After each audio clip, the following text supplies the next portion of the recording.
deepest, darkest Africa? Who's the one who brought the jungle fame? Who's the king of animals in Africa? Kimba the white lion is his name. When we get in trouble and we're in a fight, who's the one who just won't turn and run? Who believes in doing good and doing right? Kimba the white lion is the one.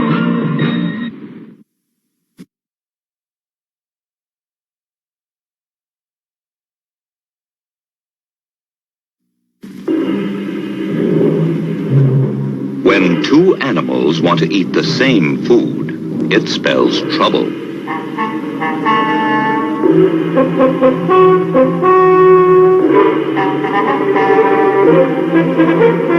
Quick, Kimba, trouble!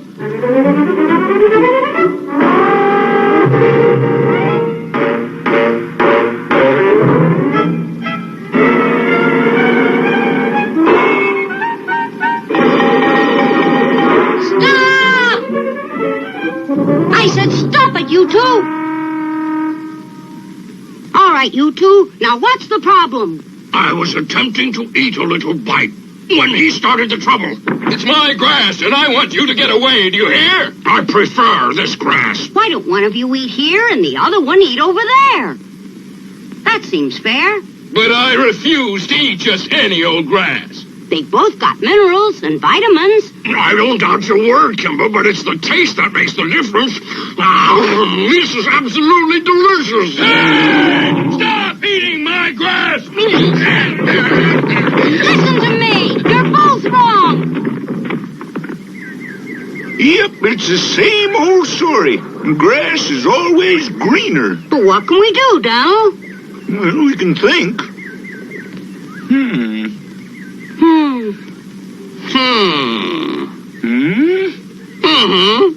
Manners. That's what they're lacking. I learned mine in a people's restaurant, and I could teach them a thing or who. I think you found the right idea, Polly. We could have an animal restaurant. The animals could order any kind of food they want. Great idea. That way, everyone can get his favorite food, but he won't have to fight for it. Simply great. I'm not so sure that all the animals will think it's such a great idea. It may take a little time to catch on. We do have one problem, though. Who's going to manage this restaurant of ours? Quite. Well, guess. It's got to be someone who knows what he's doing. I think the best one would be Daniel.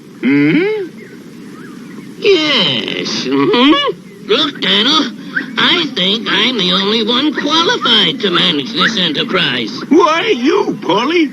Why?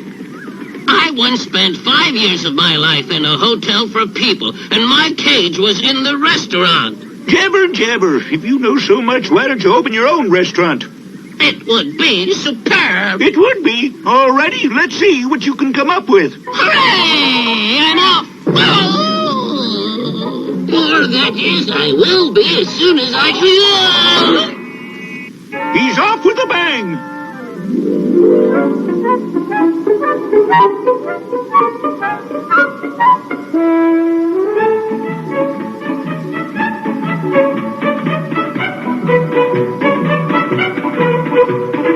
Thank you very much for helping us, zebras. Hey, Daniel, here come the crabgrass and the bluegrass.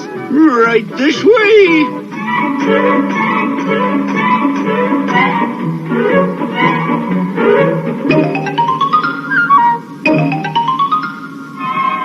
I think the Daniel's Diner is ready to open. All set, Daniel? Thanks to all the animals' help. Yep. Their help has been just great. You couldn't have done it alone. What do you mean I couldn't have done it alone? Oh, this is the last straw. I'm sorry, Daniel. I just meant it would have taken a lot longer. Well, at least we're ready for business. I wonder if Polly Cracker can say the same.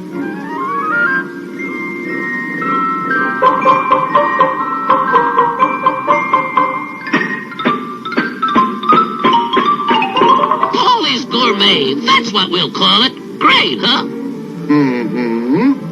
Bucky, why are you using that color? The other one was all gone, and I thought this looked very nice. Oh, Not on me! That's not nice. That makes us even. Is that so? I'll show you who's boss. You just try it. Is this Police Gourmet? We'd like to order some food.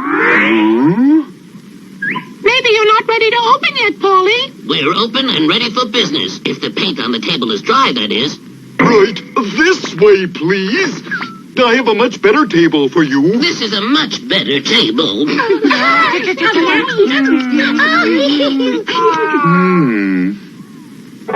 It's gone! My elephant grass! I'll bet my tusks that Kimba took it for his silly restaurant. I will not eat in a restaurant. Kimba's gone too far this time. We've got to put an end to this nonsense. Arm yourselves! Grab a club and follow me!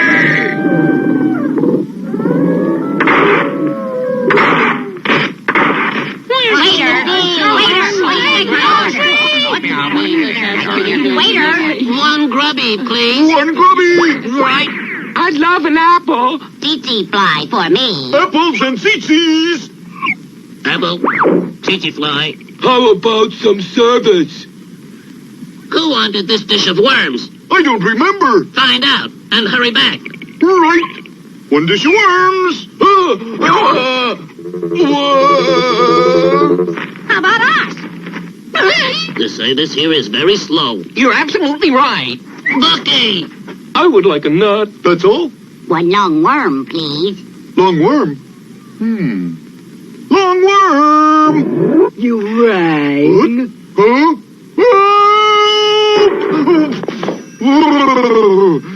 Ooh, pardon me, I thought you were a tree. Out of my way, you! Now, let's not be rash. Yoink! It's a raid! Stop it! Huh? Telephant, this is not any way to behave in a restaurant. Really? I couldn't care less, but I do care about my elephant grass. All right, come ahead.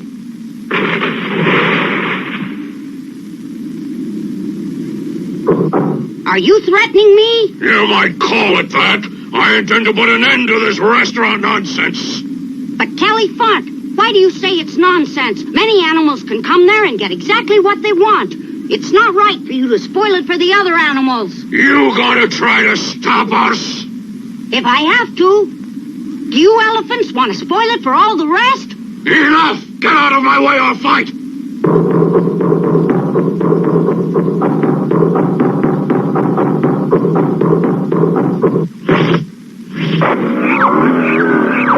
That's enough.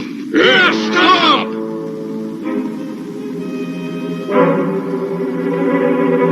Since my friends want me to stop, I'll let you win this time, Kimba. All right, then let's talk this over sensibly. I've only one thing to say to you. Stop this restaurant nonsense or I will! Do I make myself clear? All right. Let's go!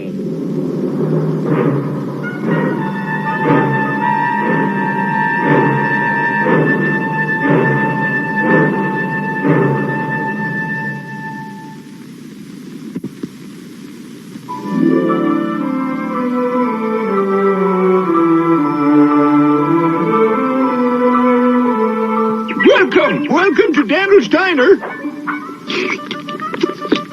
Now, where are your manners? You're spilling all over. Sorry. Don't be in such a hurry.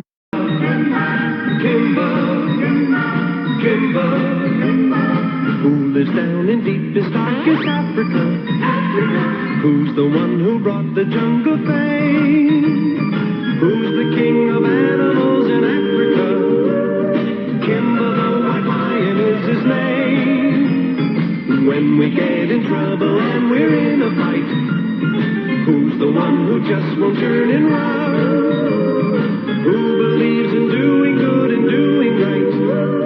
Kimba the white lion is the one.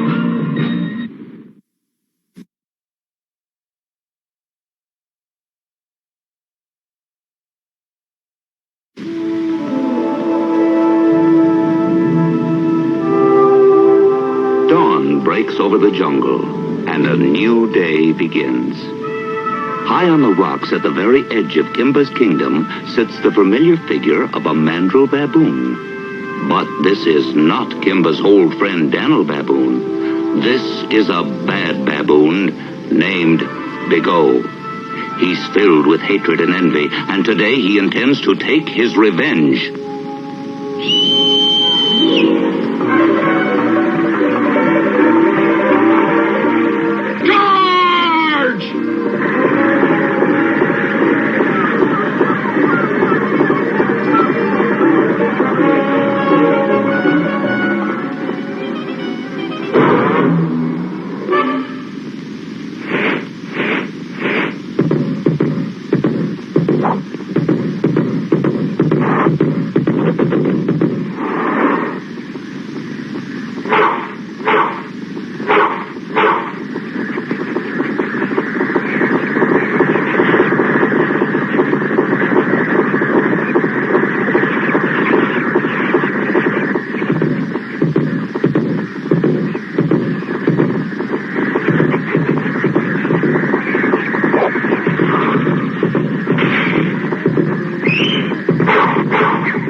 And would you believe it? Those monkeys conquered that rhinoceros.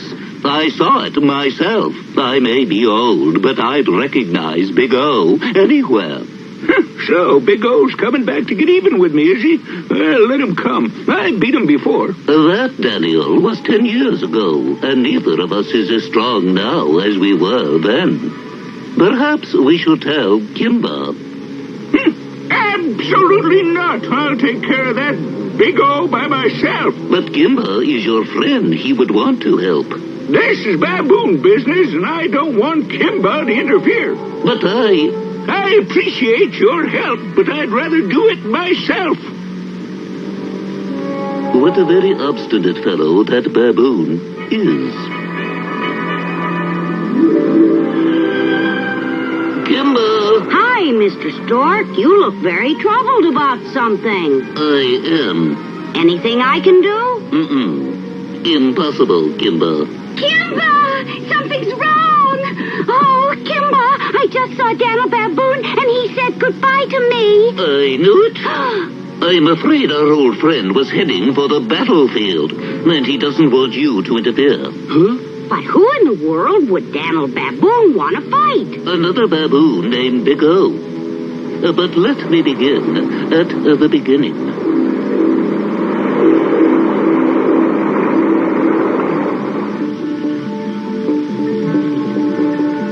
Approximately 10 years ago, all of the animals gathered to watch a battle that would determine which baboon would be boss. I would say that Daniel was the favorite because he was always more gentle with the smaller animals than was Big O. But Big O was younger. He insisted on this showdown. There was nothing Daniel could do but fight.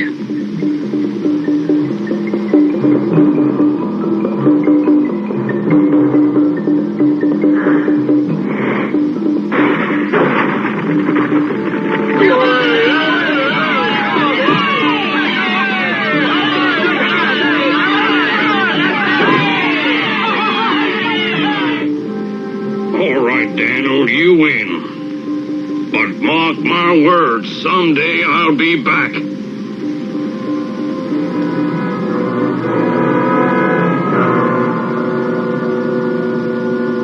And now, after 10 long years, Big O has returned full of revenge. But unfortunately, Daniel is too old. That's right. Poor Daniel.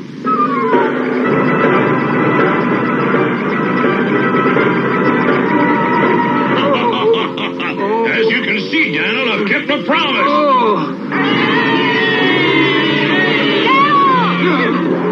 Daniel, I'm here. No, Kimba, go away. So that's your plan, is it, Daniel? What do you mean? Knowing you couldn't beat me, you brought in help. That's not my plan. I know that baboons have to fight 1-to-1. I was afraid you might just bring in help, so I'm ready for you.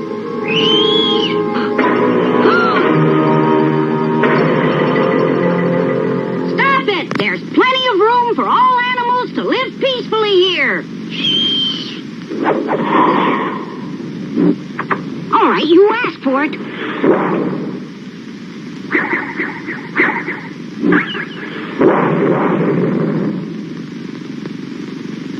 That Kimba's a smart lion. You did well to ask him to help. I didn't ask him. Stop denying it. All right, Kimba, you win this time. I'll take my monkeys and withdraw. But your time will come, Kimba. You'll be sorry. No, Big-O, come back. Big-O, No! wait. Stop! Oof. Come back, Big-O. No, you meddlesome lion. Leave me alone. Because you interfered, you made me look like a regular coward. Now I can fight my own battles. Come back, Big-O. Will you let me alone? No, I won't. Now stop this nonsense.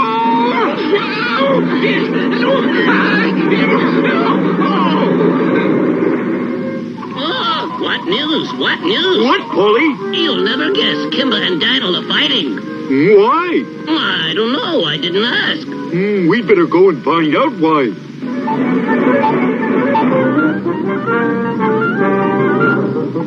Big-O, come back! Come back!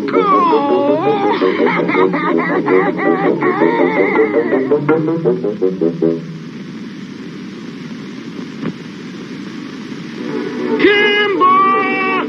Kimba!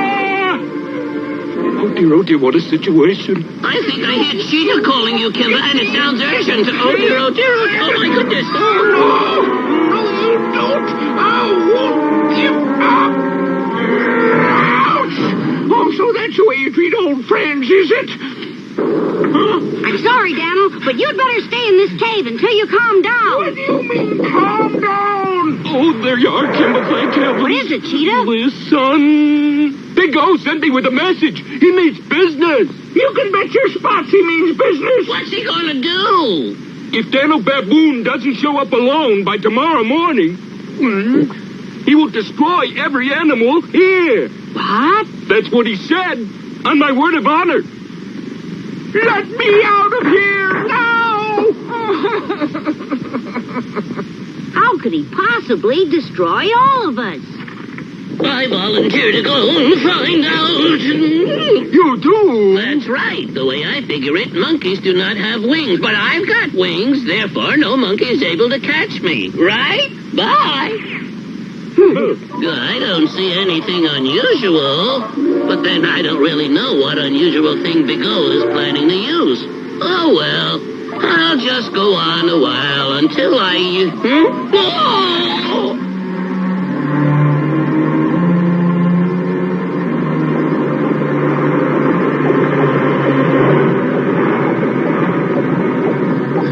Let me out of here. Oh, that's unusual. Work all night, work all day. The job we've got's no honeymoon. Come what may, we make it stay and sweat from night till noon. Still, we'd rather work than play, 'cause we love that ugly bad baboon. Yay! When we work, we all sing. We don't care how or what's a tune. Gas we'll bring, and then our king will make young Kimba swoon. Still, we do most anything, 'cause we love that ugly bad baboon. Yay! When we're done, we'll have fun. The boss says fun days very soon. Comes the sun, away we'll run to see the rack and ruin. Yes, we'll conquer everyone, 'cause we love that ugly bad baboon. Yay!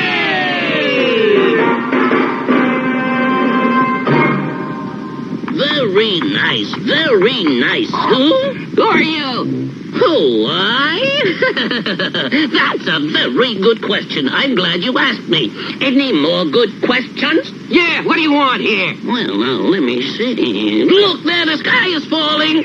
Yeah. Thought you had me, didn't you? I'm too smart for you.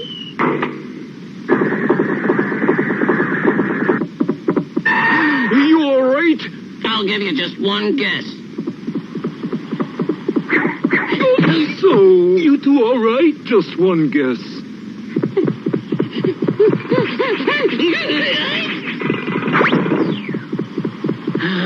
So, Kimba, what they intend to do with the hollow trees, I never did find out. I'm sorry, Kimba.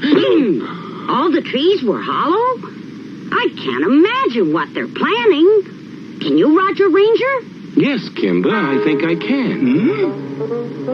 I may be mistaken, but it does seem that he must be planning a poison gas attack on the jungle using the fumes from Sulphur Valley. That must be Big O's plan. Will you listen to me? Nobody need be bothered if you just let me meet Big O. We appreciate your offer, Daniel, but we'll find some way to stop that bad baboon. Now let's all split up and look for their pipeline of hollow trees. Right.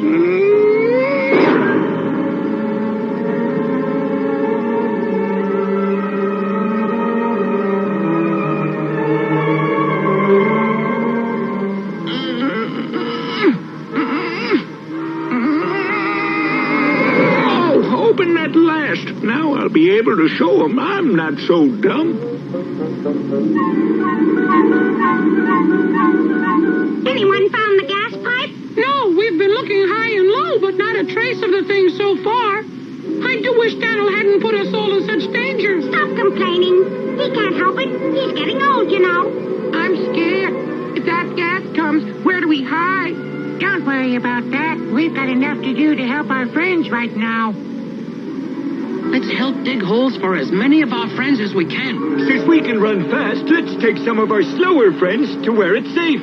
If we work real fast, we can make holes to help a lot of our friends. All those preparations wouldn't be so necessary if they'd let me fight that bad baboon. Now I gotta think of something else.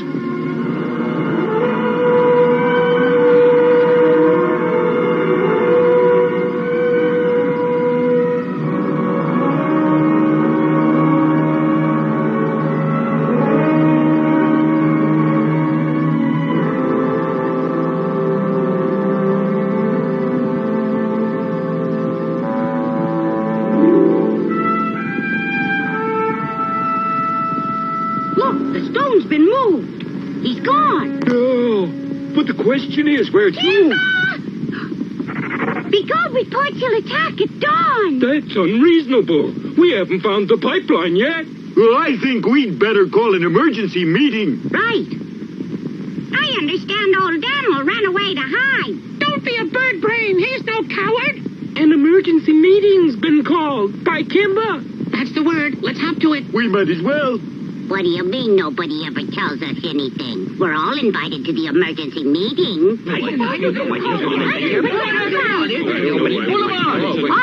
quiet down. I must say I don't know where Daniel Baboon is. What about the poison gas? We haven't found the hollow tree pipeline from Sulphur Valley yet. Yes, when are we going to That's exactly why I'm going to meet and have a talk with Big O.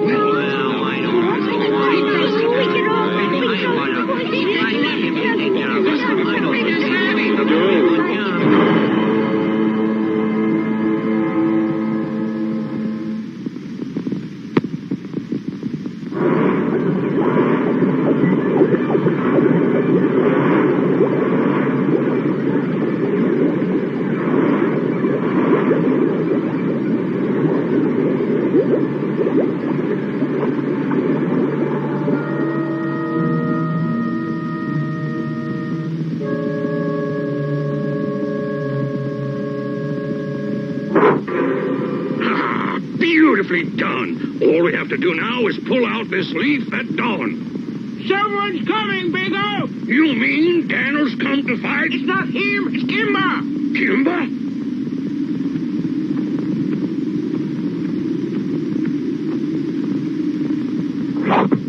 Well, where's Daniel Baboon? I have come to take his place, if you don't mind. That isn't the same thing. This is a baboon matter. Then why do you plan to hurt the innocent animals of the jungle? Seems to me your feud with Daniel was just an excuse to wage war, because you want to be boss of the whole jungle. If I'm wrong, you can prove it by stopping the attack. Big O. You're right, and nobody is going to stop me. Oh. Boss Pico! What?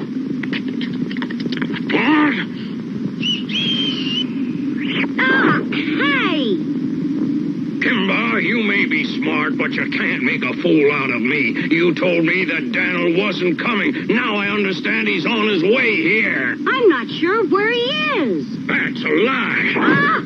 But I'm not going to wait around for him. In a little while, the sun will be up, and I will release the poison gas. No, Pico, wait! Please wait! Oh, whoa! So you want to tug a war, do you? Stop, Pico, and think what this means. You're not going to get me again. Ah! So, I'll have to take care of you myself. All right, take that. And that. My special boomerang with pepper on it. Now that'll keep your eyes shut while we finish you off. But wait, I've got a better idea. Dawn is breaking over the jungle that soon will be all mine. And though you can't see anything now, when the effect of the pepper wears off, you will see my great victory and your destroyed kingdom.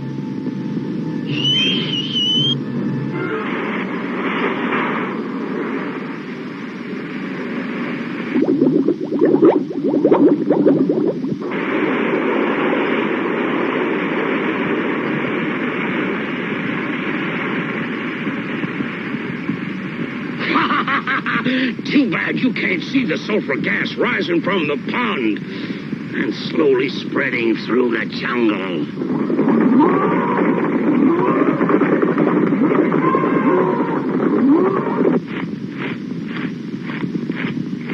It's a ghost! It's no ghost. It's me. Oh, look! It's that old baboon! It is. See? He didn't desert us. That old baboon's come back. This should do it, Mr. Ranger. The smoke that comes from this grass, when it's burned, will chase away the poisonous gas from that awful sulfur. That's wonderful, Daniel. This'll save all the animals. Don't waste time trying to thank me, Mr. Ranger. Just build a fire with this grass and get all the animals into its smoke. All right. I'll get it started. You gather the animals. Right.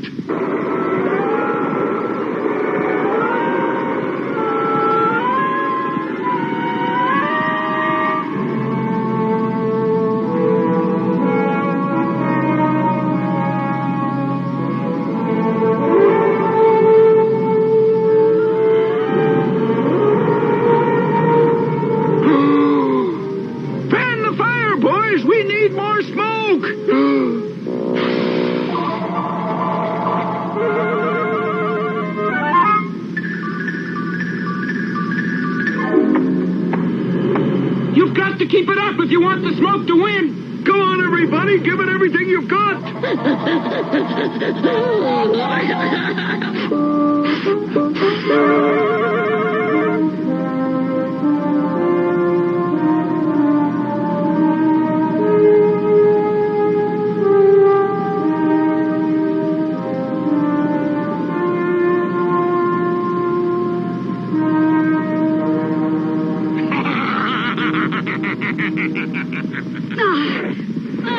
Those poor animals.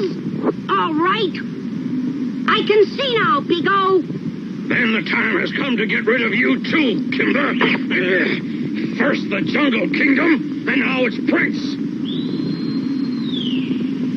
Ready.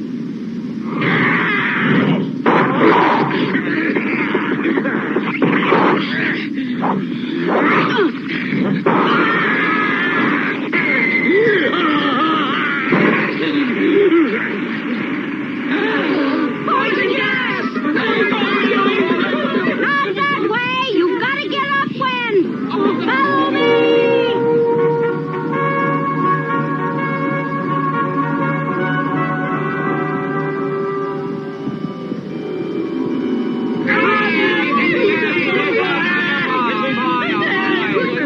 Safe at last.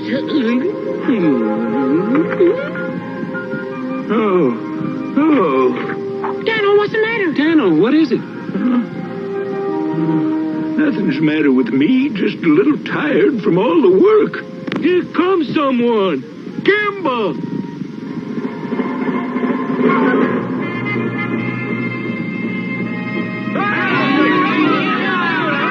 As you can see, we're all right, Kimba. Thanks to Daniel Baboon, he saved us all.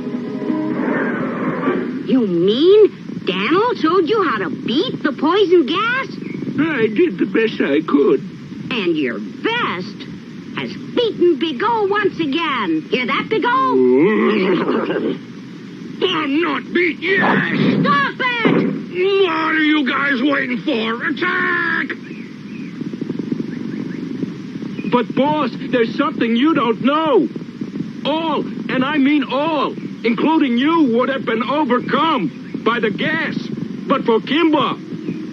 But why would Kimba save my life? Cause I hoped that we could be friends. But nobody ever wanted to be my friend. Everybody hates me.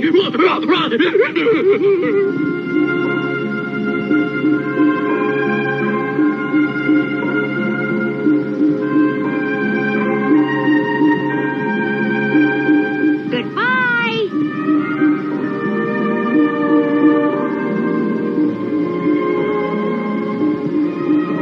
You know, Kimba, it may take a long time, but I feel that he'll be back. Yep, some of us old baboons are kind of slow to learn. But sooner or later, we catch on. If you want to have a friend, you gotta be a friend.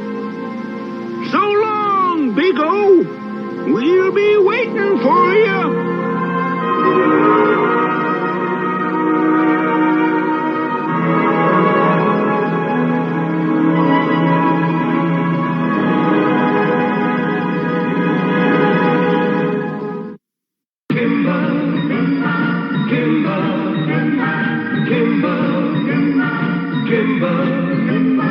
Who lives down in deepest, darkest Africa? Who's the one who brought the jungle fame? Who's the king of animals in Africa? Kimba the white lion is his name. When we get in trouble and we're in a fight, who's the one who just won't turn and run? Who believes in doing good and doing right? Kimba the white lion is the one.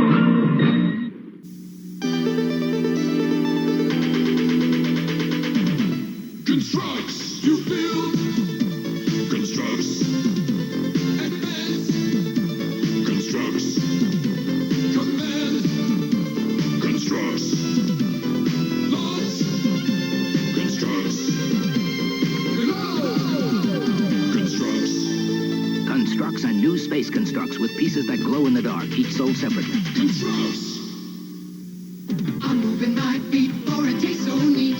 They Kellogg's Pop-Tart taste. Pop, pop, pop, pop, my feet can't stop. Until they pop off nice and hot. Because they taste so good.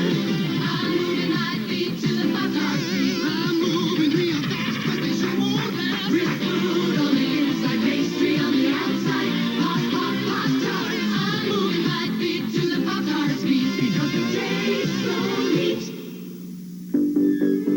Coming from the farthest reaches of the universe to challenge the worst villains on Earth are the most powerful heroes ever in the battle of the Superpowers Collection. Superpowers figures with power action, each sold separately. They're so powerfully built. Squeeze them, they've got power action like Superman. And Batman. Here comes Hawkman. Watch out for Brainiac's power action. And each comes with a mini comic. The Superpowers Collection, Superman, Batman, Brainiac, Hawkman, and other figures with power action, each sold separately, new from Kenner. Surround me, space travelers, surround me. Hark now to the ballad of Rocket Robin Hood. I may well confound you, astound you, spellbound you with heroes and villains, the bad and the good. Watch now as our rockets race here from afar, for now with our Robin we live on a star. 3, 2, 1. Blast off! Band of brothers marching together, heads held high in all kinds of weather. With fiery blast, our roaring rockets rise. Beyond the earth, beyond the skies, at the sign of Robin with the gallant leader of the band. Send a joyous shout through all the land for Robin, Robin Hood.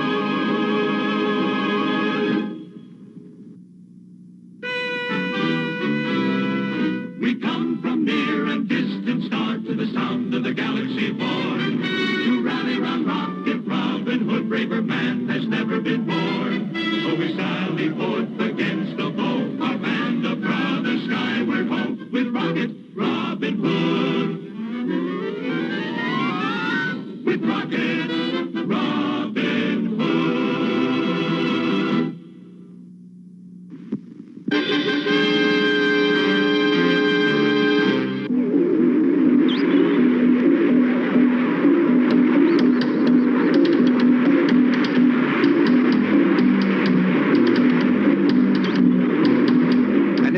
Has appeared in the new outer terrestrial territory, the Space Wolf, raiding the rocket lanes between the planets.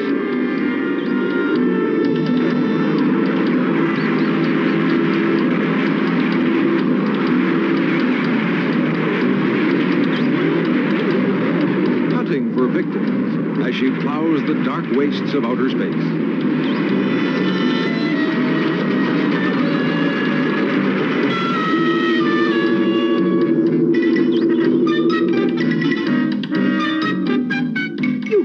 This to me. I'm the sheriff of this territory. I make the laws here, and you're breaking them. You won't get away with this. You'll see, You still say you are poor, man? I told you, I haven't a cent. Maybe little nudge from Thor will shake truth from you. Next time, maybe Thor, he does not miss. Now, how much you say that miserable hide of yours is worth, huh? But I'm telling the truth. I'm a poor man. I don't like when people try to fool me. I let Thor tease you with hammer. No, wait. I can tell you who does have lots of money. But he's very hard to find. I find him. I have supercomputer finds him. You tell me what he looks like, how he acts, where he's seen. My computer finds him, and my alpha attraction ray finishes his rocket system like yours, and we pull him in. Now, you tell me, who is this rich man, huh?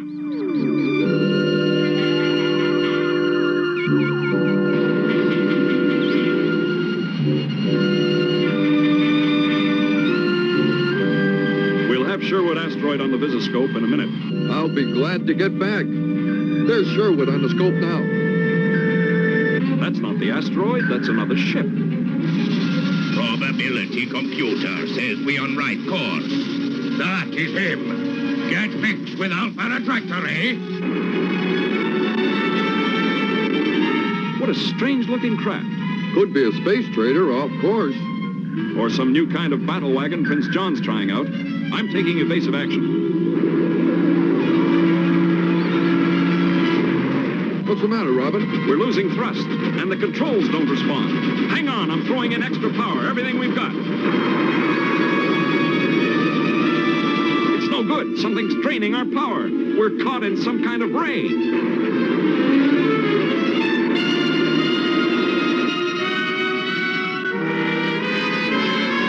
There's a reception party waiting out there for us. Yeah, and we're invited whether we like it or not. What are they? It's the Norsemen. The Vikings have come to naught. Bring them to me. At once, you hear? It's close quarters, Little John, before they knock us down. Let's go. Keep your head down, Little John. They must think we're a couple of turkeys. Let's show them how wrong they are. Ready or not, here we come.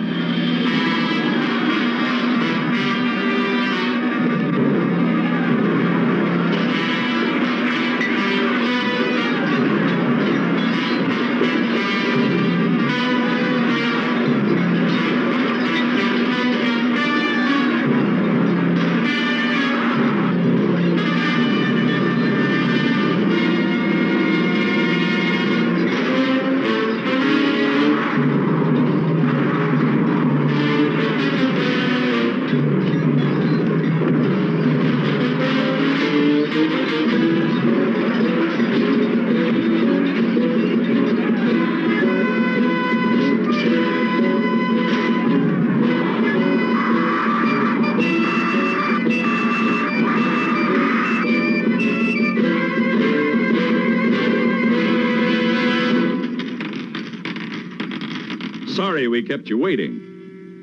Your men delayed us. Nice place you've got here, isn't it, Little John?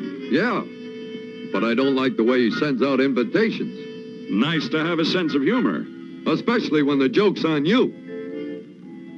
You don't make jokes on me. On Space Wolf.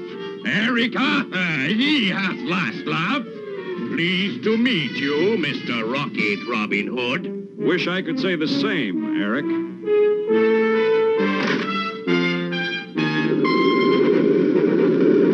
Get up, Little John. I'll watch the door. I can't, Robin. I can't move.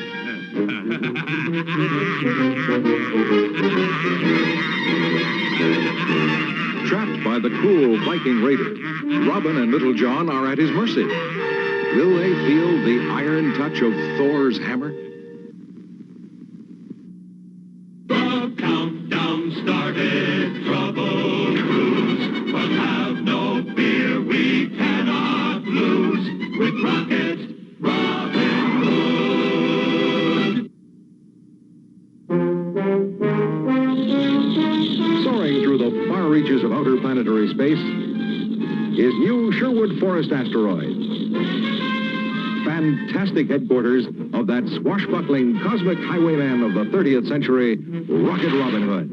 Yes, here comes the one and only Rocket Robin Hood, gliding through galaxies in his search for star-shattering adventure. The interplanetary villains quiver in their space boots when they hear the merry ring of his laughter and feel the blast of his mighty electro quarterstaff. Rocket Robin Hood, fun-loving astral adventurer in the astonishing years to come. Rocket Robin Hood, the happy outlaw of outer planetary space, is a direct descendant of Robin Hood of old. He's fast, with a joyful laugh, a ready jest, and a quiver full of futuristic arrows. Robin robs from the cosmic rich to give to the astral poor.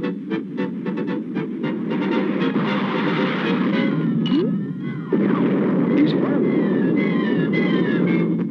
He's fantastic.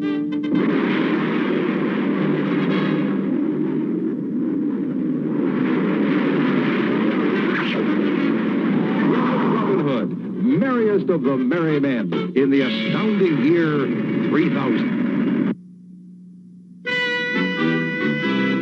In time of trouble, time of woe, the dark before the dawn, we turn to Robin for his strength in brains as well as brawn. So though the villain holds his sway, there come our dawn, will come our day with Rocket Robin Hood. With Rocket Robin Hood.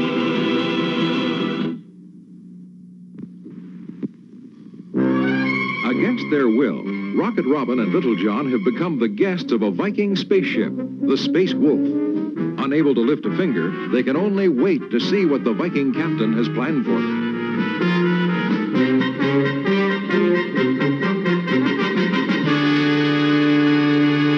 How you like paralyzing foam? Oh, it's lots of fun. Is that what it is? I thought it was shaving cream and you were a barber. How much you can pay to save your life, huh? I can't pay anything. Maybe you don't think so good, huh? Thor will help you think better, I think.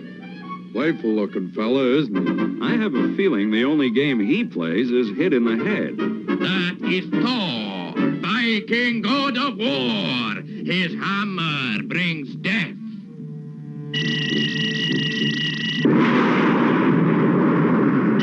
You know, that could give a man a headache. Now, how much you can pay? I can't pay you a cent, because I don't have anything. You are richest man in territory. You take all tax money from sheriff, he told me. The sheriff told you what? Right here he was. And he said how you make him poor man. Bless his heart, it's true. I have taken some money from him, even a few jewels, but I didn't keep it. What? He gives it all back to the poor people the sheriff took it from. Doesn't keep a cent for himself. You do such crazy thing? I'm afraid you've been taken, my friend. The sheriff's the man who's got all the money in this territory. He tricked me. I had him and he tricked me. I get him. First I finish with you, then I get him. But we haven't tricked you. All we did was set you straight. You have no money, so you're worth nothing. I give you to Thor. You're not playing this very smart, Viking. You're passing up a chance to get even. Don't worry, I get even all right. He'll be waiting for you with the best armed space fleet in the galaxy. He'll blast you out of space. Then I die fighting like Viking. I go to Valhalla. I will be Viking hero. A poor hero, that's what you'll be. And you could have made a fortune. What you mean? You're forgetting all the tax money, Eric. It's in his vaults. Piles and sacks of gold. Baskets of jewels. Now, you and I, we could take it right from under his nose. Because I can get you inside. How you do this? Not so fast. If I show you how, we're partners. We split 50-50. Is it a deal? All right. We make partners. We make deal.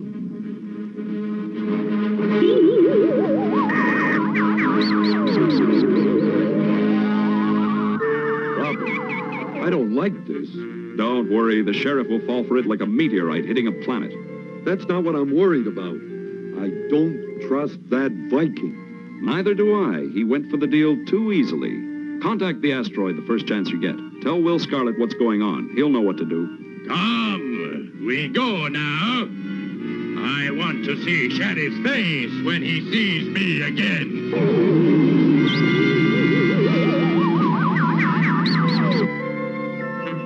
This is Comet 1 calling Comet. Comet 1 calling Comet. Do you read me? Comet to Comet 1. Come in. Message from Top to Top 2. Message for Top 2. We are in...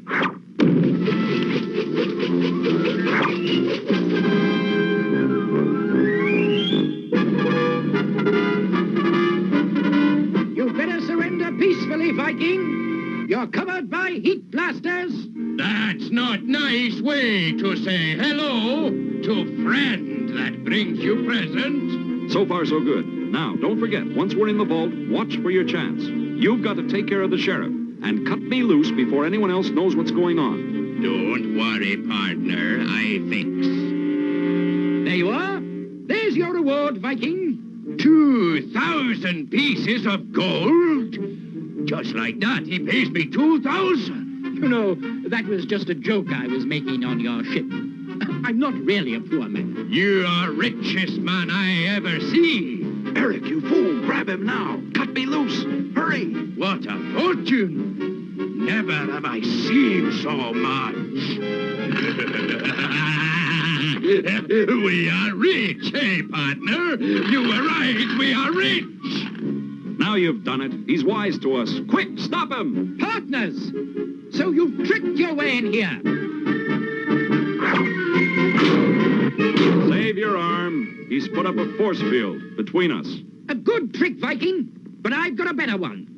Closing the door to the impregnable vault. It makes the vault airtight. In a few hours, your oxygen will be used up. Oh, I make big mistake. I should have given you to Thor. I'm not making the same kind of mistake with you. Pleasant dreams. How long can two men live on a few cubic feet of air? Can Robin find a way out of an airtight, impregnable vault?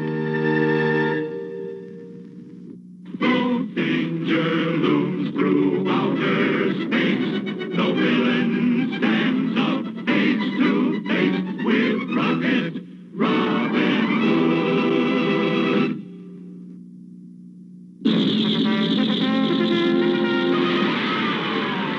Strongest member of Rocket Robin Hood's band is Little John, the brawniest spaceman ever to rocket through the cosmos in the fantastic years to come. This Goliath of the galaxies has the might of a cosmic Hercules, the brute force of an unleashed meteor, combined with a truly super weapon, the electro quarterstaff.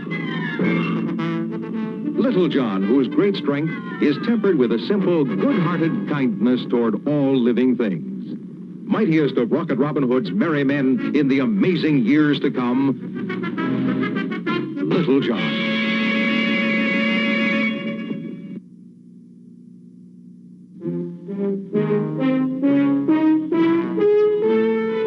problems of Rocket Robin Hood call for heavy thinking. Then it's time for the one and only Friar Tuck to come to the rescue.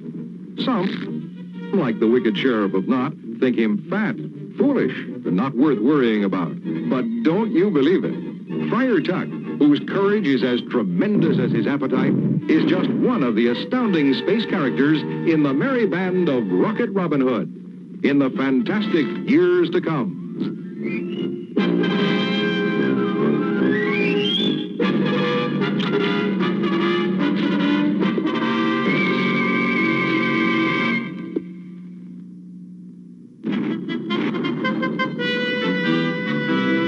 The villain thinks he has us now, he'll soon be on the run. Our systems now are A-OK, the battle shall be won. So watch our rockets roaring by as Robin's men light up the sky for Rocket Robin Hood. For Rocket Robin Hood. Robin and his treacherous friend Eric the Viking are locked in the sheriff's impregnable vault. With only a few hours of oxygen left, the two await their doom.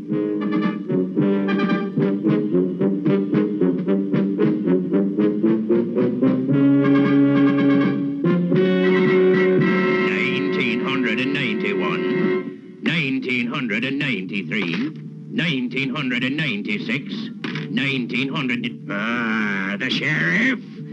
He don't act so good. He cheats me. Looks like the sheriff forgot to turn off the force field. That thing? It's strong like that door. Eric, you might have something there. Anyhow, it's worth a try. Better than sitting here waiting for the oxygen to run out. What you try do? Every force field comes from a force field projector. If I can find the projector for this one... You were right, Eric. The force field is as strong as the door. The energy that makes it is like a solid object. Now, if I can project the force field into the same space occupied by the door... So what? So, two solids can't occupy the same space. Duck!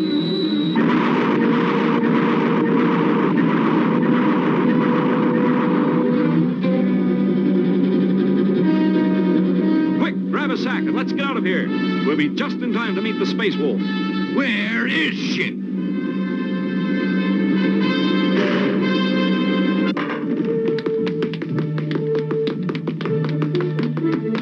They're escaping. They're getting away with my money. Stop them.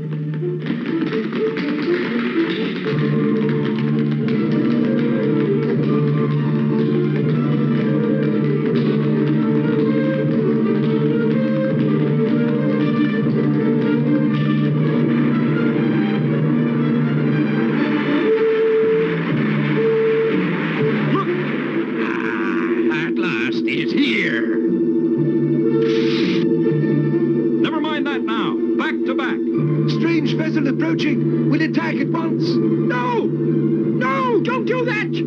That ship will knock out all our rocket system! Get the fleet out of here! Retreat! Everybody retreat! Well, partner, all we have to do now is divide up the gold the way we planned. I don't think that is such a good idea. You know, somehow I expected you to say that right about now. After all, there is my ship and my men. I guess I get last word, huh? So we are no more partners. Come on, Vikings, we get busy. We have much to load on ship.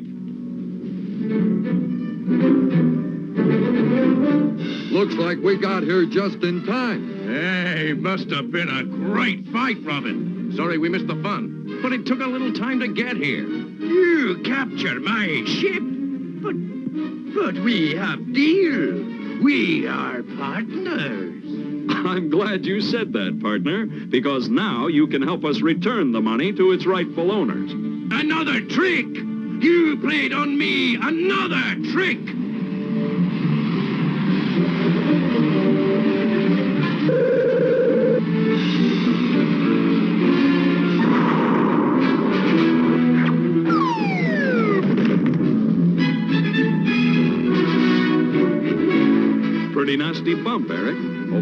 broken too badly.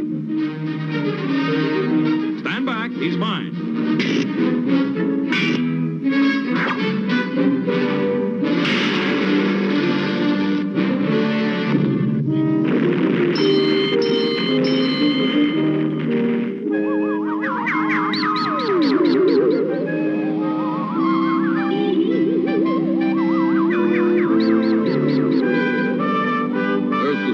On the visoscope again.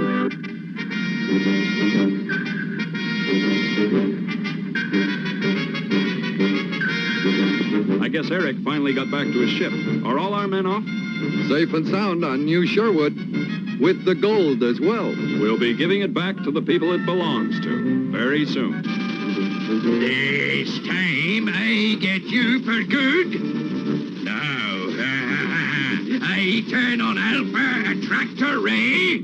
He's gaining on us. We better get out of here before he gets that attractor ray focused on us again. I wouldn't worry about it, Robin. Before I left the Space Wolf, I sort of put the ray out of commission.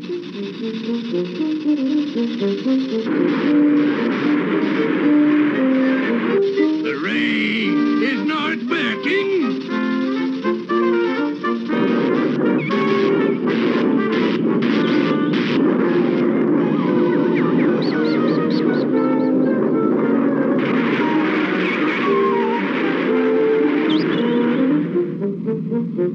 Again, we played trick on him.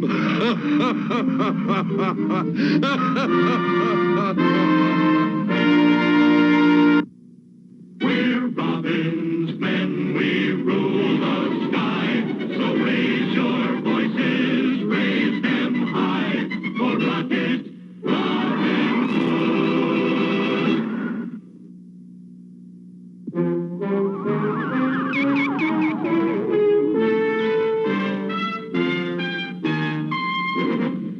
Arch enemy of Rocket Robin Hood is the cruel space tyrant Prince John, despot ruler of the national outer space terrestrial territories.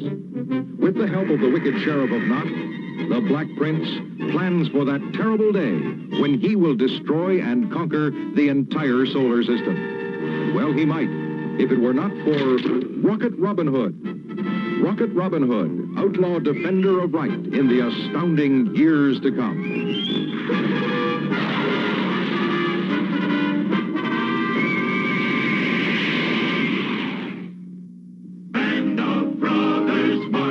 together, heads held high in all kinds of weather. With fiery blast, our roaring rockets rise beyond the earth, beyond the skies. At the side of Robin, take your stand. With the gallant leader of our band, send a joyous shout throughout the land for Rocket Robin Hood. Band of brothers, shoulder to shoulder, none dare defy us, none were any bolder. Sound the horn in every astral glen to rally round our merry men. We stand with Robin to the end. The joys of freedom to defend. Here's the place to be on the side of the free with Rocket Robin Hood. This Saturday morning marked the first time that no cartoons aired on an American broadcast channel. The last channel still showing cartoons pulled the plug. Cartoons were the dominant morning program from the 1960s through the 1980s. Good morning. It's 8 a.m.-ish. It's Saturday. You know what that means. It's time for Saturday Morning Serials. As always, I'm host the Captain, along with the Vince, bringing you the best in cartoons from years gone by. Sunglasses. And with a specialty, we added more stuff here at the end. We're going to bring you a special lineup today because we are bringing you the 250th and I would say anniversary, 250th episode of Saturday Morning Serials. 250 episodes. I did not think that I would last more than, maybe a couple episodes. and you guys would get sick of it. And here we are, 250 episodes later, and we're still having fun. I know there's a ton of us out there doing the exact same thing. Some of us are even airing the same stuff at the exact same time, and you know what? They're all good people too. I'm not one of the people that throws hate at anybody because there's too much hate in this world. And I'm just here to have fun and spend time with my kid and spend time with you and hang out and have fun. Isn't that what Saturday mornings are about? Right? I mean, seriously. It's the one day we can all get up, we can hang out, we can watch cartoons, and we can forget about the real world for a few hours and have fun as a kid. Enjoy the geeky, nerdy kiddishness of it all and have fun doing it.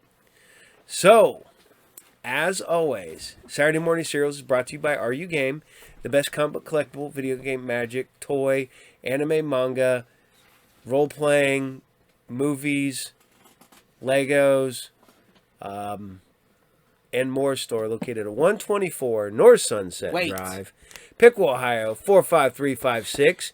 You can find the Are You Game on Facebook. You can find the Captain on Facebook, Twitter, Instagram, and even Blue Sky. Ain't that right? Sunglasses. Yeah, he's got his sunglasses, rocking the sunglasses. Drums. He's got his drums over there. So, the Vince and I have been hanging out all week, right? Right. Being good. Being awesome people that we are. You good? Yeah. All right, break the rock. Boom. So, we've been having fun this last couple weeks. We went to, me and the Brandon and the Joe, we spent some time at an anime convention. A couple weeks, I'll be going back to a regular comic book convention. A little show, make some money, have some fun. And we got a lot going on. But first, we're going to give you, like I said, the 250th episode of Saturday Morning Serials. You've already gotten Kimba. You've already got Rocket Robin Hood. Because I told you guys kept asking for both, one or the other. And I went, you know what? You're getting them both. We're going to start this week off with some of the classics that we've been running. We're going to bring back some old favorites. And we're going to do some shows that we kind of let slide. And we're going to bring you all. Plus some post the afternoon shows. We're going to add some more stuff there. We added Learning the Ropes. We brought you some more episodes of Learning the Ropes. We bring you Ultraman. We got more episodes of Ultraman. Some more TJPW. We got a lot. But we're going to start this week off with some Dog City. Dog City is a classic. It is, it's kind of depressing because I watched this in the Nevalin, whatever, the bear, the logo, the company that did that is now defunct. It's gone. They made so many good cartoons back in the day, and it's sad to see it go. And it's not like, Muppet Babies and stuff like that, where you had Marvel putting them out, but they did a decent job. So here you guys go. This is Dog City, episode 10, and this is In Your Dreams. In my dreams, you're still away. My love is... Wait a minute. That's Dockin. All right. I'll let you guys have at it. Dog City, episode 10. Enjoy.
It had been quite a week. I was out of town busting my tail on a case and couldn't wait to get home to the peace and quiet of law-abiding Dog City. The town hadn't changed much. A little more dog-eared, a bit more flea-bitten, but still the same good old, well-behaved town. Huh? Yeesh, where's a cop when you need one? Not one move. I'm warning ya. Yes, boys. Today is indeed a red Saturday for the vile crime family. We have succeeded in this senseless mass abduction of Dog City's finest. Now, mayhem and malfeasance can run rampant, and I, Bugsy Vile, will get a percentage of every take. Ingenious. Fired. In your dreams, Bugsy. Well, if it ain't Rosie O'Gravy, ex-chief of detectives. Laugh while you can, Vile. Your dog days are numbered. Ha! If the police have taken a permanent powder, who is left to stop me? Ace Hart, that's who. I thought Hart left town. That was the information we received, Dogfather. I have it on good authority that Hart has 86 this week. But he's coming back. Oh! It makes no difference. This hideout has been sequestered so secretly that Hart would need a pack of CNI dogs to find it. Yous mutts are never leaving here.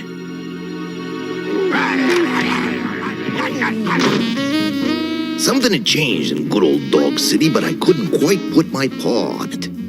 Then it hit me. My dog! The whole police department's been dog-napped. Don't tell me they got Rosie, too. Yes, they got Rosie, too. I had to ask. Huh?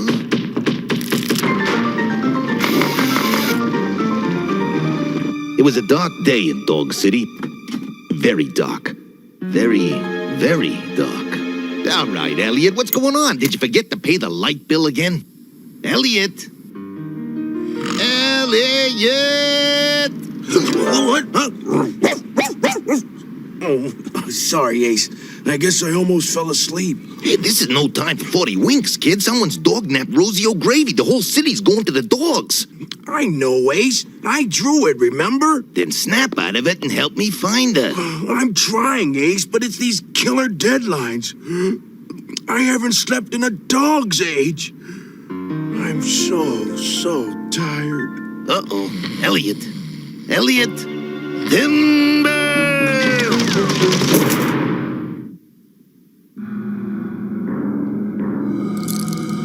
Hey, what's with the new look?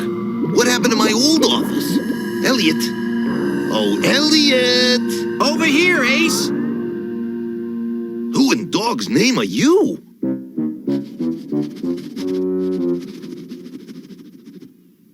Elliot? Ace! What are you doing down here? You're supposed to be up there. I am, I think. Better make sure. Just 5 more minutes, Mom. I promise. I'm up there, all right. Fast asleep. I didn't know I snored. Elliot, if you're asleep, then what the heck is all this? I guess it's a dream, Ace. My dream. Wow. Do you know what this means? It means we're all wet. You know you drool in your sleep, too? Ace, this is a dream come true. I'm meeting my creation face to face. I can do everything cartoon characters do. I can zip out, zip in. I can do double takes, triple takes. I can squash. I can stretch. And best of all, I can get creamed and bounce right back again. Go ahead, Ace. Drop this cartoon safe on me. First time tunes. Satisfied? Actually, the whole thing leaves me kinda flat. Ta-da! Look, Ace, little birdies, the classic symbol of extreme pain. But shouldn't they be doggy related? I love this dream. I hope I never wake up.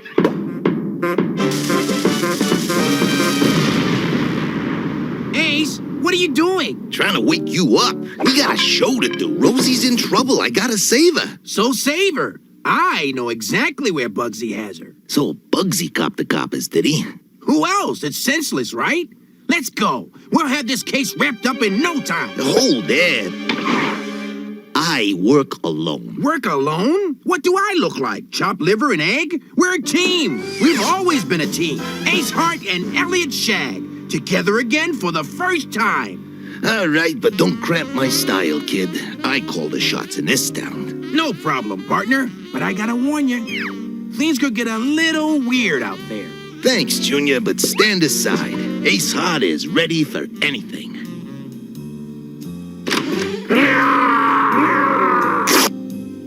Anything but that. Pull yourself together, Hound. Follow me. It was one of those days. Up was down, down was up. Me and my associate were on our way... Hey, your lips aren't moving. I do the narration around here. It's my dream. Yeah, but it's my show. Oof. It's too late anyway. We're here. Great. You bash the door in and I'll open fire. No, Ace. Bad dog. Sit, boy. Sit. We can't just kick the door in. We have to use our heads. Wouldn't that hurt? To catch them, we have to think. Form a plan of attack. Hit them with the element of... The door we want must be around the corner. You were saying? No problem. It's this door right here.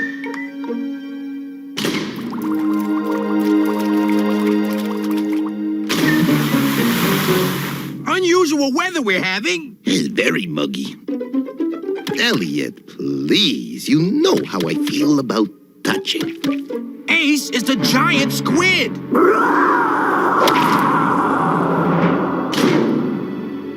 That was close. I gotta lay off that chunks-of-the-sea dog food. So where are we now? We must be inside the... warehouse? You and your fear of the dark.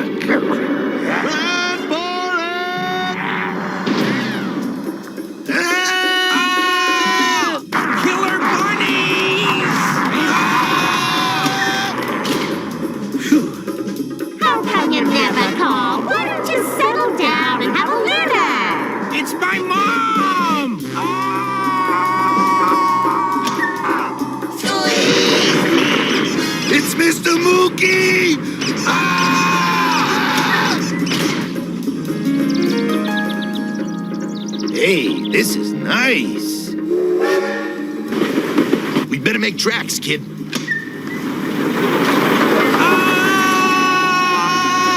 Oh! Falling without a net! I love it! Whoa. Who are you? I'm Annette. I stand corrected. Nice of you to drop in. It's Rosie, my dream girl. Down, boy. Rosie, this is Elliot Shag, a friend from out of town. Nice to meet you, Elliot. I'd shake a paw, but I'm a little tied up at the moment. There's that witty repartee. She's even more terrific than on paper. Thanks, I think. Quick, Ace, untie us before... Well, if it ain't Ace Hart, the puny P.I. Welcome to Dog City, kid. Welcome to my nightmare, Ace. Calm yourself, kid. It's time to paper brain these bad dogs. There you go again, Ace. You know how I feel about violence. I'm sure that if we sit down with Bugsy and discuss things rationally, we'd be able to come up with some sort of... The Noid talks too much.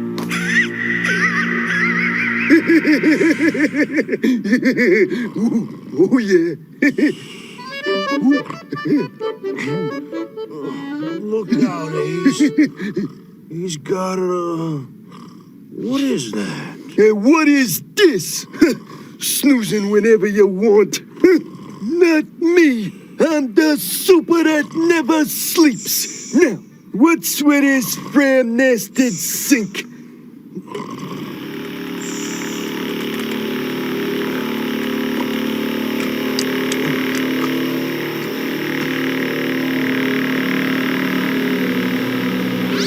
So, you and your new friend found my hideout. I applaud yous. How about untying our paws so we can applaud too? Yeah, we'll clap you silly. Very funny and very fitting. For soon, you two will be a couple of canine cut-ups for real. And I, Bugsy File, will rule Dog City forever.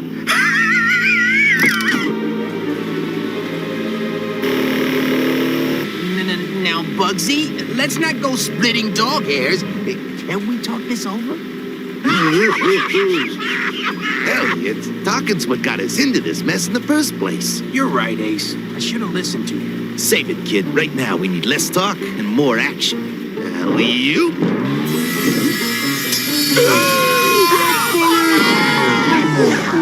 Well, I guess that cuts Bugsy down to size. Oh, you were wonderful. Heck, it was nothing any red-blooded hound wouldn't... 3 cheers for Elliot Shag. He's our hero. Arf, arf, ow. Arf, arf, ow. Elliot? Rosie? Elliot, are you still up? I saw your mail and... Oh, you poor pup. Your boss works you like a dog. Oh. Colleen? I was dreaming about you. I mean, about Rosie. Oh, there. Oh, you just rest.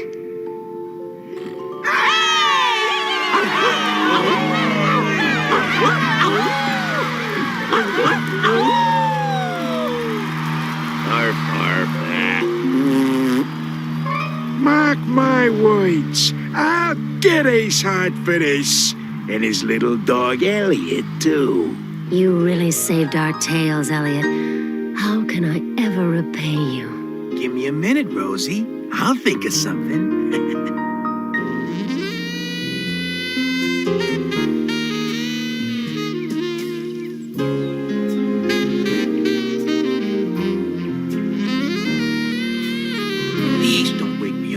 Please, please, please, please. Elliot, keep your slobber to yourself. Ace, what's the big idea coming between me and Rosie? It's my dream, you know. Yeah, well, I've had it with your dream. I was just trying to help, Ace. And in the process, you just helped yourself to Rosie. Now, Ace, I did nothing of the kind. I'm sure that if we just sit down and discuss this rationally, we... And that's another thing. You're all talk and no action. Yeah? Well, you take too many dumb chances, Mr. Macho Mutt. Oh, yeah? Yeah. Oh, yeah? Yeah. Wow, yeah? wow, Mr. Yeah. Shag. I got your food delivery here, sir. I got some Puppy Palace pizza, some kibble calzone, and some... Uh-oh, you're asleep. Mr. Shag, here's the paper you ordered. Oh, yeah? Yeah. Oh, yeah? Yeah. Oh, yeah? They're in conference. I'll just tippy-toe out. And they'll never know I was here. Made it. What happened? Elliot? Oh, Elliot. Oh, sorry, Ace. I kind of fell asleep there. Tell me about it. What a dream. What a nightmare. What an episode. What? Sure, this will make a great episode in the adventures of Ace Hart. What kind of story is that? You steal Rosie and make me look like a chump. You bet. Let me get this all down on paper. I don't know about this, Elliot. We've saved the cops, we foiled Bugsy's plan, the story's over. What could possibly happen next? Ace Hart, you're under arrest. Huh?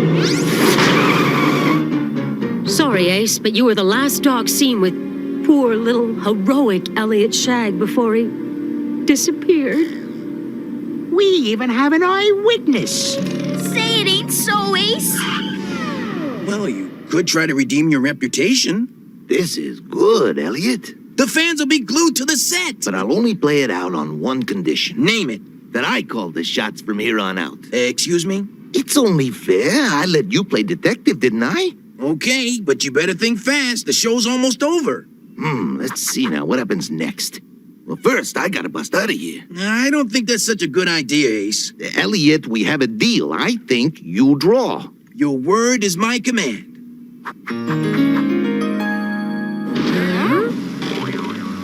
Nice move, Ace. Now you've got the whole police force on your tail. That's better. Now, I'll question witnesses who saw us together, starting with the giant squid. Second thought, scratch the squid. Let's chat with Mr. Mookie, the giant squeaky toy. To me. Correct me. I command you. Better yet, put me someplace quiet. I gotta think. Hey, this is nice. It's also very familiar. Ideas! I need ideas! Okay, I got it. I'll return to the scene of the crime. Ace, I don't think you want to... Thinking again.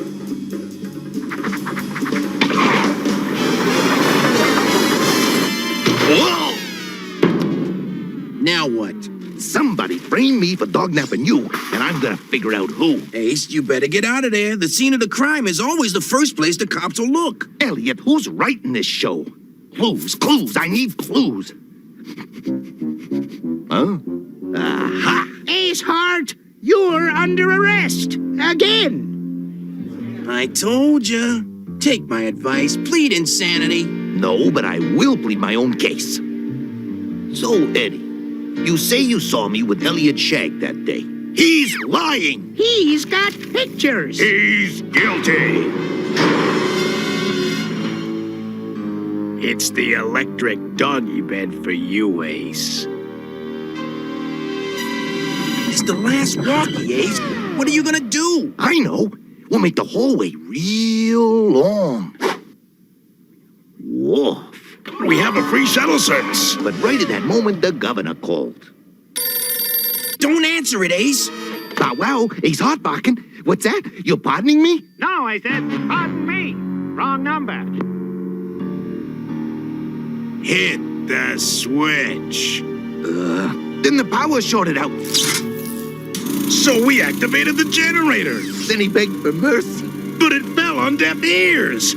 Any last words? Yes, Elliot? I need you! I thought you'd never ask. Elliot, I've really written myself into a corner here. I think this is a good time to go back to what we do best. You mean work as a team again? You punch out the ideas, and I'll punch out the bad guys. Deal? Deal. Now let's see. There's gotta be a way out of this. Oh, wait a second. You thought of something. Give. It's so simple. Who would benefit from getting both of us out of the way? I'm reading your mind. Thanks, kid. Now it's my turn. Hey, turnkey. How about loosening these clamps a little? There's a pack of chewies in it for you. Okay. Thanks, Bruiser. Don't mention it, Mr. Hart. Aha! Just as I thought. Bugsy Vile and his gang. Crisis! It was perfect! I could have killed two annoying points with one stone! Bugsy, you're under arrest for the dognapping of Elliot Shag. Yay! I'll get you for this, Hart! In your dreams, Bugsy. Well, Ace, you've been cleared of all charges. You're free to go. Sure, Rosie. He's free to walk out of here. But don't you ever let him walk out of your life. But I'm not being noble, but it doesn't take much to see that Ace Hart will always be top dog in Dog City. Someday you'll understand that. I already do. Goodbye, Elliot. Here's looking at you, Ace Hart. Nice ending, Elliot. Thanks, Ace. We do good work. You said it, kid. I think this is the continuation of a beautiful friendship. And they lived happily ever after. The end.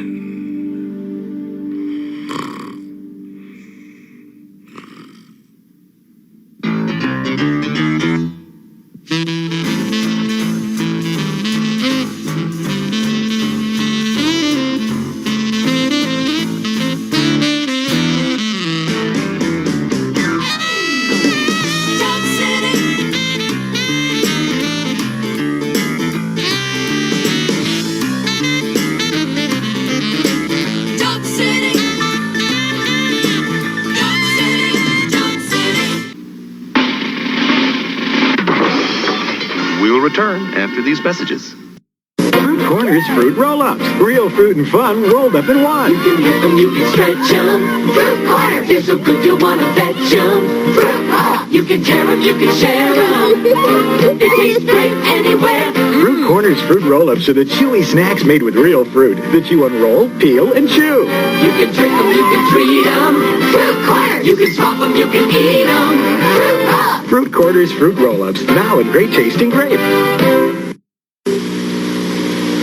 Watch me scare Fred out of his pebbles. Yow, Martians! Delicious. Barney! Whoops, got a blast on. Post Pebbles cereal, part of this nutritious breakfast. Now from Pebbles, you can get a Fred Flintstone flying disc. For Barney. Or Dino. For fun with a twist, it's a Flintstone flying disc. One in each specially marked box of Post Fruity or Cocoa Pebbles cereal. Dog City. Gonna let you guys enjoy. We ain't got a whole lot of episodes left of that. So, I mean, we're getting close on some of these episodes running out because there's just not that many. And we'll keep it going until we do. And then sometimes we'll just bring them back years later. Like we did with Kid Video. And like we're doing with Dragon Ball. Dungeons and Dragons. Dragon Ball. I've never played the Dragon Ball role-playing game, and I probably should, because I think that would be fun. But I will play some D&D. So, all right, but we're going to keep it going, and we're going to step over to some Xyber 9. And I liked Xyber 9. Severely underrated. Should have lasted longer, but they tried. So here we go. This is Xyber 9, episode 16, and this is Infestation. Enjoy. A glorious world falls. From the ashes rise good and evil. The times call for a hero to master the greatest power the world has ever known. Xyber 9.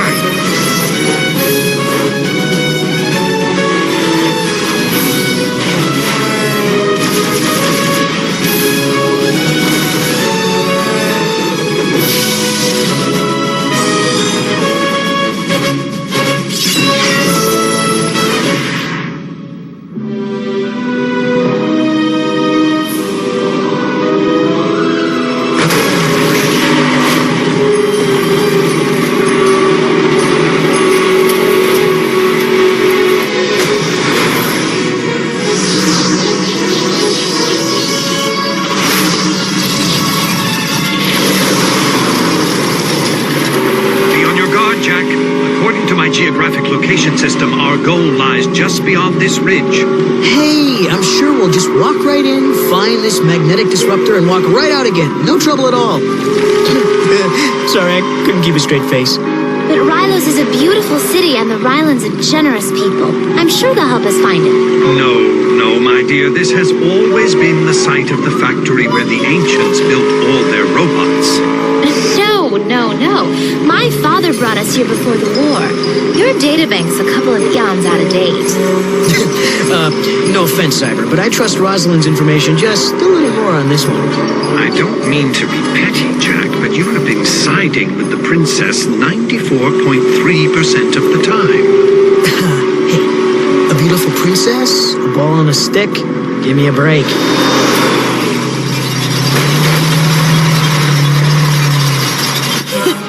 I love the way every time the princess shows up, Anaconda gets mad and stomps off. You ask me, she shouldn't leave those two alone. So she winds up staying back at the New Valley looking after that Christopher kid. And you can't pay him to stay out of trouble. Quiet, boy.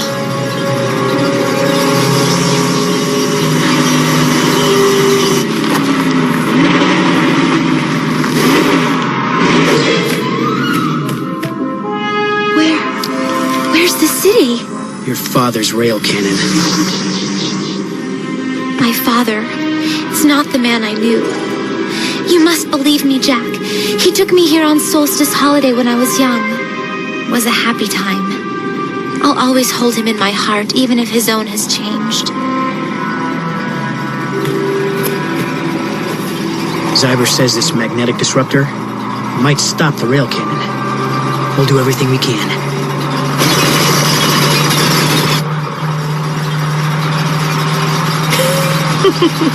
Like I said, Anna better watch out.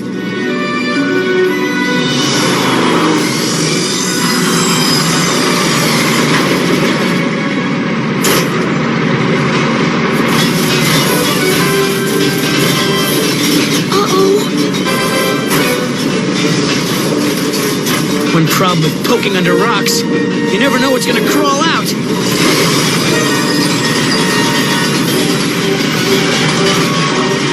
In the name of Lord Maestro, hand over the Xyber unit immediately. Here we go again. Now!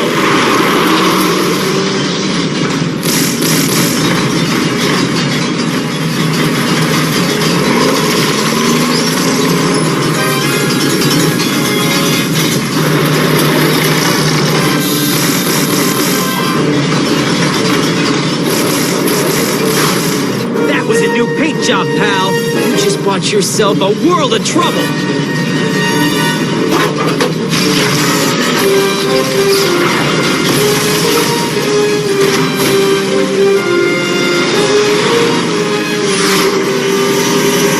Jack, Tiger corners prey. You got it!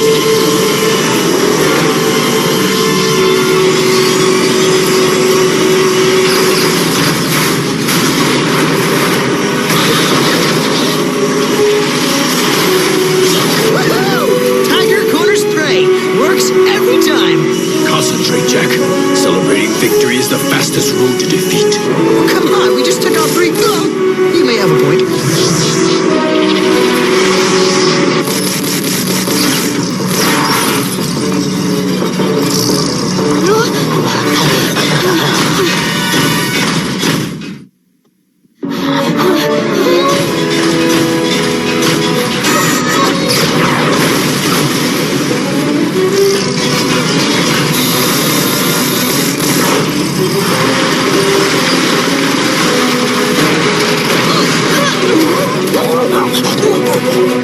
What the heck?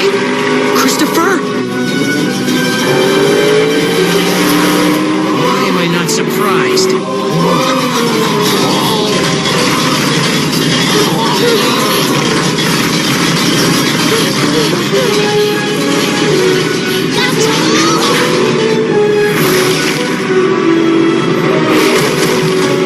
Hi, guys. Hi, Xyber. Youthful exuberance. Charming. Stay alert, Jack. Incoming at 2 o'clock.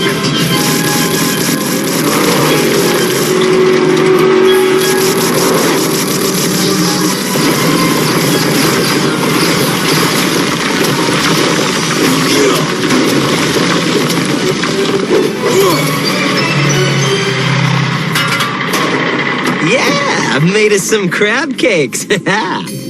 Christopher, I told you to stay home. But you never follow the rules. You told me you want to make an omelet, you gotta break a few eggs. Yeah, but that was different. Why? Because I say it's different. Shouldn't you all be looking for this magnet disruptor thing? Does this in any way strike you as familiar, Jack? No!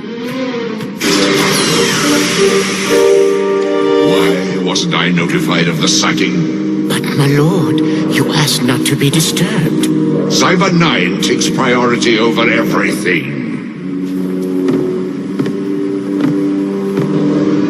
I wonder what they're searching for. Shall I send in more hunters, my lord? Not quite yet.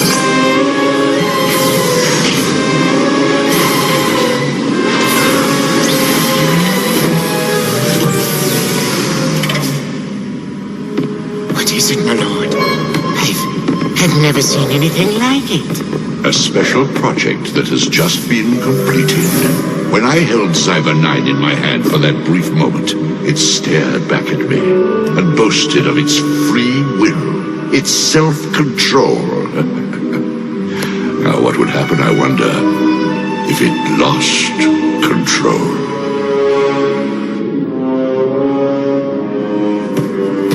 Main thrusters are gone. What if it's busted for good, Akira? Can I have it? Can I? Don't push it, Christopher. You're in enough trouble already. Did you find that magnetic disruptor thing? No, not a clue. We should think about clearing out before more hunters show up. You're sure it's here? Maybe your databanks failed you. If I weren't in complete control of my emotions, young lady, I might actually be offended. If we can find an undamaged cyberport, I can download the city's data core and the location of the disruptor. Undamaged? Good luck. Look! I'm taller than Willy! Christopher, get off there! It's dangerous! Hang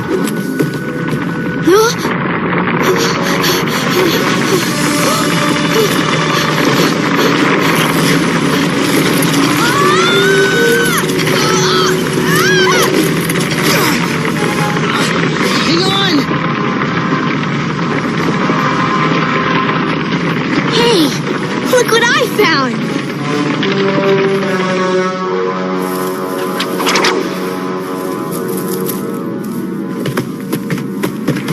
Faster, Jack, before the machina arrive. Calm down. You want me to get rope burn?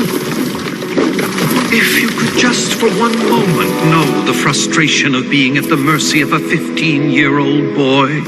Don't call me. Just kidding. I'm over that.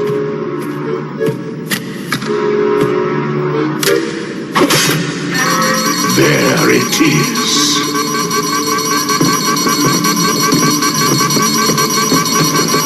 Let Xyber 9 taste the dark venom of chaos. What's happening? Whoa!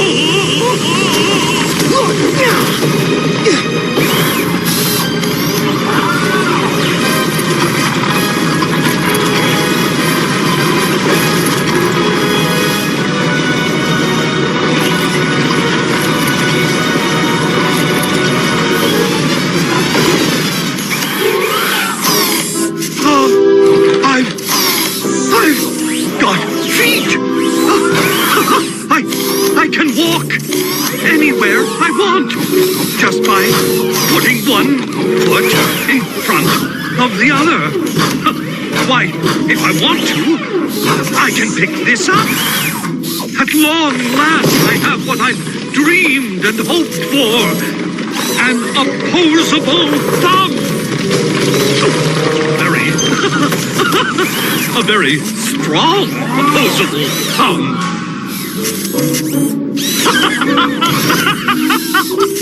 I've never felt so alive. I'm free. Free. Xyber?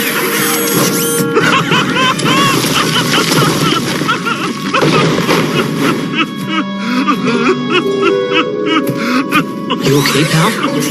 What is it? The freedom, the independence, after so many years of frustration.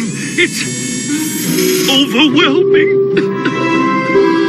You, for all the times you made me wait, made me look ridiculous, used me for things a decent, self-respecting farm robot wouldn't put up with.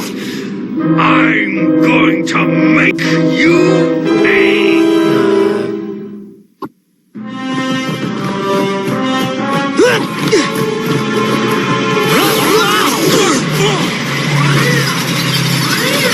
I knew this was gonna happen someday.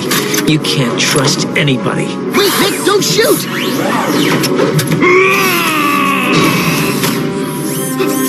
Jack, I've downloaded something evil. I don't know what's come over me. Hang on. We'll think of something.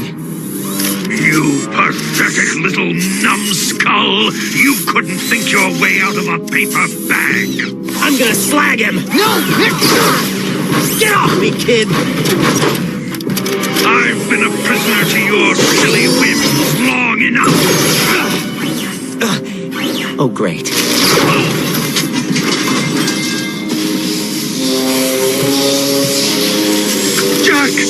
can't stop myself. Stay away from me.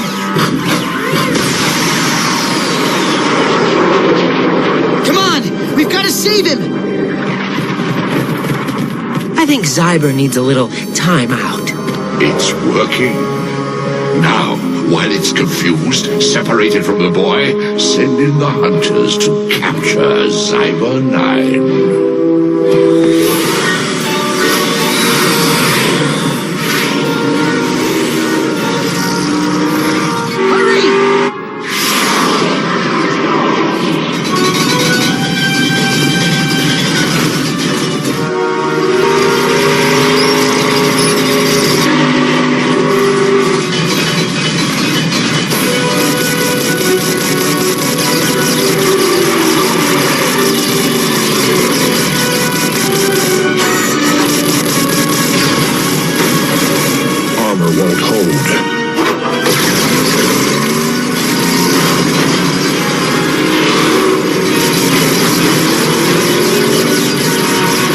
Hold them here. Go help the Cyberjack.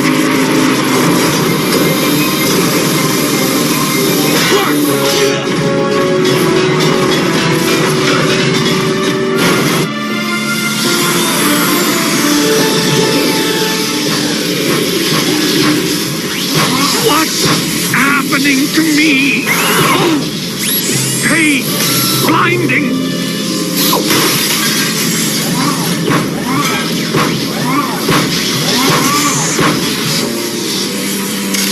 Ancients, help!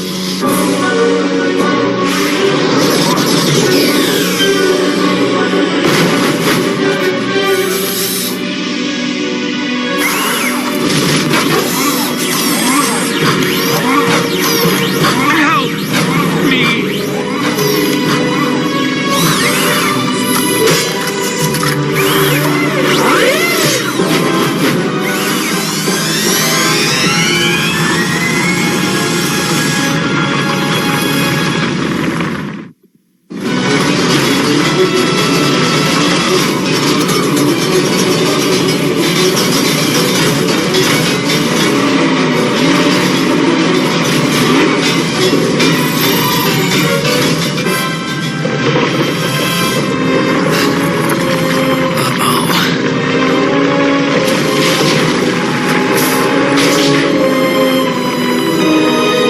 Like Xyber just upgraded.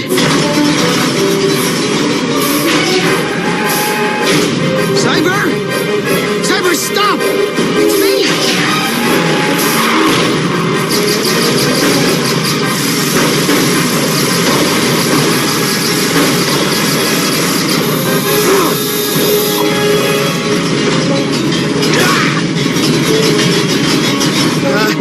Nowhere left to run, boy.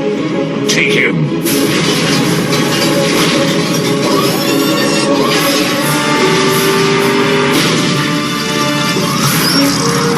What is that?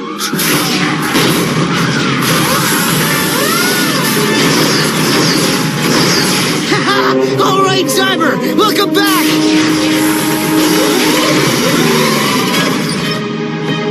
I don't think he's back.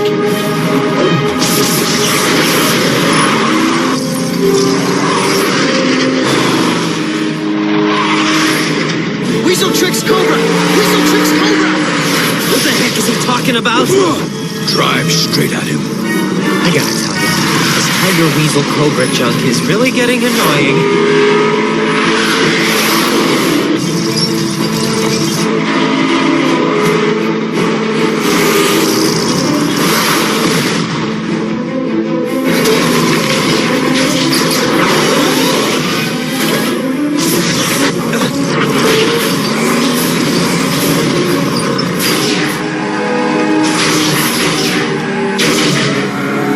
We've got 5 seconds till we're pancakes.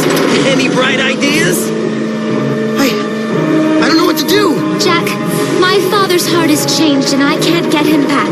This is different. The poison is in Xyber's head. You must call to his heart. Xyber! Xyber, listen to me! I'm going to enjoy this. I know you're in there somewhere. This isn't you. It's that thing that got into you. You have to fight it.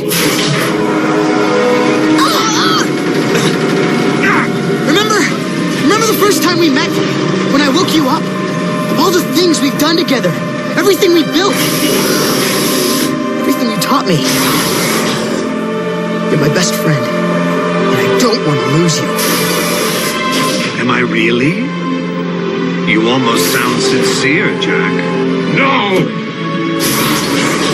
Wow! Yeah, Xyber, you're back! Any display of emotion will have to wait. We have business to attend to.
Xyber, are you all right? Yes. Completely. Thanks to you, Jack. Oh, you had me worried there. I believe I owe you all an apology. I am truly, truly sorry. Don't worry. It wasn't your fault. I ain't letting you off so easy. You almost crushed the snot out of me.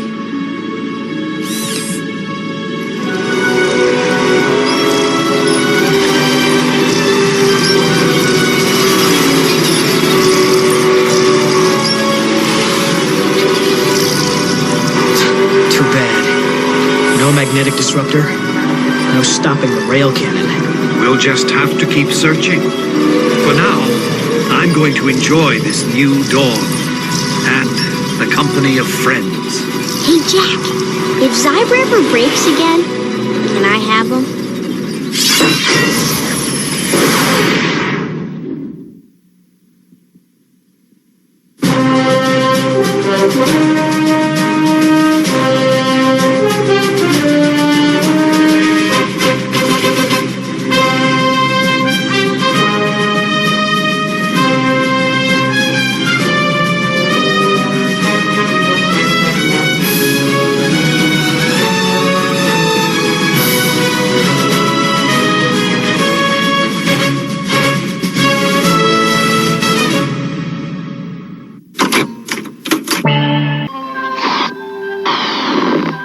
We will return after these messages. My little pony unicorn, a magical pony with beautiful hair. My little pony Pegasus, imagine my pony flying through the air. And your little ponies in pretty poses, sitting and turning and prancing too. My little pony, little pony, I love you. I love you, my little pony. I love you. My Little Pony, each sold separately from Hasbro. Hey, Cookie Crook, what are you doing? Scratching my back. He's trying to steal our Cookie Crisp. Where's the cookie cup?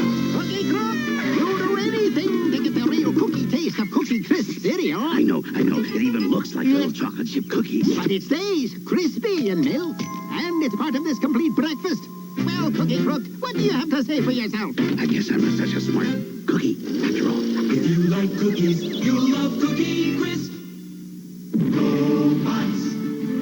You have pretend the evil Psykill has sent 2 new renegade robots to trap the Guardians. Robots sold separately. You cover the air, Zero. Tux, I'm picking up Leader 1 on my radar. Renegade. Lift up to the rescue. Take this, Tux and Zero. Glad you dropped in, Flip Top. Robots.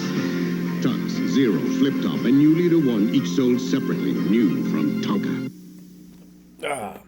All right. Brought you some more Xyber 9. it was a good, fun cartoon. And you can still enjoy it. Right? But we're going to keep it going. And we're going to head on over to the Spiral Zone. I love Spiral Zone. I believe it was aimed toward a more mature audience. I believe that it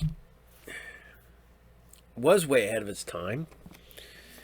And I think if it got released now, I think that it might do well. I think if they were to redo Spiral Zone, market it towards a more mature audience, I think we'd have something. But until they do market it, I love the fact that you look at the voice cast of this. It's a ton of guys from G.I. Joe and Transformers. And the animation's really good. The people that produce the show aren't people that you really know, because those people don't really pop up on anything else. So they're more of a, like a one and done. But the people that worked on it outside of that were people who worked on lots of things. And I think you can tell. But we're going to let you guys have at this. This is Spiral Zone episode 57. And this is Conflict of Duty. Enjoy. Surrender or pay the consequences. Earth's most powerful soldiers are Earth's last chance to fight the Spiral Zone. Darkness has fallen on the victims of the zone. Our world calls for courage, peace and freedom. We must own. We will fight on our honor, pledge route. We'll defend, fight the zone. Zone Riders, Earth's most powerful soldiers, are Earth's last chance against the Spiral Zone. Zone Riders, looks like we're coming to a commercial. Let's fight the zone.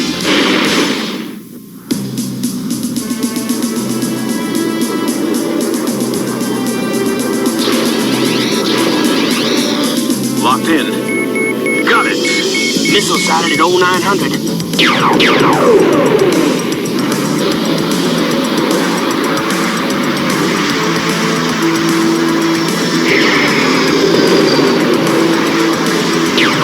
Maybe somebody doesn't want us in Germany. Overlord can figure out easily enough what we're planning to do. So what's the fuss? All we're gonna do is knock out his largest pod factory and grab a couple of pods.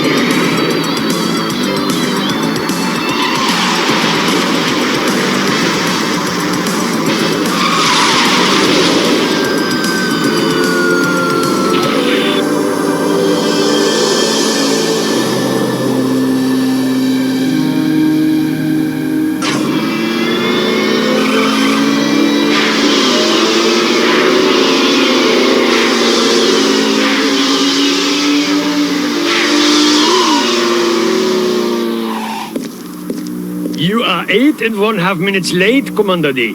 My apologies, Field Marshal Schaefer, but we ran into some... The factory in this zone manufactures pods for all of Europe and North Africa. My orders are to support your team in knocking it out if you can. Gets right down to it, doesn't he? Know how to do or nothing. We'll do our job, Field Marshal. And you can handle the factory's defense system? Sergeant Tank Schmidt designed it and helped install it when NATO weapons were being made there, before it was zoned. Without Sergeant Schmidt, the Zone Riders will never get past the plant's defenses. Prepare to attack. Yeah, let's stomp them suckers. Just keep the rest of them busy and force Schmidt to the edge of the zone, where I can use my new weapon to get him ready. So you are depending on Sergeant Schmidt to make this mission succeed. Well, good luck, gentlemen. Tank, what is it between you and Schaefer? Oh, he is my father-in-law, and he thinks...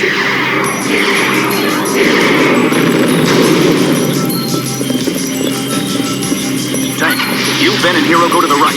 The rest of you come with me.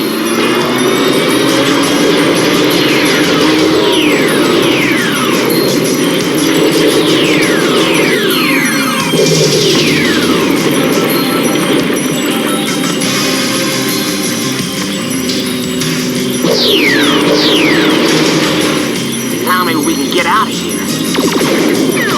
And again, maybe not. Visitors dropping in.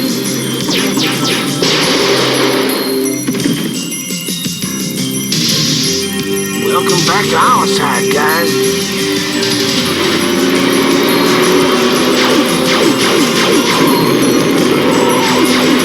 We have the Zone Riders pinned down, Overlord.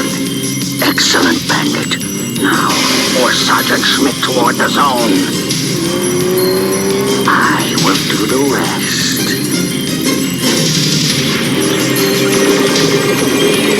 Zone Riders, report. This is Ben. Hero and I are pinned down.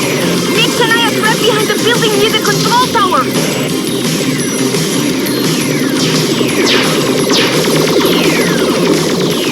I am past the control tower. They keep pushing me back towards the zone. They're concentrating on Tank. Overlord must know he's the key to the success of this mission. If Max could get free. Hang on, mate. I got an idea. The fuel tanker? Go for it, Ned. I'll cover you.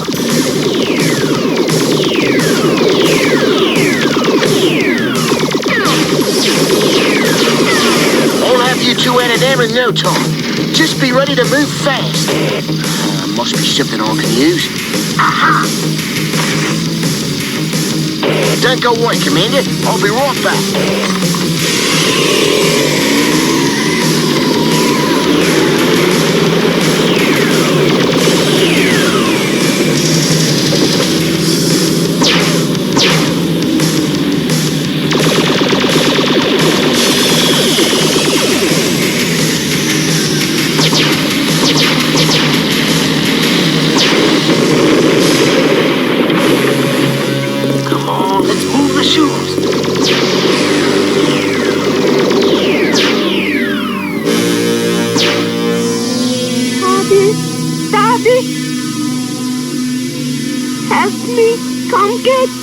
Joseph!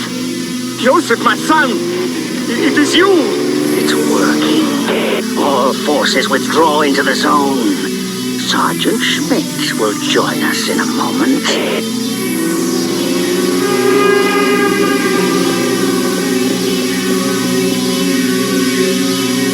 Joseph, wait!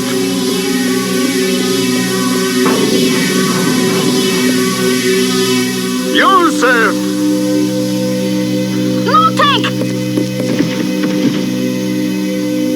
What's with you, man? You were heading into the zone alone. Let go.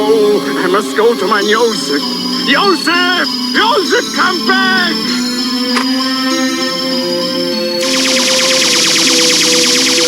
This area is a minefield! Watch!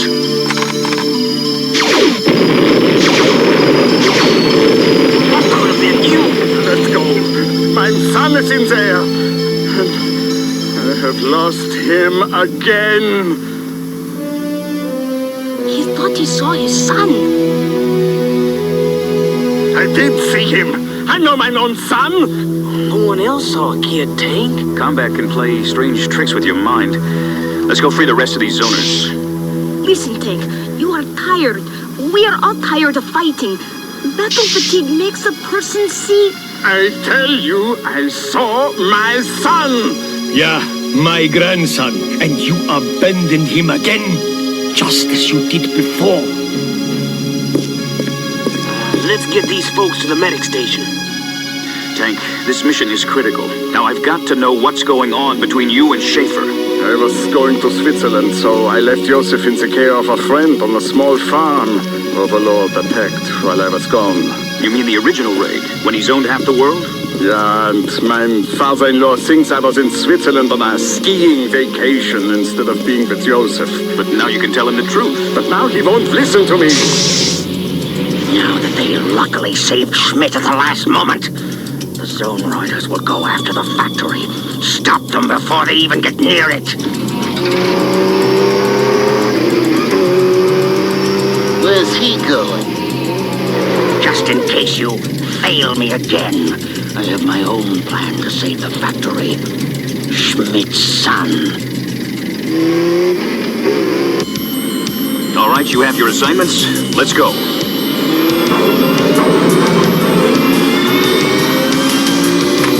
Heads up. Sounds coming from the rooftops.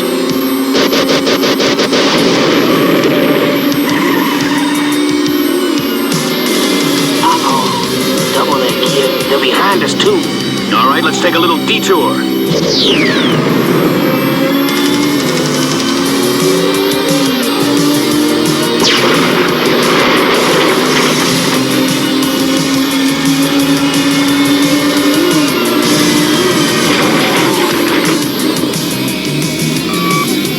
There's an alley we can use on the other side of the warehouse.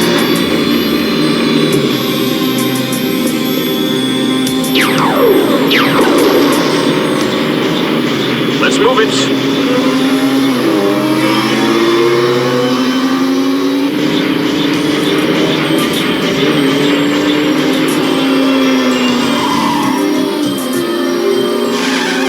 Schnell!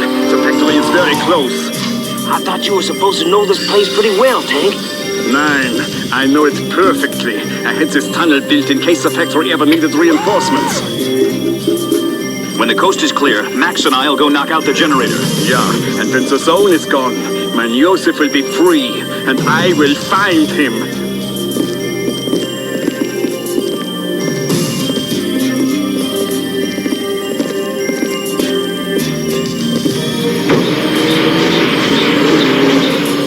Where did they go? Overlord, the Zone Riders have escaped on foot. Everyone pull back to defend the factory.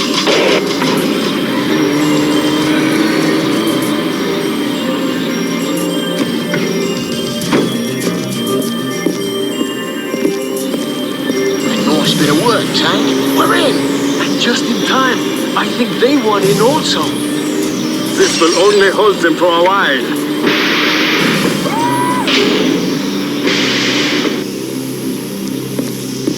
Follow me.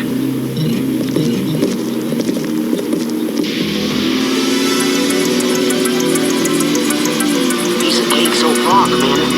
Big man, big man. Quick, Max. Pull alongside.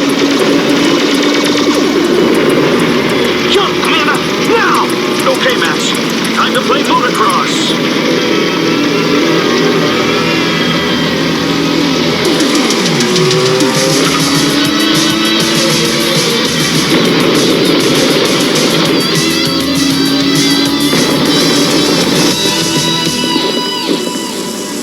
The beams cannot be shut off from this side, and they are extremely dangerous. I will go first.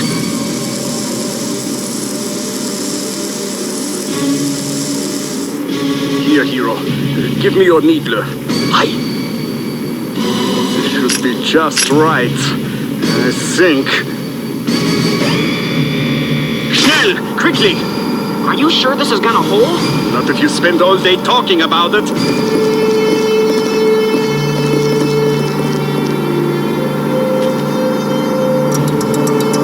Thank goodness that is the last of the security devices. Unless you count those blinders. I've never seen these before. Now worry. That'll fry 'em. I don't think so. Well, now what? Now what do we do? I'll tell you what we'll do now, mate. Now we worry. Stay tuned. The Zone Riders will be back. And now we return with more Spiral Zone action. Whew. It's getting hot on a summer day in the outback. But not hot enough to stop them. Better see how they like the cold. It's good thinking, Cat. but they will not stay frozen forever. Quickly, there is a storage room beyond. I've never seen those robots. They are new. Overlord must have put them in. I just wonder how to turn them off. They have to be centrally programmed. Well, to control that many of them, there has to be a central computer somewhere. You and Hero must find it and reprogram it. First, we must find a way out of here. Through that vent!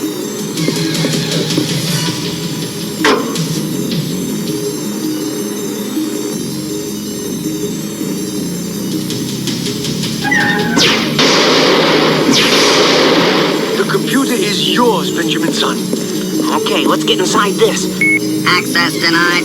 Nuts! Access denied. We have a visitor.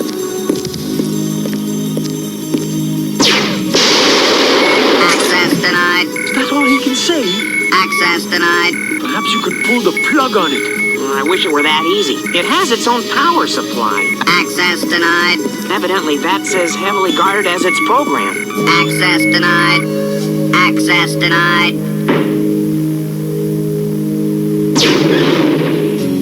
Access achieved. We are ready for the ram pack.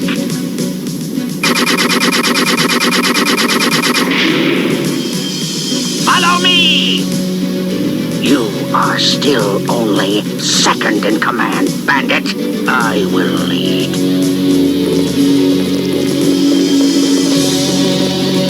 We are waiting for Ben and Hero to rejoin us. They have stopped the robots.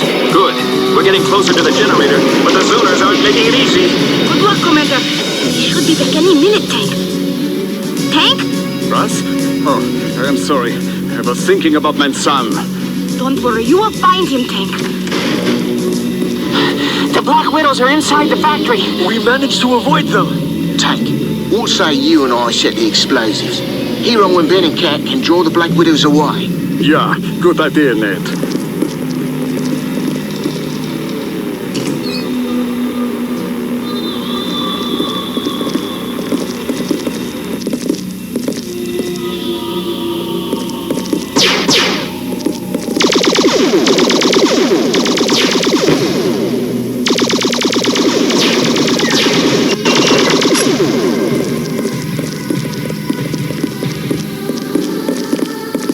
The assembly line is inside.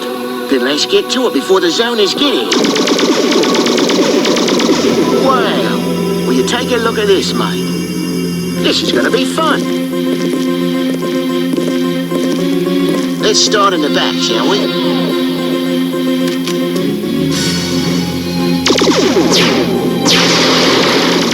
That's not the only way in, you fools.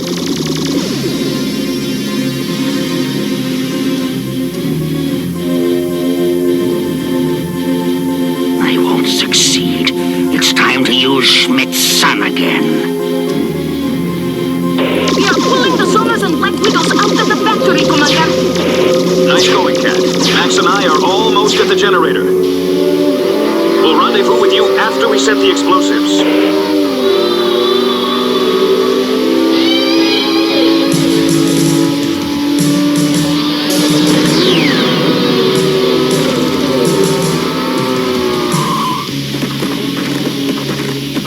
When you are, Commander. We're almost set to blow the factory, Commander.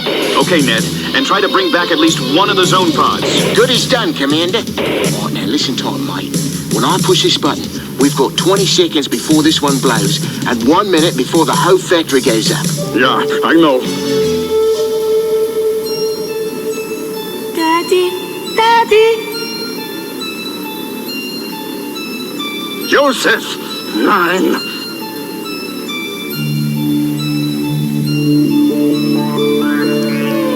Help me! Come get me! No, I must have my son! Tank, it's a trick. It's not your boy. His eyes aren't even yellow, and his face is clear.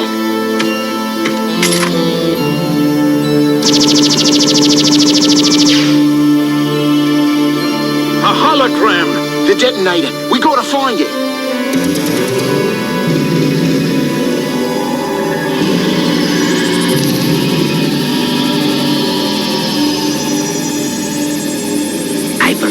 this is what you're looking for.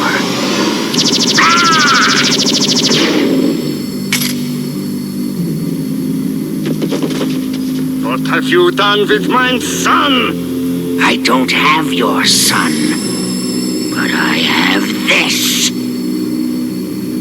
Then you might as well use it. 20 seconds and this place turns into a cloud of dust. You're coming with us, Overlord. I will get the pods.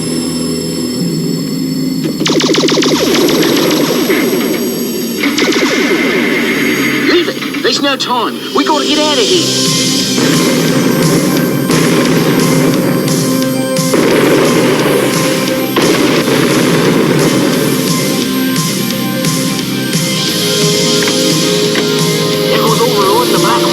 Now it's our turn. Let's go, Max.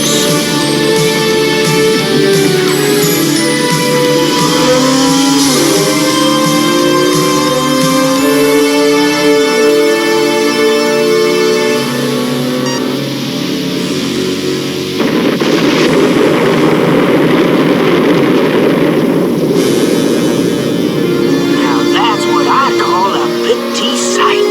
Now, the prettiest sight of all will be when the last zone generator in the world gets blown.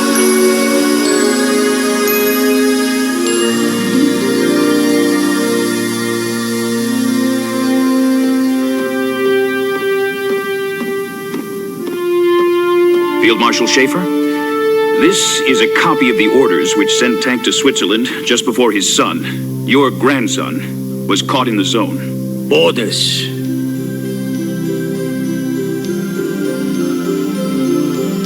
He was called away on a secret mission. Yes, what you thought was a betrayal of his son was really respect for his country and a desire for world peace. Dankeschön. If you will excuse me now, I have other business to attend to. At ease, Tank. We found this holographic tape in Overlord's local headquarters. He edited it to make me think Joseph was here. Daddy? Daddy? Thank you for my birthday present. I can't wait until you come back and get me. Then you can help me put this together. The owner of the farm who was looking after Joseph must have made the tape as a surprise for me. As an Overlord found it. Commander Courage informed me why you were not with Joseph. I am sorry that I had to find out from him that I did not listen to you. But still, I do not have my son. Someday we will both have Joseph back. We will search for him together, Tank. We'll be right back with more Spiral Zone action. And now we return with more Spiral Zone adventure.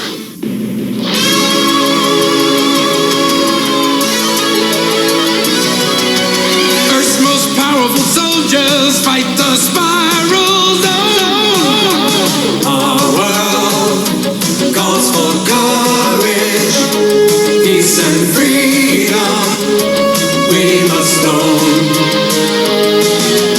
We will fight on our honor, what is right. We'll defend, fight the zone.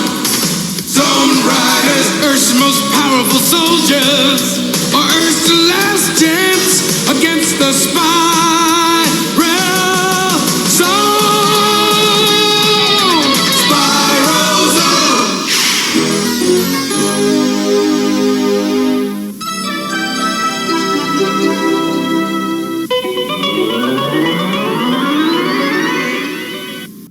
After these messages, we'll be right back.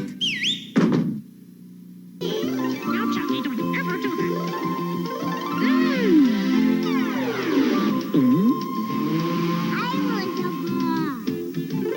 I'm Dwight Schultz, and I'll be right back with one to grow on. Cocoa Pebbles from you know who. Barney, what are you doing? Breakdancing. Anyone who's anyone can breakdance. Oh, yeah? Here's the Pebbles break. Now, Pebbles, break. Here's the Pebbles steal. The Pebbles steal. The Pebbles steal? Cocoa wishes. Barney! And here's the Pebbles flip. House Fruity or Cocoa Pebbles cereal, part of this nutritious breakfast. Yabba dabba delicious. You're gonna get in trouble going on strike against your parents. But it's the only way I'll ever get anyone to listen to me. Why? My dad just took my allowance away because my teacher told him I was throwing spitballs in class today. I didn't do it. But who's gonna believe a kid against a teacher? It's hopeless. Boy, do I know the name of that tune. Trying to convince your parents that you're right and another adult is wrong is about as difficult as flying around the world without an airplane. At least that's what I used to think. But now I've found that if you're truly right and you honestly explain it to your parents, 9 times out of 10, they'll understand. Instead of carrying on like this, why don't you talk to your parents and ask for a meeting with your teacher? You know, Ronnie, maybe that'll work. I know I'm right. Go for it, Ronnie. And that's one to grow on. Every day, people are dying to get in here. On our highways, at construction sites, near our homes. Because trash isn't properly contained and discarded, people get hurt, they even die. Clean Houston has programs designed to help make your work, play, and home areas cleaner and safer. Call us. Someone might die if you don't. This is Channel 2, Growing with Houston. Oh. You know, we were once asked, you know, if we could have one weapon from each universe, what would it be? And I've always said, Green Lantern, I'd want a Green Lantern power ring. I'd want that more than anything else in the DC universe. A ring that could basically grant wishes, and it was only limited by the bearer's willpower. Oh, I'd have all kinds of cool stuff, I tell you what. So, I'm just gonna say, Green Lantern power ring is the weapon from DC universe that I'd want more than anything else. So, letting you know. You know, because people are like, oh man, if I had it, I'd have Thor's hammer. I'm like, would you be worthy? Would you be able to pick it up? You know, oh man, Iron Man's armor. Could you pilot it? I mean, I like to think I could pilot it. But man, you put that ring on, whatever you imagine comes to life. How hard is that? I mean, it's like basic kid 101.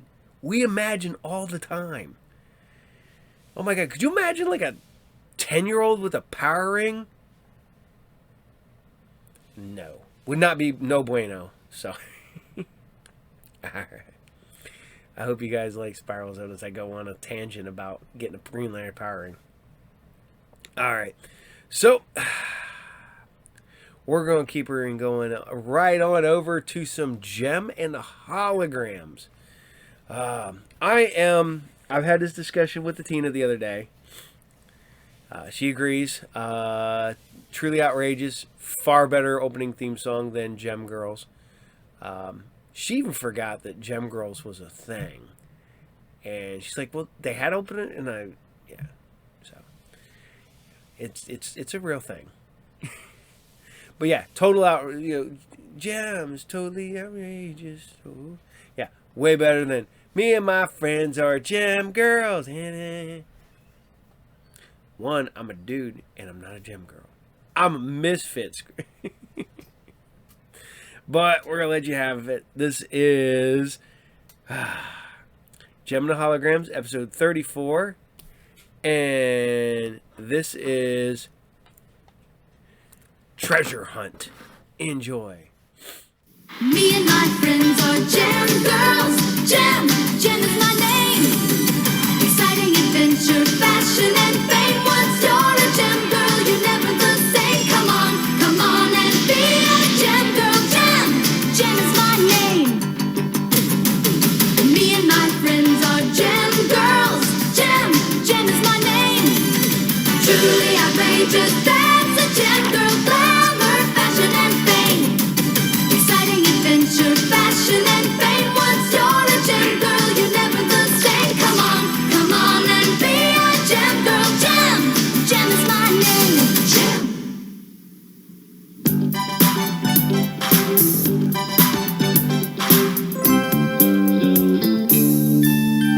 Richard Xanthos of the Xanthos Charity Foundation. This year, the foundation is sponsoring a treasure hunt to be held on my estate in Northern California. Hi, I'm Christine, Xanthos' assistant. 2 teams will participate in the hunt. The winning team's prize will be a priceless item from the Xanthos collection. Mr. Xanthos, have you picked the 2 teams? Not yet. We're investigating several possibilities. See if you can hit this one! What a team! We'll make the Olympics for sure! I can't believe it, Anne. You just learned to play volleyball today. Well, you're a good teacher, Jem. Thanks for taking the time to help me. Take the time to give of yourself. Take the time to share. Take an hour and dreams will flower. Take the time to care. Take the time to open your heart. Find some time to spend. You can reach them, make time to teach them. Try to be your friend. Take the time to see it through. Take the time, they'll adjust, and you'll win the trust in you. Take the time to listen a while.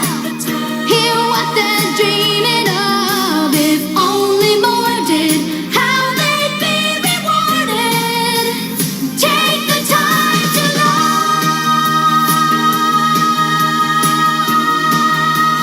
Take the time to love.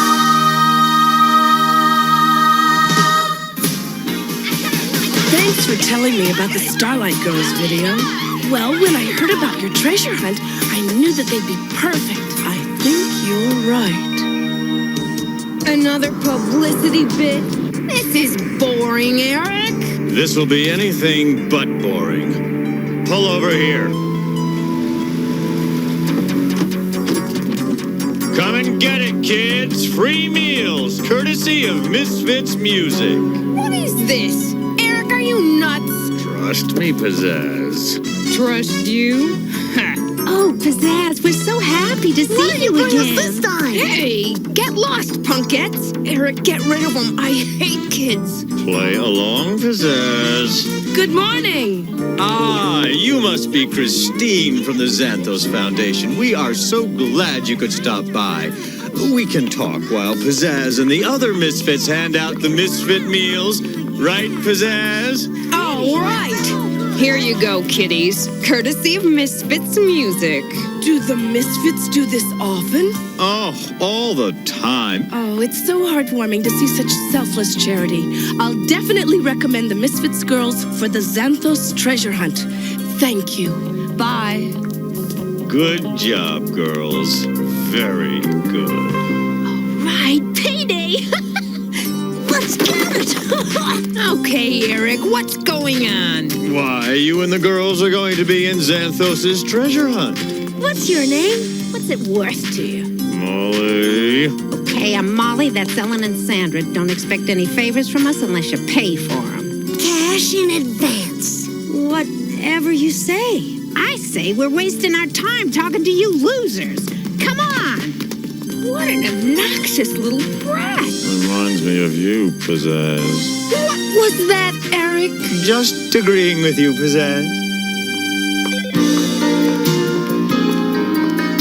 What do you think? I like the music angle, and they both look like deserving groups. The competitors in this year's treasure hunt will be the Starlight Girls and the Misfit Girls.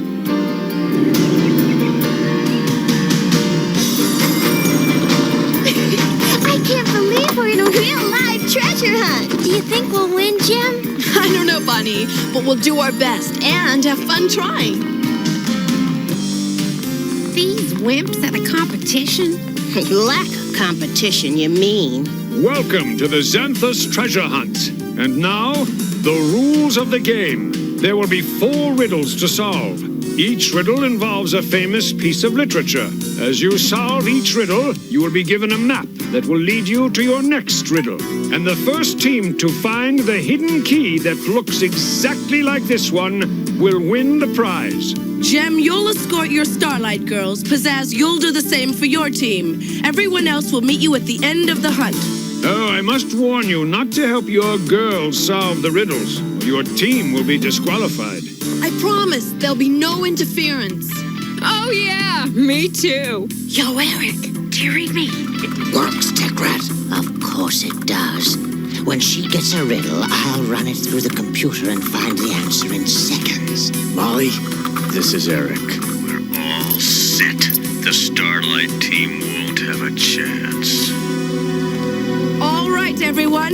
This is where the treasure hunt begins. Remember, playing fair is more important than any prize, no matter how valuable. Now don't forget, winning is everything. We'll trash him, Pizzazz. These maps will lead you to your first riddle. Come on, Molly. Hurry, Bunny. Good luck. See you at the finish line, Jam. When we win. This looks like the river, and... Look, there's an Indian, just like on the map. Okay, what's our first riddle? I am Hiawatha. Where was I born? Eric, where was Hiawatha born? On the shores of Gitchigumi. That's the answer. The shores of Gitchigumi. Good. Here is your second map. Our next riddle is at Looking Glass Lane. Let's go! Look. Uh-oh, they're ahead of us. We must go to the Arabian Gardens on the other side of the river. There's a shortcut. Follow me. Be careful. No sweat. We can make it, see? I've got an idea. Let's do it.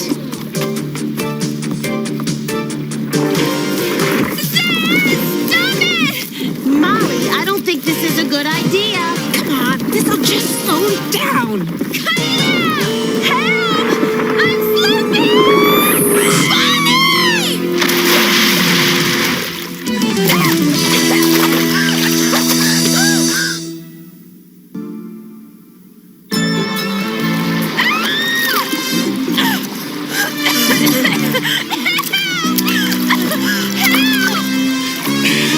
I've got you.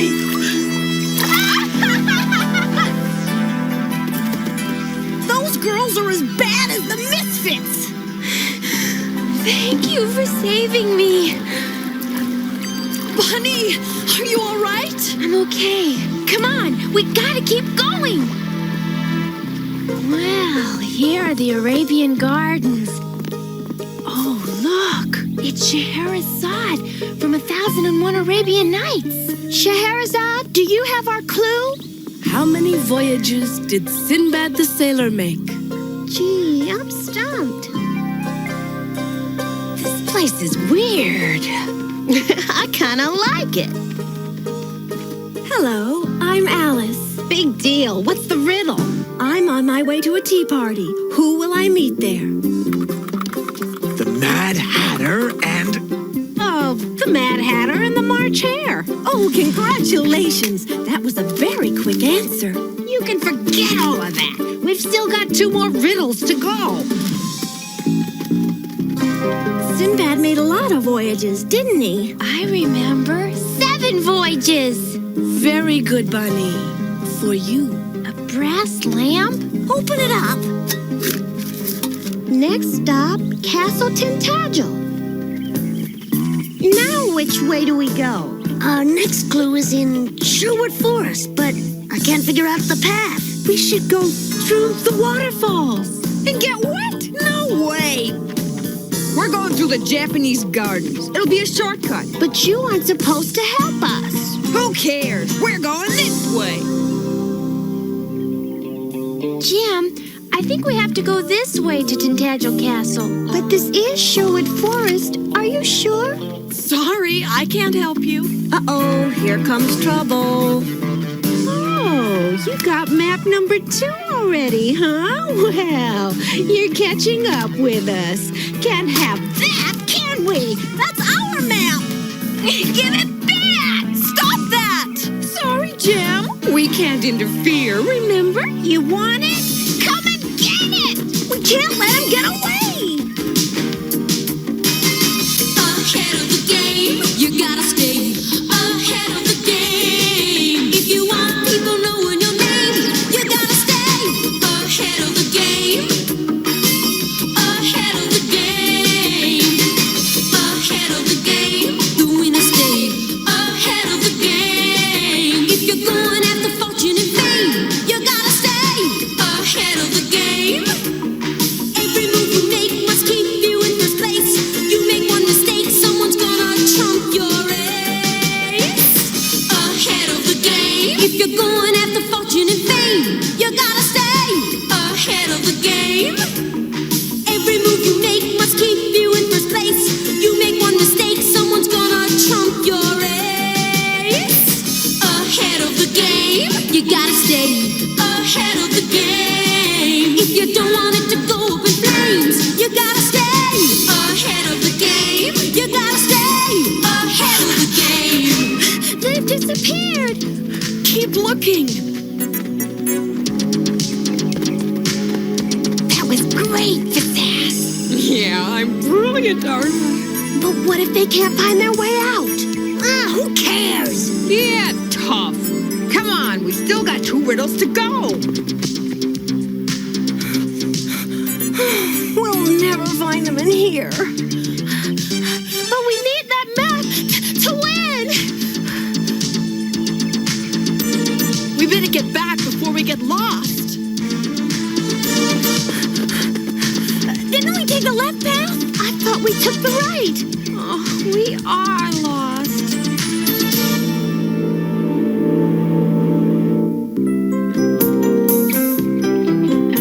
We'll never get out of here. We can't let them beat us. I've read something once about mazes, that if you follow one wall of a maze, it should lead you to the exit. Let's try it. Hold on. That must be Robin Hood. Thank you, good sir, for supporting our cause. Yeah, it appears I have no choice, Sir Robin. Robin, give us a clue. Ah, fair maidens, I have a riddle for you to answer. So spit it out, Featherbrain. Let's hear it. Which king finally pardoned me from the life of an outlaw? Let me think about that one for a sec. Eric. The king that pardoned Robin Hood. Give me a minute. Here it is. It was King Richard the Lionhearted. Quite correct.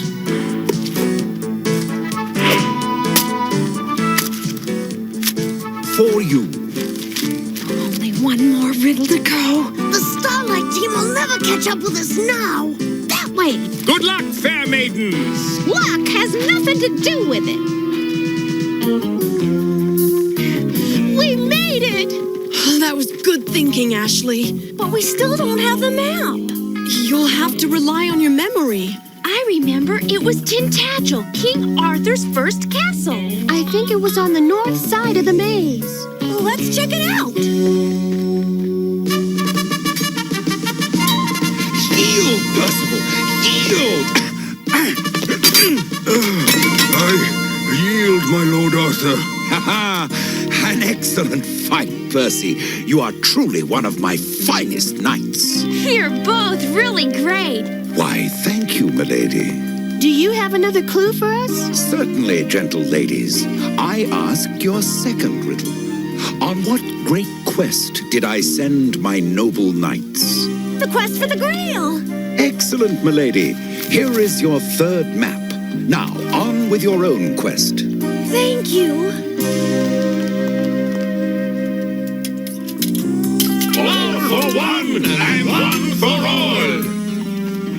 Mademoiselles, this is your third riddle. Who was the fourth musketeer?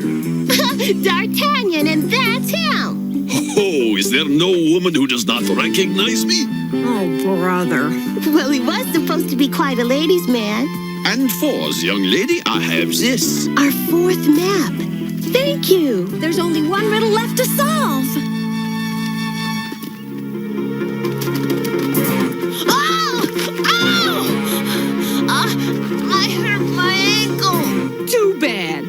We've got a game to win. Don't leave me here alone. Maybe we ought to... Don't be a wimp. Remember, winning is everything. Don't go! Please! Oh. Now we have to find Long John Silver. Listen. It's Sandra! Are you okay? I hurt my ankle. Pizzazz and the others left me here. Figures. That's just like the Misfits. If we stay with her, we'll lose for sure. But she's scared. We can't leave her. Please keep going. Don't let Pizzazz and Molly win. They don't deserve it. What should we do, Jim? I can't help you. You'll have to decide the right thing for yourselves. Okay, Toga Brain, I guess you're Odysseus. So what's the riddle? Here is your final riddle. What was the one-eyed monster that I fought during my voyage? The answer is Cyclops. The Cyclops. We won! Ah, you must still find the brass key. What's he talking about? Where's the key supposed to be? X marks the spot. It's on that island. And I will take you there. Easy now. Can you move it? A little. Good, because we're taking you with us.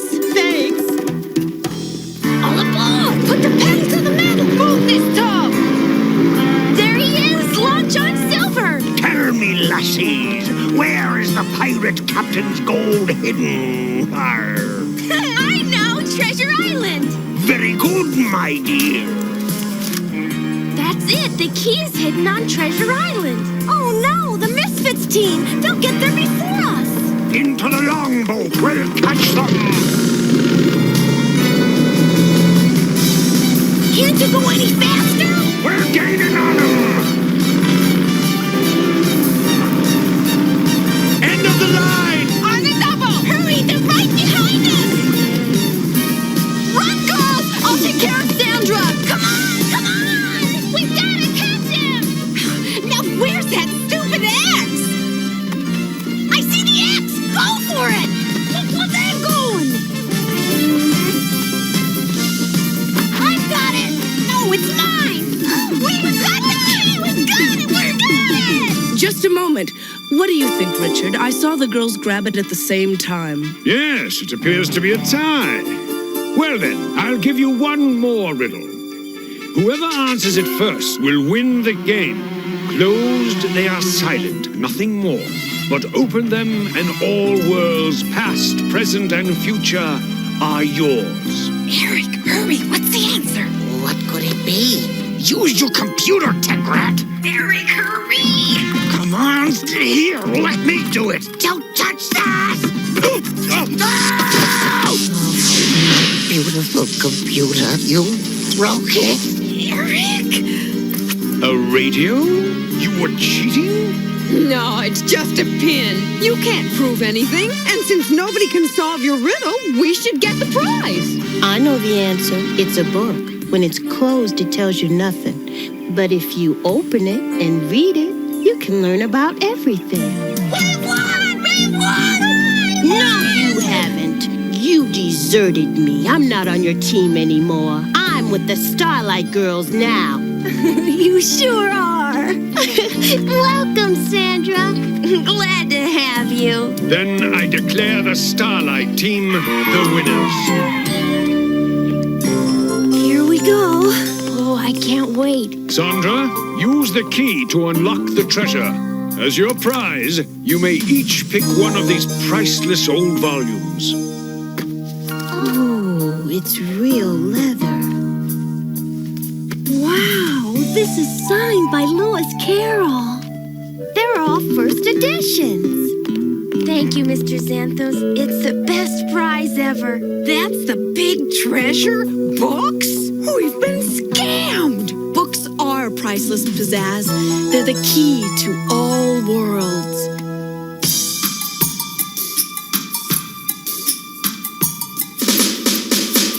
Open a book and see where it takes you. See the way time flies.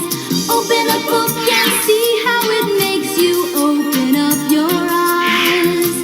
Open a book and be transported to a world you never knew. Follow a rainbow till down a windmill track down.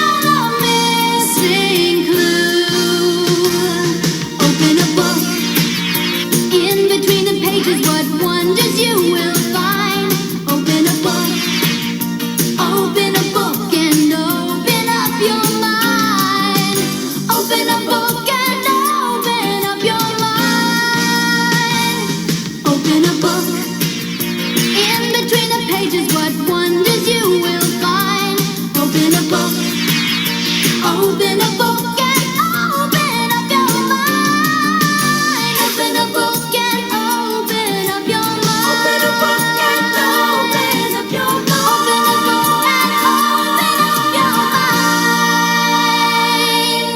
mind. We'll return after these messages. There's a big time day just waiting for you to get ready. You're all right. Getting ready. He's so excited. Go on. Crunchy sweet part of a complete breakfast. Getting ready with honeycomb. Getting ready. Honeycomb cereal. Getting ready. One free and specially marked boxes of honeycomb. Hey, Winfield! An official Sports Illustrated poster. Cool! Stars like Steve Garvey and Sugar Ray. You can get all 8. Great! Yeah! Everybody's got a little smile inside. Sneaks out every once in a while. Like when you're eating a Rolo, it's too hard to hide. 'Cause Rolo is a whole roll of smiles. Chewy caramel, rich milk chocolate. Rolo is a whole roll of smiles. 'Cause Rolo is a whole roll of smiles. Rolo is a whole roll of smiles. Okay. So, I hope you guys still like Gem and Holograms. Because I will run Gem and Holograms till it runs out. I mean, there's 3 seasons of that bad boy. And we're only 34 episodes in.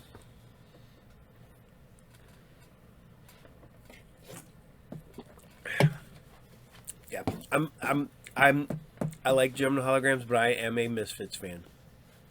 But then we get the Stingers that show up later, and they're cool too. We just ain't got that far yet.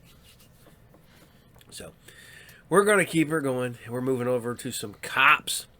Central Organization of Police Specialists with BP Vest. I love his name is BP Vest. So, you know, they're really cool. And I wish somebody would do something. And I have said this time and time again. I'm looking at you, Hasbro. You have the rights. Use them. Just saying. What Use is them. Hasbro? Fold them into another toy line. That way you don't have to have just a Cops toy line. Fold them into G.I. Joe. Make G.I. Joe 6-inch style Cops figures. You know, just saying. Easy peasy. So, this is Cops, episode 39. And this is Case of the Ghost Crooks. Enjoy. Cops, Central Organization of Police Specialists. Fighting crime in a future time. Protecting Empire City from Big Boss and his gang of crooks.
Case of the Ghost Crooks. Cops File 16139. The big boss was hungry for some chips. Not potato chips, microchips, computer microchips that were part of a new top-secret space project. Big Boss had a plan, and he didn't think we had a ghost of a chance to stop him. Here's how the caper came down.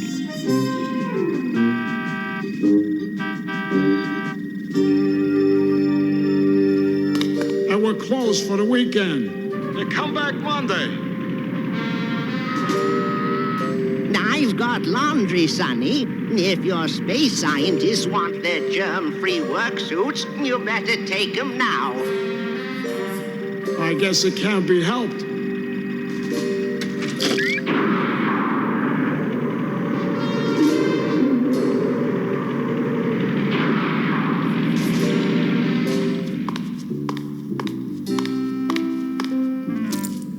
Boy, these scientist guys are sure finicky about dust and stuff. Don't touch those! We can't contaminate the suits now, can we? Contaminate me? I'm all done. You want to let me out? Yeah, sure thing. You've got a fine security system here, Sonny. You bet, old-timer. Nobody gets in or out of here unless I say so.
Can see just how diabolically clever I am. Thanks for giving me a hand.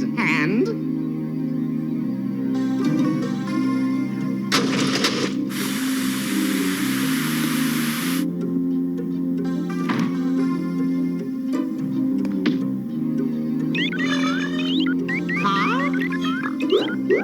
Silence, you clattering bucket of bolts. This is my most brilliant escapade ever! Get busy, you malfunctioning mental midget!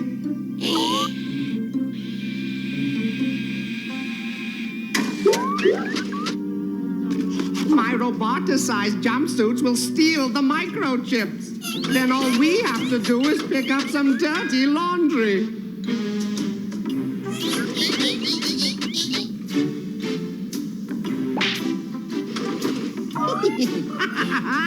We'll take the space program to the cleaners for millions.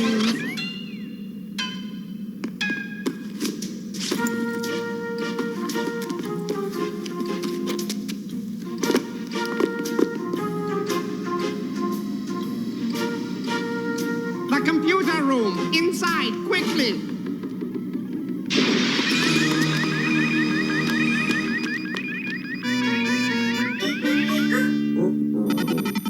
Open the door first, you battery-operated boob!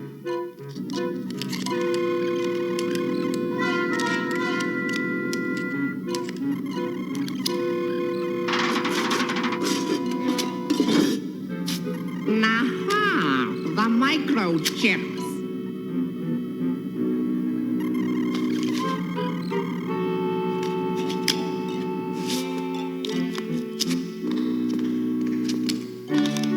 What is it, you clumsy computerized can opener?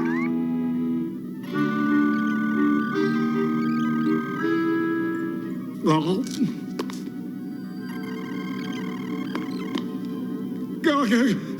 Ghosts! He means the suits, you junkyard reject. Hurry, get the microchips before that guard comes back.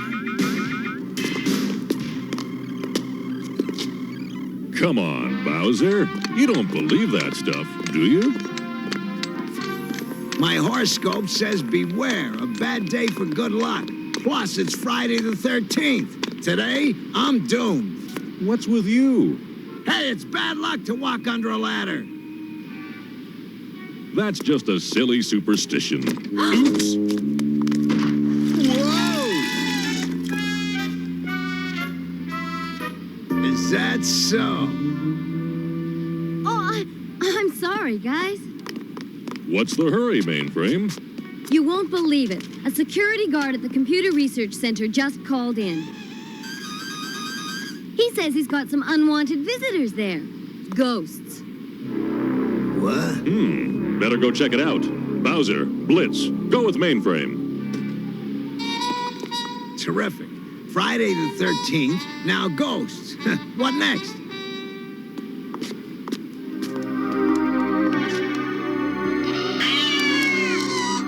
A black cat crossing your path is bad luck. I don't believe in that stuff. You can break that bad luck by turning around 3 times. Hey!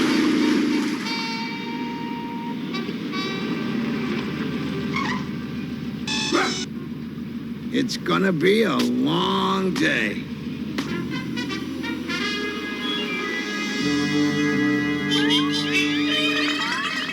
It's those cursed cops. If they think they can ruin my perfect crime, they're wrong.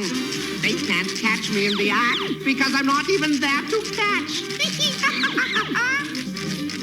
Faster, you squeaking rust bucket, faster! Ghosts, I tell you. 2 of them. What makes you think they're ghosts? Who else walks around without any head on top of their shoulders? Be careful, you industrial-sized soup can. You drop the microchips. Pick them up.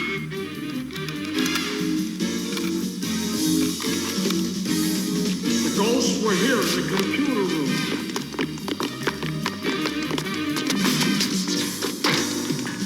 See? They broke the door to smithereens. Something's going on. See what you can find. We'll check the rest of the building. Come on, Blitz. Let's go and collar some ghosts. How you gonna collar them? They don't have any necks.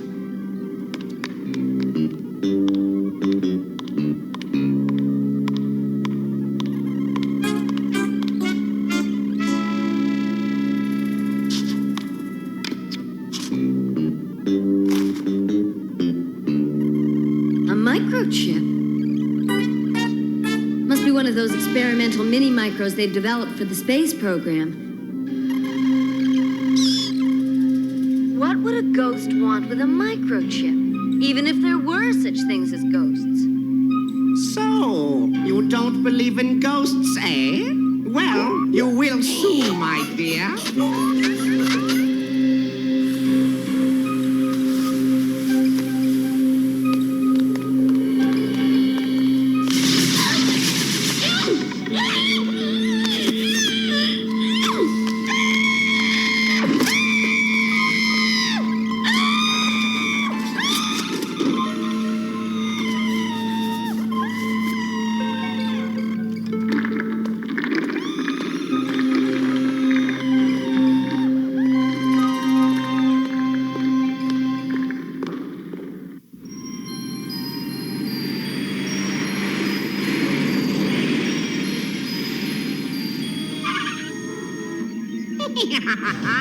Time to clean out some cops. We'll take her to the laundry chute.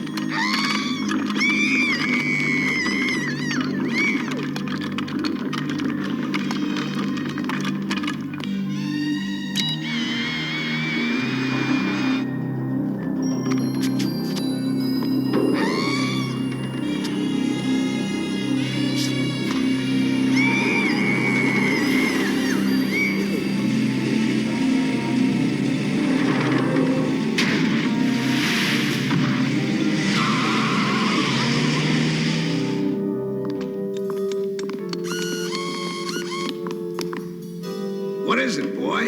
You got a whiff of a ghost? Well, there's nothing in here. Maybe. Maybe not.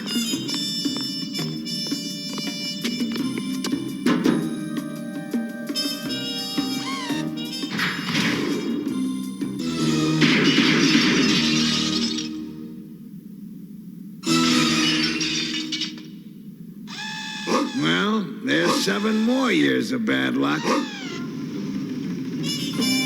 Millions of dollars worth of microchips right in your clumsy clutches, and you dropped them. You dropped them? I didn't. That mechanized moron did. We got most of them. I don't want most of them. I want all of them. I should have known better than to send a rag to do a man's job. I'll send my robots back to get the rest of the microchips. Wrong! Send them back in and have them let Rock Crusher inside.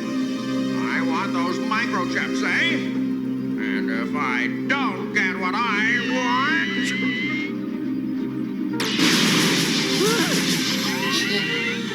Get busy and get it right!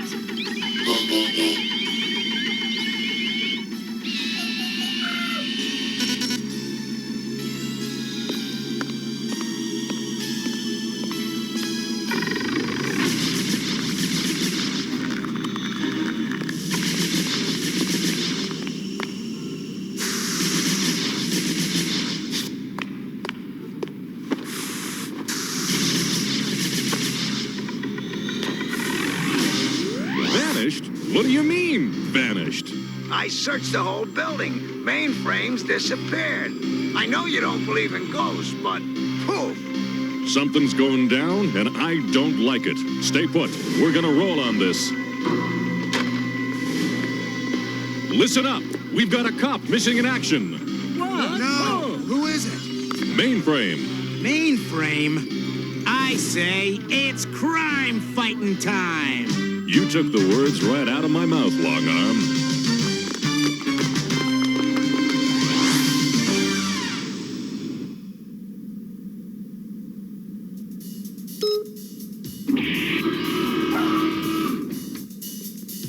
Nice dress. You come in plaid or polka dot?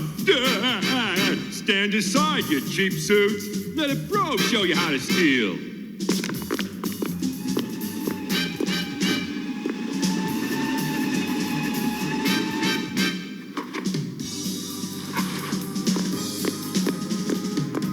Who says you gotta be smart to work on computers?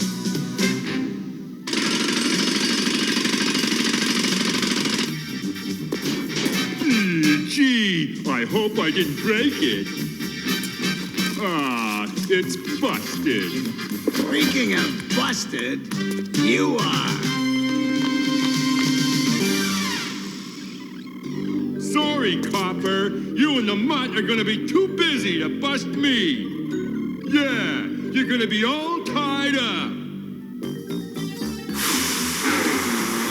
What?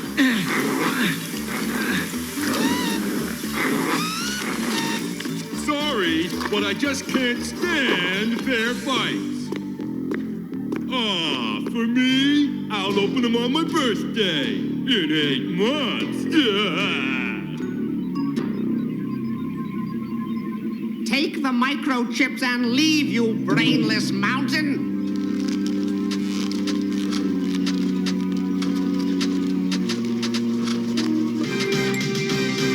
It's time to even the odds.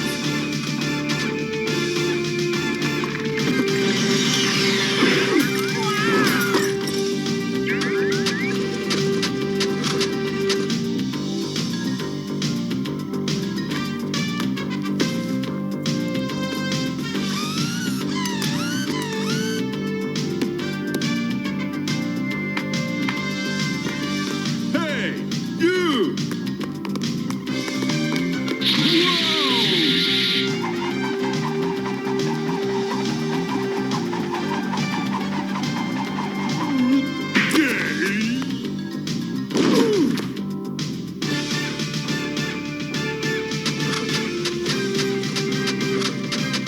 Put away from the controls.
What we've got.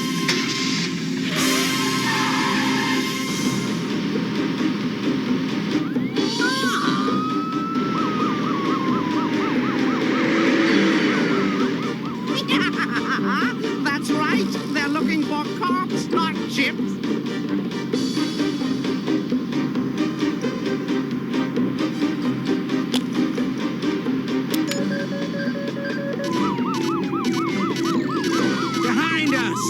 Roger. Let's head for the target zone.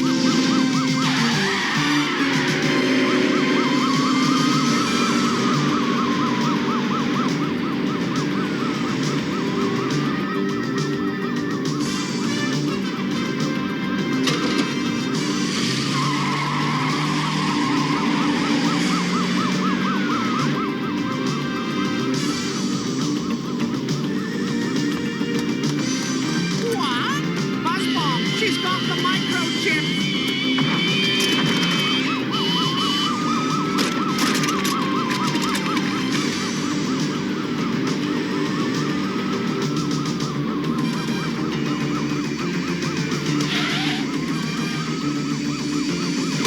Forget the van, Bulletproof. She's heading for the bridge.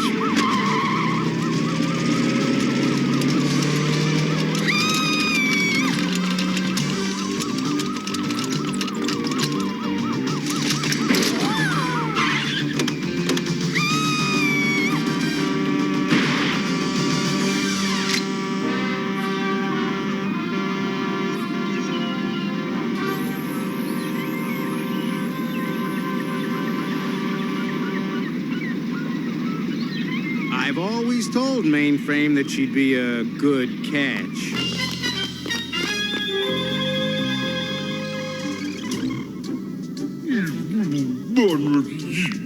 And this one is the first knot I learned in the Boy Scouts. Got a merit badge for this one. The microchips were returned to the space program. And Rock Crusher got a vacation that suited him real well. File 16139, the case of the Ghost Crooks. Case closed. Cops, roll call. Highway, Mainframe, Long Arm, Bowser and Blitz, Sundown, Hardtop, Mirage, Bullseye, Mace, Barricade, and they call me Bulletproof. These are Empire City's most wanted crooks. Berserko, Rock Crusher, Misdemeanor, Turbo Two-Tone, Dr. Bad Vibes, Nightshade. Use caution in apprehending. After these messages, we'll be right back. Zeroni! You can taste the fun of make-believe with Chef Boyardee. Animal shapes! Roller coasters! You can go anywhere you want to be with Chef Boyardee. Wavy macaroni tastes great. Yeah, and good for us. Tomorrow, ABCs and 1, 2, 3s. thank goodness For the fun of Chef Boyardee. fist of Cobracon has you under my power. I, Stratos, will obey. He-Man, Stratos, and Cobra Khan each sold separately. Your evil mist won't make a slave of He-Man. Oh, yeah? One more blast of my hypnotizing mist, and now you're gonna see real power, Cobracon. Cobra Khan figure is new from the Masters of the Universe collection. Other action figures each sold separately from Mattel. All right. So, I hope you guys still dig Cops. Because now we're going to one of the best episodes of the real Ghostbusters. But ironically enough, what's the table? Is it throws me off with the new toy line. This is the real Ghostbusters, and this is the Boogeyman Cometh. But the new Boogeyman comes with Winston. I feel like it should come with Egon. Because that would make more sense to me. And it's so funny, because I have to ask, I want to ask people, did you have a Boogeyman? Did you have a Boogeyman that lurked under your bed, in your closet, in your head? As I'm singing the song from Enter Sandman. I don't know if I had what, a lot of people would claim is a Boogeyman. I had a sleep paralysis demon. I don't believe it's that. It's just a nightmare. Although I do vividly remember it, and I was probably 11 when I saw it, and I still vividly remember it. I just want to know if you had your Boogeyman. Like, was there a monster in your closet that you were afraid of, or under your bed? Was it under your bed, in your closet, in your head, exit light, enter? Wait a minute, that's not right. No, I gotta find out. Did you have a Boogeyman? And was he John Wick? Here you guys go. This is Real Ghostbusters in the episode The Boogeyman Cometh. Enjoy. There's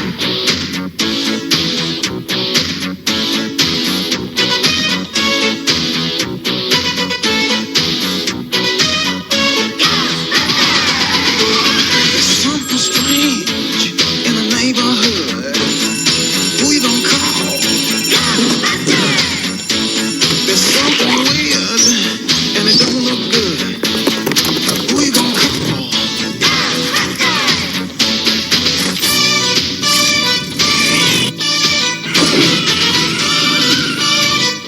I ain't afraid of no ghosts.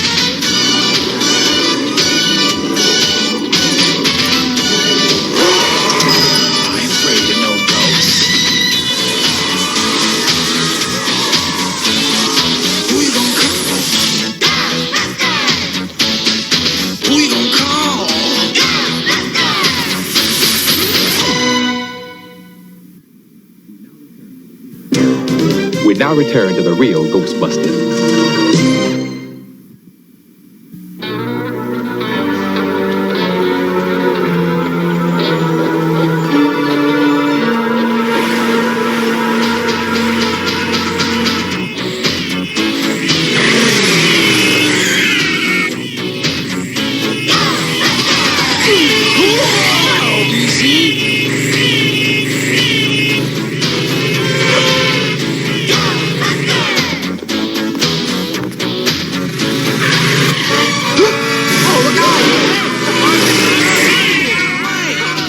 Okay, we're on him now.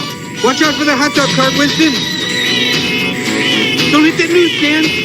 Rick, you should have put another wheel in the back seat for him.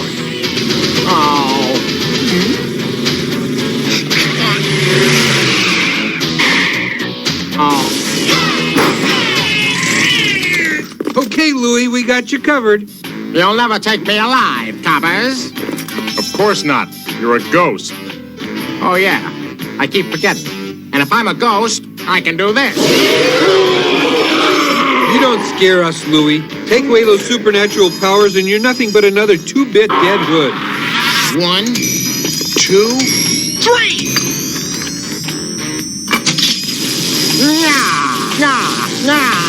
Hit it! I've been praying, see? Another ghost? Another dollar. What? Let's get it back to the containment chamber. Hurry up, Elon.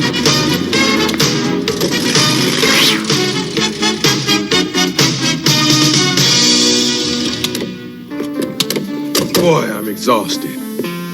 Yeah, I don't know about you guys, but I'm gonna sleep like the dead. Possibly not the most appropriate metaphor, Peter, considering our line of work. Janine, we're all going Betty by now, so don't let anyone in. Whatever you say, Dr. Venkman.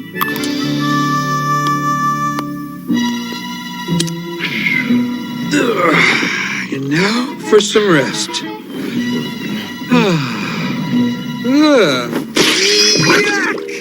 Slimer! You've been sleeping on my pillow again, haven't you?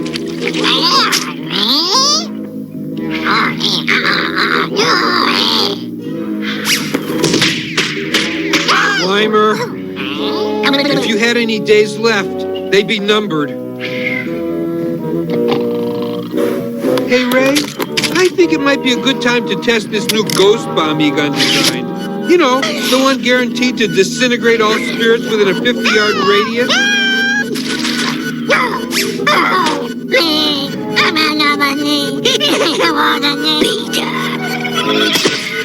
Works every time. Hey, guys! Janine, do you know what time it is? I know you told me not to let anyone in, but I think this qualifies as an exception. Remind me to pay you sometime so I can cut your salary. What is it, Janine? Meet Megan and Kenny Carter. They want to hire us. They want to hire us? You can have everything in our piggy bank. Well, our usual fee for a standard capture and containment is $1,500. But we'll make an exception. Yay! Janine, get the kids some cookies and milk, will you? Okay, kids. Suppose you tell old Winston what the problem is. Well, sir, it's like this. It's the boogeyman. What? Yeah, the boogeyman lives in our closet. He's there right now. He comes out and he scares us. Uh-huh. I think you kids have got overactive imaginations. That's what our parents say, but it's true. He's there.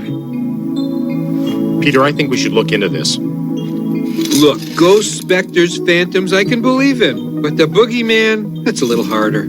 I say we investigate. Now. Okay. You want to tell us why you're so hot to take this case, Egon? Let's just say it's personal. Thanks, Egon. That explains a lot.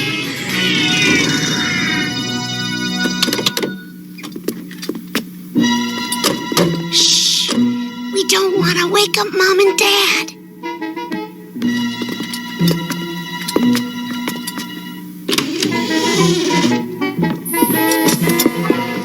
Looks pretty scary, all right.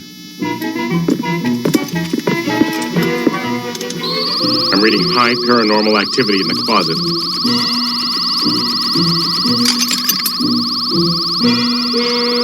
Okay, Egon. Open the door. Oh.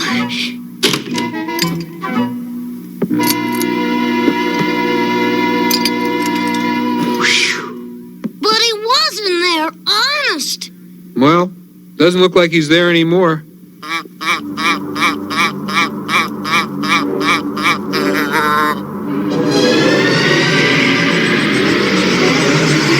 Never heard of a window in a closet before.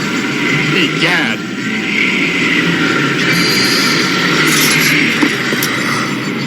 It's him. Okay, let's earn some money. I remember you. Egon, move! No, not again. What?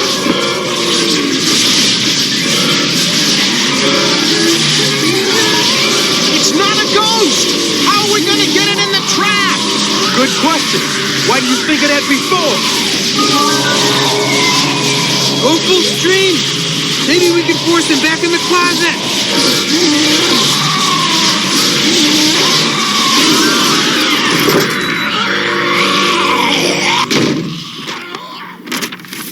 Now do you believe me?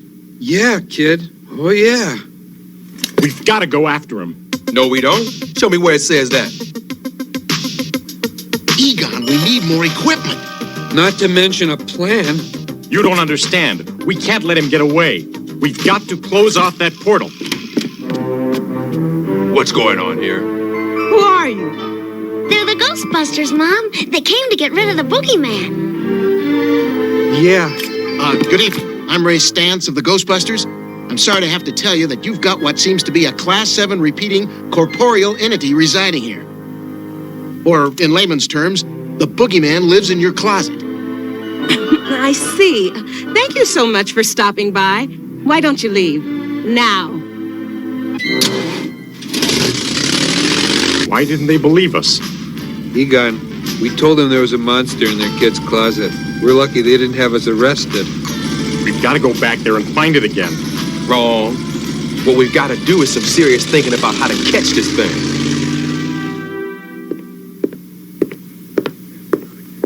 Since the boogeyman's not a ghost, we can't use the standard traps on him. We'll have to think of something else. Egon, the boogeyman said he remembered you.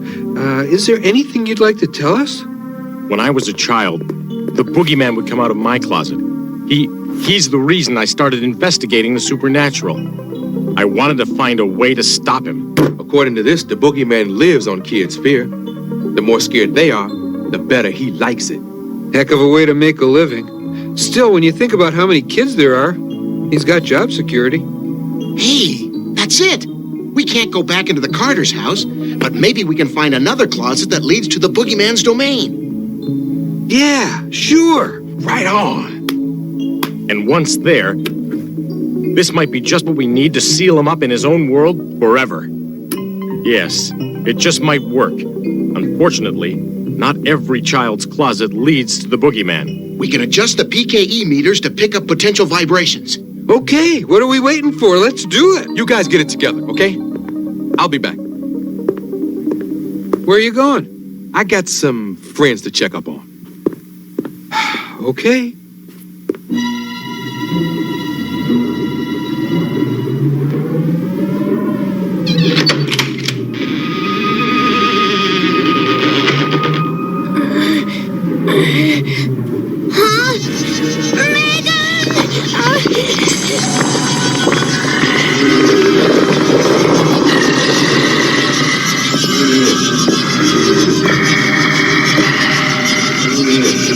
That wasn't nice. Not nice at all.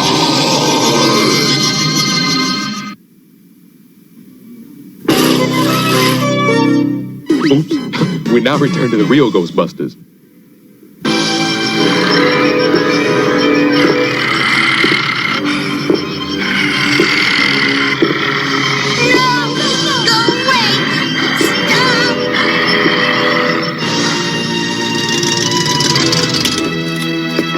Oh, no, you don't!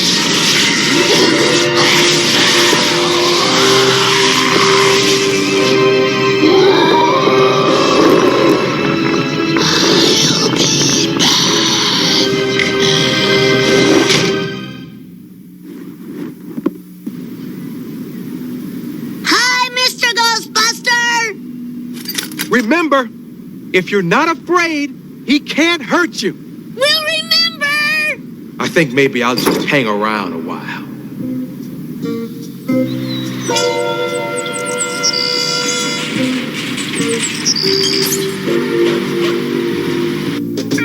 I don't know about you guys, but spending all night looking in closets for the boogeyman is not why I moved to Fun City. It's obvious that the boogeyman picks his victims very carefully. Not all closets have portals in them. Remember what they used to say about the mountain and Muhammad? No. I'm not surprised. If we can't get to the boogeyman, then why not bring the boogeyman to us? Huh? Nope. Not in here either. Hey, we've seen just about every apartment for rent in the city and we haven't found it. There's one more we haven't tried. What? 1,500 for this place in this neighborhood? You have to be out of your mind. A karate expert would be afraid to live here. We'll take it.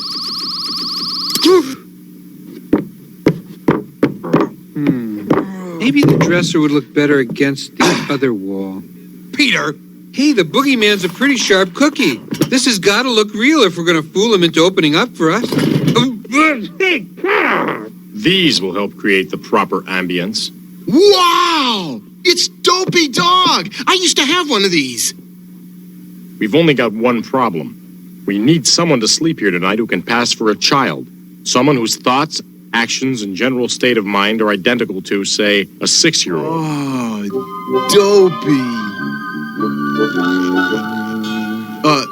Something I can do for you guys? Remember, as long as you're unafraid, he can't hurt you. I want a glass of water. Here, now go to sleep. Peter! What? Tell me a story. He's just getting into the role. He's going to be in a body cast if he keeps this up. Once upon a time, there were 4 Ghostbusters who had a job to do, only they couldn't do it because one of them wouldn't go to sleep. The end.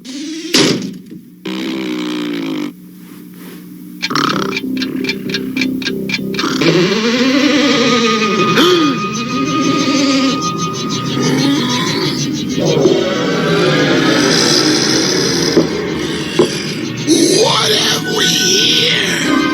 A rather large toddler? Freeze! Ghostbusters! It's all over, Boogie.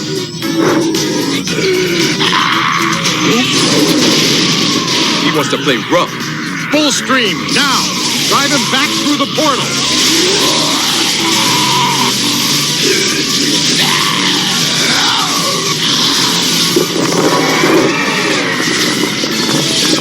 Peter, help me keep it open. We've got to go after him. Roger. See you on the other side, Egon.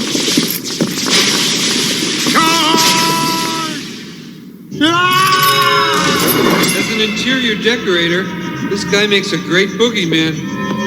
This place is weird. Where is it? I mean, where are we? This is the boogeyman's realm. A sort of in-between place that opens into children's rooms all over the world. So he uses all these doors to move from closet to closet. Pretty sneaky. Okay, let's get real here. How do we find this guy? You were foolish to follow me.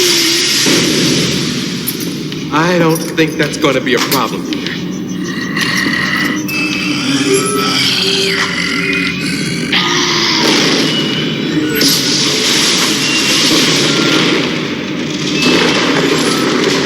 He's getting away. Come on!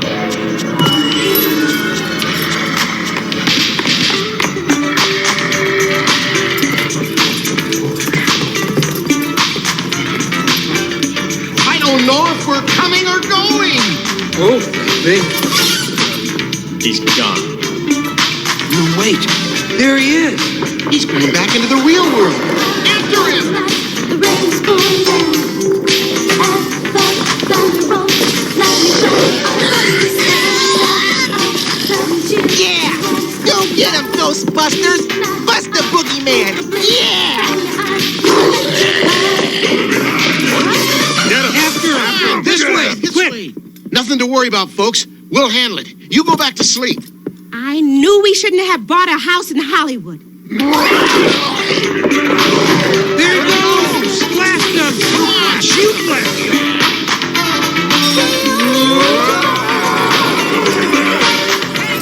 You know he's gonna get you. You wanna keep your distance. Don't say a thing from today. layman's opinion, Egon, but this isn't going exactly as we planned, is it? Let me get back to you. Where did that come from? This is the boogeyman's domain. He can use it against us. What happens if we blast this thing with our particle beams? No telling. The laws of physics are different here. It could be even worse than crossing the streams. Thanks, Ray. For a moment, I was worried. We have no other choice. We have to go after him. Let's do it.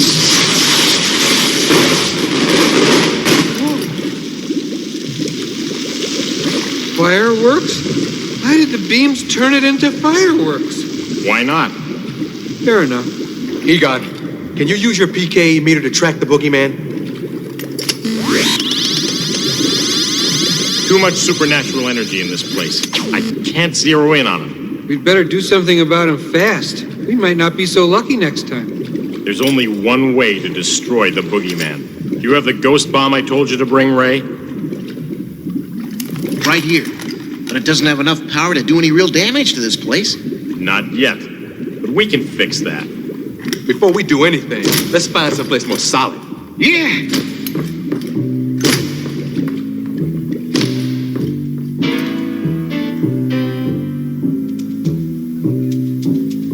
Let me get this straight.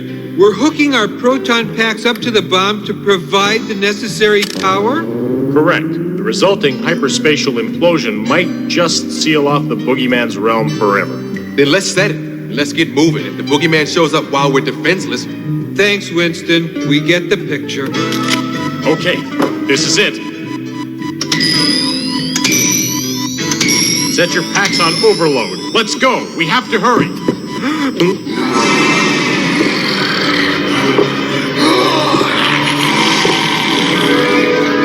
Run. I'll hold him off. Yeah? You and what Starfleet? Egon!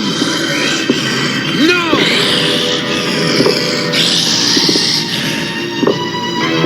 You won't scare me again. We'll see about that. After I finish with you, I'll deal with the Carter children. Look, Kenny!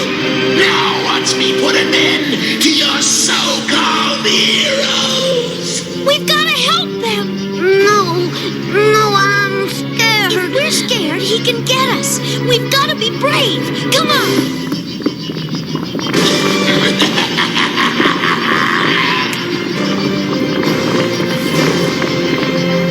It ends here and now, Boogeyman. No more scaring little boys and girls. Not ever. Hey, Boogeyman! You don't scare me. Yeah, you look stupid. Your head's too big. And you've got bad breath. Megan, Kenny, get out of here.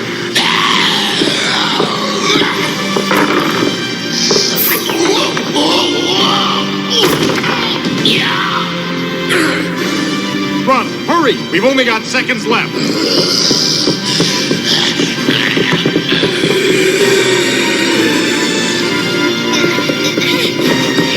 Quick.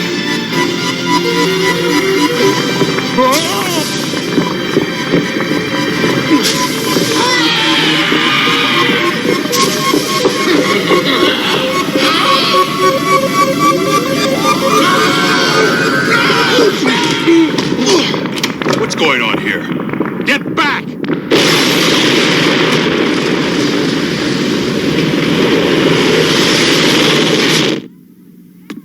What was that?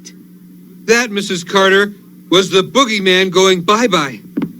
The portal is sealed. The boogeyman's realm has been closed off. Forever. Now do you believe us? Looks like we owe all of you an apology. Think nothing of it, sir. All in a night's work. Sleep well, kids. We will.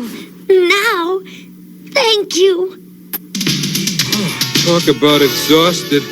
I could sleep for a couple of ice ages. At least we're not the only ones who sleep soundly.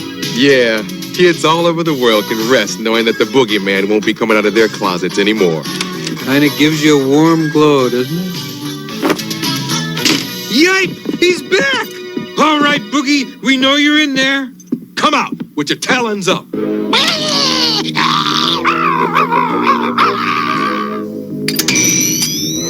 on. Hey, chill out, man. Hey, let me blast him. I mean it. I'm talking full stream here. This ghost is toast. Let go of me.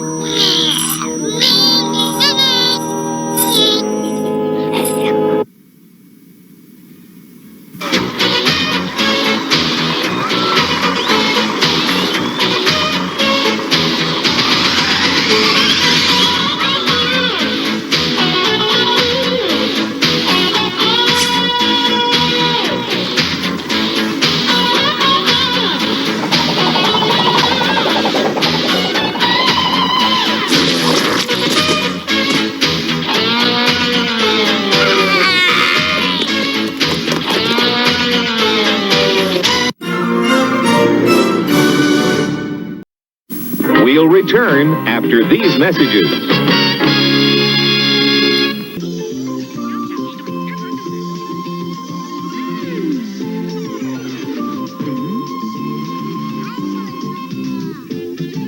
Hi, I'm Dwight Schultz, and I'll be right back with One to Grow On.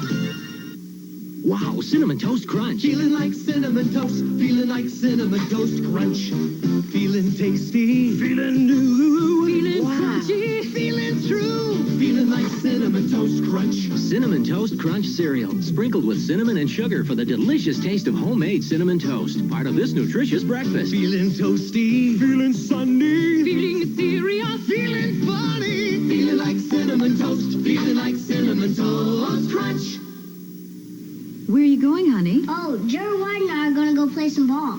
Isn't he the new boy down the block? Uh-huh. I don't know if I like that boy, Adam. Oh, Mom. There's something about him that's different. Maybe you shouldn't play with him. Hi, Adam. Hi, Miss Stepman. Boy, it can be tough when your parents think differently about one of your friends than you do. But there is a way to solve the problem of choosing between dropping one of your friends and disobeying your parents.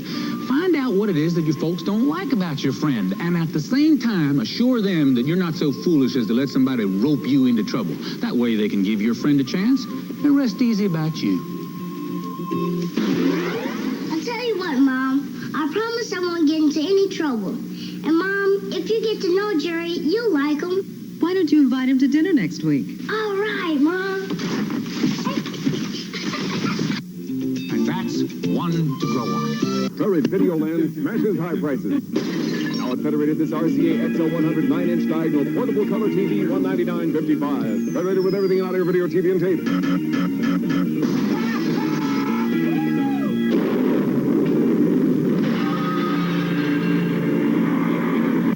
Giving children a head start.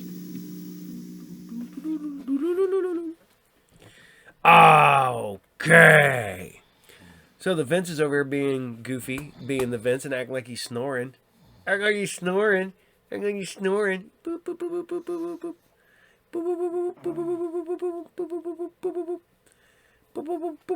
boop. All right. Wake up. Wake it up. Yeah, don't be making goofy noises.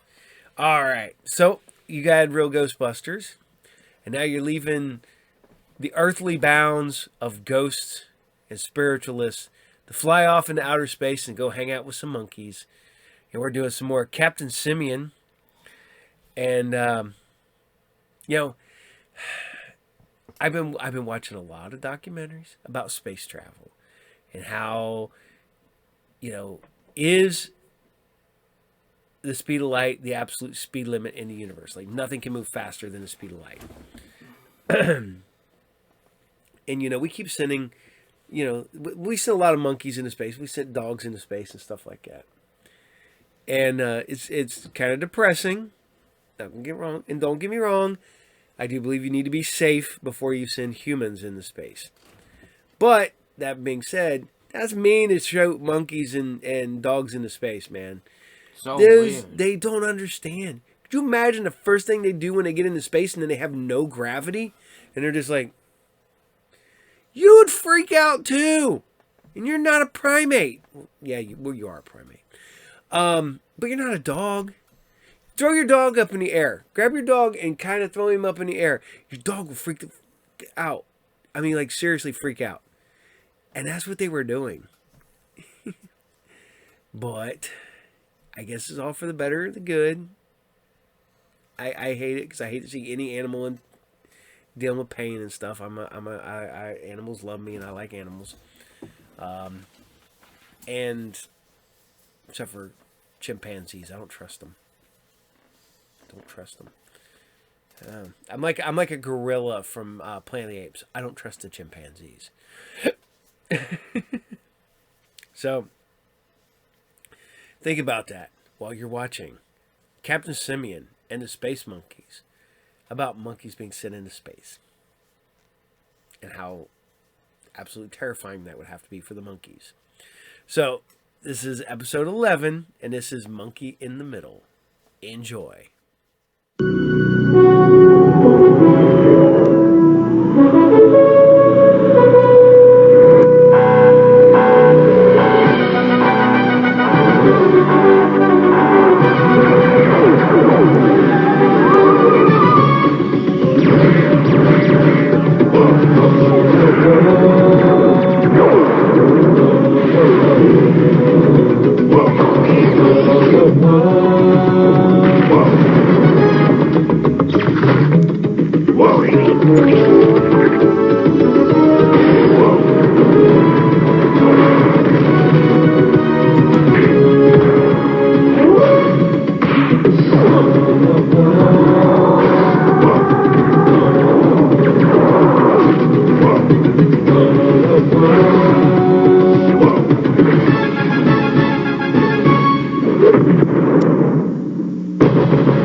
Captain Simian and the Space Monkeys.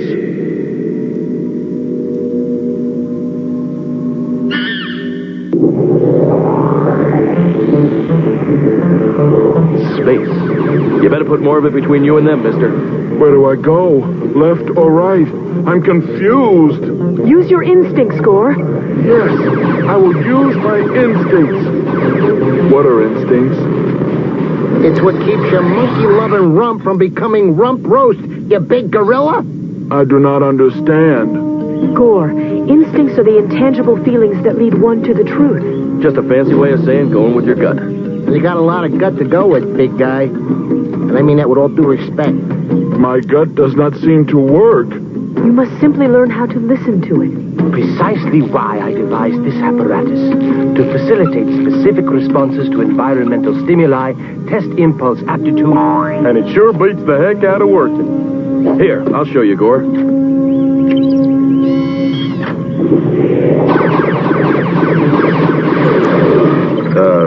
Anyone have a quarter?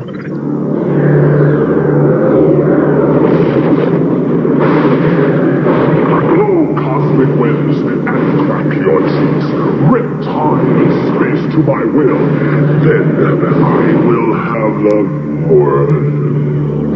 Lord Nebula. Nebula! Raise your voice to me again, Rhesus 2, and there will be a stain where you now stand. Forgive me, Lord Nebula. I'll keep that in mind. I'm tired of this mortal coil, Rhesus 2. But the time of my ascendancy is near. The matter-antimatter storm in the RX-7 galaxy contains orbifolding gravity.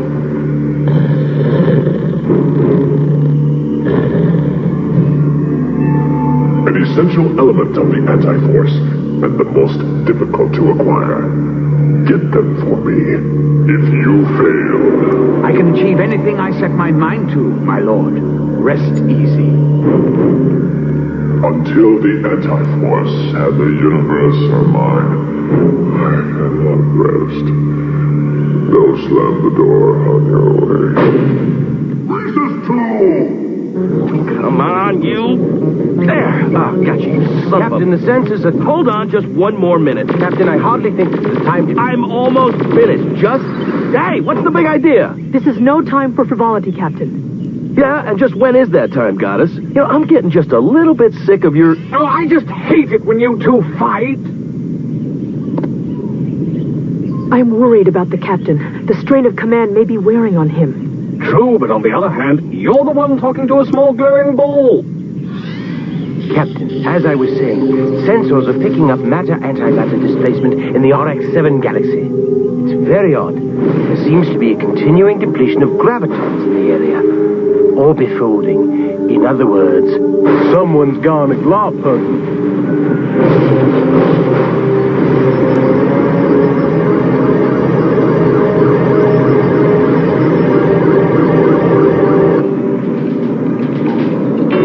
Nebula need not doubt my abilities. It's simply a case of mind over antimatter. Those gravitons are going back, Rhesus. Party's over. On the contrary, the party is just beginning. You really must meet some of the guests. Evasive action. Tangerine. Blue. 3. Dive? Shouldn't we fire back? Trust me.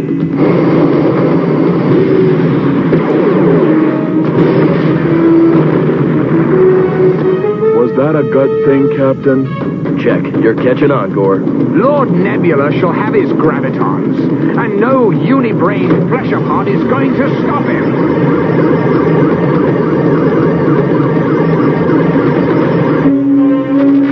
Captain, I'm showing a severe temporal distortion. Let me get this straight. That's bad, right? Unless we arrest the graviton displacement causing it, a cataclysmic cosmic breach is imminent. She'll be coming apart at the seams. Check. It's a temporal matter-antimatter cosmic graviton displacement thing. Shaolin. The bridge is yours. I'll handle Rhesus. But, Captain,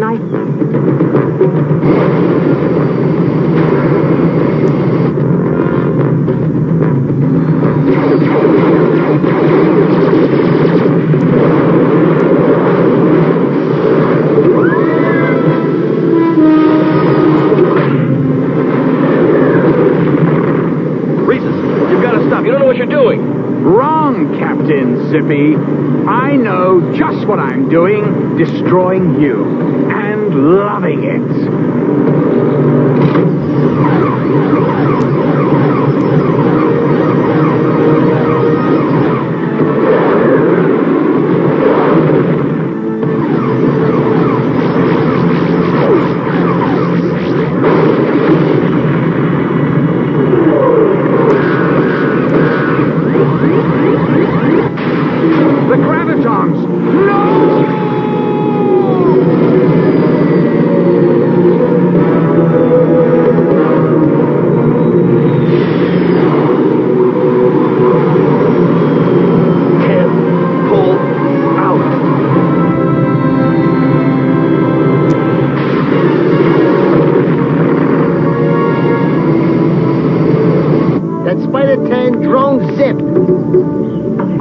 Was 8. Oh, yeah. Well, who's counting? That canister is emitting trace readings for orbifolding gravitons. Where's the cotton-picking captain? I wish I knew. Captain Simian, come in. Do you read me?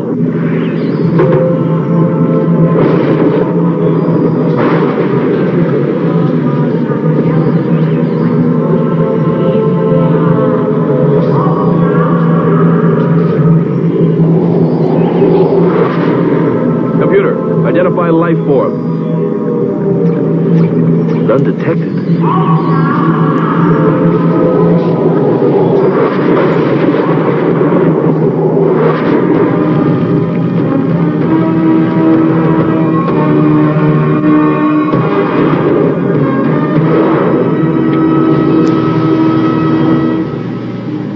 We must destroy that graviton canister before Rhesus retrieves it. Set course for Kraton 4. What about the captain? We gotta find him. We cannot risk it. Repeating order. Set new course.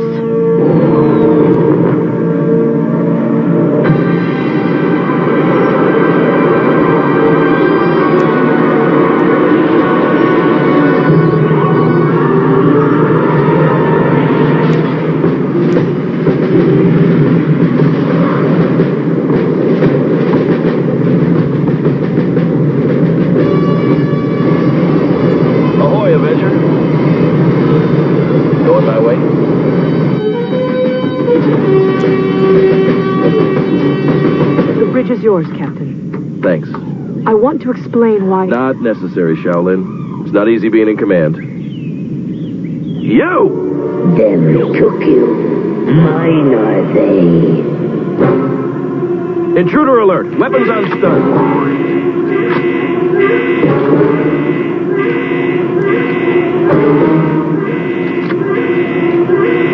Is it just me, or are we pointing these things at nothing? There! Right here in front of you, the alien! Captain, we see no one. Sensors indicate no additional life forms. Me to them give. Me to them give? I don't understand. I do. Cap sucked in one too many gravitons. Who are you, and what do you want with my ship? Stole you what? Baguette must. You're not going anywhere.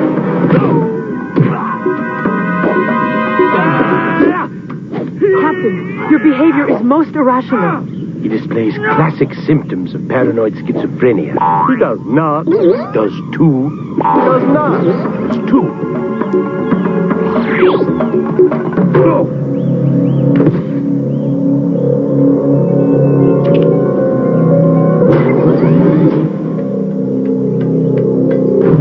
I hate to interrupt the fun, but we are about to crash land. Go! Gore, you'd better keep an eye on the captain. Splitsy, initiate landing sequence.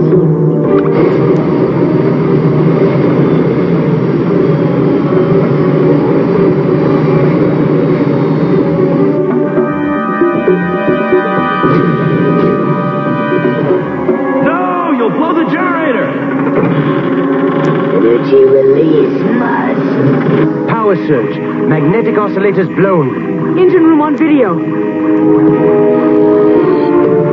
What is he doing? Of course, I don't know about these technical things, but I guess he's throwing us off! Captain! Stop! Let go of me! He'll destroy the ship!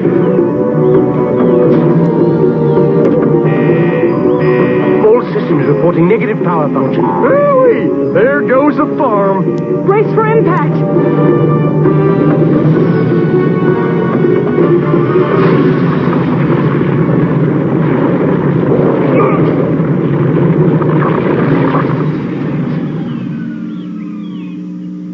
Find will I will not let you destroy my ship! Nor I you, Captain. I'm sorry, but due to your recent behavior, as executive officer, I hereby relieve you of command.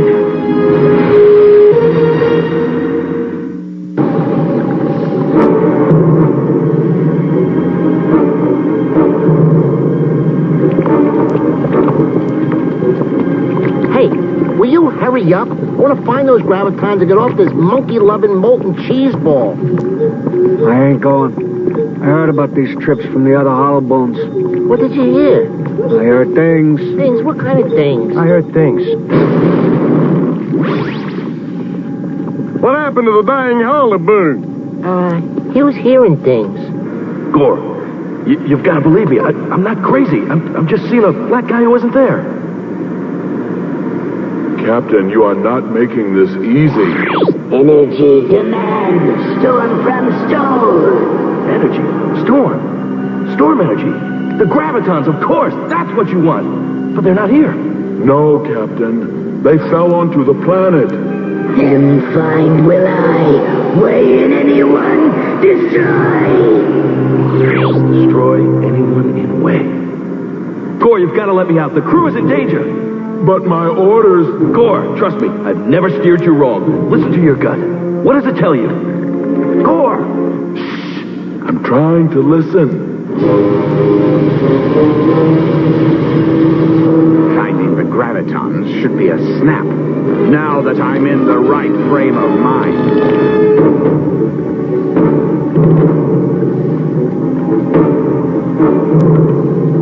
That does it. Stick a Zork in me, I'm done. Do not give up, Spider.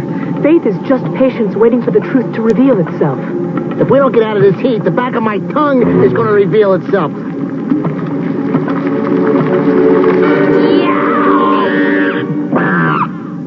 Spider, you've located the gravitons. Just using my brains.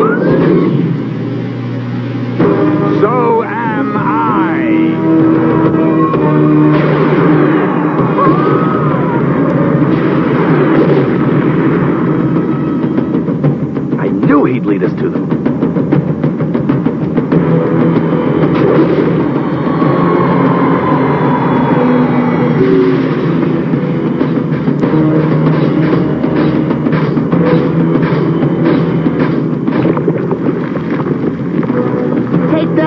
Xyber slag and retread brain-filled rust bucket. I meant that respectfully.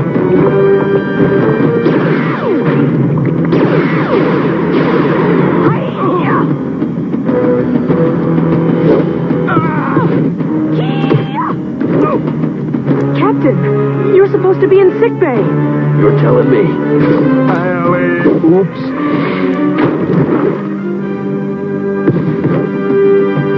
Energy have must universe save. I'm trying to save the universe. I'm sure you are, Captain. I'm not talking to you. Universe might. Save your universe. Captain, it isn't my universe. You really must try and rest. Not now, Shaolin. Pity, Captain. You seem to be having a brain seizure. The cosmic storm has accelerated the planet's deterioration to critical level. She's gonna blow like a muskrat in a microwave. It's time for Nebula's wake-up call. And it's bedtime for Bonzo.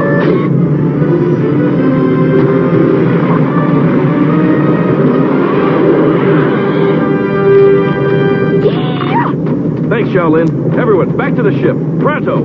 Captain, may I remind you that you are no longer in command. Well, Okay, fine. What are your orders, goddess? I mean, Captain. Everyone back to the ship.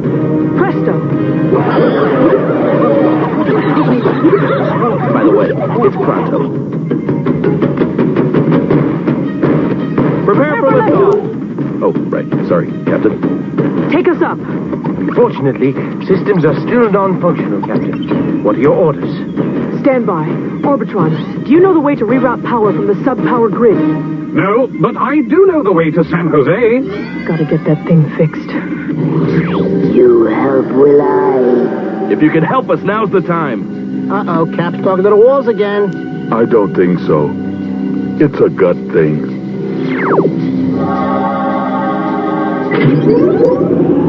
Son of a gun's back online. Well, can't you just bust?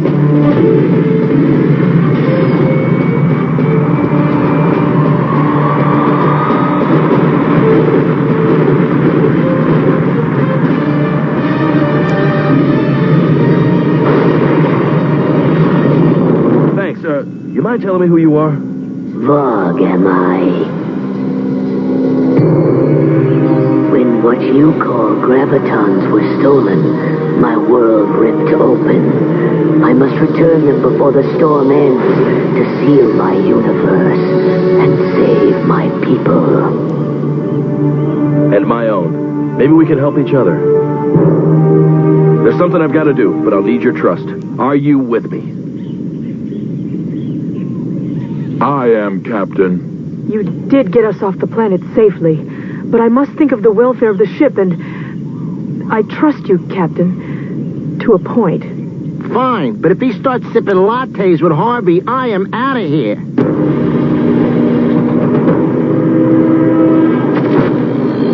Remember me, Rhesus? You know what they say. Out of sight, out of mind.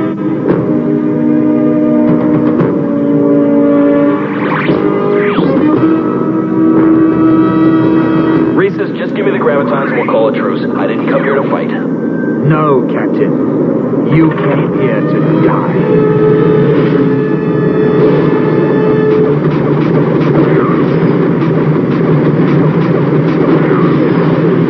Say, Cap, aren't we going the wrong way?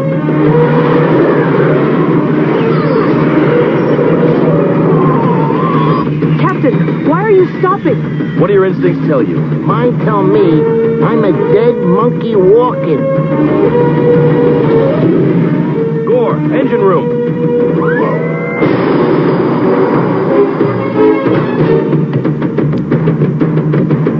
Deploy repulsor ray. Delay that order. We won't be needing them. Deploy repulsor rays. Negative. It's the squabbling I can't, Billy. Who asked you? Time to go mental.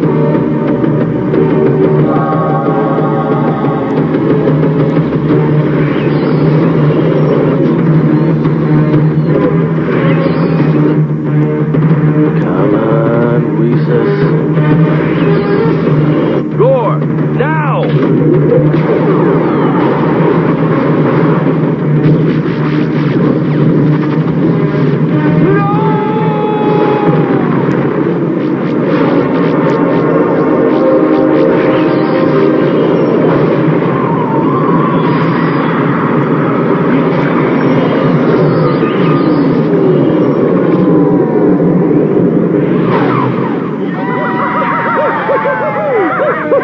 Bog reversed the polarity of the gravitons on Rhesus's ship. When Gore turned up our power generator, all our energy was diverted outside where it became a beam of wide-spectrum energy. I see. So when the energy beam hit the Psi fighter, the unstable gravitons ignited and... Kablooey! Blow it up faster than a pigeon in a propane tank. Releasing the gravitons and sealing the cosmic breach.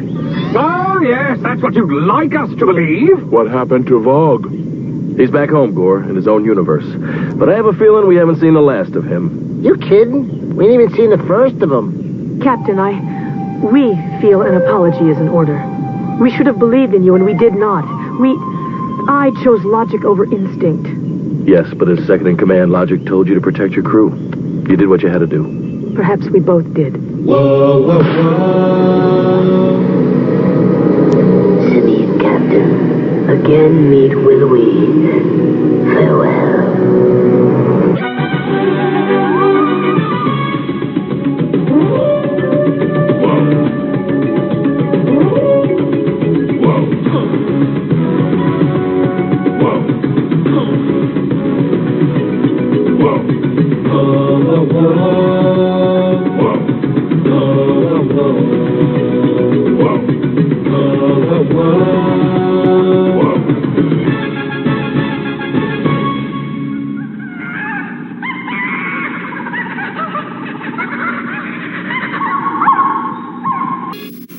We'll return after these messages.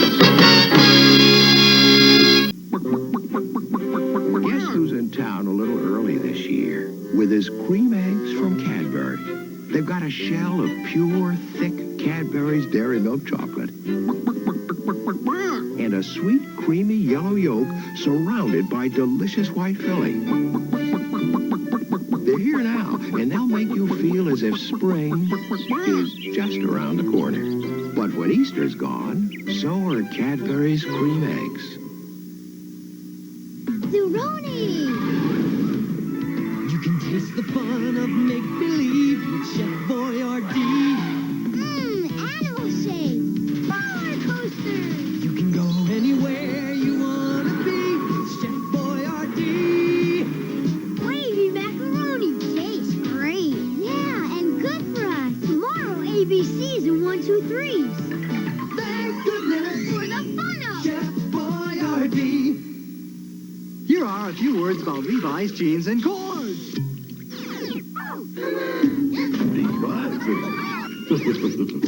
Go straight. Go straight. Okay. Go down. Go down. Say what? Go down. Get down. Go down. Go down. I got it. You get it. Rise.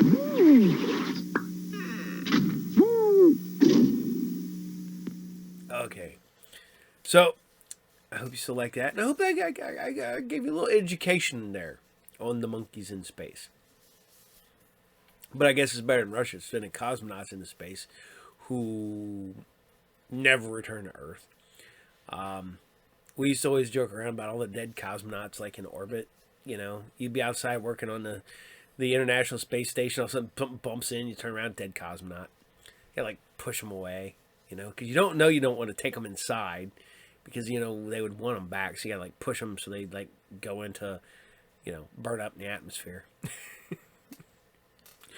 I got a little dark there. I apologize. But, yeah, kind of. But, alrighty, so I took time off from this one. And I'm bringing you back a cartoon of one of the best movies ever made. Jeez. I literally cannot tell you how many times I've seen the movie this is based on. Probably at least 50 times, I'd assume. And, we're going to bring you Robocop Alpha Commando. I know, I did take some time from this. We're bringing it back because you guys deserve some more Robocop. I believe everybody deserves some Robocop. And the fact that they're finally putting the statue up in Detroit is pretty awesome. Although, man, I go to Detroit all the time, and I'm just so disappointed that it did not turn into, New Detroit, and there's no Omni consumer products in Detroit, and there's no guy on TV that would buy that for $1. Lots of concerts. I go up there for wrestling and concerts. I go a little bit further out there and visit family, but I'm in Detroit a lot, and there's some good food in Detroit too. So, but we're gonna bring you back Detroit's favorite son. This is RoboCop Alpha Commando, episode 28, and this is Survival of the Fittest. Enjoy.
Heels are killing me. The police officer's charity ball is only one night a year, and it's for a good cause.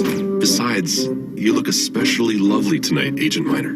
Why, thank you.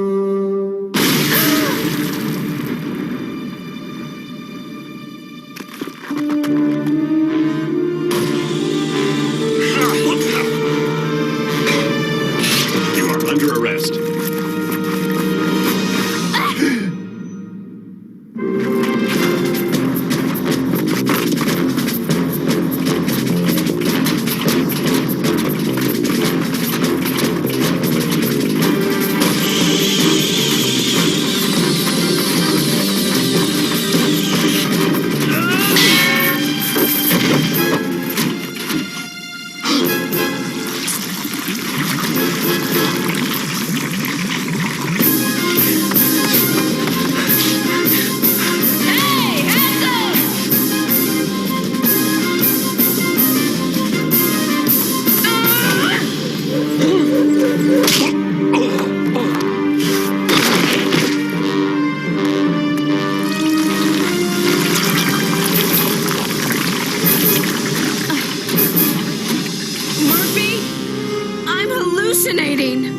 I see it too, and it's very, very real.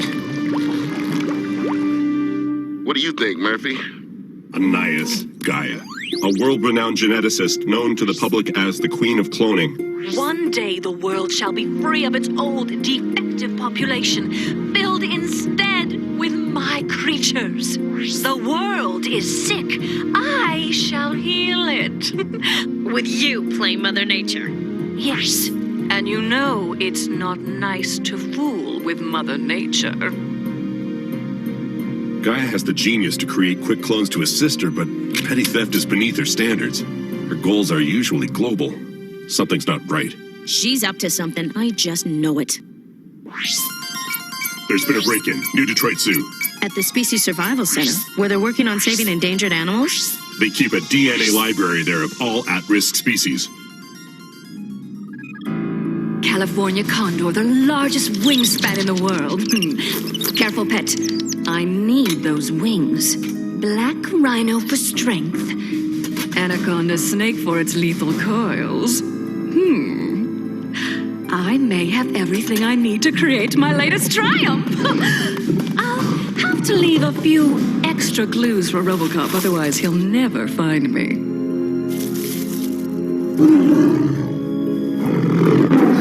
Oh, look at you two. You look all hungry-wungry. Anais Gaia. Ah, soup's on. You are under arrest for breaking and entering. You have the right to remain silent. My, aren't you fancy? And how thoughtful of you two to dress for dinner.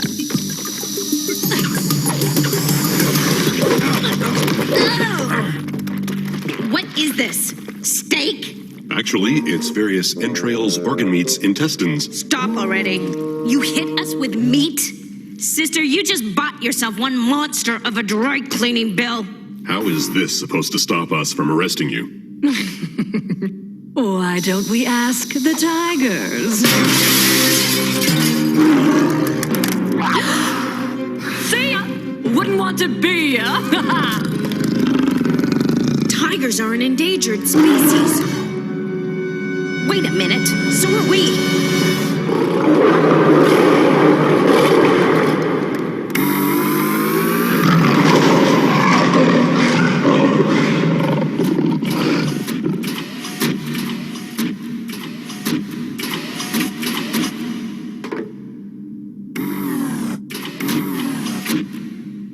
What was that? That thing you just did with your voice? Another Siberian tiger, dominant male. I was telling them to back off. It helps to speak the language.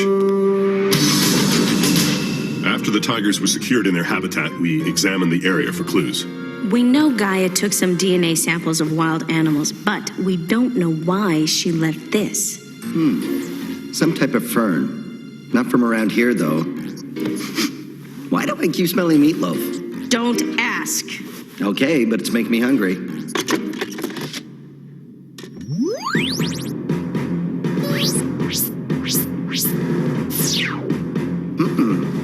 It's a rare species that only grows on a small volcanic island in the Caribbean. Did you just say volcanic, as in volcano?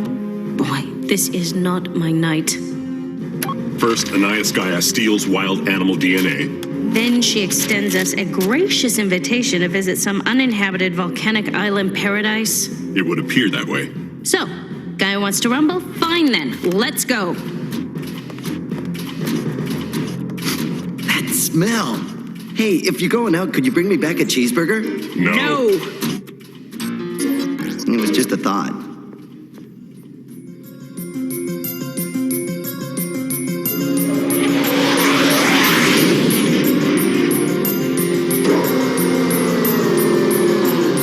I'll land at the North Beach. You take the south side. And we'll meet at the rendezvous spot in 1 hour.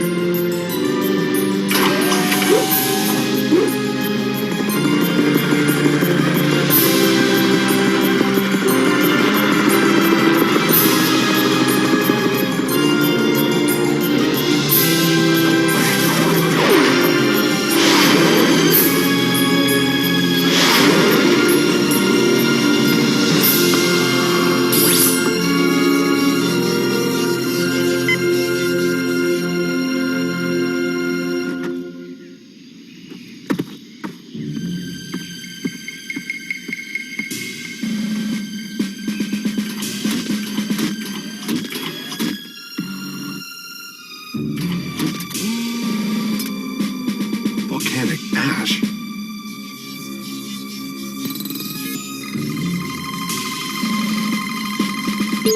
That's odd. There's no known species match.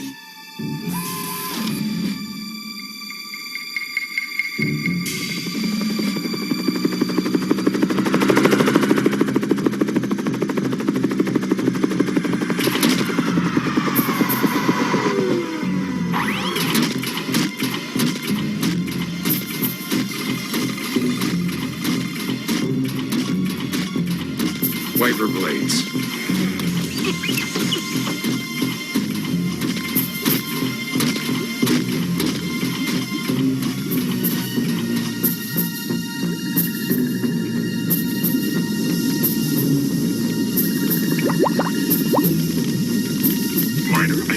something. You bet you have, sweetheart.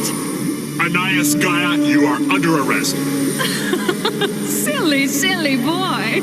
I didn't lure you here to arrest me. I brought you here to test my greatest creation. Test? Say hello to Biomax.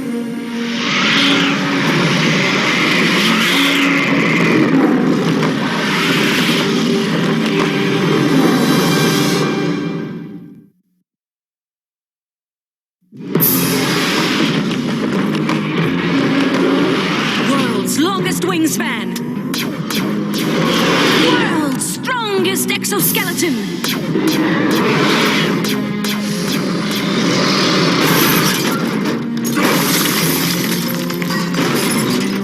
A rhino's strength, an anaconda's coils, a scorpion's sting, a predator's cunning.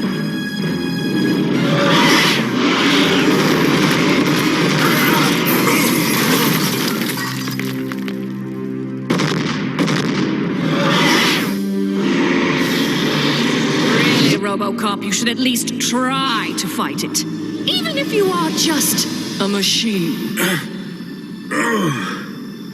I am not a robot.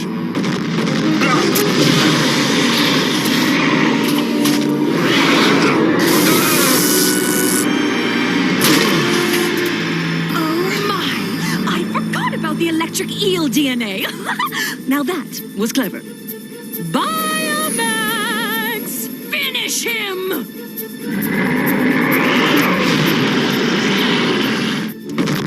Finish me? I haven't even started.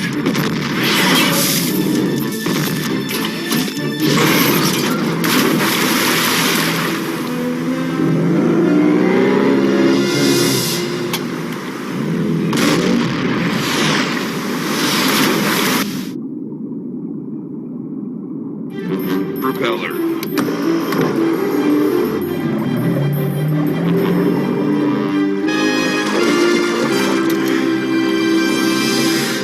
Round 1, Biomax. But now it's time for round 2. Biomax! Oh, my baby! Did he hurt you?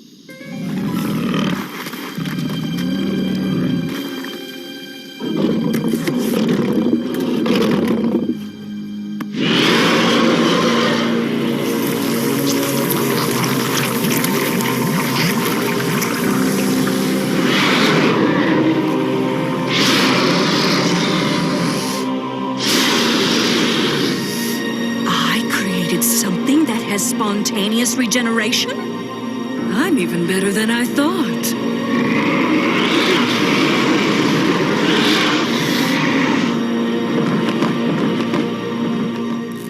Still not 100%. Yellow. Miner, it's you. I'll hold it. It's Newmeyer. Let me patch you both in. Any contact with Gaia yet? Yes. In fact, a great deal of contact. Listen, Alpha Prime scrubbed the mission. Thermograph data says the volcano on that island is unstable. I've got a satellite monitoring the situation, but the volcano could blow at any time. Murphy, I tried to track you, but your signals are all messed up.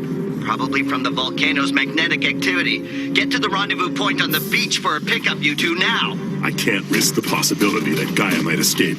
Wanna let me in on your little plan, partner, so maybe I can help? It's too dangerous. Meet me at the pickup spot. What do you say we just wrap this up? Chainsaw.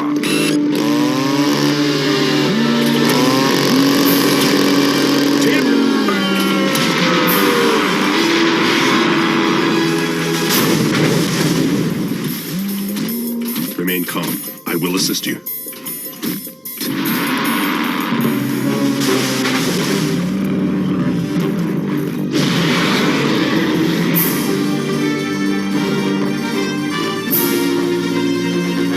You're welcome.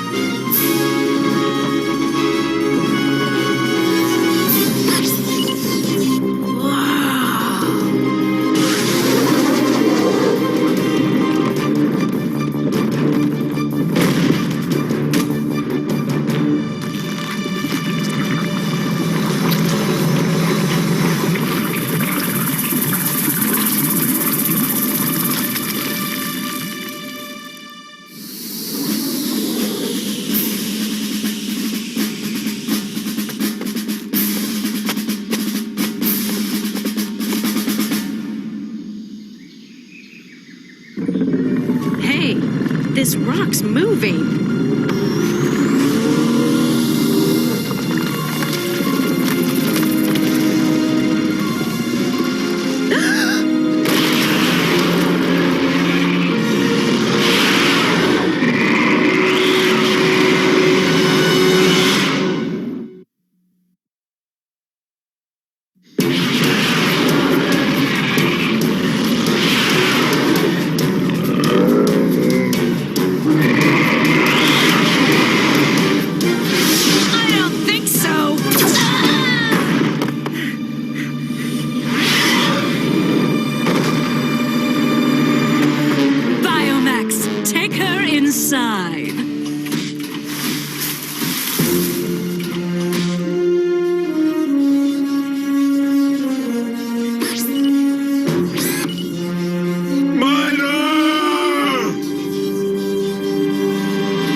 With your taste in secret hideouts. You picked a volcano?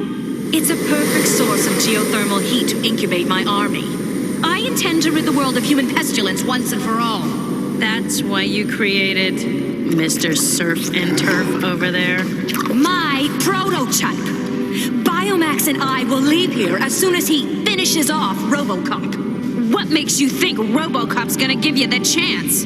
Oh, don't be so modest, Agent Minor. You're the bait.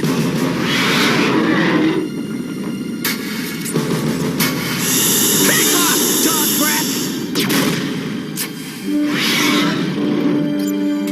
You heard her! She said back off! Robocop! Biomax! Finish what you started!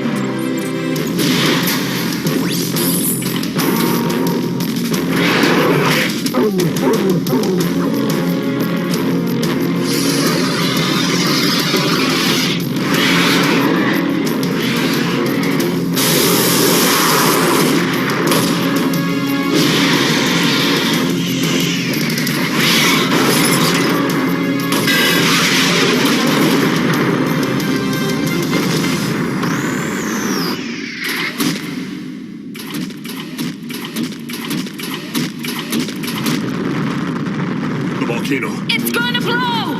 But I thought I had more time. I had it all calculated. Looks like you forgot to carry the one.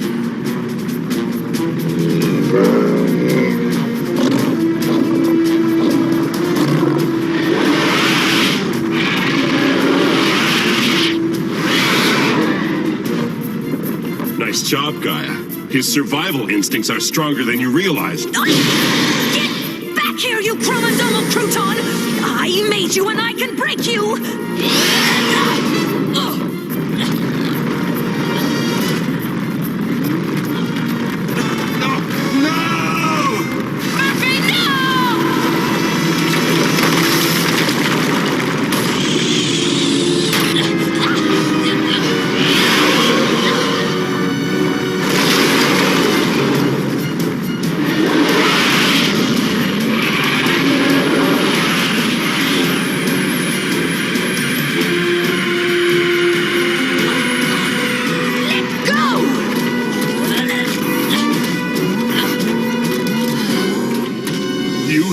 Enough harm. You are coming with me. Oh, it's your choice, Robocop, but it'll be me or your little friend. You don't have time to deal with the both of us. Minor. Go get her! No, I won't leave you. Calf thrusters.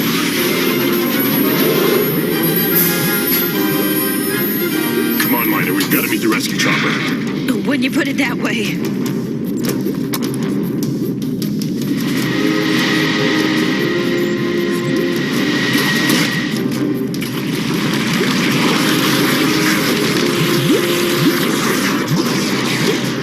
Is everything. I'm going to hate myself in the morning.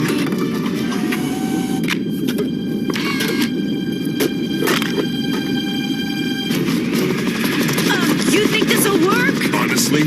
No.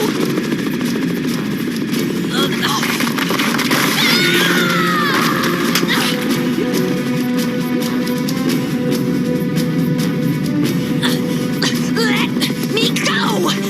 Please stop struggling. Hello? We are trying to save your life here. I refuse to be saved by an inferior life form. Stop it already. We're losing altitude.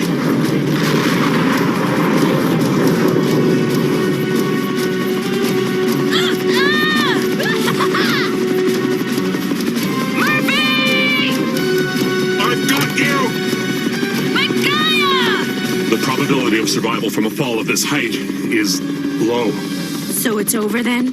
You don't know how right you are. Nothing personal, but our combined weight is more than my emergency motor can handle.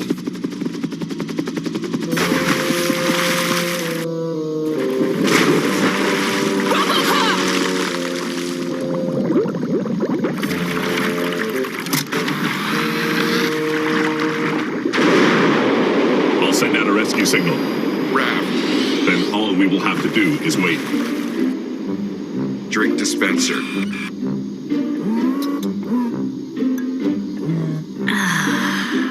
You think of everything.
We'll return after these messages.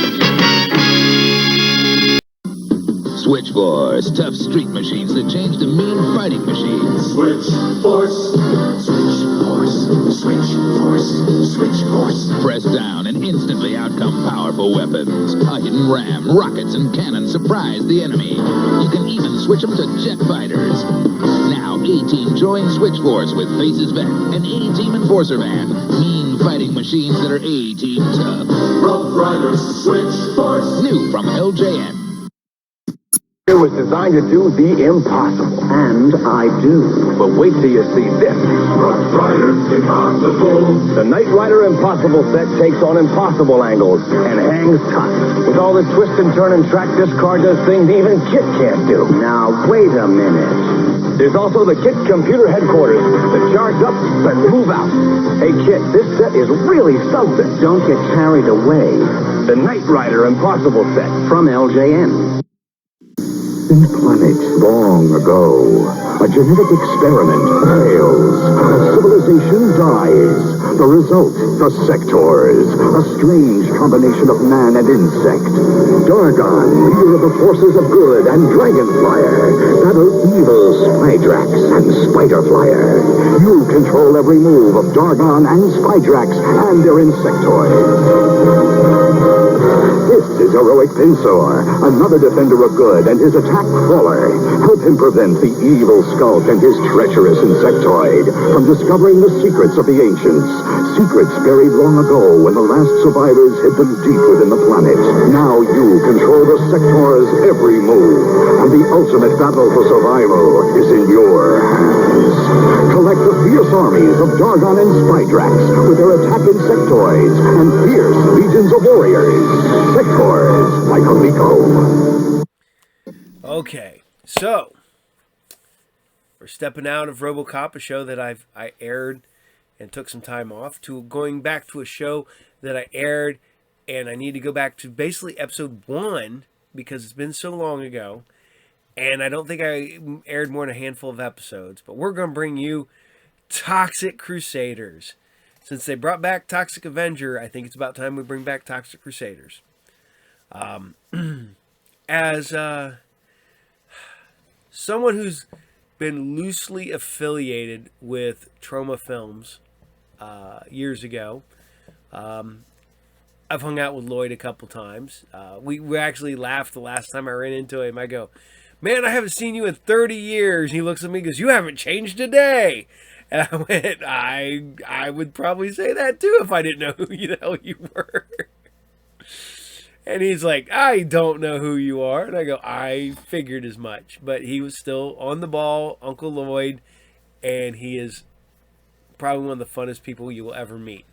But skip back a bunch of years. I think this is 1995, maybe. I was at Dragon Con, I believe. This is the first time I really got connected with the people from Trauma. It's the first time I got to meet Tiffany Sheffis. I think it's like the first time I ever got to meet Lloyd. And they were out there pushing all their new movies. They had the Toxic Avenger was there. Sergeant Kabuki Man was there. The Killer Condom was there. Well, long story short, if you dressed up and wore the costume and you went out and handed out flyers and like stickers and stuff to people, you got a goodie bag. And if you did it for like an hour or 2 hours, whatever it was, you just walked around the convention floor with a group of people and you got to hang out with them, and you hand out stuff and they give you a bag full of stuff. Well, I was Sergeant Kabuki Man, PD, and I went around. I was hanging out with Tiffany that day. It's how we met. I was handing out flyers and little things like that.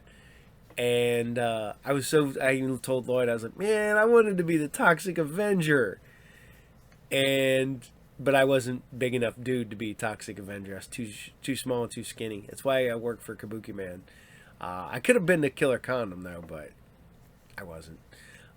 But we had fun. That's when I got to meet him first time, and I became friends with a few of the people from there, and I had fun that weekend. Nothing like going around downtown Atlanta, walking around dressed as Sergeant Kabuki Man, and I did that. So I do believe that we need to bring back the Toxic Crusaders in something.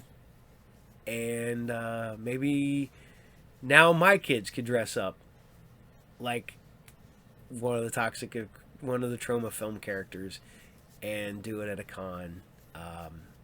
Who knows? Who knows? Lloyd's at Horror Hound every year. Hopefully he'll be there again next time. Maybe we can run that by him. But this is Toxic Crusaders, episode 1. And this is the pilot. Enjoy. Toxic Crusaders, Toxic Crusaders. I had no friends, no girls that hugged me till I got radioactive ugly. Toxic Crusaders, Toxic Crusaders. I live in the dump cause the rib's real long. Got a little black Barbie and he loves me so. Toxic Crusaders, Toxic Crusaders. Now me and the boys fight against law. No, we're hideously deformed.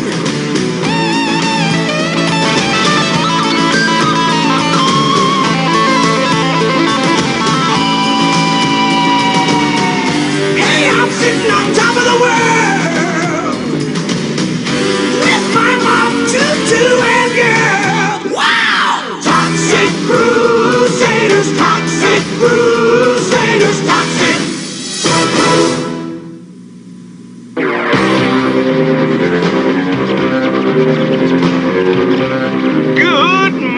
Island City, this is radio station WOPU reminding everyone we've got a Stage 87 smog alert, so wear your gas mask. And remember, don't get caught outside during an acid rainstorm. It's a horrible way to go. I love this town. Do you know why I love this town? Because you own it? Because it's the most polluted city in the world. And I, Dr. Kiloff, made it that way. Behold, my evil genius. If you love your puppy, give him wolf dog food. The dog food that makes your puppy woof all over the place. I gotta get another job. This guy's a loser. I have to get this stupid thing fixed.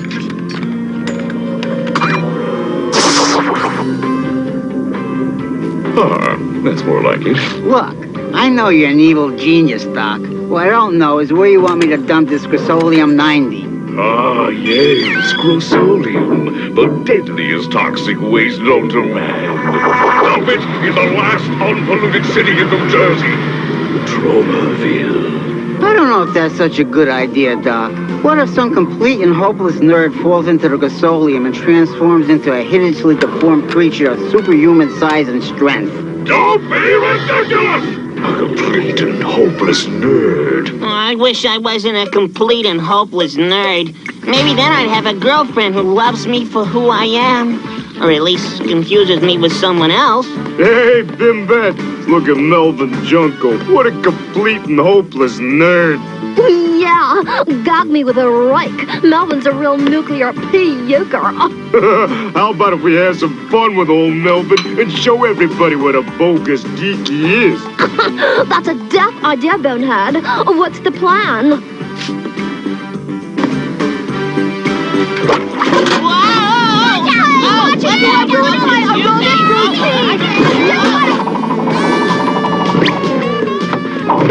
Sorry. You think he's stupid enough to fall for it? No! Never mind. Yeah, catch you later, babe. Hi, Melvin. You look really, really cute today. I do? Oh, yeah. In fact, I think it's time I dumped scuzzy old Bonehead and started dating a really cute guy like you. You do? Would I lie? So, what are you doing tonight, huh?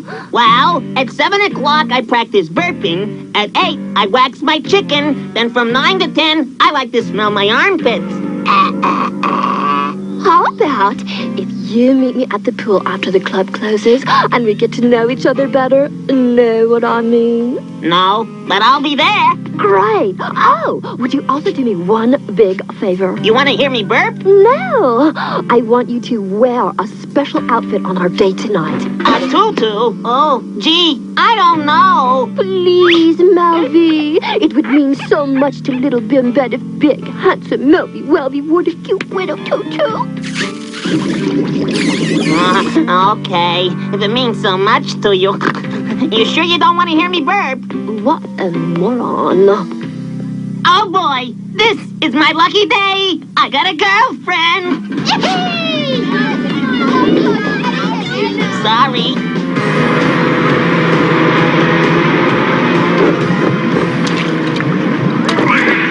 Gee, I hope Invent thinks I look okay for our date. Pink isn't really my color. I hope my mop doesn't clash.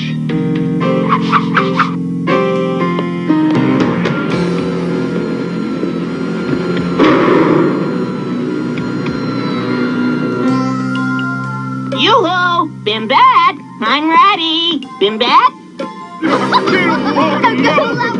He fell for it. Go on, you look real good in pink.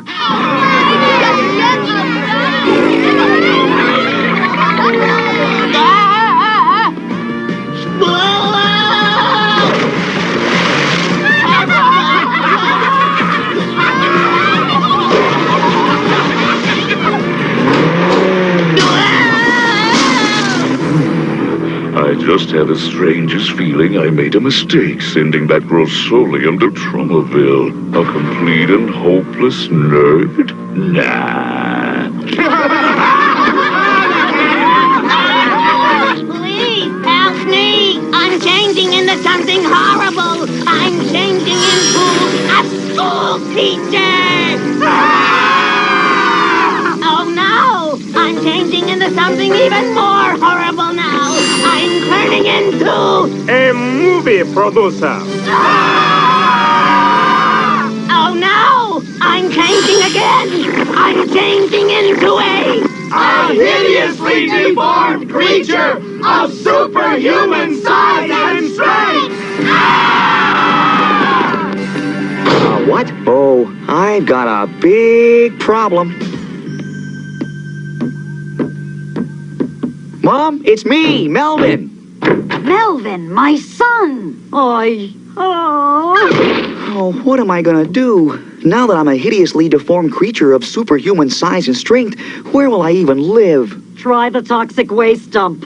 Thanks, Mom. I knew I could count on you.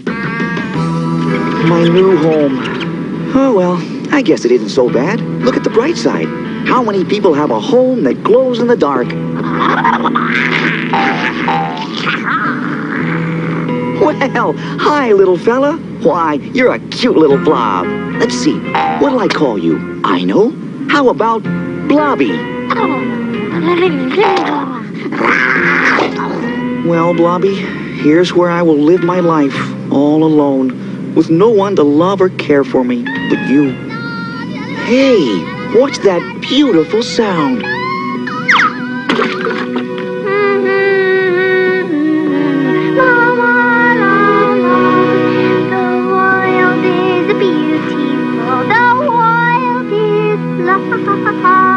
We are better than sisters, of that I'm pretty sure. Hey, sweet thing, you got something we want. Wanna guess what it is?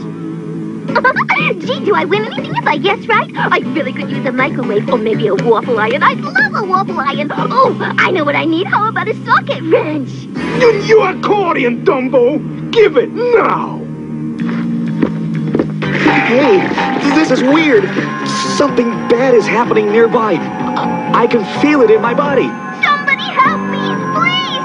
Let go of my accordion! Now I'm sure somebody's hurting an accordion. Help! Hey, you punks! Leave that girl alone. Whoa, look, fellas. It's Melvin the Mop Boy. Your days of picking on nerds and accordion players are over, bonehead. Let's get 'em! This'll teach you to mess with a hideously deformed creature of superhuman size and strength.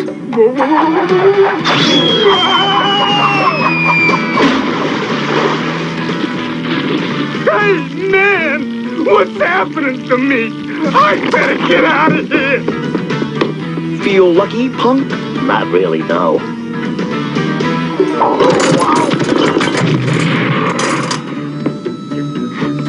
Are you okay? Fine, thanks to you. I did lose my contact lenses, so I can see too good. Gosh, you're very handsome. Boy, this really is my lucky day.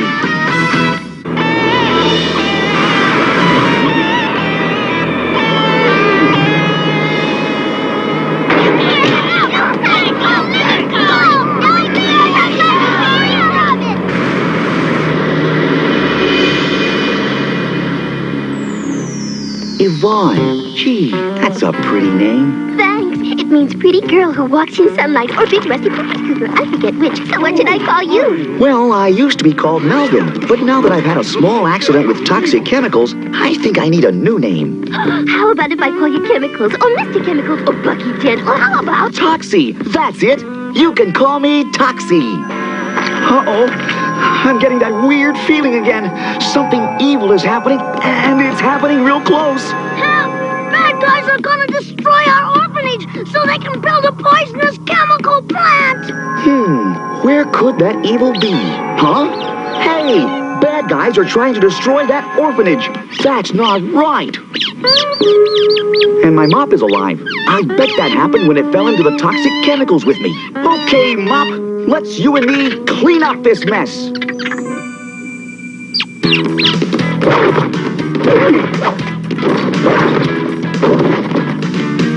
Have no fear. Toxie's here. Let go of her, you creep!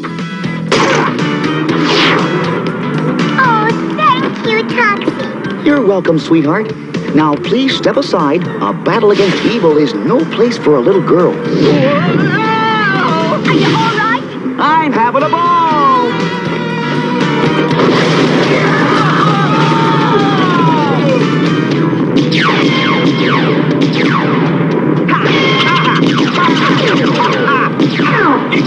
Hey, you shot my tutu. Now I'm really mad.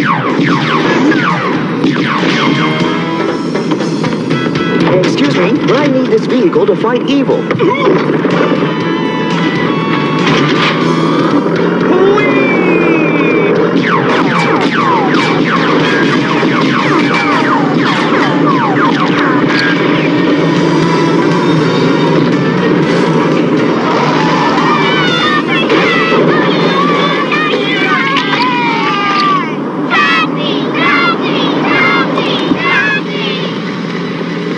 Can you tell our home viewers what just happened here? I'm not sure, but I think my new boyfriend talks to his mom.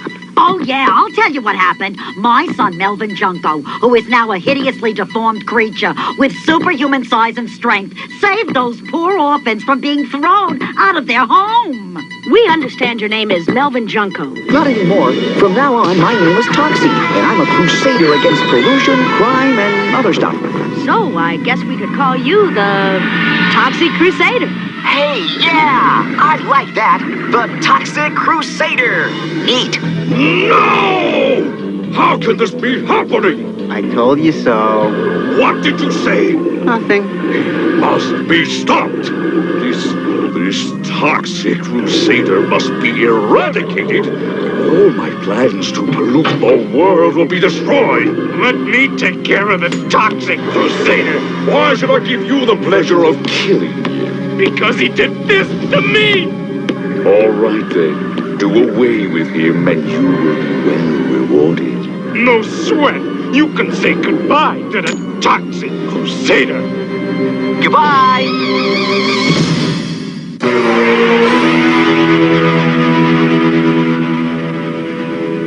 I'm a hero. I'm feeling warm and snuggly. Got a girlfriend, although I'm awful ugly. I'm a hero. I'm feeling warm and snuggly. I'm a hero. What's the matter, little girl? Toxie, my kitty got stuck in the tree. Aw, don't cry. I'll get your kitty down. Mop, do your stuff. Here you go, honey. Have a nice day. Thanks, Toxie. You're the best. I'm a hero. Hey, what happened to the happy music? Oh, well. Okay, Toxic Crusader, get ready to become the Crust Crusader.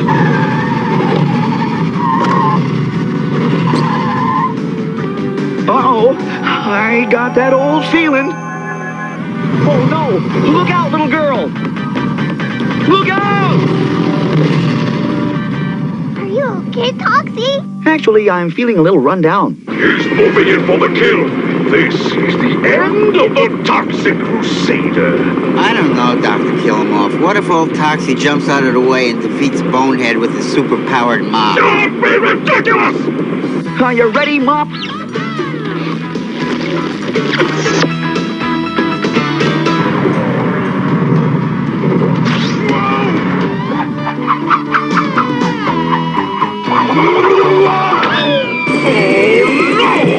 Bonehead has been defeated by the Toxic Crusader's cursed mop. I told you so.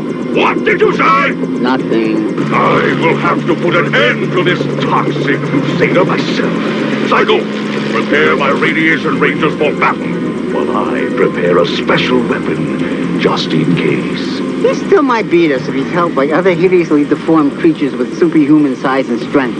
Psycho! I grow weary of your ridiculous ideas. Sorry, bad guys are so stupid.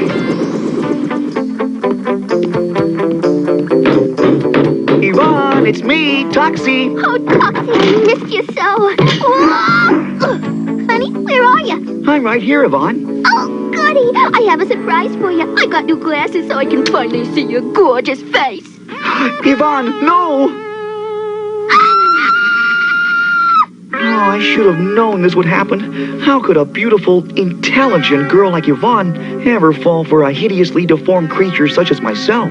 But I did fall for you, Toxie. Huh?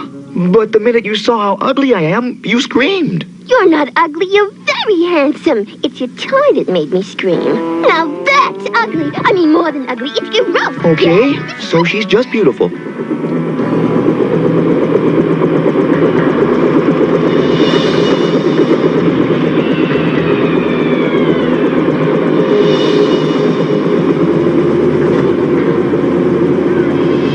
Toxie, honey, I don't think I can go out tonight. I really have to wash my hair. Can I help you? Say your prayers, Toxic Crusader! Why? Am I going to bed now? No, you are going to die for standing in the way of my plans to pollute Tromaville! But why do you want to pollute Tromaville? What good does it do anybody to poison the environment? I've always wondered that myself. It may be poison to humans, but not to the people of my planet, Smogula! Oh, man. I'm working for a cockroach? For Smogulans to take over this planet, the air and water must be first poisoned to our liking. But if you poison our planet, as if we can't do it ourselves, then all human and animal life will die. What's your point? Oh, I'm definitely in the presence of some big-time evil. My point is this, Bughead. This is my planet, even though I don't look like I'm from it. And this is my town, which means it's my job to keep it safe, beautiful, and free from pollution. Then prepare to die, Toxic Crusader! Apocalypse now! I sure could use some help.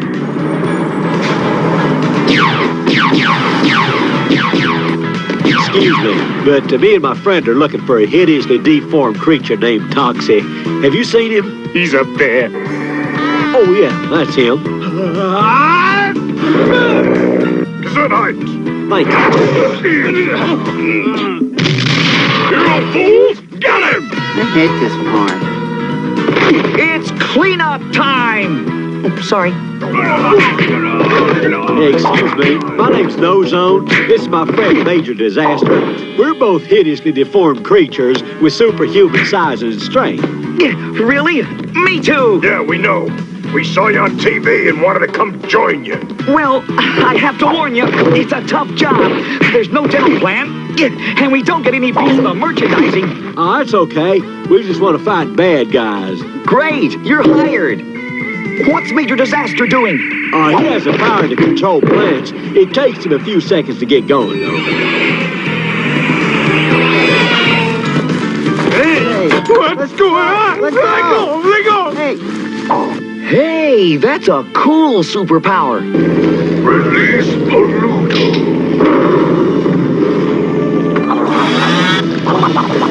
Destroy the Toxic Crusader and his friends.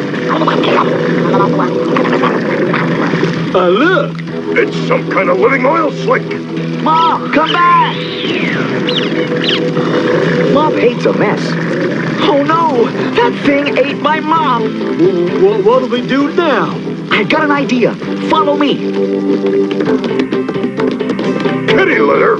What are we doing with kitty litter? Toxie, we're not fighting Heathcliff. Trust me, just empty the kitty litter onto the ground. Now, No Zone, aim your schnozola at that thing and use your sneeze power. You got it, buddy.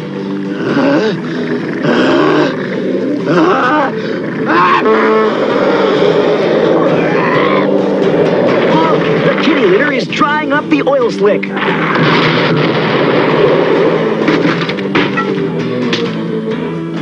Oh, Mop, are you okay? This can't be happening! If it weren't for those other two hideously deformed creatures helping the Toxic Crusader, I would have defeated him! I told you so.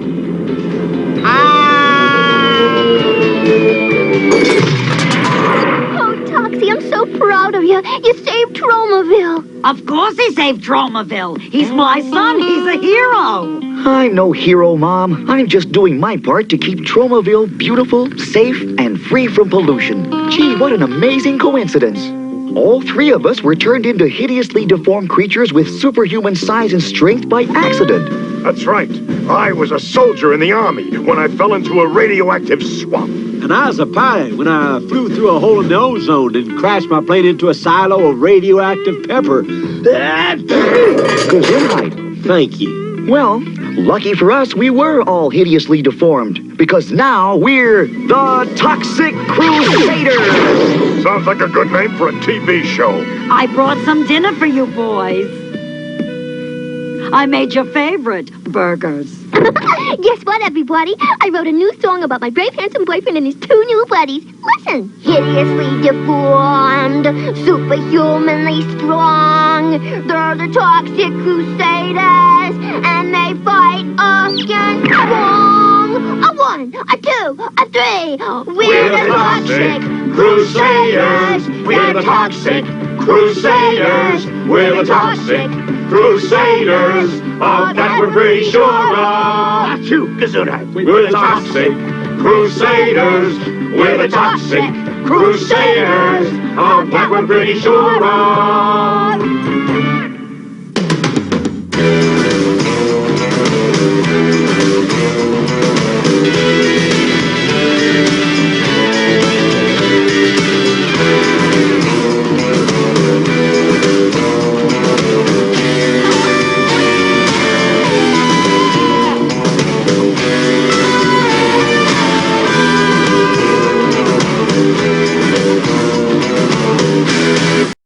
Tomlin and Edith Ann's Christmas. You're watching ABC, the Animal Broadcasting Company. Next to a big blast. I like the big taste of chocolate in a little Hershey's Kiss. For the big taste you can't resist, it's the big taste of chocolate in a little Hershey's Kiss. Next to my big car, I just love the big taste of chocolate in a little Hershey's Kiss. The little kiss with the big taste. I'm moving my feet for a taste so neat. The Kellogg's Pop-Tart taste. Pop, pop, pop, pop, my feet can't stop until they pop up nice and hot. Because they taste so good. I'm moving my feet to the Pop-Tart beat. I'm moving real fast, but they sure won't last. Fruit filling on the inside, pastry on the outside. Pop, pop, Pop-Tart. I'm moving my feet to the Pop-Tart's beat because they taste so neat. All right, so I hope you guys had fun with the Toxic Crusaders. Oh, yet again, another rated R movie that became a cartoon for kids. That is Toxic Crusader, that is Conan, that is Rambo, that is Police Academy. I'm sure there's another one that I'm not thinking of off the top of my head. But yeah. They love making rated R movies into kids' cartoons back in the 80s. So, yeah. So, we're going to keep her going. We're going to swing over to Eternia, spend some time with HeMan. And this is one, because I love these ones, because this is the things that go bump in the night. And if you're Jen and you're watching this, I know I don't have G.I. Joe on this episode, but Motu is not the best cartoon ever made. Is it in the top 5? Yes. It's probably number 5. Number 1 is G.I. Joe. Number 2. Number 2 is probably Scooby-Doo. And then Spider-Man's Amazing Friends. Transformers. HeMan, then Thundar, then Mask, and then you just keep going from there. But Motu is not the best cartoon ever made. Oh. That's G.I. Joe. So That's dangerous. So here you guys go. This is HeMan and the Masters of the Universe, episode 20, season 2. And this is Things That Go Bump in the Night. Enjoy.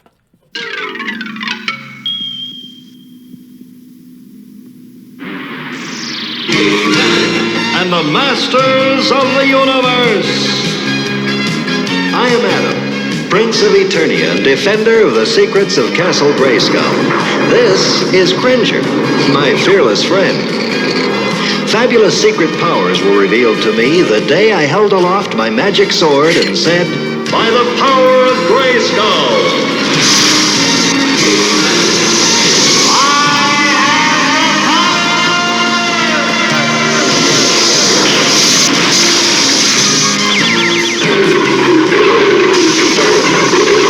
Cringer became the mighty Battle Cat, and I became HeMan, the most powerful man in the universe. Only 3 others share this secret. Our friends, the Sorceress, Man-at-Arms, and Orko. Together we defend Castle Grayskull from the evil forces of Skeletor.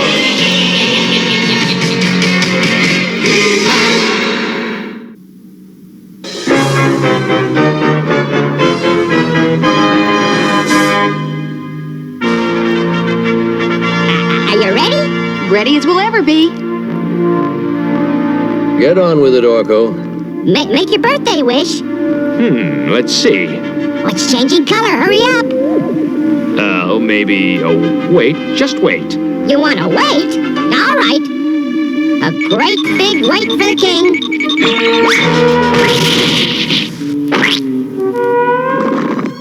Orko. No real harm done. Orko, can you whip up a magic cake? Orko? Now, where'd he go?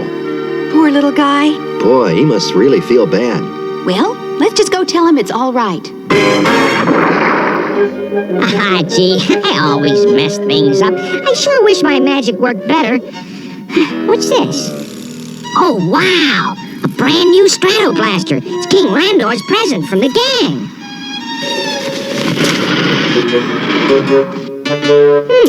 Top's down. Well, who knows? Just might ring. I better put it up. Now, let's see. Maybe it's this one.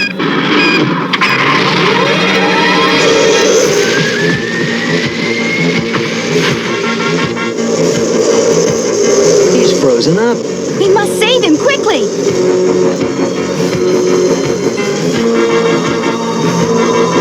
You go ahead. I'll catch up later.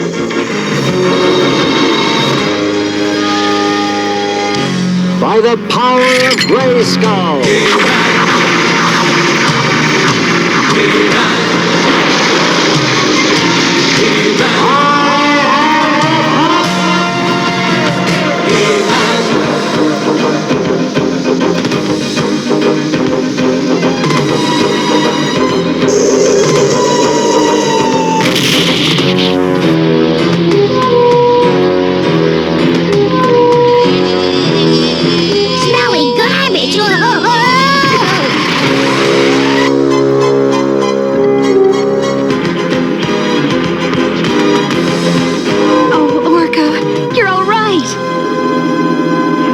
Yes, you are all right. Now, we'll do our best to make sure that condition doesn't persist too much longer.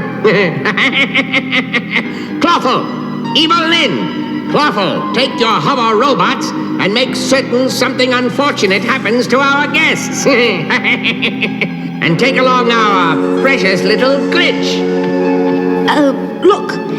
I think I made a big mistake coming here in the first place. Too late! You should have thought of that before you joined up. But you promised I could go home whenever I wanted. Promises come in handy. Only when you can find a fool to believe them. Gee, Man-at-Arms, I'm real sorry. No, Orko. Machines can be repaired. You can't. Most important thing is that you were not harmed. Let's get busy. Ooh, this place gives me the creeps.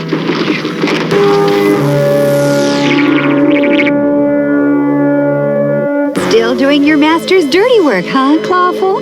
Skeletor runs things now, but someday I'll turn on him. Silence! You fishmonger, I'll throw you back in the ocean before you ever rule Snake Mountain. Seize them! Surrender, man-at-arms!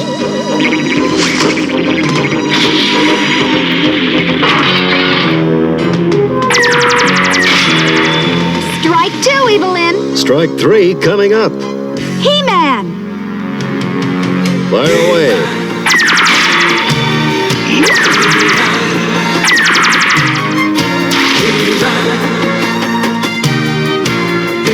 Don't forget to wash your neck, Clawful. Your troops seem to be falling apart. You've not heard the last of me, HeMan! Now, let's fix our ship and be on our way. A fine pack of sniveling cowards you turned out to be. Afraid of your own shadows. We'll soon find out.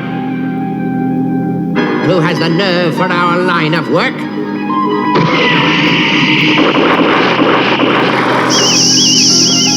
Clawful, walk the laser beam. Ladies first, Skeletor. Quite right, Evelyn. You're too kind, Clawful.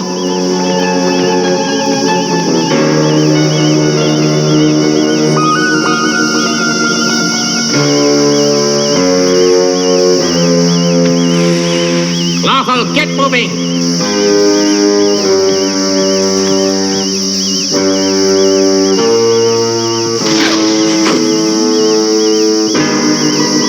Which brings us to Glitch.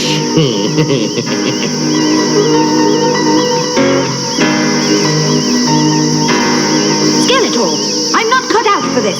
I thought it would be exciting here, but looting and plundering, well, that's not for me.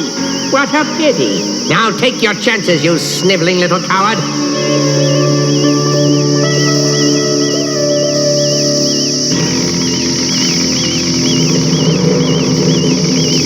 I can't! Please leave me alone! I'm scared! I'll do anything! I just want to go home! Clawful, take this miserable wimp off Snake Mountain. Let this sniveling coward find his way through the enchanted forest. No! Don't send me out there! I'm afraid of the forest! Please! Oh, please! There, that should hold it until we can get it back to my workshop. There they are, Cringer. Boy, are we glad to find you. I hope we didn't miss anything. Don't worry, HeMan was here, even if you weren't. Don't try coming back.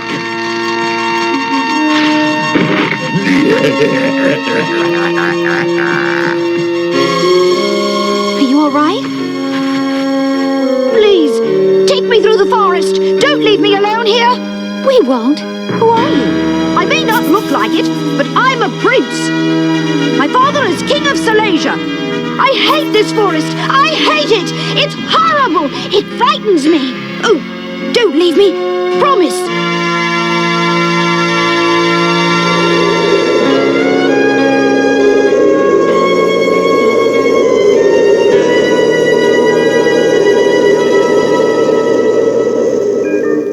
Just leave me alone, and my father will pay you anything when he comes for me. Son, we don't want any reward. You are welcome to stay on Eternia as our honored guests for as long as you desire. And Duncan will contact your father. Good. I'll see you later.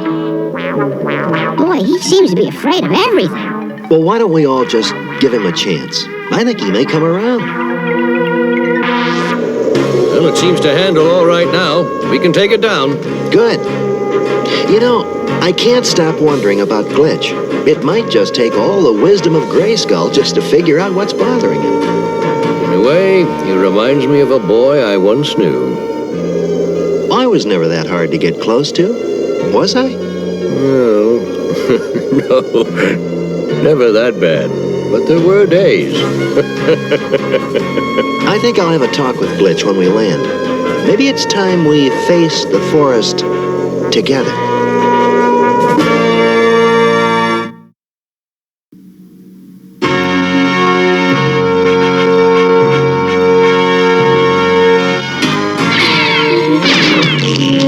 Missed again. I just can't seem to hit anything. Oh, I don't know. We seem to hit it off pretty well. Yeah, that's true.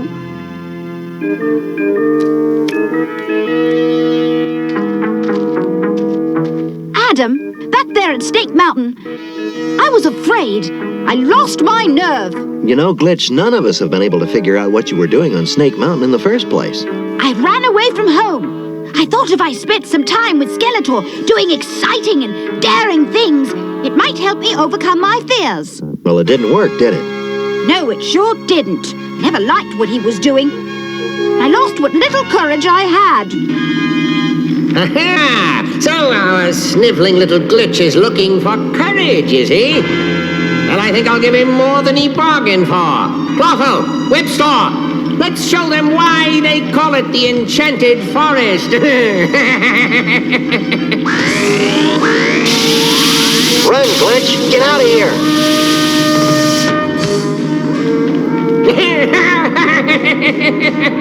Once a coward, always a coward!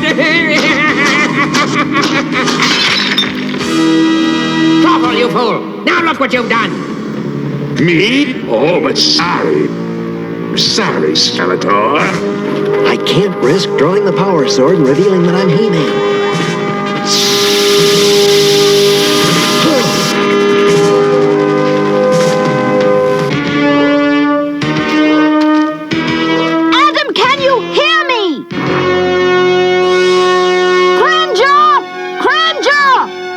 It's up to me to bring help. Oh, it's you. You scared me. I know just how you feel. Well, Adam's hurt, so I'm going for help. Now you stay with him. You're going through the forest?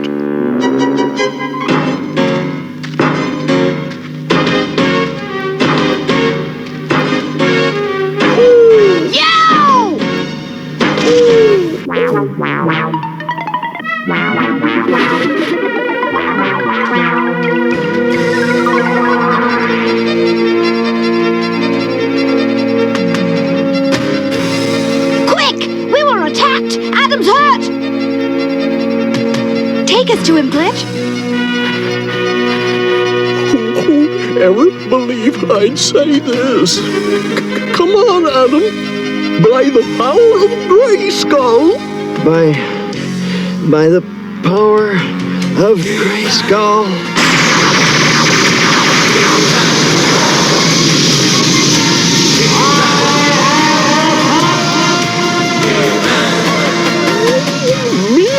My big mouth.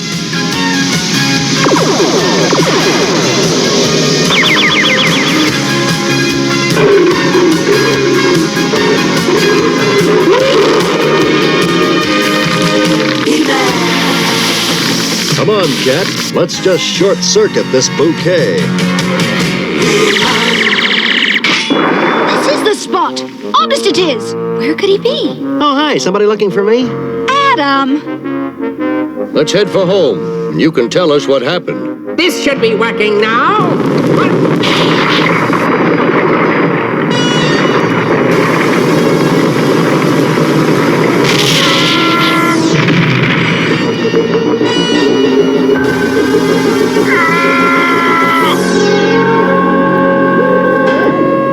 I have come for the son you took from me. Where is he?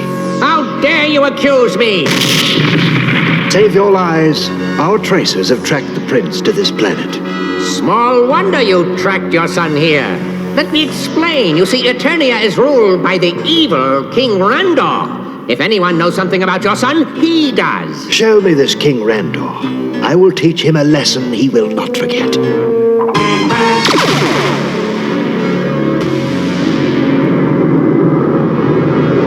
What's that? It's my father's ship. He's come for me. Commence firing.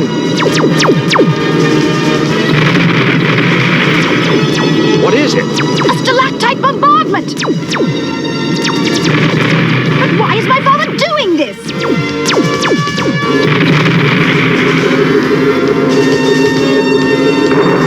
I don't understand why he's attacking Eternia. I have a sneaking suspicion. Skeletor. Right. Now, if you'll excuse me, You know, Prince Adam has a perfect talent for making himself scarce at times like these. By the power of Grayskull!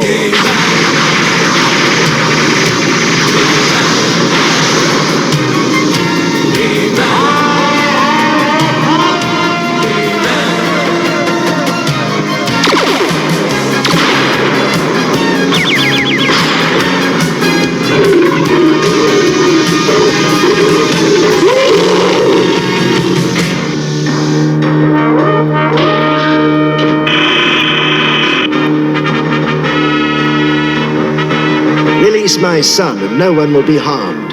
Father! Call off the attack! These are my friends! Ah, I had my suspicions about you. Too bad you didn't pay attention to them. Now you and your crew can just stay put.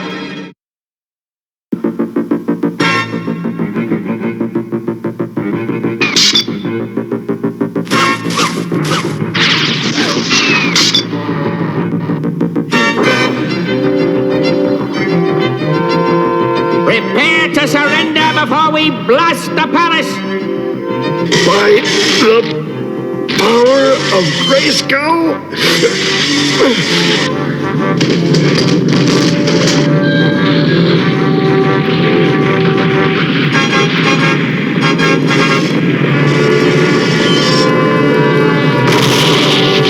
Blast you, HeMan, you muscle-bound meddler!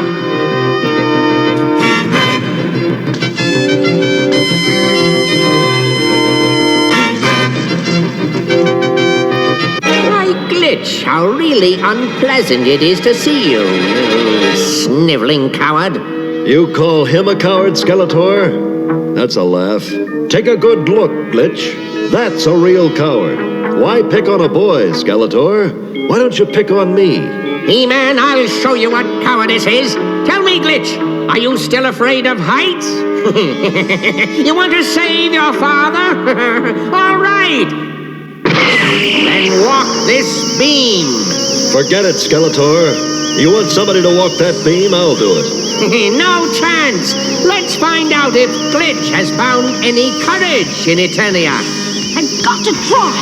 It's my father. I understand.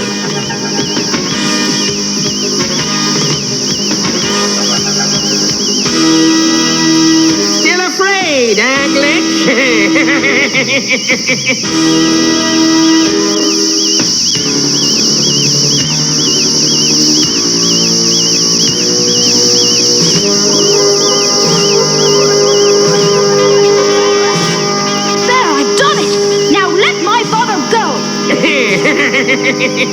I'm impressed by your courage, but you really didn't think I was going to keep my promise. Now I have you, your father, and the ship. Goodbye, HeMan.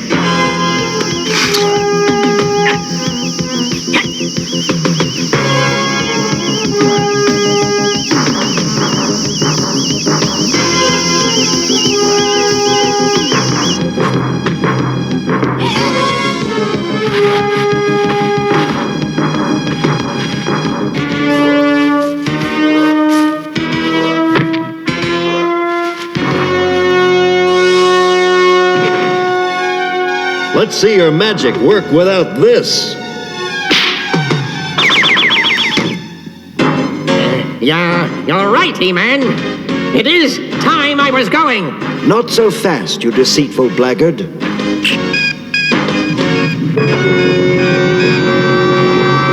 me out! Let me out of here! Time for you to leave, Skeletor.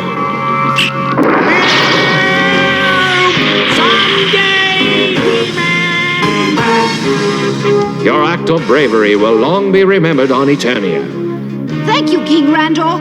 And thank you all for putting up with me while I sorted out my problems. King Randor, from the bottom of my heart, I thank you for being a friend to my son when he needed one. I'm sure you would have done as much for my son.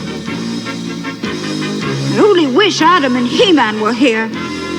Well, son, I'm afraid our magnetic beams run out in a short while. We must leave for home now. Goodbye. I'll never forget you. You must pay us a visit soon.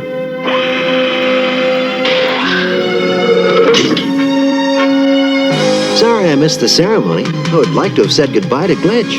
Typical. The only thing you're never late for is lunch. Did someone say lunch? Why don't we all go to the kitchen and cook up some food? Food? You're a girl after my own heart. Let's go.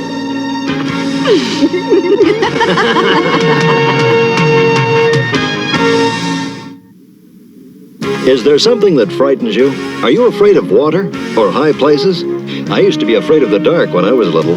Some fears are good if they make you more careful. Fear of fire may save you from a burn. Fear of getting hurt may make you think twice before trying something. So fear is nothing to be concerned about. As a matter of fact, it's healthy. So don't worry. Only a fool fears nothing. Now I'm afraid it's time to go. Bye for now.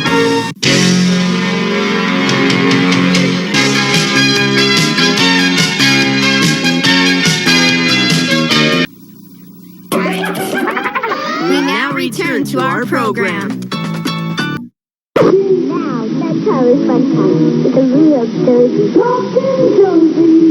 Lovely Josie glows and talks. Light up Josie. Want to show us? Yeah, right.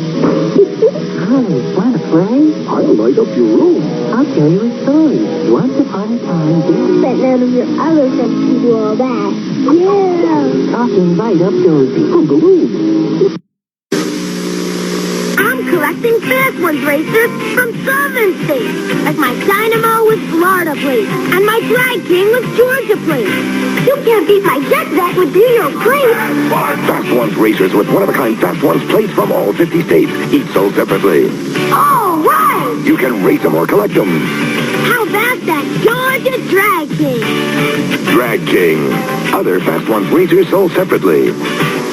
From Kenner. It's fabulous Dreamglow Barbie. Dreamglow Kindled separately. We use special fabric for TV. Girls have got a secret glow. Right, Barbie? Dreamglow Barbie. Ruffles and lace to wear any place. When the lights go low, what a glow. We girls can do anything. Right, Barbie? Dreamglow Barbie doll comes with this glow-in-the-dark gown and stole. Dreamglow Kindle sold separately. From Mattel. No sleeping when we're recording? No sleep till Brooklyn either. No sleep till Brooklyn. That's from Beastie Boys. No. What about listen, oh y'all, it's a sabotage. Listen, oh y'all, this is sabotage. I said, listen, oh y'all, this is sabotage. Take on me. Take on me. All right.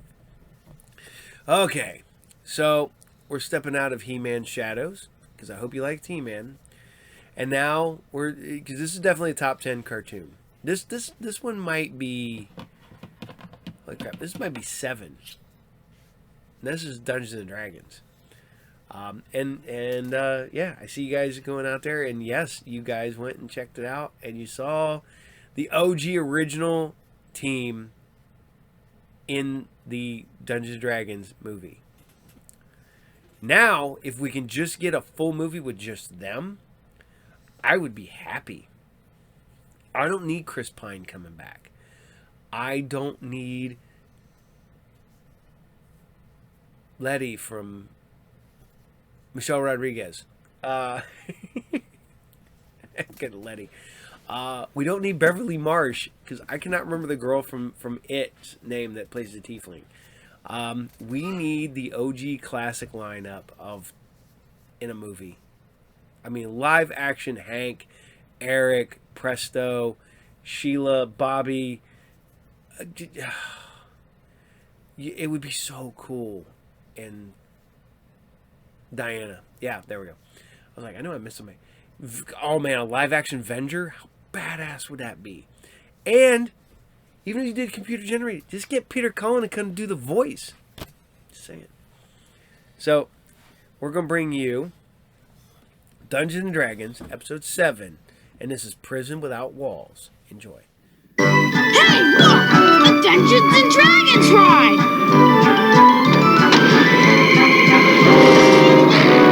Wow, neat!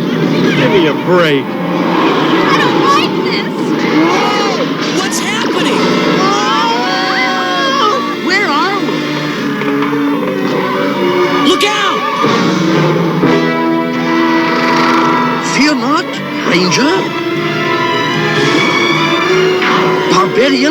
magician, thief,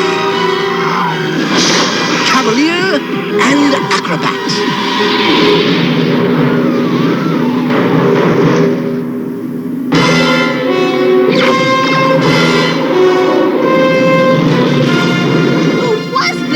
That was Venger, the force of evil. I am Dungeon Master, your guide in the realm of Dungeons and Dragons.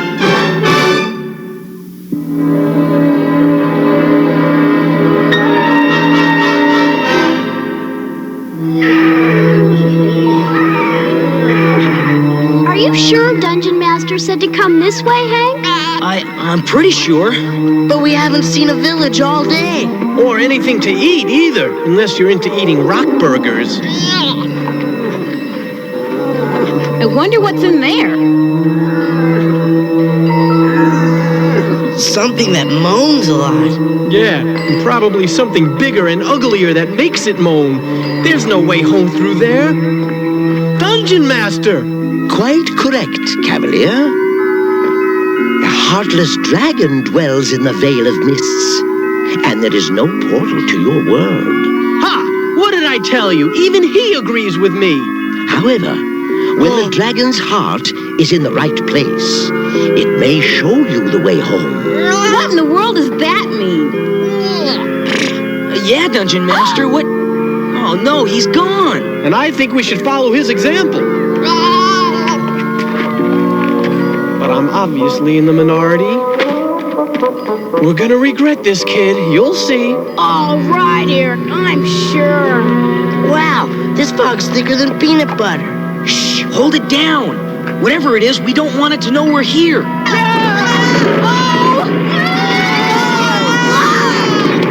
So much for sneaking in. Where are we? Oh, wow.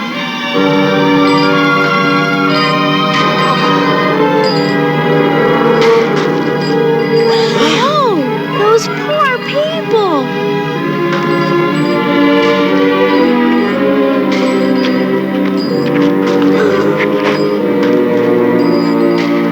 Maybe that's the dragon Dungeon Master told us about.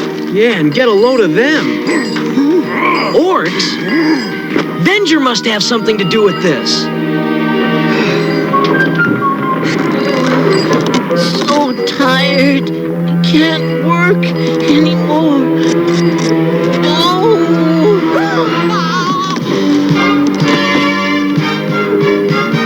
Get up, gnome. No resting.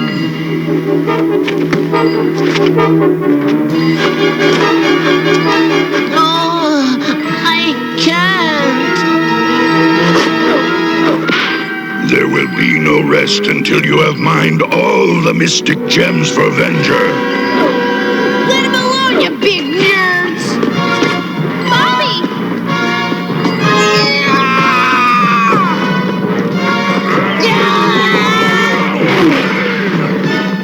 Bug off, you big bozos! Stop him. Stop the intruder. Oh, leave me. You have no chance against all of them. Stop them. Stop them.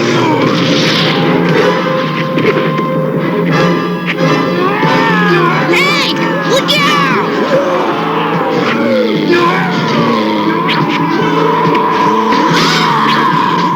All clear, Hank. Redstone! Here! I'm not taking attendance, you dwarf! I need help! Right! Kabeeble Kazib! Send that orc on a trip!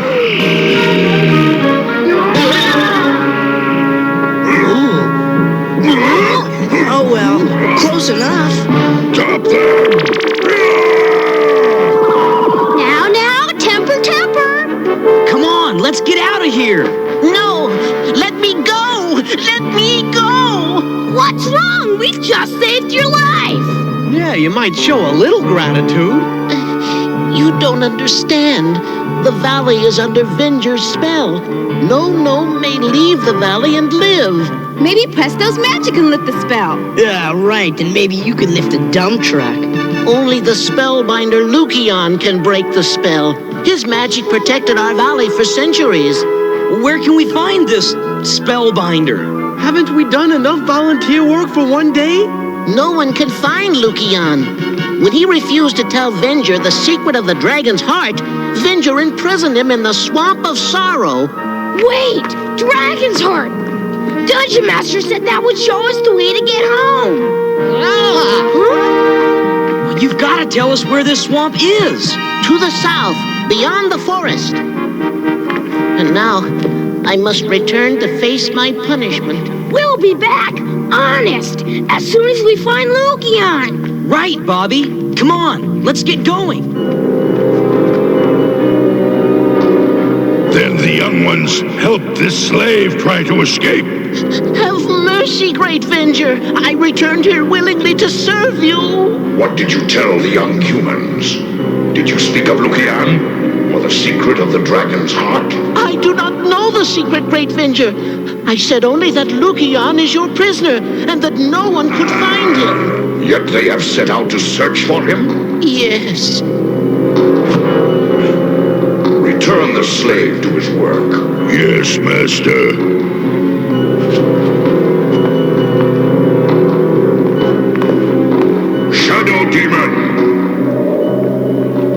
Yes, Highness? You will go to the Swamp of Sorrow and find the young ones.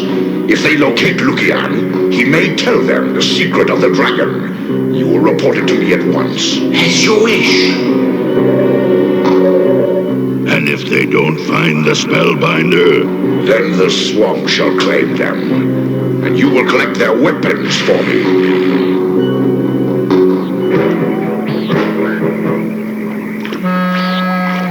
Gnome gave us a bum steer.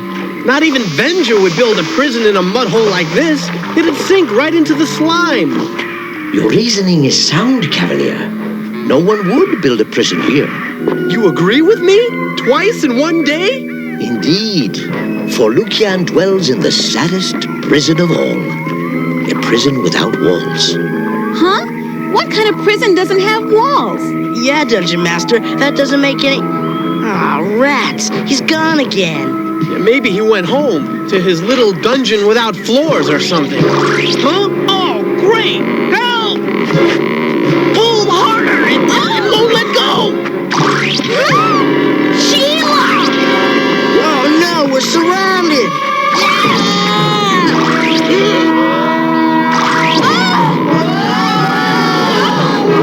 What in the world's that? I don't want to know.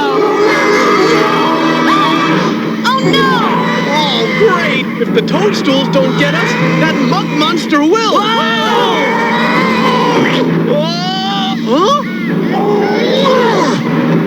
Wow, neat! He's on our side!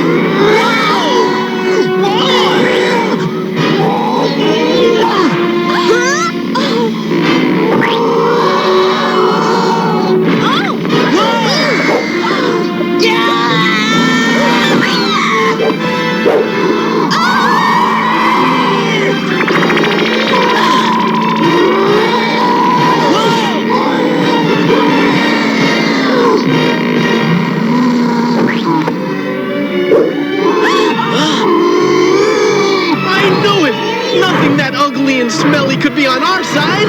What are you waiting for? Shoot! It saved our lives, Eric. Maybe it doesn't mean us any harm. Yeah, I bet you believe in the Tooth Fairy, too. Shoot, will you?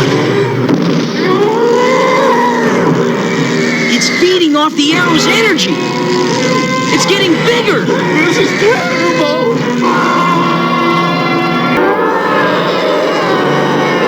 Scatter! Try to stay out of its reach. Transplant yourself, you walking weed!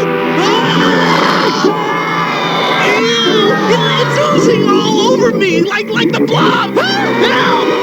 Hang on, Eric. I'll find something in here to... Huh? Weed killer? That's no good. Presto, wait! That thing is sort of like a plant. Maybe it's worth a try. Here goes.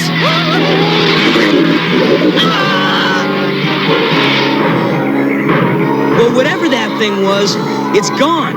But we still haven't found Lukian's prison without walls. And we won't get any closer standing here. Come on.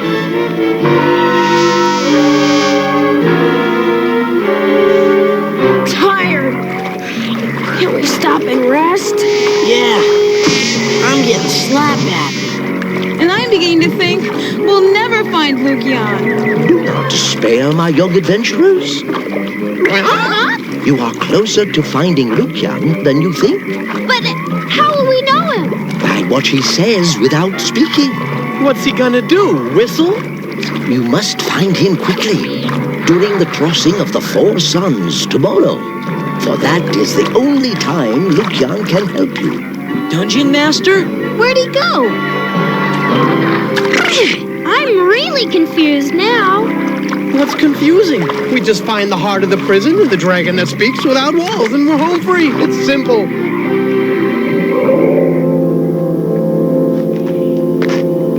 Yuck! What is this creepy place? You mean, what was this creepy place? Do you think this could be the prison without walls? I don't know. This sure doesn't look like a prison to me. I think it's just gross. Let's go. Hey, not so fast. I could use a little rest before we march back into the muck. Good idea, Eric. Take a load off your brains. Very funny.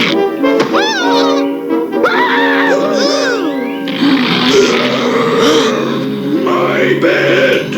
You can have it! You can have it! A zombie! Eric needs help! Sheila! House. We're going! We're going! Hey! Help!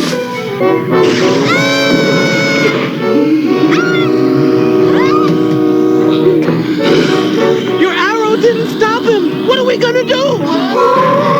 Now what? An earthquake? Yeah! Hurry! Let's blow this stuff while we've got the chance. Oh no! Mr. Muckball again!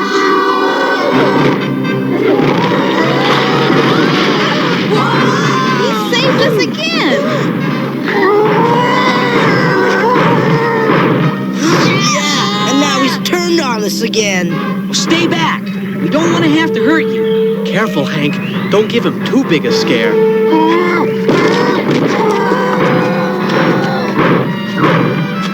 Wait a minute. Are you nuts? Dungeon Master said we'd know Lukian by what he spoke without words. Well, his actions speak without words. He saved us. Twice. You gotta be kidding! That is Lukian?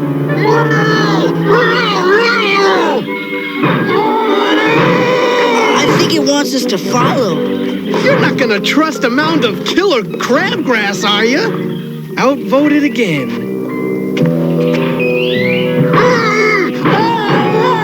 He wants to show us something. Wow, it's magic stuff. I bet this is Lukian's. See? I told you! He probably ate Lukian and kept his stuff! Wise up, Eric. Venger must have changed Lukian into this creature. Trapped in this form, he can't say any magic words, and he can't work any spells. He's in a prison without walls. Right. Oh, gross. That gem is beating like a heart. The heart of the dragon!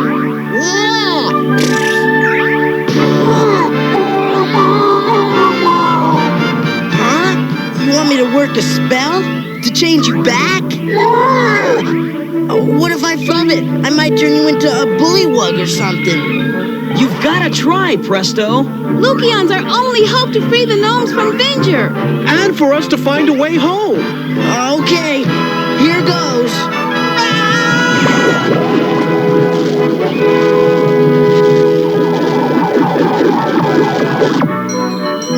Lukian? Wow.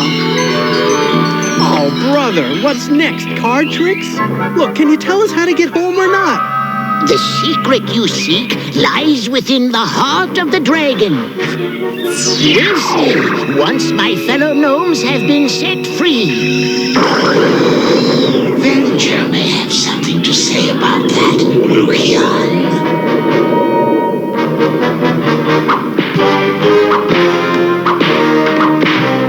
March, slaves! March to work! To work! Lucian! And the young ones!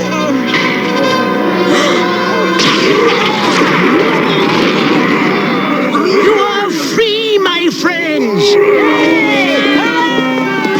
Lucian, you kept your promise. We can never thank you enough. Oh, yes, you can. Just show us the way home. Yes, the time is right. The four suns are about to converge. So that's why it's called the Heart of the Dragon. Look!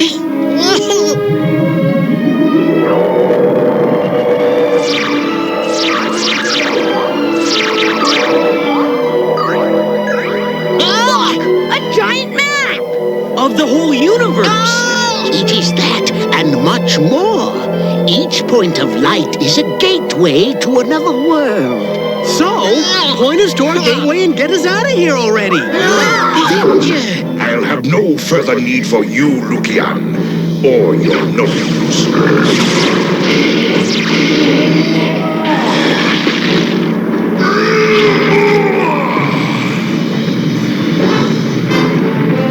Lucian, you've got to stop them. They'll crush the village.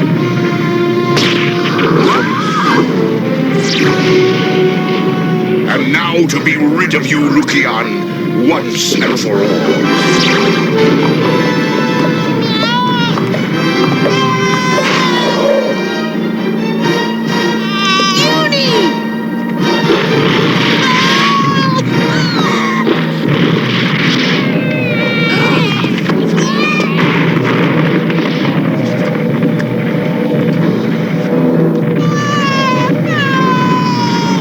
Teleport, Uni!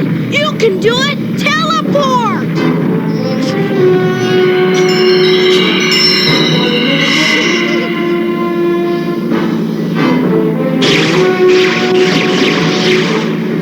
That was close. And getting closer every second.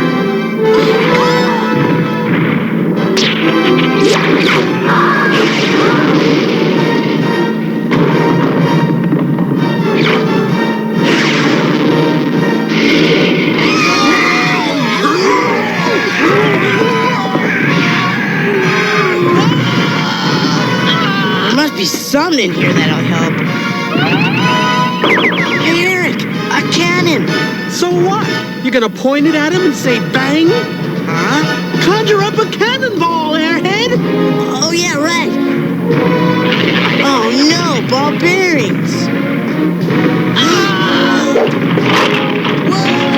No, it won't stop him! Well, we gotta try something. Surrender, Spellbinder. I return you to the swamp and let you live. Never! Did you see that, Eric? Lucian turned Venger's own magic against him. Skip the play-by-play, Presto! Just find the cannonball, please!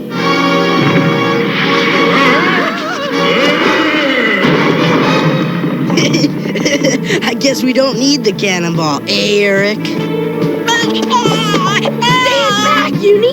I've got an idea! We did it, Uni! We did it! Yeah, but there's still one small problem. Venger!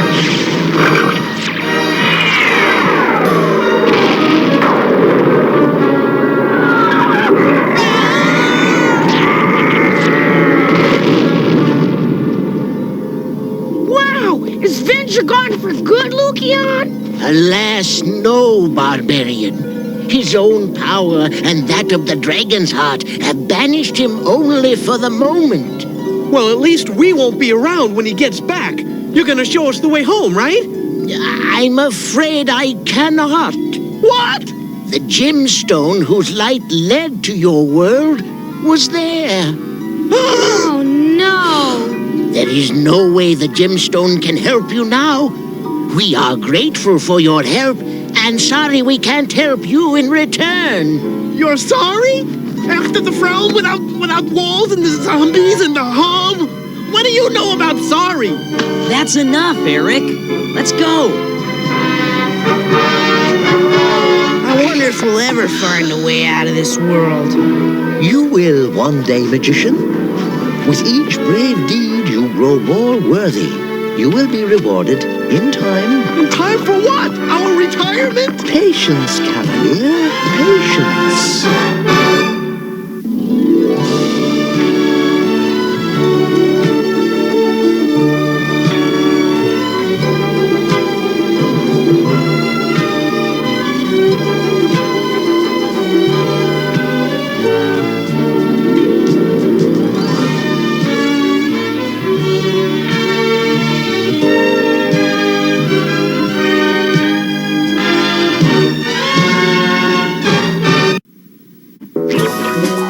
Watching ABC. So I have some fun stuff to talk to you guys about. So last Sunday, I went to an anime convention, and I got to talk to some of the people. Some people did not want to be filmed, so we just talked, and I'm like relaying some of the information back to you guys. But one of the people I did get to talk to is Gray Delisle. Gray is the voice on many of the characters on Loud House. She's the voice of Mandy on Billy and Mandy. But she is the voice. This is her main one. She is the voice of Daphne Blake from Scooby-Doo. She's been Daphne since, I believe, Zombie Island or maybe Witch's Ghost. It's right around that era is when she became Daphne. Gross. And I'm talking to her, and she does the voice of Daphne. But the best thing is, I got a hug from Gray. And she was doing Daphne's voice. So I say that counts as 100% positive that I have officially hugged Daphne Blake from Scooby-Doo. I've fist bumped Shaggy, and I've met Daphne and hugged Daphne. And we actually talked about we talked about when I met Matthew Lillard, and me and Greg were talking about that. And she is just awesome, and I can't wait to meet her again. She gave Vince an autographed picture because Vince loves Loud House. And wasn't that super nice of her? I don't like Scooby-Doo. Yeah, but she gave you the Loud House picture. Oh my god. Did you appreciate that? Was that cool of her to do? Well, I'm going to find her. Yeah, well, next time I go to a con and she's there, I will take you so you can thank her, okay? Okay. But that was my story, and but we're going to step over. We're going to be the last cartoon of the day, and we're going to bring you some more Transformers. This is the weird one, the time travel one, and it proves that G.I. Joe proves that the Egyptian gods exist in the G.I. Joe universe, and this episode proves that King Arthur and dragons exist in the Transformer universe. Which I guess they kind of point at in one of the last movies, in what, The Last Night? Whatever. So, yeah. But Vince is being weird over here, and I'm going to go ahead and bring you episode 22, season 2, and this is the Decepticon in the court of in King Arthur's court. Enjoy.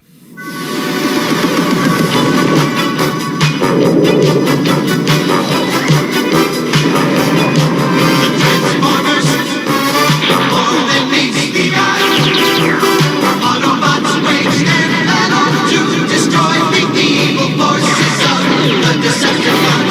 Transformers.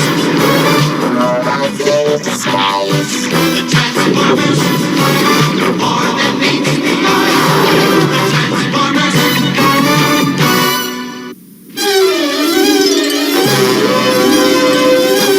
Wonderful. I don't have enough energy left to short-circuit a servo mechanism. Maybe not, but I can still ram. Wham! Bang! Warpath's on the roll!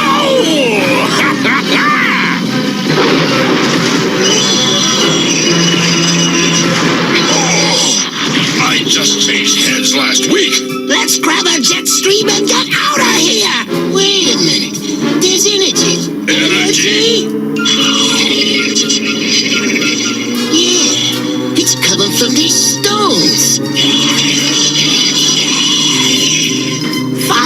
damage! My sensors indicate the energy stronger inside! Bam! Gotcha! Hose! Bang! Yeah!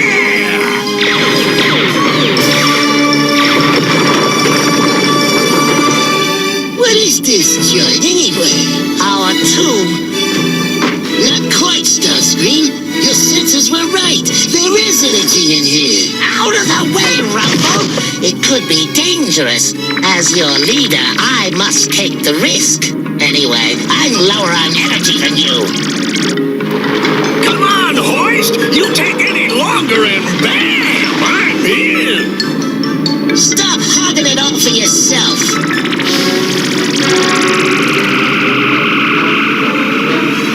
Look, it is not blocked anymore.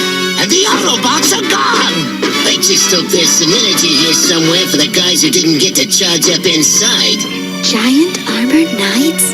From the Dragon Mound? Starscream! Robots ahead! Could be trouble. You better believe it! There's some kind of weird-looking Autobots! And they're attacking me! A spy from the Red Knight! Charge! Egads! Giants! We're doomed! Inferior construction, even for an Autobot. One good whack, it breaks right in two.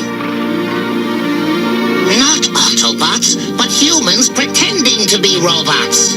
Sir Wygand of Blackthorn pretends to nothing. Who art thou? I am Starscream of Cybertron. What would I not give to see these fellows arrayed against Sir Atheling the Red? You could probably use the help. Interesting technology, but not very modern. What means thou? It was made this year. What year's that?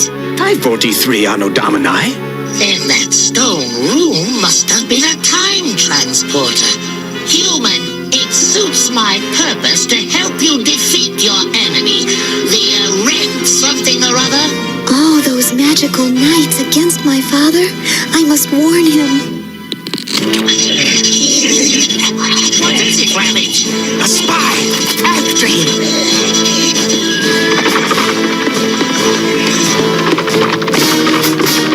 Stay! Let Ravage get the spy. What's more important is that we have 1,451 years to go before we have to worry about the Autobots and that bungler Megatron.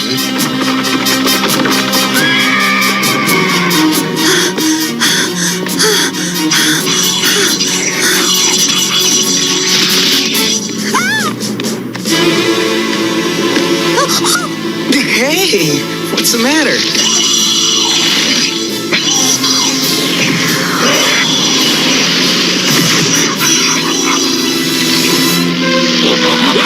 Guess I just ruined his day. Don't worry, you're all right now. Come, we must get away from here before the dragon returns. She must mean Starscream. My dear girl, I find it hard to believe that my databank dates your costume to 542 AD. You mean? Fashion is always a year behind Camelot out here in the countryside. Camelot? My name's Nimue. I'm Spike. Wilt thou help us against the other giant knights? We'd like nothing better. Lead on. Father will be so pleased. Sir Atheling, if your daughter thinks the Decepticons are aiding Sir Wygand of Blackthorn, you're going to need help. Hoist, I need some help too. Well, Nimue says I need armor to be in the tournament tomorrow. I'll do what I can. Sir Atheling, why are you and Sir Wygand feuding? Cows, Sir Hoist. They wandered through a break in his fence and devoured my garden. I told the young hothead I'd keep them until he fixed the fence, whereupon he accused me of stealing and claimed my land's really his. The tournament is simply an excuse to get him here to settle things peacefully. I hope. My word, that is incredible. I just hope it fits.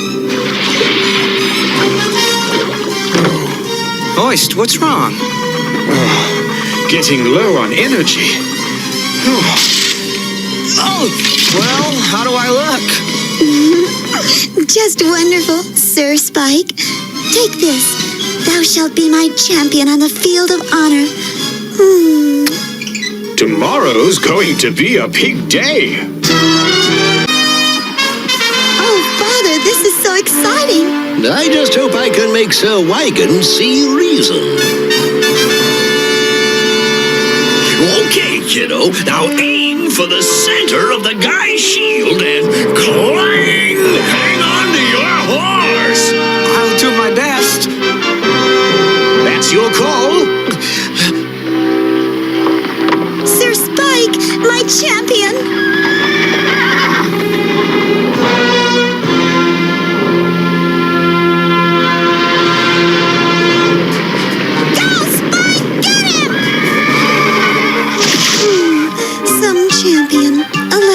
At least I hung on to my horse.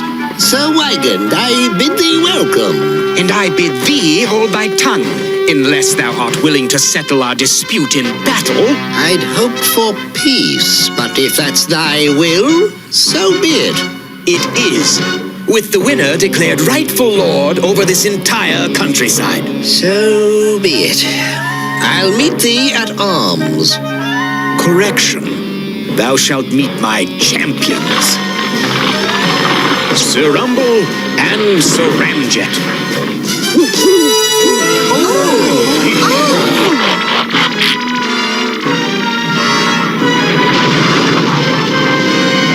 Hey, Hoist, old buddy! I think it's time we BAM! Join the party!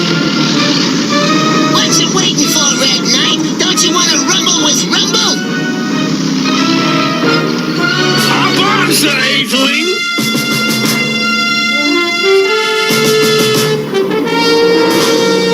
No laser power left, but we're still gonna whoosh clean their clocks! No,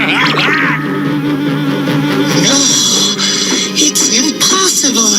The Autobots can't have followed us here. This is my world to conquer. Mine!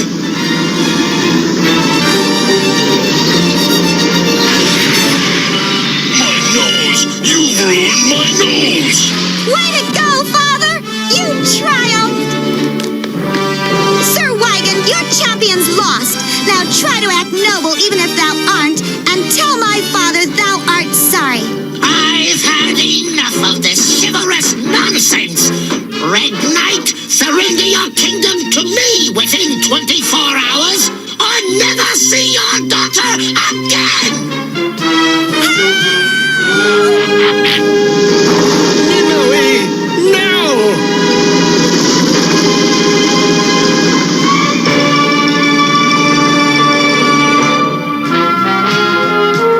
The Transformers will return after these messages. We now return to the Transformers. Don't let Starscream get away! Prithee, help! Come on, let's get out of here. How come Starscream's still got enough energy to fly? He doesn't. Look!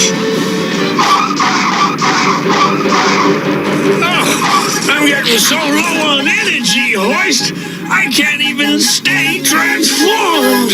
Well, we better do something fast, or the 6th century will never be the same.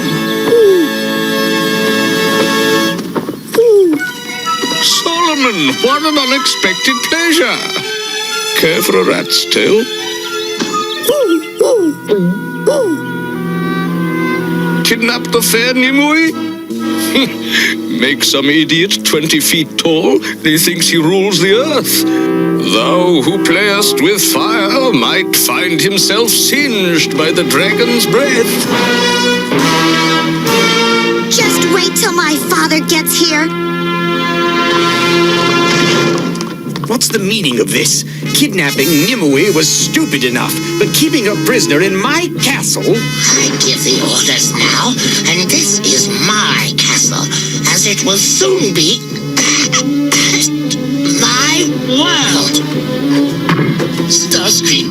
If we don't find some energy to steal pretty soon... Lord Starscream, here's the gold jewelry as demanded. Wolf, what art thou doing? Those belong to my grandmother. I was going to give them to... Your new lord, Starscream.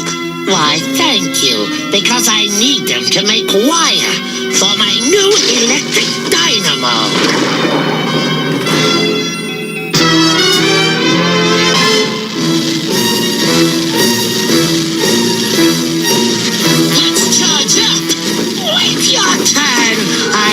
More than you. Well, hurry it up, Sparkhog. Hurry it up. Ha! There's hardly enough to charge my basic life support systems. Faster, you malingering peasants!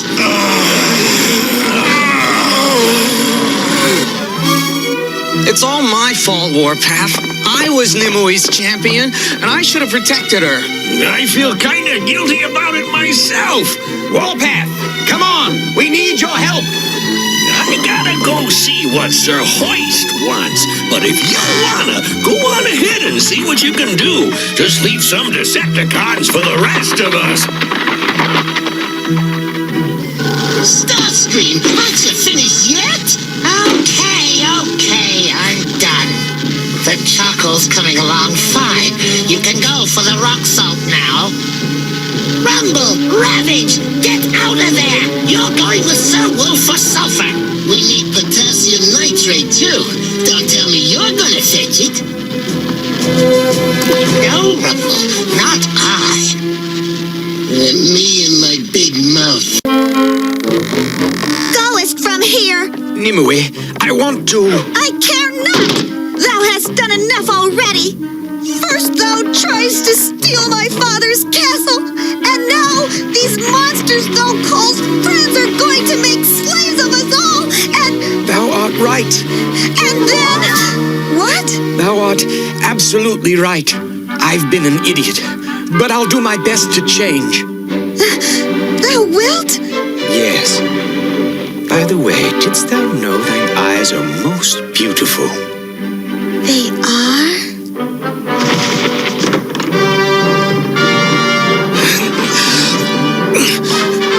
Nimue, it's Spike. I'm here to rescue...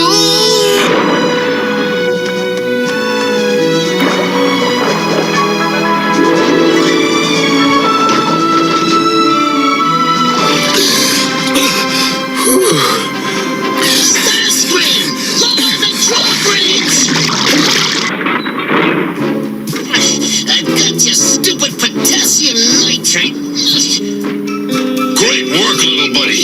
We've already got the sulfur and charcoal. Charcoal? Potassium nitrate? Sulfur? We may not have lasers in this world, Decepticons, but thanks to the ingredients you've gathered, what we do have is... gunpowder! I only hope the Autobots are stupid enough to attempt to rescue. Like I started to say before... Spike, why should I want to be saved from Sir Huygen when we've just decided to get married? Oh...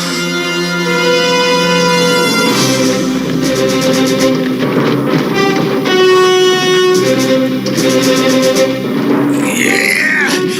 All right, knights, let's go blam zing'em! Ha! Starscream, they're coming! It's about time! Fire!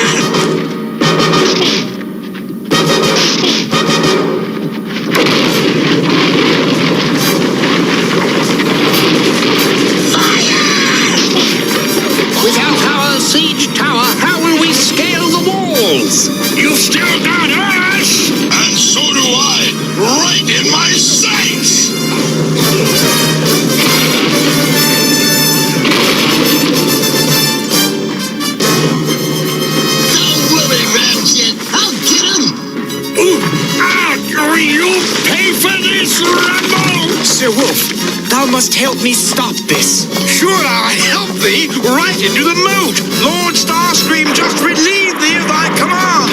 All right, Wolfie. Now you've got Sir Spike to deal with. And that will be a pleasure.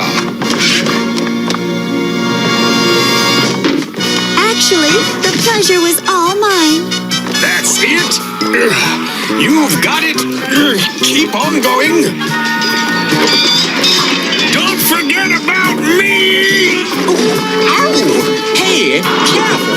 Warpath, you and I got a score to settle. Energy. Without energy, we're done for. Spike! Look out! Oh no!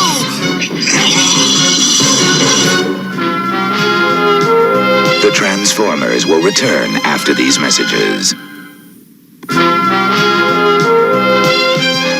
We now return to the Transformers.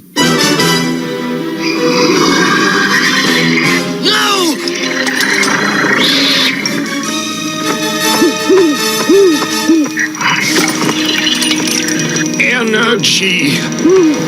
So these are the famous giant knights. And also our friends. And if they don't get this thing they call energy, I fear they'll perish. Leaving Lord Starscream to stand invincible in this primitive world. Not if my magic can help it.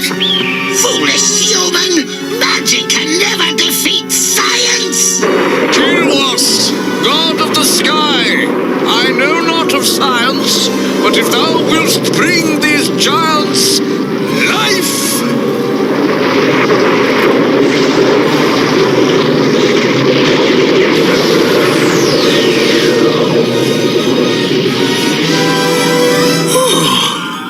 You can say that again. I don't know how you did that, but it sure felt good.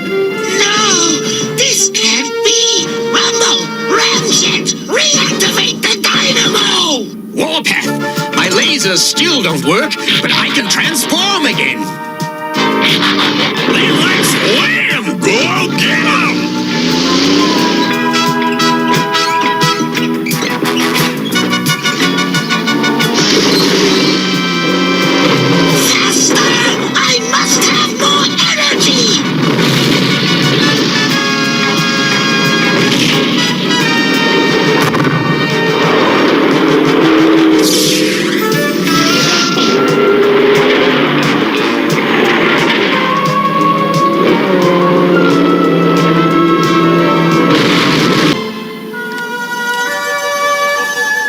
It's not much of a ring, but... It's beautiful. Oh, Father, isn't this wonderful?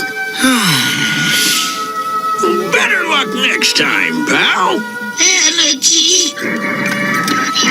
I need energy. What will you do with them? Take them back with us. That is, if there's a way... Hoist said time. Why, these valiant knights, they're time travelers. How come it's called the Dragon Mound? Well, I created it to use as a time-traveling device. But then a wandering dragon decided to make it his home. We never saw him. That's because he's been out visiting relatives. But he's home now. I refuse to go any closer. Don't worry, I've got a full dose of Dragon's Bane. It works every time. He's crazy. We can't trust our lives to unscientific superstition. Why not? Bayart's magic's done pretty well by us so far.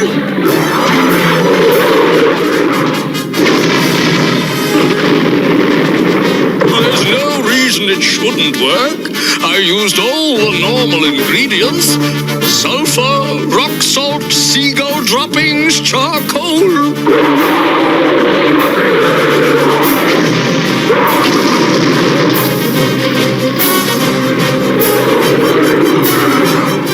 Well, all right! Looks like Bayart invented gunpowder too. Godspeed to you all! Goodbye!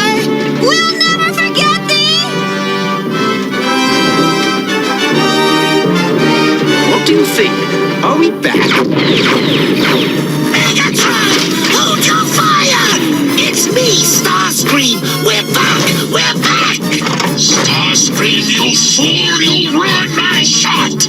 It's the 20th century, all right. Now let's clear out. What's the matter? Aren't you glad to see us?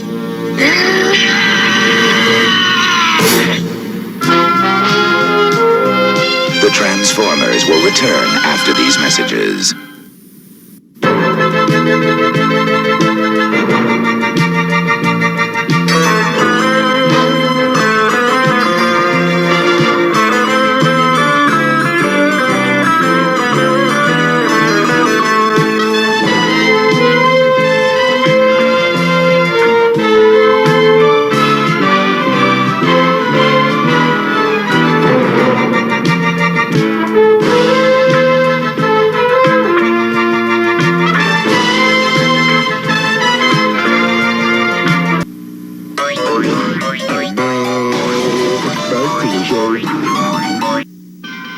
Wake up, all you sleepyheads. Colgate gets you out of bed. Now there's the Colgate pump. We've got the Colgate pump. It's a neat new trick, you know. Pump it on your brush and go. They've got the Colgate pump. She's got the Colgate pump. Even moms and dads agree what makes it good is MFP. Just a squirt of minty gel protects your teeth as you can tell. We've got the Colgate pump. We love the Colgate pump. Two great tastes, maximum fluoride protection at your fingertips.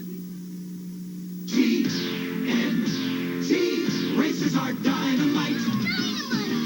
TNT Racers, each sold separately. Just push them in, then blast them off for fast racing action and high flying stunts. And the harder you slam, the faster they go. TNT racers are dynamite. 6 racers in all. TNT Racers, each sold separately with its own launcher. From Tonka. All right, so I hope you enjoyed this lineup for 250 episodes. Brought you some classics, brought you some new stuff, brought you some stuff that you haven't seen in a while. But we're going to keep it going. This is just the end of my segment, and then we're going to bring you some more stuff here shortly. But before we do, remember to like, share, subscribe, hit the bell icon for notifications. Go to group therapy, or go to, I will screw that up. Go to patreon.com/grouptherapytv. Go over there and you can join and become a member of the weekly shoutouts, which you will see here shortly. And you get your name brought in there. Plus, you get access to the Saturday Morning Serials cartoon show with a bonus show that is not available on YouTube. So you'll be able to watch the entire thing, and then there'll be a bonus full other show post everything else. Can it be Flintstone Kids? Could it be Blue Falcon and Dynamite? Could it be something like that? It's taken me so long to do that. So we are bringing you that stuff. And we put over there for just members. You don't even have to be a paid member. You can just be a member. You just join. And you get access to any cut episodes as they get cut from YouTube. I slowly move them all over to... I'm in a process of doing it now. But anytime they're doing that, I will take the cut episode that they take over there, and I'll bring this entire episode over to Patreon so you get to enjoy it over there. And sometimes I'll even just put the show up early. So you get early access for Saturday Morning Serials and some of the other shows. It's all up to my whims and all that stuff. But we hope to make an announcement soon about Pickle Comic Con. We hope to make an announcement soon about another con. I will be both as a vendor and as a guest. And we'll be doing some interviews from there. That's coming up later in the year. We're working on some other projects. And I'm not gonna lie, and I'm really busy with all the stuff with the shop and the shows and stuff. And I do appreciate each and every one of you for hanging out here every Saturday morning for 250 episodes, nearly 5 years. You guys have been hanging out. Some of you guys are new. Some of you guys have been around for a while. I just want to say thank you to each and every one of you. So. I mean, I'm not going to say all of you guys, but, you know, Autumn and Tarek and Bagface and Michael and Brian and Jeff and Tracy and Val and Jody and Autumn and Jay and wow, just nostalgia, Vegas. You guys are all awesome. I appreciate each and every one of you guys. You guys are a blast to hang out with. You're so much fun being here. And the fact that you've been here for 250 episodes, some of you guys, it does mean a lot. It's something I kind of broke down last night and told you guys. Never in a million years did I think anybody would care. Never in a million years did I think anybody would even watch this. But here we are. And you guys keep doing it. And I appreciate it.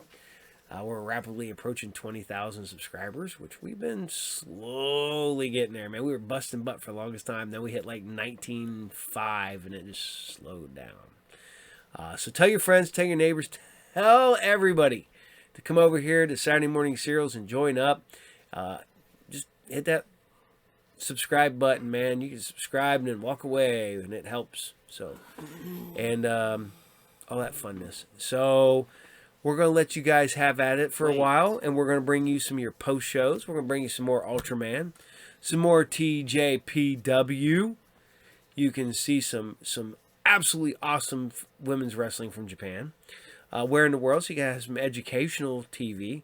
And then we're going to get into Learning the Ropes, which was a TV show created by Lyle Alzado by the NWA at the time. Was Jim Crockett was in on his show. So you'll see a lot of really good NWA guys. You'll see Ric Flair, and you'll get to see Jim Cornette, Ricky Morton, all them guys. And what's really funny is Lyle Alzado was not the masked man every time. And people who kept trying to be that character kept getting hurt and then being taken out of wrestling to be on his show. Arn Anderson was one of them. The enforcer Arn Anderson himself was a badass. So watch that. And then we're going to bring you some other cool stuff. So we hope you guys had fun today. And I hope you guys have fun tonight when you come back for the Saturday night, late night, and go watch some Anime Source with us. Like I said, I want to thank you, each and every one of you, for hanging out here and being part of the SMS platoon and family. And from the captain and the Vince, we want you guys to take care. We'll see you all there, and bye. This Saturday morning marked the first time that no cartoons aired on an American broadcast channel. The last channel still showing cartoons pulled the plug. Cartoons were the dominant morning program from the 1960s through the 1980s.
So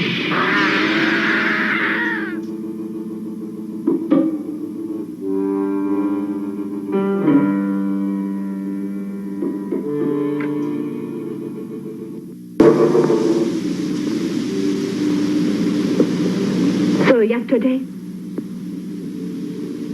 A week has passed since the world-famous explorer Sir Yesterday mysteriously vanished.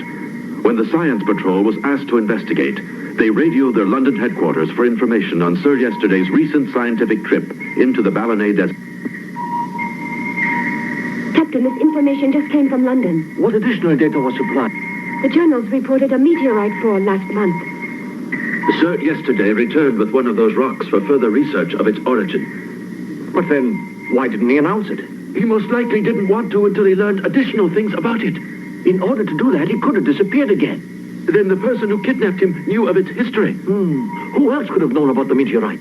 Only someone close knew of it.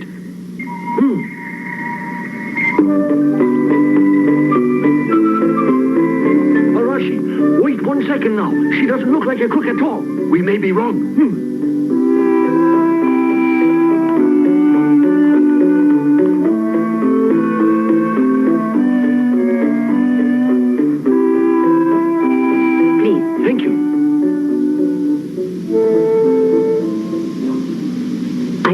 Sir Yesterday's secretary, and my name is Yoko. How do you do? How do you do? Now, as let me, we have learned that Sir Yesterday brought back a strange meteorite from the desert. Will you please show it to us? I wish that I could show you it. The meteorite disappeared also. Quick, hurry, run!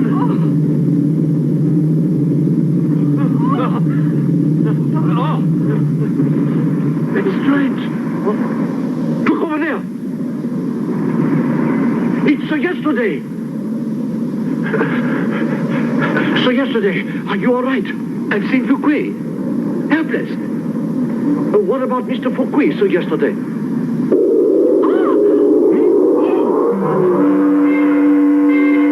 This is very strange. You suddenly vanish and then you return. Sir Yesterday just said something wrong was happening to Fouquet. That is his friend. But he had one of those also. Ito, keep watch here.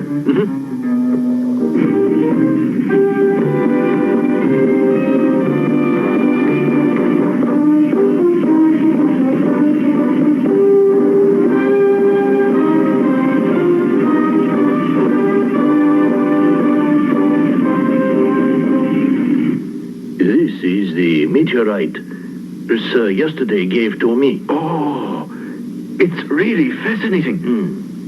It looks priceless. We know there are crooks who would do anything for it. Then Sir Yesterday told the truth. Yes, it's certain they're working on something. Do you agree?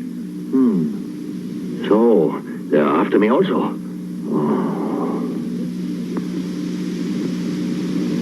I would like to make a suggestion. For further study, I'd like to keep this meteorite at our headquarters. We'd be able to check on a few things. If you wish. Fine. Good. Oh, wait. Is there a way to look after things here as well? Huh? I'm frightened. Well, why not? We will guard you.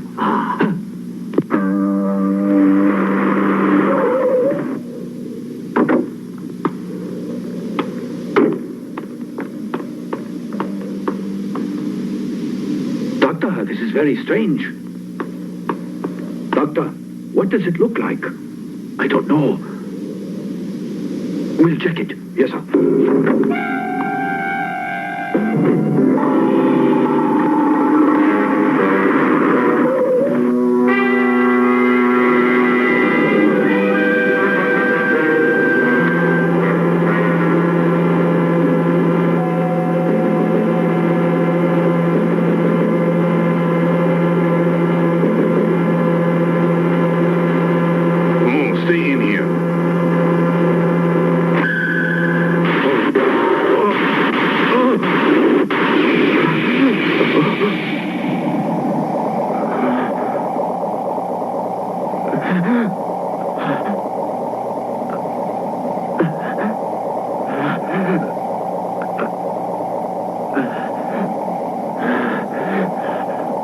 What is it?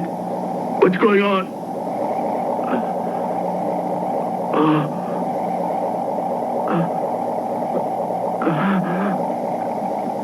Out! There's no way out! I can't get out! There's no way out of this!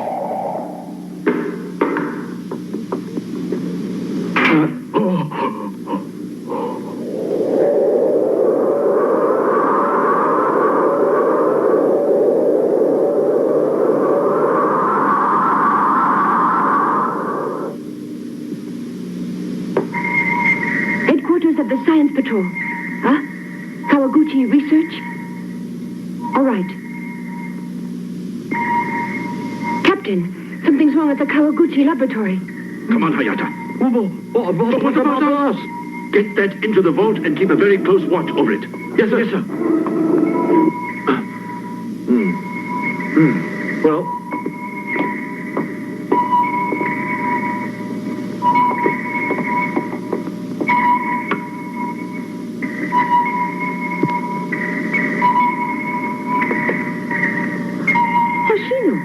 Now I know what's going on. I just overheard it all. Now come on. You just have to act very nicely. This is one time children cannot tag along. They didn't say I couldn't. Where are you going? I don't have a second to talk to girls. Hoshino, wait. I couldn't believe what I saw. Now, take a good look in this lab.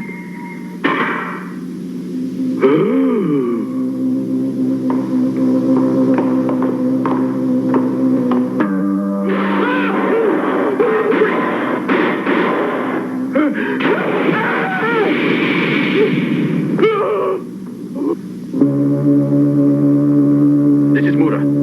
Is this getting through? Is this getting through? Captain, this is useless. We're in a world of added dimensions. That's just great. Don't you get it? Sir Yesterday was locked in a world of which we know nothing.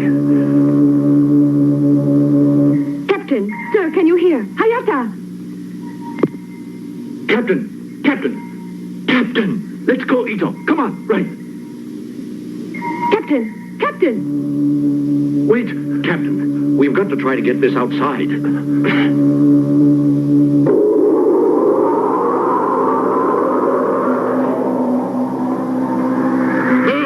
Hurry!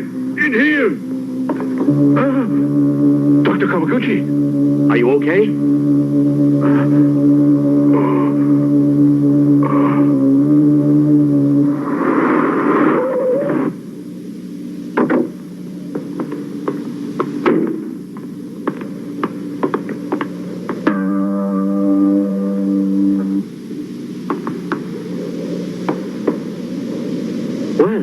What we have here again. Oh! Captain! Are you all right? Yes, lend a hand with the doctor. Yes, sir. It's another meteorite that we passed on our way over here. We'll learn how it works. Then get in closer. Yes. Now, you see, the two stones are exactly alike, only they act as one unit when finally combined. Using adhesion theory? Oh, no, not at all. You can't compare it to adhesion or cohesion, either of those theories.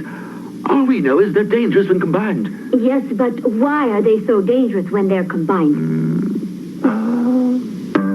Why do they cause so much trouble? They haven't caused any since the two are together. So now that they are together, we can all finally relax, right? However, just to play it safe, I think we should dispose of them. That's right. I think Sir Yesterday will agree. We will have to think about an efficient and safe course to take in getting rid of the stones.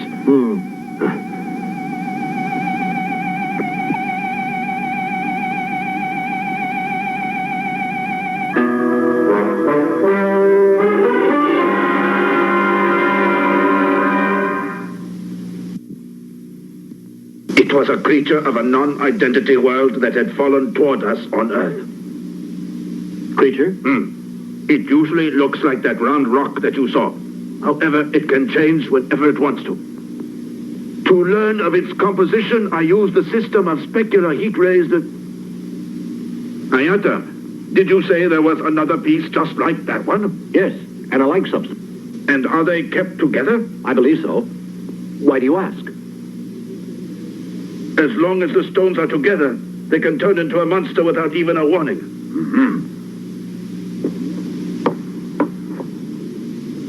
Come in, it's Hayata. Yes, Hayata. Fuji, check those 2 stones instantly. Oh, Hoshino. Now come on out. It's dangerous when the 2 of them combine. You can't fool me with that. Now come along. Out you go. Well, don't say that I didn't warn you. Okay. Say anything. But it is dangerous. You shouldn't keep them together. Now stop that, Hoshino. But I checked into it.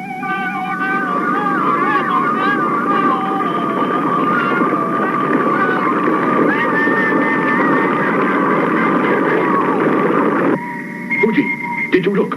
Not yet. I found Hoshino in there and had a lot of trouble getting him out. Ito, go check the vault. Yes, sir.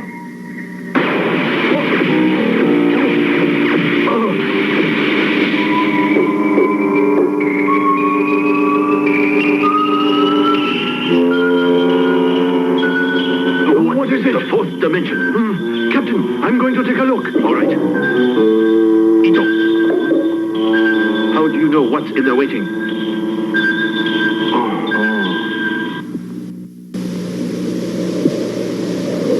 Off you go.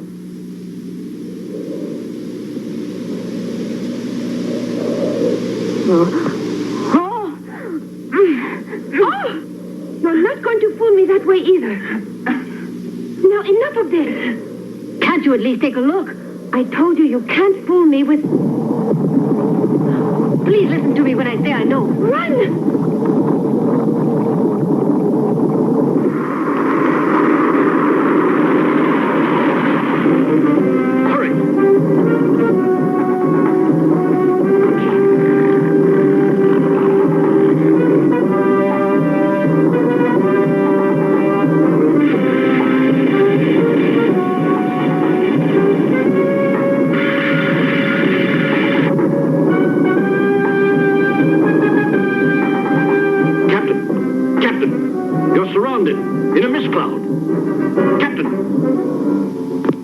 Going to do now? Let's find a way out. There must be one, even in a world like this. Captain, leave Mr. Fukui and Yoko to me, all right? All right, take them through the machinery. All right, this way. Arashi, we'll go to the vault and take care of those meteorites. Yes, sir.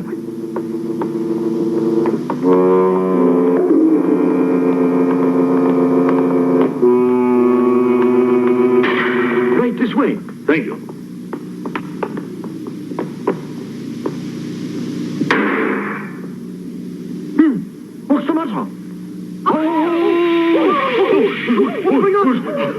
Upside down! Oh!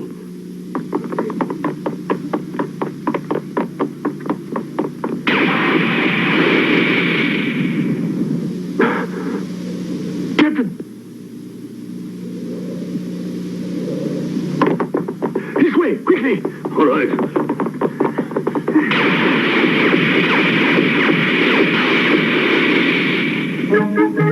Wait a minute. Where are you going?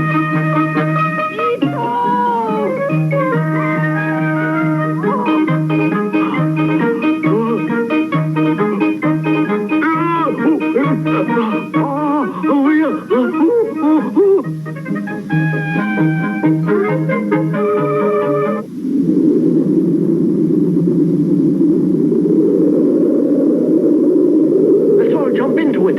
At this height, it'll be too dangerous. Look, the way out of here is down there, and we'll have to try it. It's not certain, and I wish you wouldn't try it with me. And I say you're safe with me. Oh, be careful.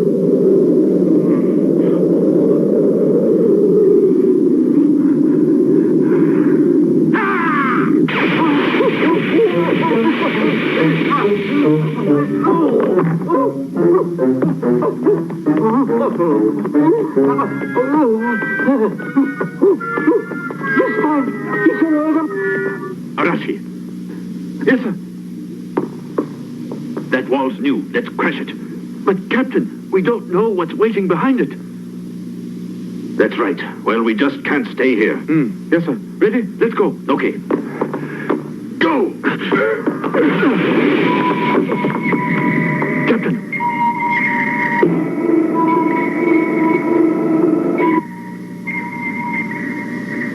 Where's Ito? Captain! Where are you? I can hear you, but I can't see you. In fact, it's so dark. I can't see anything. Save me, Captain. Save! Idiot!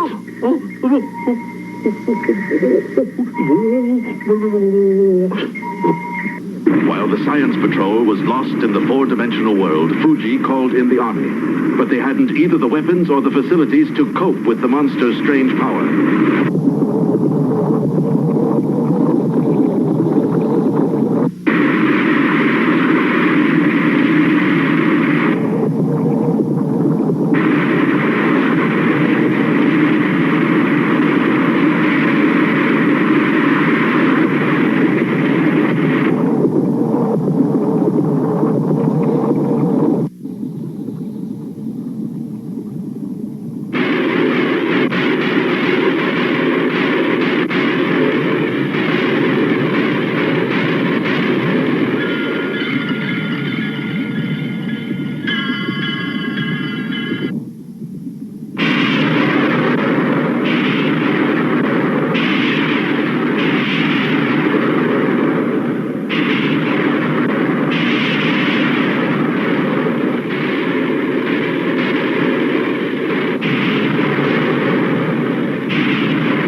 tanks are gone.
Technology gives us access to the animal world. This is like Avatar. This is nothing like Avatar. From Disney and Pixar. Hey, how you doing, girl? What's up? What's up? I understand you. What you doing, lady? Disney and Pixar's Hoppers. Rated PG. Business checking has always been just checking. Until now, introducing U.S. Bank Business Essentials. Business checking combined with card payment processing. You get no monthly maintenance fee and quick access to the money you've earned. Simplify how you do business. That's the power of us.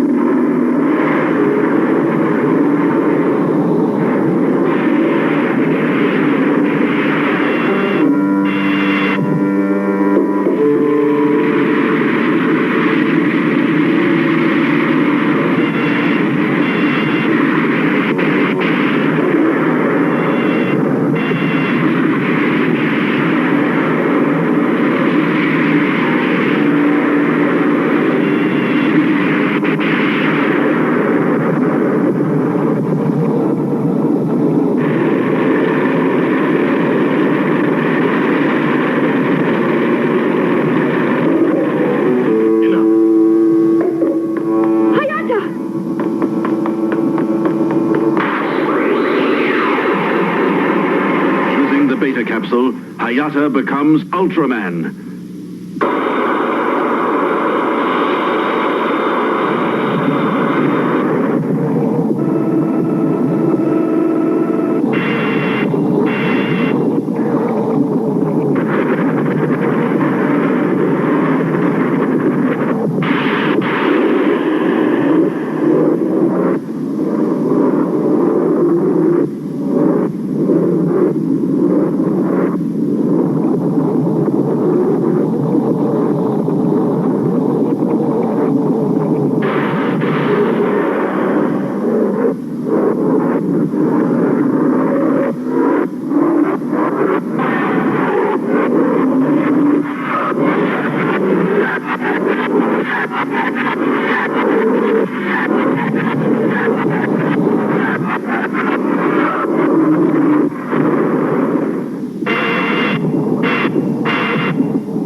Hayata. Hayata, are you all right? Yes. Gee, you run right into the battle area and nearly get knocked out for good. Ah, it works. Everything's as it always was, Captain. It was close. When it attacks again in a few seconds, we're going to get it with this. A spectrum shot is just the thing we need. Come. Where are you going? What's so funny? Guess what? The dangerous creature is destroyed. What? You got him? No, I didn't do it. The credit's mine. Oh, really? That's a lie. Ultraman.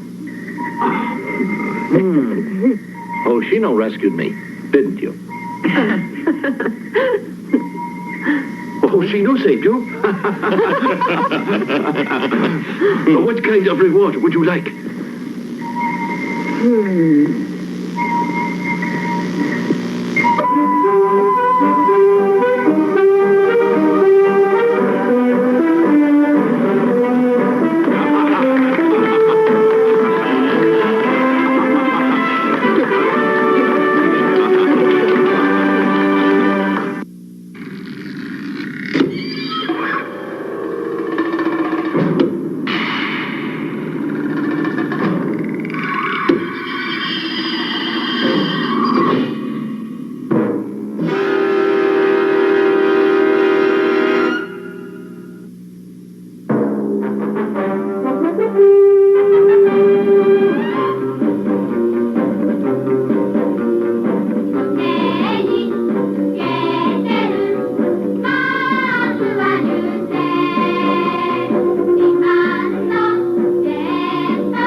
Double mint gum. Double good, double fresh, double delicious. Double good, double mint gum. Double your pleasure with double mint gum. It's up, the early birds, and we're both after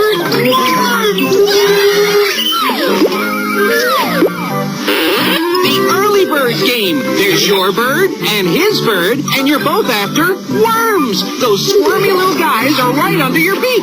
Grab them, steal them, snatch the most worms and win. Because it's the early bird that gets the worms. The early birds game, new from Parker Brothers.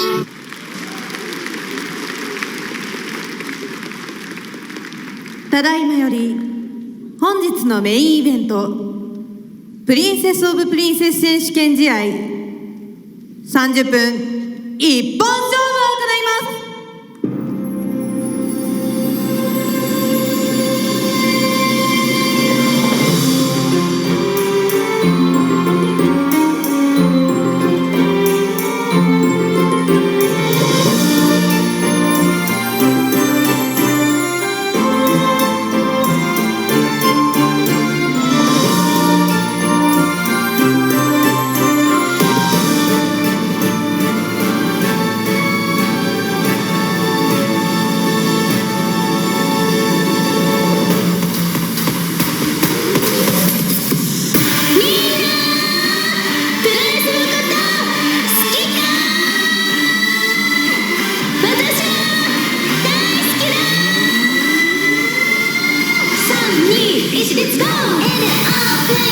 2025年 9.20 東京大田区総合体育館東京女子プロレスビッグマッチレッスルプリンセス6いよいよファイナルメインイベント東京女子のシングルの頂点を決める戦いプリンセスオブプリンセス選手権試合チャレンジャーとして現れたのは第12回東京プリンセスカップ優勝者東京女子プロレスタイトルグランドスラム達成者そう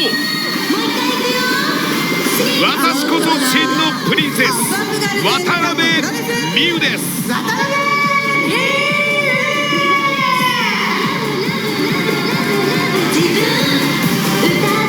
プリンセスオブプリンセスの全チャンピオン今年の1月4日の後楽園ホールで現チャンピオン水木に敗れてベルトを手放しました。そこから8ヶ月自分の力とそして結果で手にしました。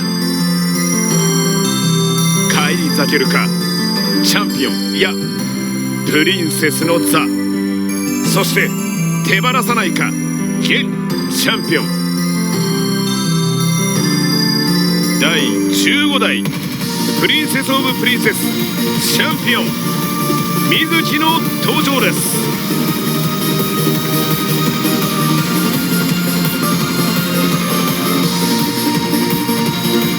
1.4 後楽園ホールで再びチャンピオンになった水木自身にとって2度目のプリンセスオブプリンセスチャンピオンロードとなります。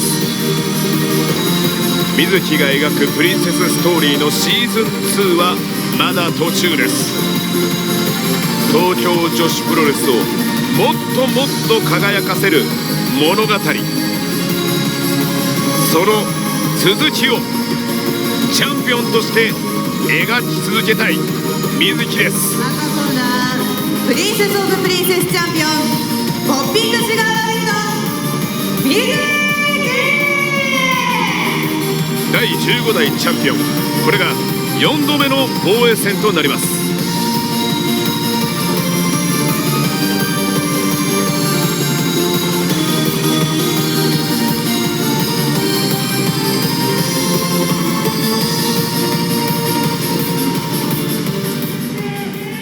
さあ池田さんいよいよメインイベントでございます。はい、ドキドキしますね。はい、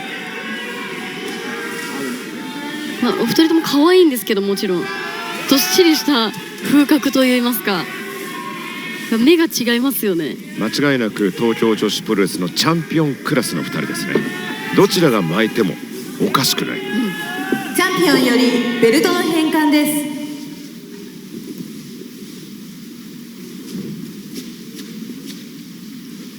チャンピオン水木にとっても 1.4 後楽園ホールより今の渡辺美優はさらに強くなっていることは十分分かっています。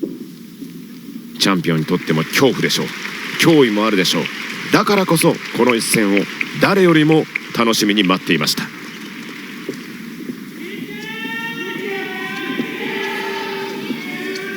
そしてチャレンジャー渡辺美優もう一度この東京女子プロレスの主人公になるためにもう一度チャンピオンとして東京女子を引っ張る存在になるためにここで返り咲けるかプリンセスオブプリンセスチャンピオン。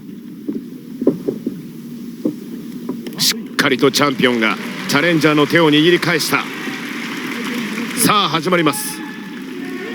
主人公対主人公プリンセス対プリンセスプリンセスオブプリンセス選手権試合30分一本勝負の始まりです。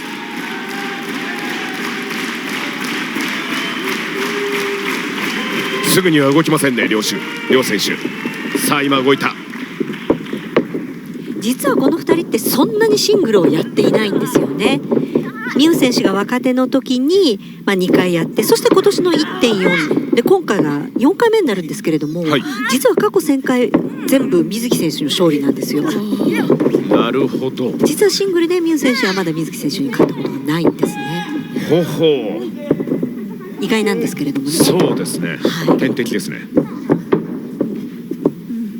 ただこの1月からこの今月までの間にそれぞれお互い経験しているものも成長しているものもありますし、水木選手はチャンピオンとして辰巳梨花、山下美夢、新井由紀というそれぞれ強敵を下してきた。で美羽選手は夏のこのトーナメントを勝ち上がってきたと。申し分のない為替だと思います、ね。そうですね。細野さんはこの一戦どう分析しますか？そうですね、やっぱりこの8ヶ月間お互いがどんなボリュームをつけてきたかですよね。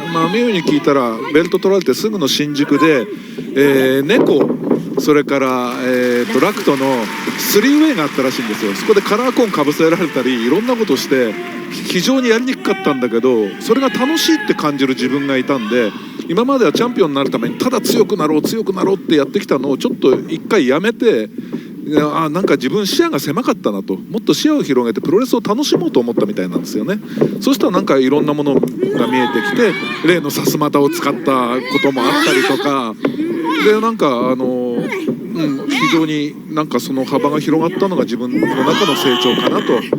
で水木のはやっぱり防衛重ねてきて、やっぱり自分はプリンセスなんだなと改めて思ったらしいです美羽選手は去年1年間チャンピオンとしてこの東京女子を引っ張ってきて初めてのチャンピオンでしたので、いろいろ思うところも背負うところもあったんだと思うんですよね。一回ベルトを落としてみて改めて視野が広がったってこともあるのかなと思いますね。そうですね、リングプロレスに関しては練習とか努力で先輩を詰められるけども、こと人間力みたいなのは詰められないと、そこをどうしていくかっていうのがあったみたいですね。すごいですね。今回のこの顔合わせも自分はまだプリンセス1周目なのでって言い方してたんですよ、美羽選手は。で水木選手はもうプリンセスの中のプリンセス、プロプリンセスだと。で違うことは認めるっていう言い方はしてましたね。プリンセスの言い合いが、はい、プロプリンセス対ミウデレラという顔合わせになってます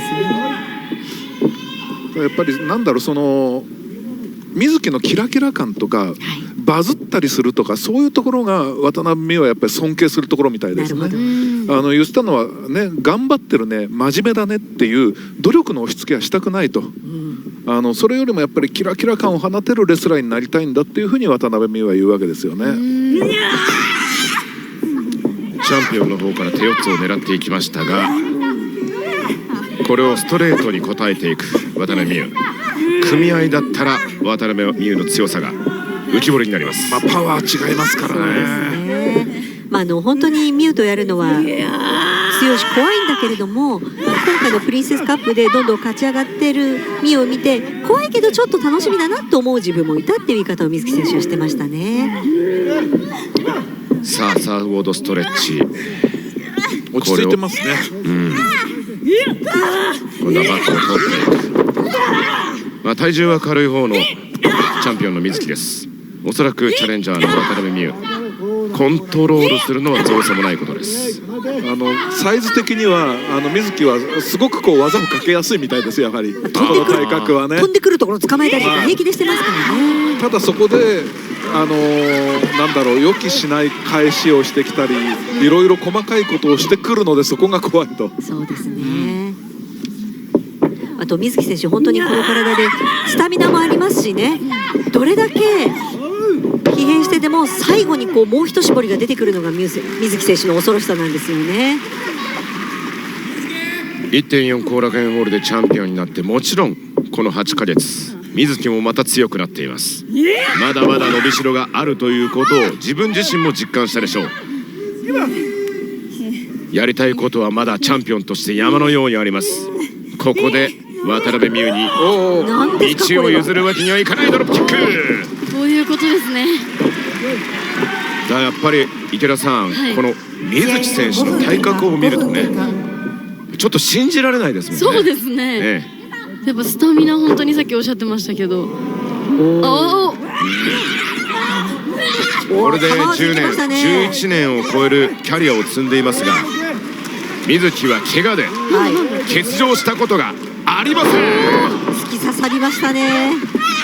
非常に総合力、トータルバランスに秀でたプロレスラー水木です。一つ一つ確かめるようにこの渡辺美羽を攻略していきます。今の渡辺美羽の強さというものは痛いほど分かってるでしょう。相当警戒しています。水木にね打たれ強さ聞いたんですよ。なんで打たれ強いんですかって言ったら、実はすごく痛いらしいんですよ。ただ見た目通りだねって言われるのが嫌だから我慢してます。なるほど。なんという根性でしょうか。負けず嫌いなんですって言ってましたね。まあ本当にでもデビューの初期 LLPW で例えば香取忍さんであったり井上貴子さんであったりそうそうたるレジェンドたちにね基礎を押し込まれたっていう体の強さもあるんだろうと思いますよね。その2人相手にデビュー戦してるわけですから。本当ですよね。とんでもないですね。精神がマッチョなんで。もう精神もマッチョだと思います。確かに。さあこれおっとフェイスロックで、さりげなくこのね試合の追い込み方、相手の追い込み方もね巧みです。そうですね。はい、じっくりじっくりと確実に対戦相手の体力を削っていきます。そして大きい一発も持っている、結構何でもできるタイプのプロレスラー、チャンピオンの水木です。腕を取って判断が早い。さらにフットスタンプ、先手先手で動いてリズムに乗ってくると水木を止めるのは難しくなってきます。さあだがここで後ろが怖いですよ。なんだ、おお来た、これですよね。何をするのかと一瞬見てしまいます。あんな飛び方ができるのは水木だけです。旋回式ですよね。まさにこう妖精だなと、プリンセスだなと思いますね。チャレンジャー渡辺美優にとっては捕まえられない、ちょっともどかしい展開が続いているか。これを生かせません。足を掴んでいきました。それを振り払っていくチャンピオン。ダッシュ一戦、ここで止める。だが捕まえた。叩きつけるようなボディスラム、アバランシュホールドのようにも見えました。もう自分も飛び上がってね、叩きつけてる感じでしたからね。まあ一発一発の技の破壊力がやはりね美優の方がありますからね。このショルダータックルですよ。コーナーに持っていく。軽々と運ばれてきましたね。ショルダータックル。本当にこのショルダータックル一つ一つがもう致命傷なんですよね。これは早くももう行きますか。さあポニーテールを引き絞った。これは渡辺美優にとってスイッチです。ジャイアントスイングをさせたくないですよね。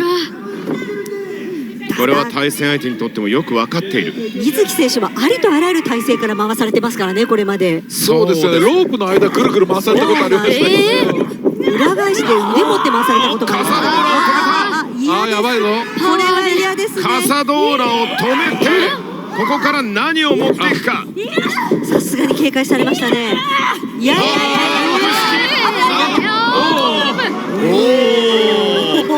ポップアップしジャイアントスイングをロープを掴むことによって水木は阻止していきます。いや研究してますね。いやだから水木がさらにここからジャイアントスイングを腹筋の力で止めた。だがバックブレーカー、力と力を抜けていく水木。そしてドロップキック。なめんなときましたね。あんな飛び方があるのかっていうジャイアントスイングの。そうなめんなが出た後の水木怖いですよ。怖いですね。まあ負けず嫌いと言ってましたが、レスラーは皆負けず嫌い。東京女子プロレスには負けず嫌いのプリンセスが何人もいます。すごい、もうそこからっていうことの連続ですね。そうなんですね。そっち行くみたいなね。予期せぬ動きばっかり。10分経過。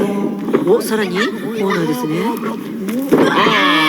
フットスタンプ。ちょっとね渡辺美優が腕を気にし始めたんで、そこをチャンピオンが逃しませんでしたね。彼女はそのバッティングハマーだったり、この腕を使った動きたくさんありますからね。見ています。水木がしっかりと見ています。確実にダメージを与えていく。当然ね、自分だってダメージが全くないはずはないわけですからね。そういう中でこうちゃんと時間を使っていけるところが水木選手は強いですね。このチャレンジャーの渡辺美優、もう圧倒的な怒涛の攻撃力を持ってるんですが、自分のリズムに乗れないとちょっとボロさというものも持っていたりします。そうですね。そのあたりは多分こう苛立ちもあると思うんですよね。なかなか自分のペースで試合がさせてもらえない。今ね、水木がリングに入れようと思ったけども嫌がってますね。そうですね。ちょっとここは時間取りたいんでしょうか。ああ、でもその位置。ああ、ちょっと何か水木は企んでますね。お、あ、これはプリンセスの仕草ですね。手を差し伸べてますよ。さあ、これにどう応える渡辺美優。緊張感が走ります。さあ、もう怖い怖い。ああ、だが怖い怖い怖い怖い。圧がすごい。今度はこちらのプリンセスから招待を受けました。どう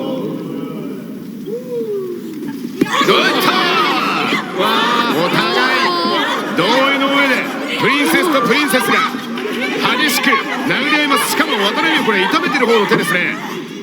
プリンセスです。プリンセスです。ミウデレラです。あ、そうか。世界のどこにもいないプリンセスですよ。切れた渡辺美優は何をするか分かりません。あのままどっちもとヒヤリとしましたが、みゆき掴んだ。アタックをトップロープとセカンドロープの間を抜けるアタックを渡辺美優は受け止めてエルボーストップ。どうするんですか？ここからちょっとやっぱり腕痛いんですね。もちろんでしょうね。ダメージは着実に。ちょっとこのロープに挟まれてる水木選手怖いですね。あ、誘ったのは水木の方でした。見事。あれ今大野さん、キューティースペシャルですかね。そうですね、キューティースペシャルの形で投げましたよね。なぜあの体勢からあんなことができるんですかね。あの勢いとね、やっぱ体格差も多少あると思うので、受け止めて投げるっていう。水木の体のサイズというものもね、お気をつけください。でしょう。さあ、そしてプラそうです、これができるのが水木です。可愛いだけではありません。このプリンセスは剣をその手に持っています。その剣を渡辺美優のボディにぶっ刺しました。ちょっとこれは美優は苦しいかもしれません。腕へのダメージ、さらにはボディ、腹部です。これは大野さん、ちょっと呼吸も難しいかもしれないですね。あとキューティースペシャルで投げられたダメージもあるでしょうからね。全てのダメージを今全部受けてるっていう。場外のブレーンバスターなり、いわゆる投げ技って本当ダメージが体を貫くらしいですね。リングと違いますからね。そして後頭部、次から次へと水木の剣が渡辺美優の体を貫いていく。カウント2。そしてあるんですね。フェイスロックです。全身攻められて、いや本当厳しい攻めですよね。そうですね。これは苦しいでしょうし、渡辺美優に休ませる時間を与えません。さっきのねプリンセスポーズからの駆け引き、乗ったのはチャレンジャーの方でしたもんね。そうでしたね。あそこがポイントになっているクロスピース。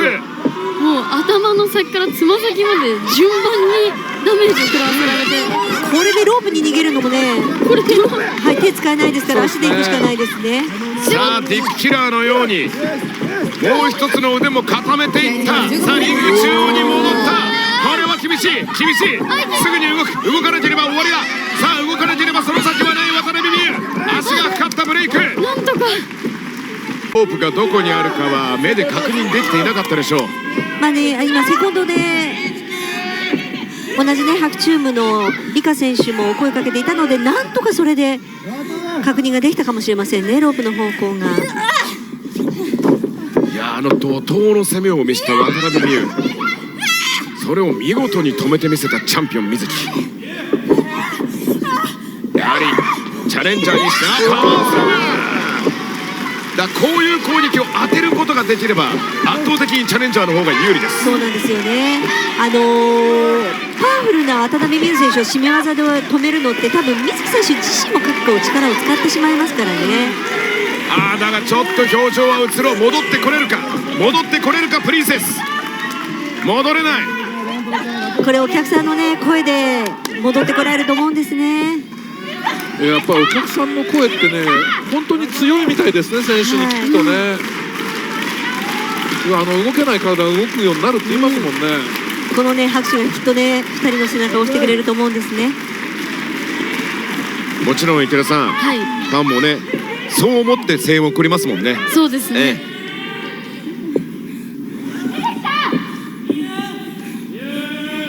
さあまた時間が止まる。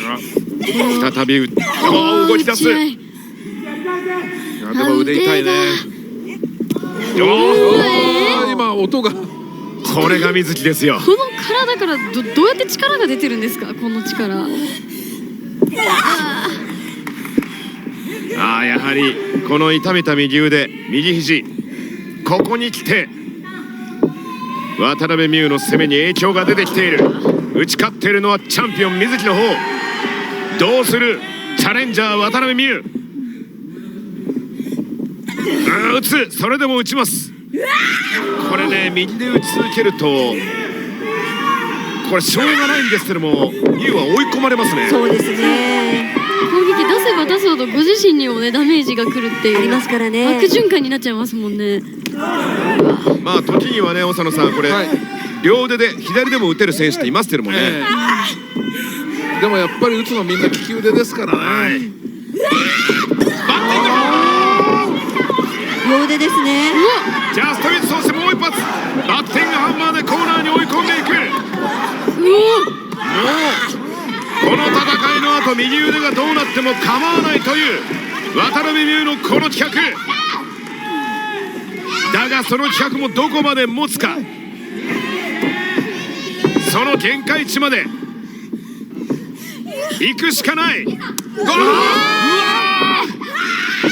そしていくか。渦雨を止めた。渦雨を止めて別の渦がどういうこと変なジャイアントスイング。なんだこのジャイアントスイングは。大丈夫ですか水木選手、大丈夫ですか。初めて見ましたね。どうごと持って回してましたよ。これ男子でも見たことない技ないですよ。あんな回せないですよ。生まれて初めて見たジャイアントスイングですよ。ジャイアントスイングのような何かですね。これなんかオリジナルの何か。オリジナルの何かですね。扇風機みたいだと際限なく可能性が広がりますね、回し方が。なんでしょう、今のは本能でしょうかね。回すという渡辺美優の本能。これ回された側の水木選手も何が起こったか分かんないと思うんですよ。カナディアンの体勢、カナディアンの体勢。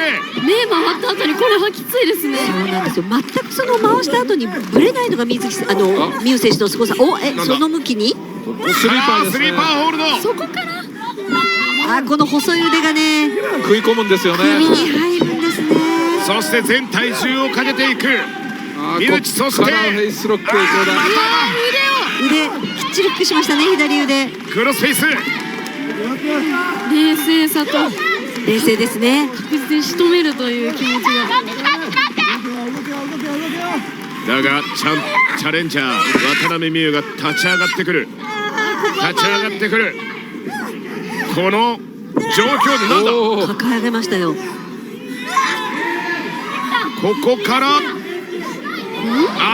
上がろうとしてますよ。その状態のままセカンドコーナー。何するんですか。どういうこと。さらに抱えた。何持ち方変えましたね。またさらに。いや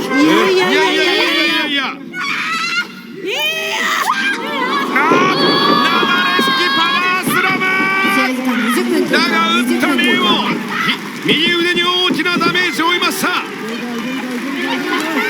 これどうしても巻き込んできますからね。自分もノーダメージというわけにはいかなかったと思うんです。水木苦しそうですね。これ息詰まってますよね。内臓きちゃいますよね。美優選手はもう這うような感じできましたね。今もうああれですね、水木の内臓はもう、とんでもないことになってますね。そしてティアドロップいくか。高いぞ。いや、ドロップキック。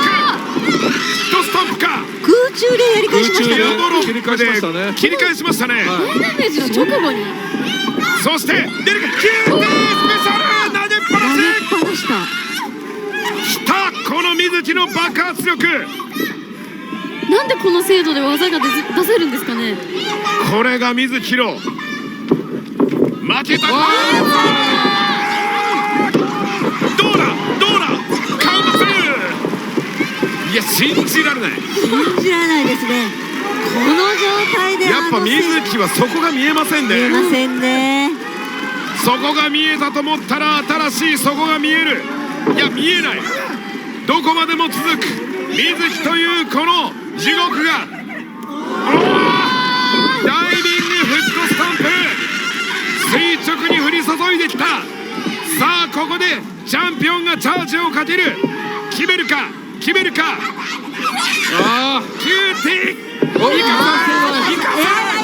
ない。なんだキューティーいかせティアドロップ。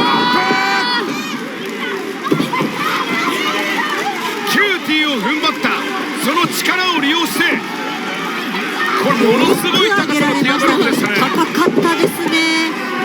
これはチャンピオン水木、全く予期しなかった出来事。動けなくなりました。腕をね握ってるんですね、ミュウ選手が。さあ、どっちだ。この人を制するのはどっちになるのか。ビーム、鈍い音がした。チャンピオンの胸を貫くレイザービーム。そして上げた水木、カウンターを取るか、それとも決めるか。旋回式ティアドロップ、カウントフリー。渡辺美優、ここで出た荒技、旋回式のティアドロップ。チャンピオンを打ち倒し、渡辺美優ニューチャンピオンとなりました。第15代プリンセス・オブ・プリンセスチャンピオン水木、4度目の防衛に失敗。渡辺美優が第16代ニュープリンセスチャンピオンとなったのです。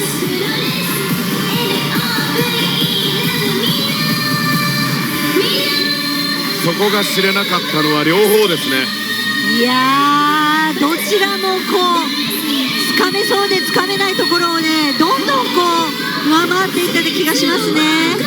結局ね、お互い日々積み重ねてきたものが出てたっていうことですよね。土壇場でね。もう限界はとっくの通り超えてますよね。限界は超えてると思うんですね。一瞬の隙で決まったような感じですね。なんか最後のフィニッシュのあれ、旋回式はちょっとすごかったですね。あれを持ってたとは。奥の手というよりかはもう本能のようなね。多分その場で出た技ですよ。考えた技とは思えないですね、あれは。出ちゃったみたいな。そうですね、もうこれしかなかったみたいなね。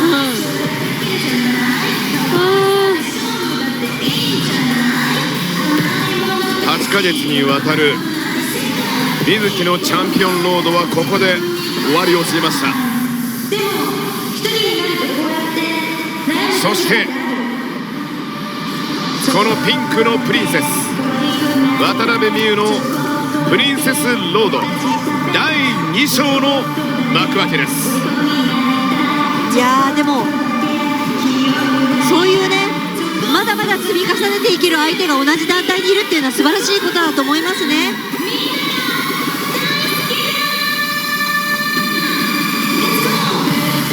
チャンピオンだった水木も言っていました。強くたくましく、そんな頼りがいのある仲間がいるからこそ自分も強くなれると。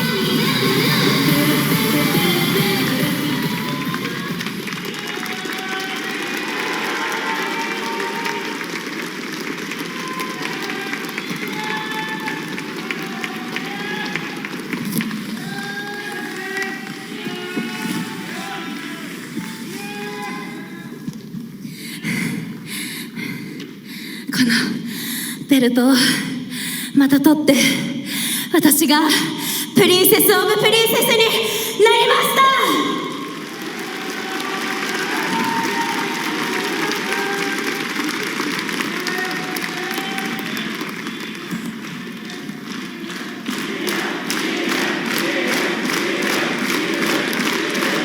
今回水木さんと今年2回目こうやってまただけどこんなに水木さんを今年前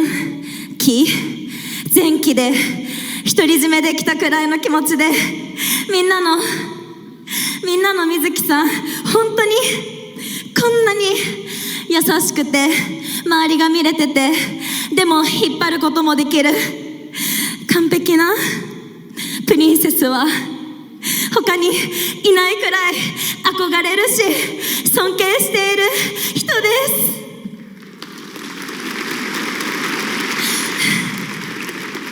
す。そんな水木さんからまたこうやって水木さんがより強く輝かせたベルトを取ることができて、私ももっともっとこのベルトをキラキラにさせます。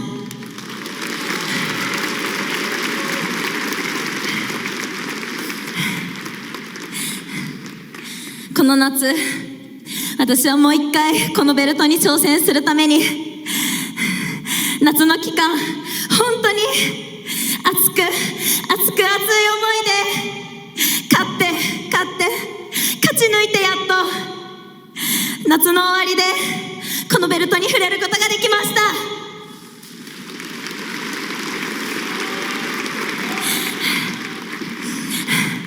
もう明日からは秋なので、こっから秋、冬、春、夏、ずっとたくさん防衛できるようにキラキラのプリンセスオブプリンセスとして輝いていきます。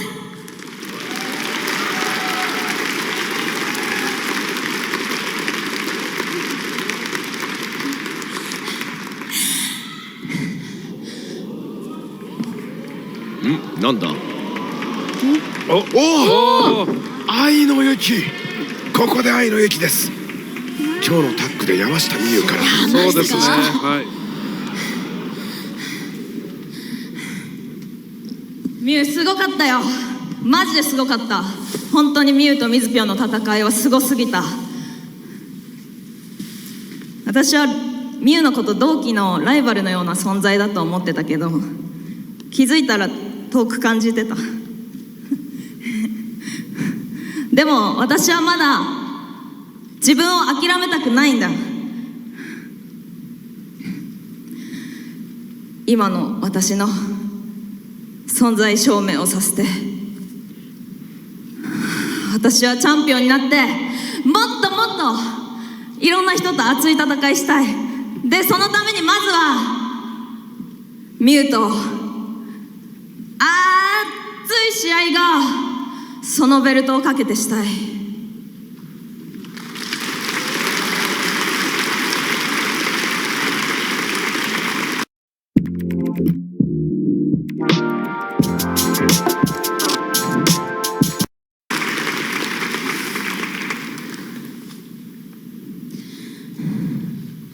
私にとってもユキさんはプロレスラーとして同じ2018年にデビューした同期だと思っています。でも私最近ユキさんと戦えてない。熱いユキさん目の前で見れてない。確かに熱いユキさんは見たい。でも私今ベルト取ってたった今、暑い夏は私にとって終わりました。だから私は私の前にまだ熱いユキさんは現れてないです。いやでもさ最近はやっぱり地球温暖化の影響で秋も暑いからね。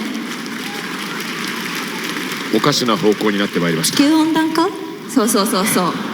ミュウは夏のプリンセスになったんでしょ。そう、ミュウは夏のプリンセスになったの。サマープリンセスになったんでしょ。そうだったらオータムプリンセスにもなればいいじゃん。オータムオータムオータムがわからないようですね。まあでもプリンセスになっていいよ。そのベルトは私がもらう。だから戦おう。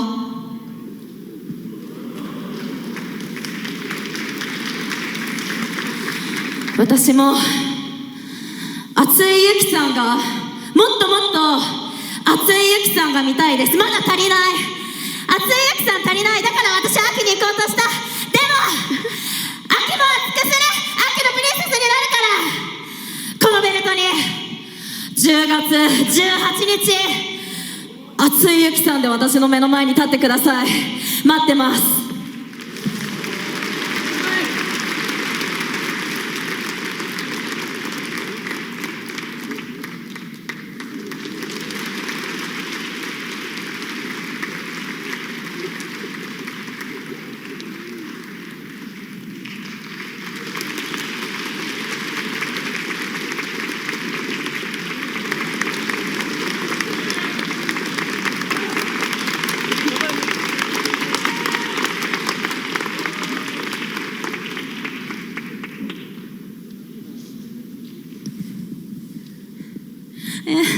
ということで10月18日にユキさんとこのベルトをかけて戦うことが決まってしまい決まりまし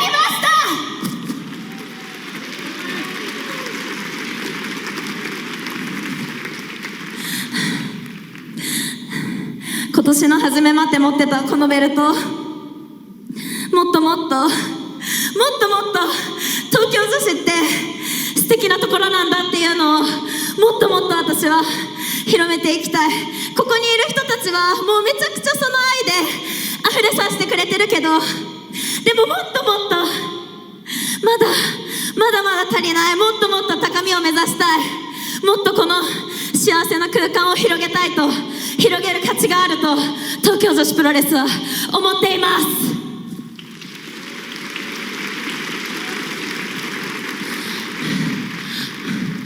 東京女子プロレスを世界一の夢の国に私がさせます。プリンセスオブプリンセスの私がさせま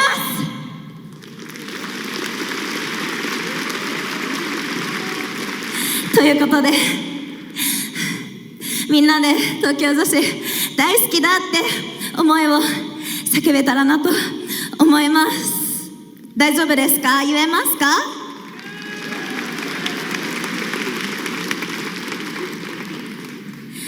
東京女子プロレスに私たちについてきてください。みんな東京女子プロレスのこと好きか？ありがとうございました。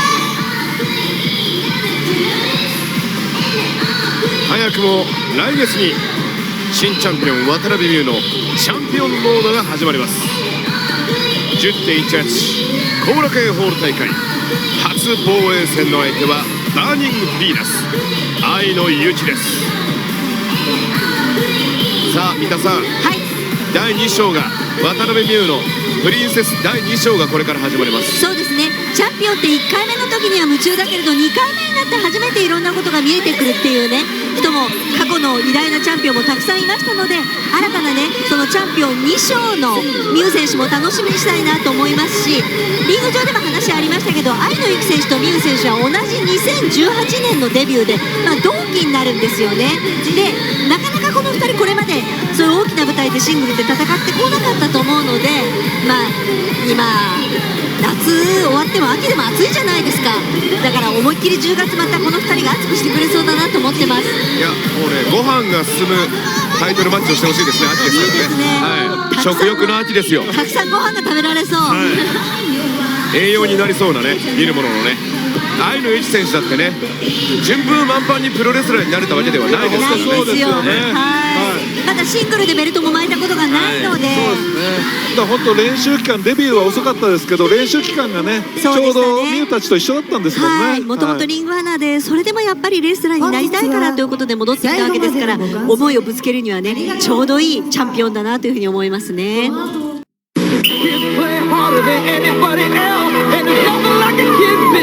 Oh yeah, I'm on my way. You can feel it coming on, and you got to have some. Here I come to save the day. Got to have some now. Kool-Aid to the rescue.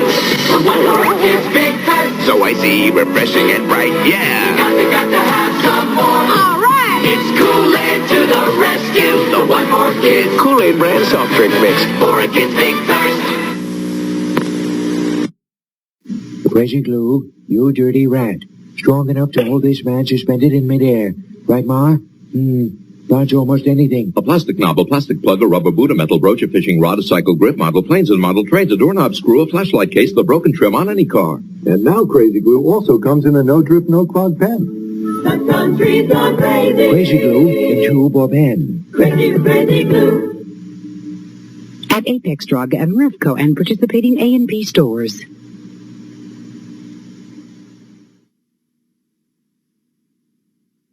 Public broadcasting and viewers like you. And by Delta Airlines, because learning about our world is important for kids everywhere. Delta Airlines, you'll love the way we fly. All these people want to know. Where in the world is Carmen San Diego. And one of these gumshoes could find her. He speaks Russian and has traveled in the western U.S. Meet Eric Gloverman. She's taken a trip to Florida and has pen pals around the world. Meet Alyssa Small. He once lived in Hong Kong and has traveled in Southeast Asia. Meet Anthony Chan.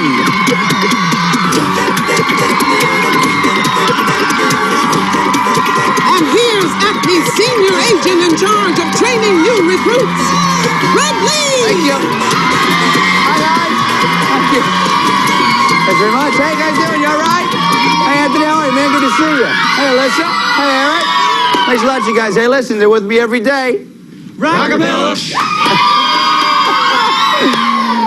Thank you very much. Quick reminder to you guys, the one of you that catches Carmen San Diego today is going to get that trip to anywhere in North America, and that is not bad, ladies and gentlemen. So, Chief, who are we after? This is Eartha Brute. Eartha Brute. She dreams of love, but even Cupid couldn't find someone quite as stupid. Her last known whereabouts? New York City, New York. Ah, the Empire State Building, a stone and steel marvel rising a quarter-mile high. It was the world's tallest building for 4 decades. Amazingly, this mammoth skyscraper was built in just over a year, a speed record that still stands. Today, there are taller towers, but none has the allure and history of the Empire State Building. Blimps once docked on its mast. A bomber crashed into the 78th floor, and it's here mighty King Kong met his fate. But today was ill-fated for the building itself. When Eartha Brute copped a copter and parachuted down onto Manhattan like a big piece of bad news. She scooped up the skyscraper, shook it up and down, and giggled like an idiot. Then stomped out of town. Now, it's up to you, Gumshoes, to wrap up today's case. Hall of the Roman Empire. Oh, yeah. Thanks a lot, Chief. All right, guys. Trying to find Eartha and the Empire State Building. To help you out, we're going to start you off with 50 Acme Crime Bucks. There they are. Anytime you answer a question correctly, we're going to give you 10 more Crime Bucks. And the two of you with the highest scores at the end of this round will then proceed to the next round. So let's get started with our very first clue, which comes to us from Acme. Cough up a hairball net. Spit it out. Bite and scratch. Yo, Eartha Brute, you better recognize. Acme's gonna cut you down to size. On an island nation in the Caribbean Sea. Near a whack volcano called Kickum Jenny. Kickum Jenny's underwater and got awful gas. Yeah, she's blown 8 times in the recent past. So make like a volcano and turn up the heat. Get common energies off the street. Thank you, fellas. Oh, yeah. All right, Gumshoes, name the place where Earth has taken the Empire State Building. Is it Puerto Rico, Grenada, or Bermuda? Remember the clues that we heard. Island nation in the Caribbean Sea, active underwater volcano called Kikum Jenny. The underwear volcano is another one that we're not talking about today. So come up with an answer as quick as you can, guys. Earth and the Empire State Building is what we're looking for. Nothing to do with underwear. Everybody's ready? Anthony, what do you say, buddy? I chose Grenada. Grenada. What do you think, Alyssa? I chose Grenada. Same thing, Eric. I chose Puerto Rico. Puerto Rico. The answer we're looking for is Grenada. Nice job, Anthony and Alyssa. All right, Gumshoes, for our next clue, it's time for Rockapella. There's a mall in a Midwestern state, one that borders on Superior Lake, and it's called the Mall of America, where Eartha now has gone. Acme says, Eartha, you're a crime girl. What an ending she would be. Such a crime. You'll be doing 8 to 10 for your crime spree. Humongous small, they claim with pride. 7 Yankee stadiums could fit inside, and every day open up the doors to more than 400 stores. Acme says, Eartha, you're a crime girl. What an ending you would be. Such a crime. You'll be doing 8 to 10 for your crime spree.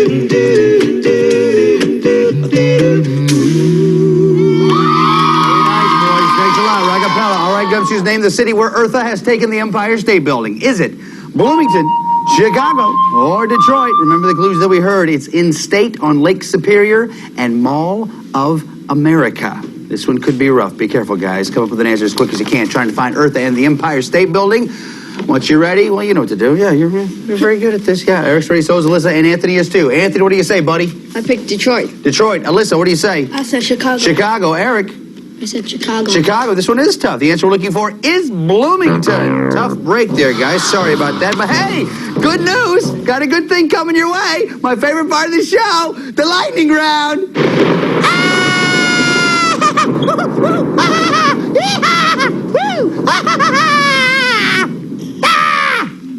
All these about Earth's most recent no whereabouts, which is Minnesota. Give you 5 Acme crime bucks every time you answer a question correctly, so hands on your buzzers. They know what they're doing. Here's the first question.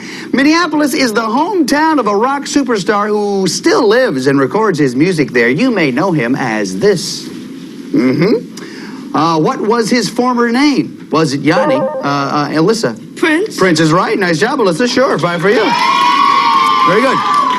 All right, next question. Each summer, Minnesota's Ojibwe Indians celebrate a tradition in memory of their ancestors. What do? Harvest wild rice, release 10,000 eagles, or fish every lake in Minnesota? Eric. A. Harvest wild rice is right. Nice job, Eric. Very good. All right, here's the last question. Around 1900, a Minnesota farmer found a big, strange stone with carvings on it. What did some experts say the stone was? Was it a piece of Stonehenge, the ballast from a Viking ship, or a list of rest stops between Earth and Uranus? Eric. The ballast from a Viking ship? Is right. Nice job. 5 for you. Very good, guys. Got a very nice, close game going here, so anything could happen. So, would you come in here, please?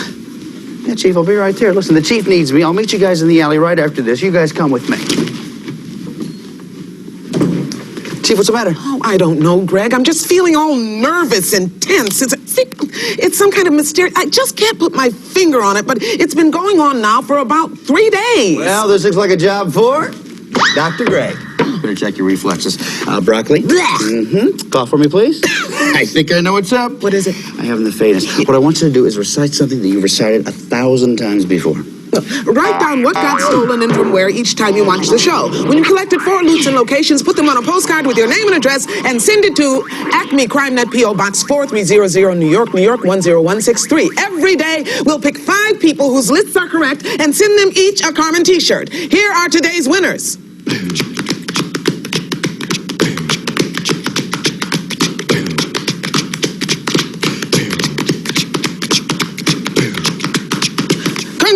Congratulations to the winners. Chief, I think I know what the problem is. What is it? When was the last time that you popped some of that happy, rapping, bubbly poppies?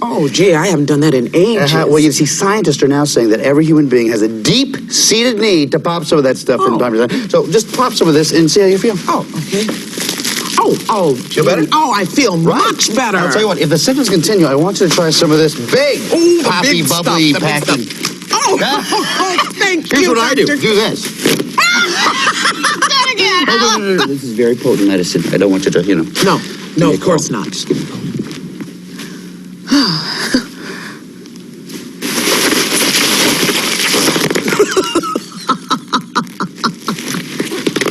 Hey guys, training exercise time. Take a walk right over here. Everybody pick out one of these trash cans. What you're going to do is help me find clues. They're going to help us find our crook. And what better place to find those clues than right here in the trash can? What you're going to do, not yet, but very soon, is take the lid off the trash can like this. Oh my. Look at that. Oh, remember this for later. You'll pick up a card that'll have the flag of the country we're looking for on one side. It'll also have a clue on the other side of the card. Then to finish up, you'll take the lid to the trash can and pop it right back on just like that. Okay, let's see how fast you guys can do this thing. On your mark, get set, go. Find those clues, guys. And don't forget to put the lid back on. Find the clue and put the lid back on. That's what we're looking for.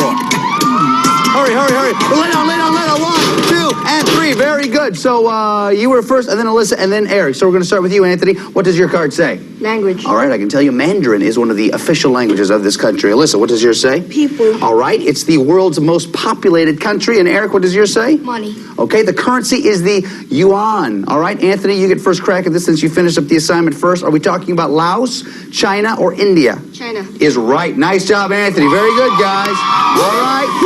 All right, that tells us we have something coming in from Acme Bugnet.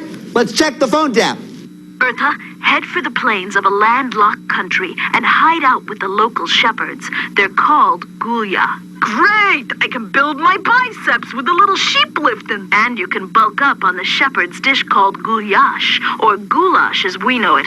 It's become the national delicacy. Delicacy? Is that like dainty? I don't eat nothing where I have to raise my pinky. Bertha, it's a rich, spicy stew made with meat and onions and lots of paprika. The only thing you'll have to raise is a spoon.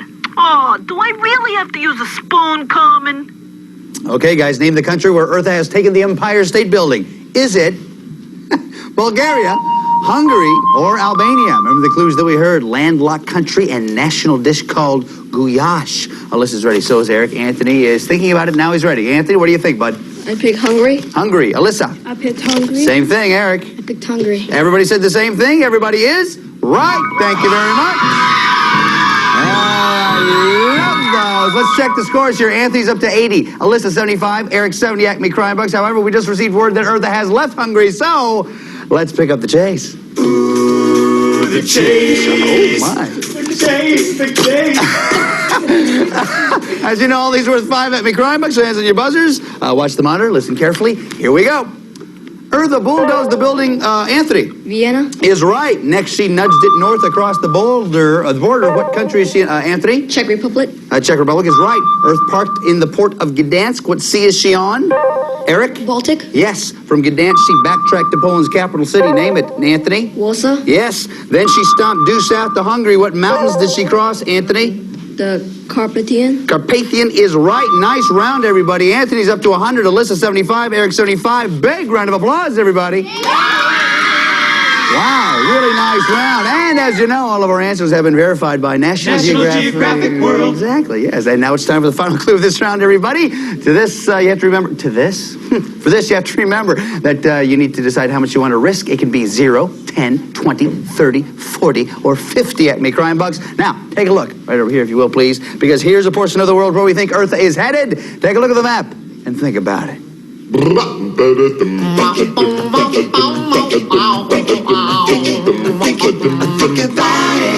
much you gonna risk? Yeah. Think about it.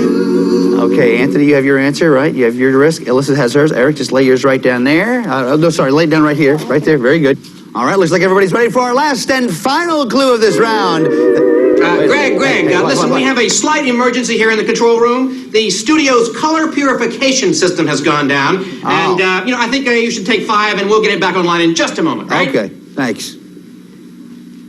Well, maybe I'll take a little stroll, see what kind of clue I can find.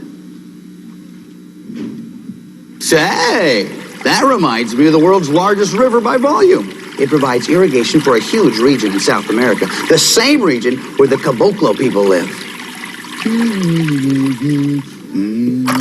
Oh, yes. The Caboclo believe in a demon called Cobra Grande. It's a giant snake that's said to enchant canoes, making them impossible to row. It's even believed to steal people's souls.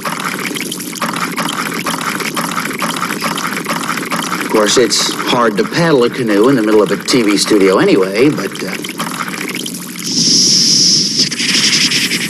Snake!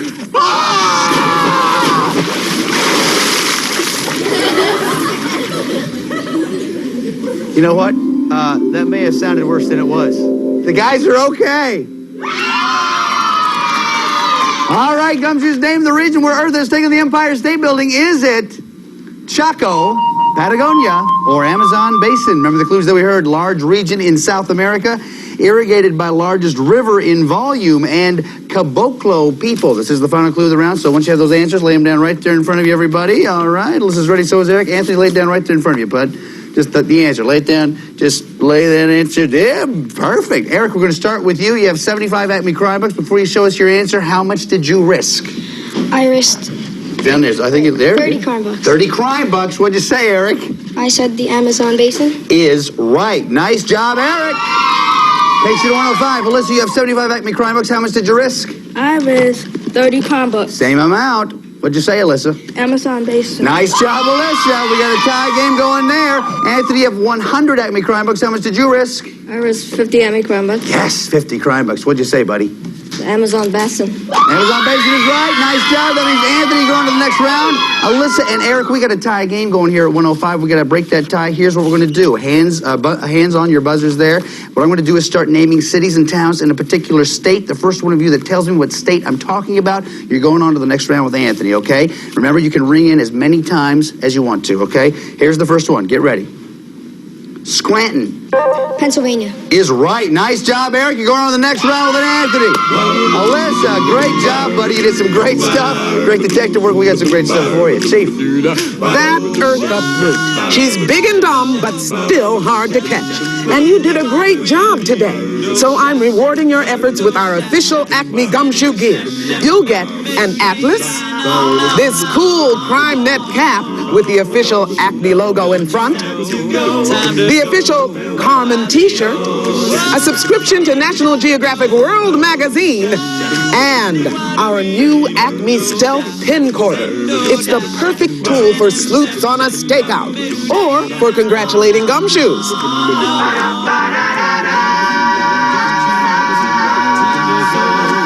See what I mean?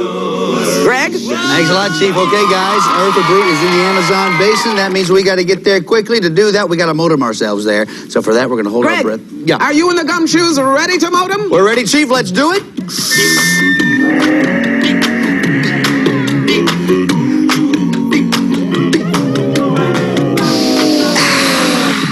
Feel refreshed, don't you? I know I do. Take a walk. Come on. Okay, Gumshoes, you know where to go. I'm going to be standing right here. The Chief will be here with some very important information, so listen very carefully. Chief, what do you have to tell us? Okay. There are 15 places here in the Amazon Basin, Brazil, where you might find Eartha Brute, the Warrant, or the Empire State Building. Let's look at a few of them. Begin with an aerial search. It's the best way to scout the millions of square miles in the Basin region. Here, we see an Amazon tributary winding its way through Chia Pet's world headquarters. While keeping your eyes peeled for Eartha, don't miss the beauty that surrounds you, like this gorgeous sunset over the Rio Negro in the Brazilian state called Amazonas. Now, if you see a huge clearing cut through the rainforest, note these two possibilities. It could be a road under construction, or that brute was out for a jog. Finally, don't forget Teatro Amazonas in Manaus, a spectacular opera house in the middle of a rainforest. If Eartha's here, you'll know by the program. They'll be singing Madame Bruterfly. Hasten to the base in gumshoes. Find that fat lady Eartha, make her sing, then bring down the curtain on Carmen. Thanks a lot, Chief. You guys know how this works? Loot, warrant, and then crook. Anthony, you had the most at the end of the last round. You go first, pal. The Jungle Riverboat. Jungle Riverboat. Nothing there, but nice sound effect. We turn it back around. Eric, your turn. Iron House. Iron House. Ah, yes. It was transported piece by piece from Europe. Let's see Iron House. Very nice. You got Eartha Brute. Remember, though, you have to go in the right order. Loot, warrant, and then crook. Be careful, Eric. Portlandia Ruins. Where is that one? Oh, yes. Portlandia Ruins. The warrant. Okay, very interesting. We have the crook, and then we have the warrant. You're going backwards, actually, so be careful here, Eric. Loot, warrant, and then crook is what we're looking Jungle for. Riverboat. Jungle Riverboat. Nice strategy. We turn all three of them back around. Anthony, your turn. Trans-Amazon Highway. Trans-Amazon Highway. Flying monkey. All right, you have the loot. You get a free turn. Go ahead, Anthony. Portlandia Ruins. Portlandia Ruins. The warrant. The loot and the warrant came to find Eartha Brute. Iron House. And she's still at the Iron House. Yeah! Nice job, dude. You know what to do, right? So right on this way, pull the chain, put her in jail.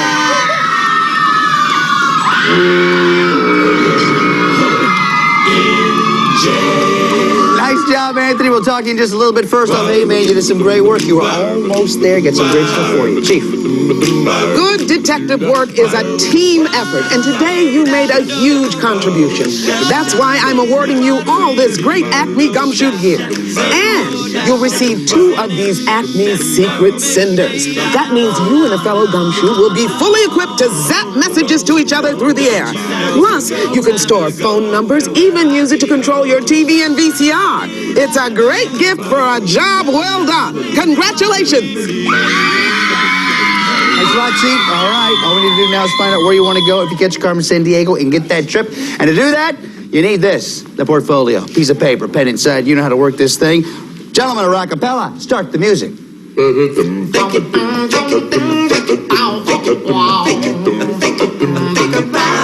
Where do you want to go? Might I say, sir, an excellent choice. Let me get that phone call. Hold on. Oh, wait a minute. There seems to be some popcorn. Hello? Yeah, he's right here. I thought maybe I'd take some classes while I was in jail, but the warden says they don't have a nursery school. I need Carmen to help me, but she's in Asia. Go get her. Okay, Anthony, we know where we're going. Let's find out more about it. Chief, what can you tell us? Here's a list of places Carmen may have traveled. Israel, Iran, Oman, Turkmenistan, Tajikistan, India, Afghanistan, Sri Lanka, Russia, Bangladesh, Nepal, Vietnam, Thailand. Greg, let's go to the map. I feel good.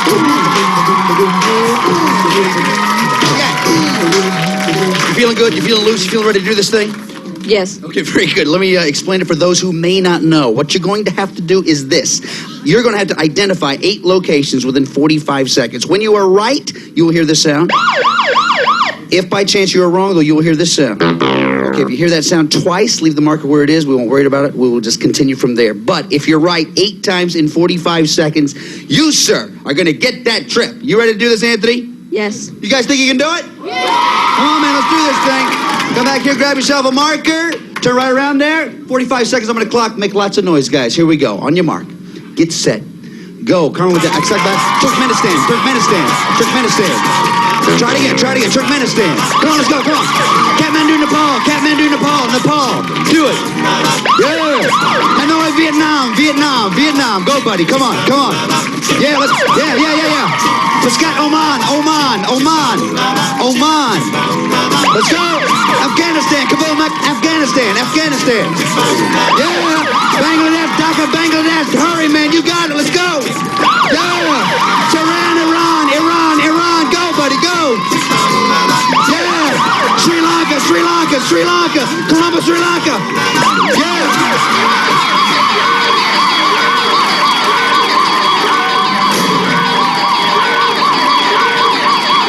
Oh, yeah, man, put it there. How you feel? Great. Unbelievable, man. Listen, you wrote down just a moment ago where you'd like to go. If you caught Carmen Sandiego, you caught her. That means you and a parent are going to... Let's get Los Angeles, California. Put it in, man. You wore me out, man. That was excellent. You had none wrong. You absolutely killed this map. Excellent work. But there's one more thing I want you to do. You know what it is? Do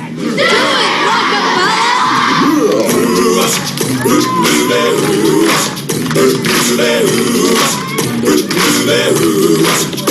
Well, she stinks around the world, from Vienna to Carolina. She's a sticky finger filter from Berlin down to Belize. She'll take you for a ride on a slow boat to China. Tell me, where in the world is Carmen Sandiego? Steal their soul in South Korea. Making honey cook right on the from the Red Sea to Greenland. They'll be singing the blues. Well, they never Arkansas her steal. We come from the jungle. Tell me, Is Carmen Sandiego. She go by smarter, 2 times, Mali to Bali, Ohio. Russian prince and Pakistan, and Scandinavia. They should stick 'em up down under and go big pocket burn. She was the misdemeanor when she stole the beat from Lima. Tell me, where in the world is Carmen Sandiego? Whoa, tell me, where in the world is Carmen Sandiego? Tell me, where in the world is Carmen Sandiego? Where could she be? Where in the world is Carmen Sandiego? Where in the world is Carmen Sandiego? This is Lynn Dixon for Where in the World is Carmen Sandiego? And remember, we sniff out crooks from France to Mauritius. And for a snack, we pack knishes. Louder. Where in the world is Carmen Sandiego? Louder. In the world is Carmen Sandiego? Help me. Where in the world is Carmen Sandiego? Where in the world is Carmen Sandiego? Where in the world is Carmen Sandiego? Where in the world is Carmen Sandiego? Where in the world is Carmen Sandiego? Where in the world is Carmen Sandiego? Where in the world is Carmen Sandiego? Where in the world? All geographic information was accurate as of the date this program was recorded.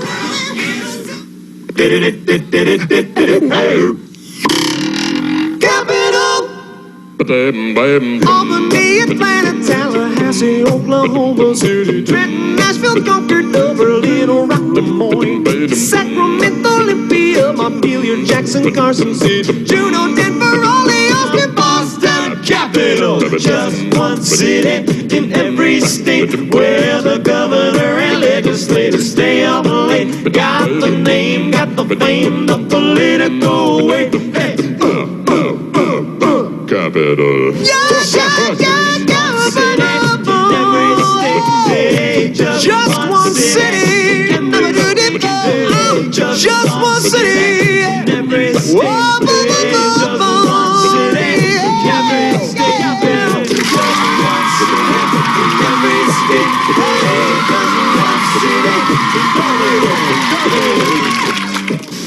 Cobra Ninjas, the Joes unleash new Shadow Ninjas. Masters of invisibility. Dunk them in warm water, invisibly concealed. Douse them with cold, true colors revealed. But Cobra's got Shadow Ninjas of their own.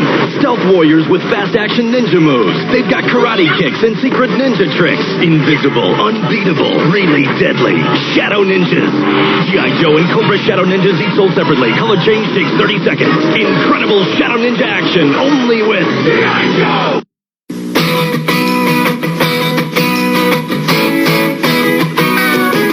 Get your seat shined up, grab a stick of juicy fruit. The taste is gonna move you up, move you out. The taste is gonna move you when you pop it in your mouth. Juicy fruit is gonna move you.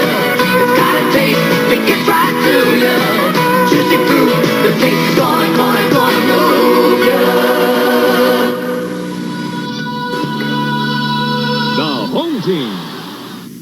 What do you think of the Masked Maniac? The Masked Maniac? That sounds like one of our rival cab companies. What do you think of the Masked Maniac? Okay. The Masked masked maniac. He's my hero. Meet Robert Randall, hard-working teacher, This sort of viciousness shouldn't be allowed. This is professional wrestling. dedicated vice principal, I think he's going to hit the masked maniac. and devoted father who moonlights as a professional wrestler. My father's an animal. This is my other job, and these are my friends. But you both got to keep this a secret. In this world of ours, sometimes bring us down, pin our hopes to the ground, but we can work it out. 'Cause giving in is oh so hard, when love is at stake, where there's a will, there's a way.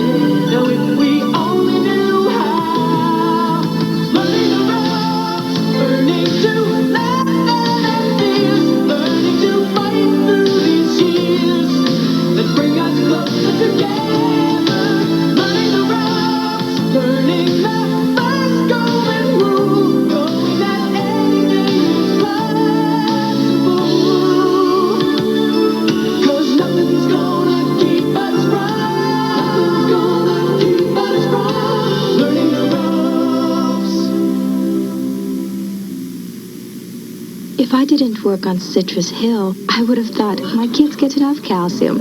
But just because you give them milk and cheese doesn't mean they finish it. What we did was add bone-building calcium to 100% pure orange juice. Fresh, delicious juice. So you know your kids will drink it. Valerie loves it. To her, it's juice. To me, it's calcium she needs. Clara Nin makes Citrus Hill Plus calcium for her family and for yours. Zestfully clean. Zestfully clean. You're not fully clean unless you're zestfully clean. Do I look clean to you? Surprise. I'm not fully clean unless I'm zestfully clean. Soap leaves a sticky film on you that won't rinse away, but Zest rinses you fully clean. Zestfully, zestfully, zestfully clean. You're not fully clean unless you're zestfully clean. Oatmeal Raisin Crisp? Taste what they've done.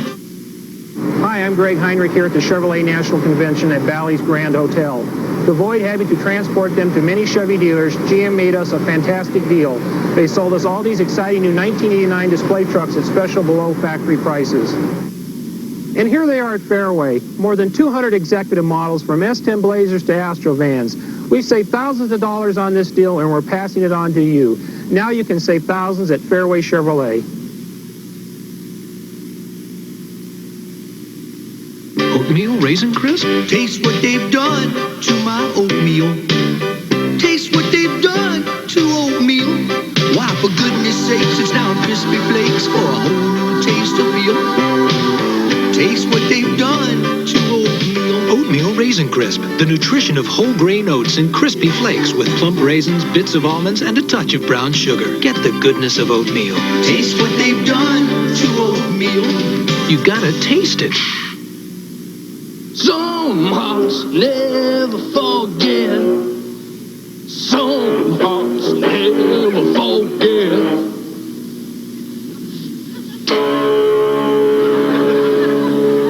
Some hearts never forget.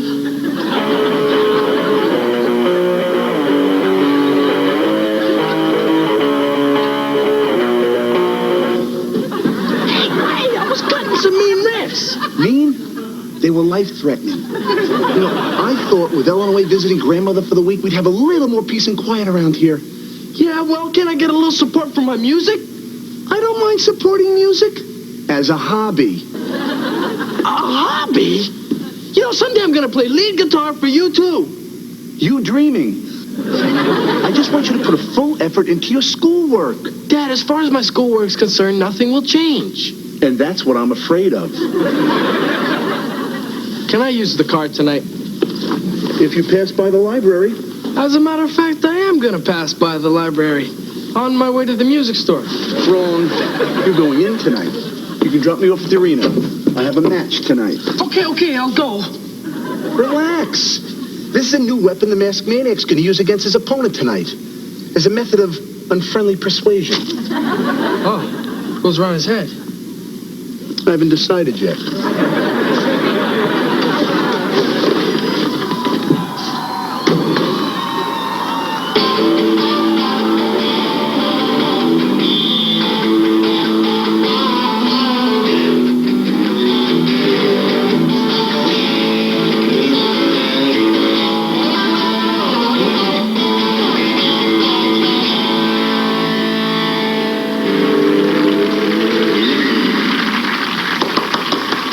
Hey, after the masked maniac. How you doing, Ricky? Son, you know Ricky Morton? Of the Rock and Roll Express? Who doesn't? Hey, I thought you were going to get a haircut. I just did. So you must be Maniac Jr. Listen, you're a pretty awesome guitar player. You know that? I'll just fill around a little bit. Helps calm me down after the bloodshed and the rain. I play too, you know. Hey, you any good? Well, my father thinks so. As a matter of fact, he's told me to take my music on the road. Any road. That good, huh? Yeah. Listen, some friends and I are forming a band. I thought maybe you'd want to come by and jam with us. Then what are you into? A little soul, a little punk, a little heavy metal, and a lot of volume. All right, kid, I'll come by and say with you guys, but first of all, I gotta tell you something. I'm into a little rap. Matter of fact, I just wrapped a guy's head around a turnbuckle.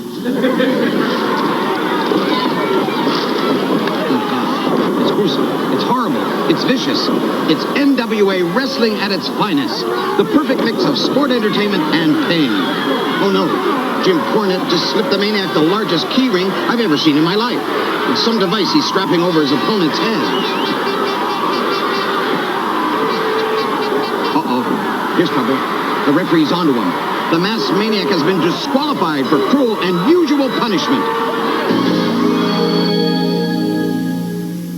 So what did you do last night?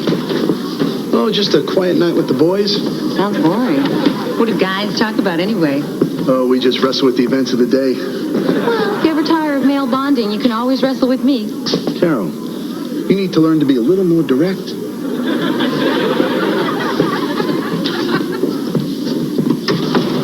Oh, Miss Dixon, I'm not entirely pleased with this mandatory sex education class. I'd just as soon let the little buggers breed like rats. Uncle Whitcomb, I think it's important that the students know about the miracle of life. Why can't they learn the way I learned? Because we're using textbooks now instead of bathroom walls. Pity. Wow, this sex stuff is going to be just great. Look at this picture. Cool off. That's the author. Oh, but what about that? That's his pipe. I knew that. You don't know anything. Now there's a picture. Come on. Mark, this could be us. You could be diagram A, I could be diagram B, and together we could make beautiful diagram C. Class, listen up. Mr. Mallory has a few things he'd like to say to you before we embark down the road to procreation. I sense your apprehension, so I have chosen to conduct the first class myself, just to see that things go smoothly. Mark, pay attention. I did. Good beat, easy to dance to. 25 for the bullet. Production. Now, a lot of you have heard a bunch of bizarre stories as to how babies are made. Now, I assure you, these are all distortions. There's only one place that babies come from: a stork. Mr. Mallory, I think they're ready for the straight scoop. Certainly not. Questions? Yes? How long does it take the sperm to get to the ovum? It depends on how much traffic there is. Well, after fertilization, how long does it take the conceptus to navigate the fallopian tube and adhere to the uterine wall? Well, now that you've all learned about the stork and all, I'll leave the dirty stuff to Miss Dixon.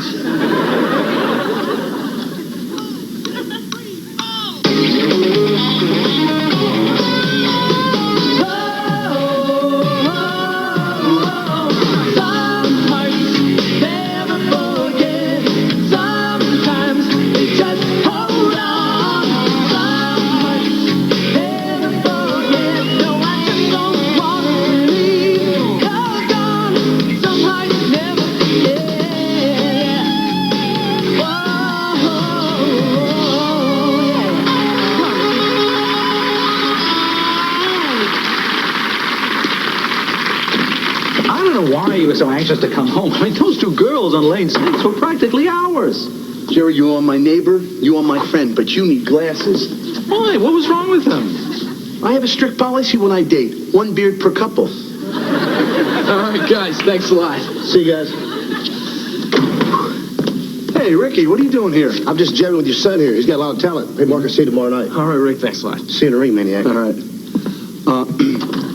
What's going on tomorrow night? Well, every Tuesday's amateur night down at High Voltage. We're going to try the band out there. I think we need to talk, Mark. Dad, just picture it. Mark Randall, ultra rock star. Rich beyond belief. Sexy beyond comprehension. And women, Dad, women. An ocean of women as far as the eye can see. All screaming to get their groping little hands on me. Any room for a piccolo playing psychologist? Oh, wait a minute, hold it. Remember Mr. Reality? No, first school, then the music stuff. I can handle it, Dad. Can you? You've got college boards in 2 weeks.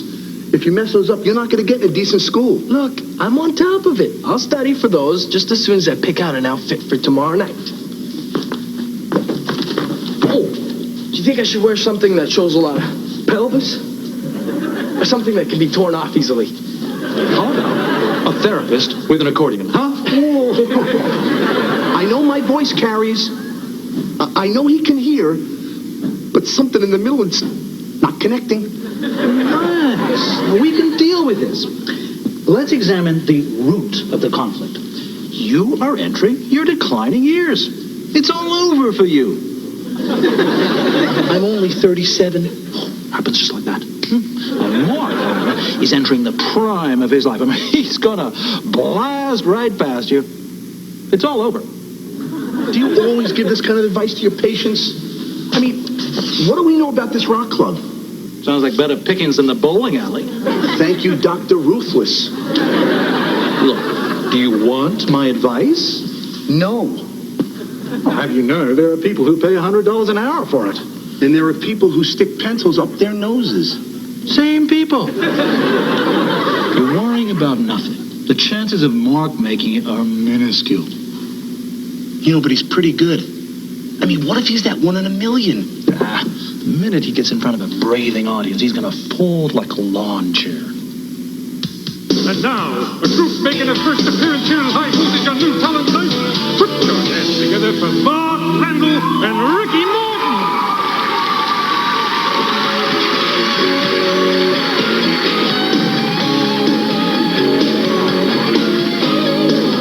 Can't stop remembering when you were mine. How I wish that we could relive those times. There were stormy nights, we held each other close. Never thought you'd ever let me go. Oh man, so much more than a memory to me. Baby, some hearts never forget. Sometimes they just hold on. Some hearts never forget. No, I just don't wanna believe you're gone. Some hearts never forget. Oh yeah.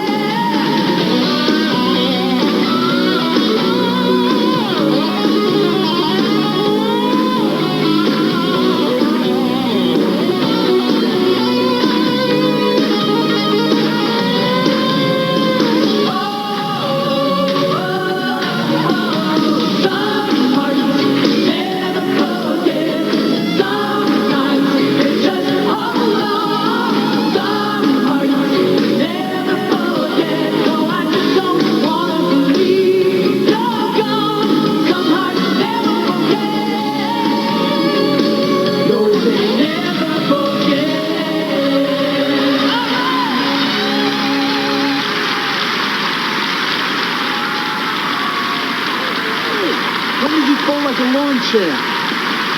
He wasn't doing that well in school anyway. Beautiful, beautiful. Morning class. Another day begins. That's best day. Implications. Reads. You're late. There's a lot to be learned. A Milky Way and a friend. The things that never end. I'm failing my class. No grades, no football. You can't do this to yourself. You have to try a little harder. Milky Way, helping you. I'm gonna give it my best shot. Through your day.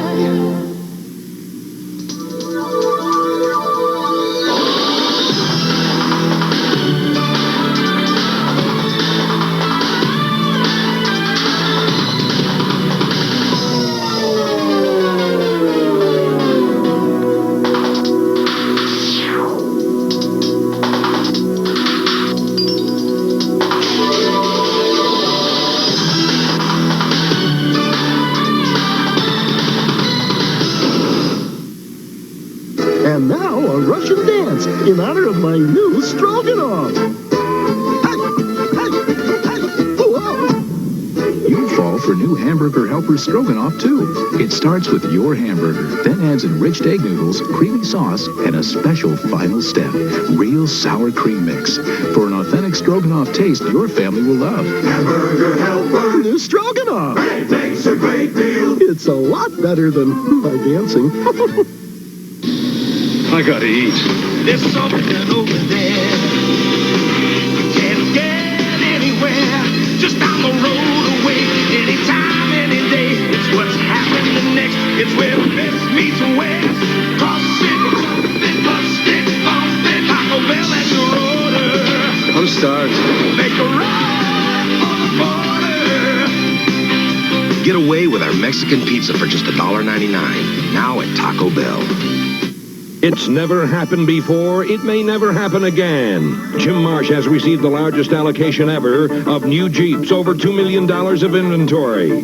So we're having a factory-authorized tent sale. Special factory incentives, 7.9 financing, rebates up to $1,000, and huge discounts. Drive this Comanche for $224 a month, a Wrangler for $249 a month, or this Cherokee for $274 a month. Only at the Jim Marsh tent sale, eastern off Sahara. Hurry, end Saturday.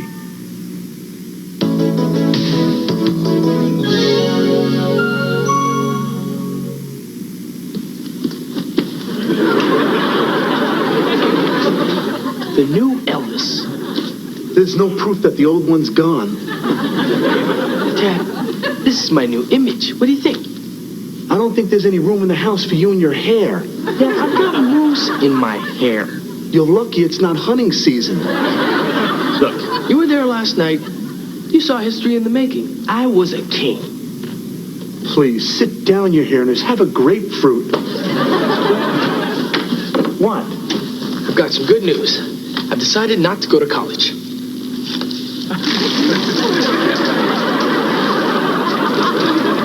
This wasn't just any snap decision. I gave it a lot of thought in the shower. A shower isn't long enough to make a life decision, Mark. Dad, last night was the greatest night of my life. Being up there in front of that screaming crowd made me realize where I belong. Mark, you know, you haven't heard screaming. You're not quitting school. Dad, we slayed them last night. You heard the response we got. Yes, you were good. So what's the problem? All right, look, I'll make you a deal. Go to college. Graduate. Then you drop out. Dad, this is important to me. Look, Mark, this is not the kind of life I want for you. Yeah, well, maybe this is the kind of life I want for me. Mark, you're outnumbered. Huh? There's only two of us in here. Mark, look at you. Look at me. You're outnumbered. I'm sorry, Dad, but this time I think I know what's right for me. Mark! Kid, you were hot last night. Love the hair. What's wrong? For 17 years, I've threatened Mark when he stepped out of line. I mean, they've been empty threats, but they've always worked. Until today. So now he knows the real you. Ineffectual, cowardly, and over the hill. You know, I'm going to have to try something really radical with Mark, like reasoning with him. You think that'll work? Of course it won't work. He's a teenager. He's bent on making me crazy. So, he won't actually be coming back for that, right? No. If the Avenger thinks he's going to outsmart McMurdo, he'd better think again. There you go, fans. It's another magnificent rock and roll move.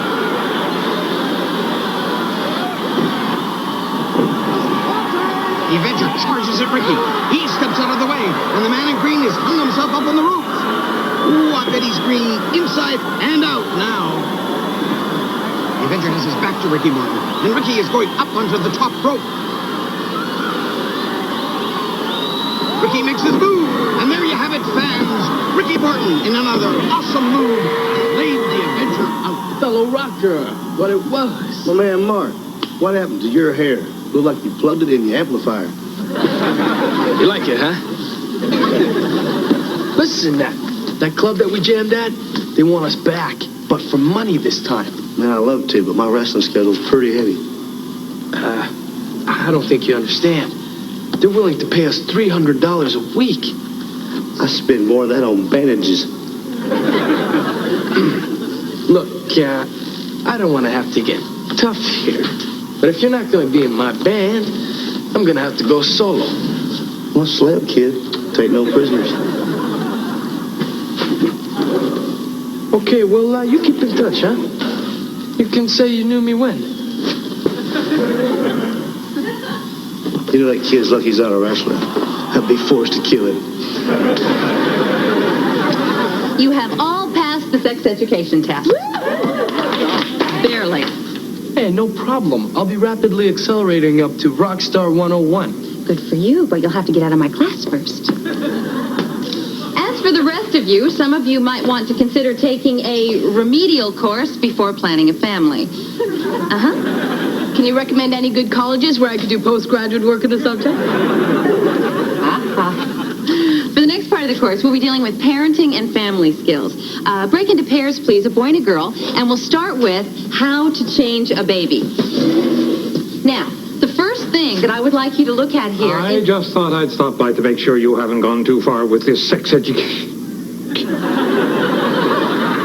Oh, my God, I'm too late.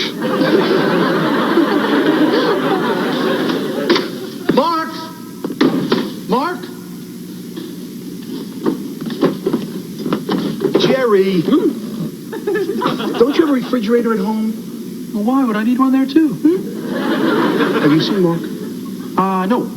Just some eggs and milk and some salad dressings and grape. There are the pickles. Have you seen Mark? Yes.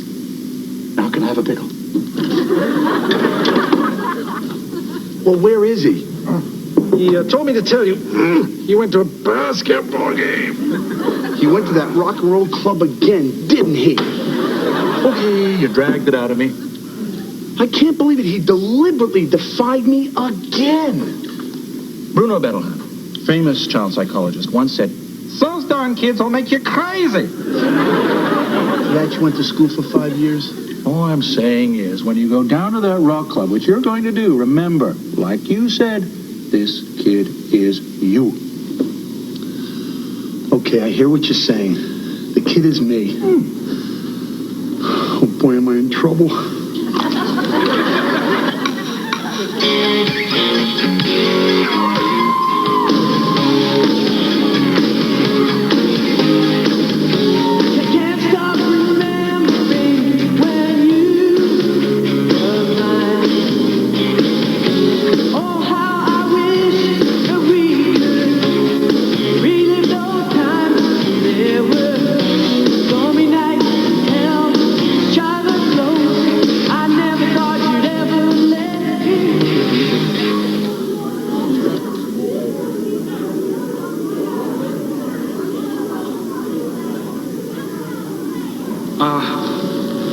I'm not gonna put you folks through any more of this. Mark!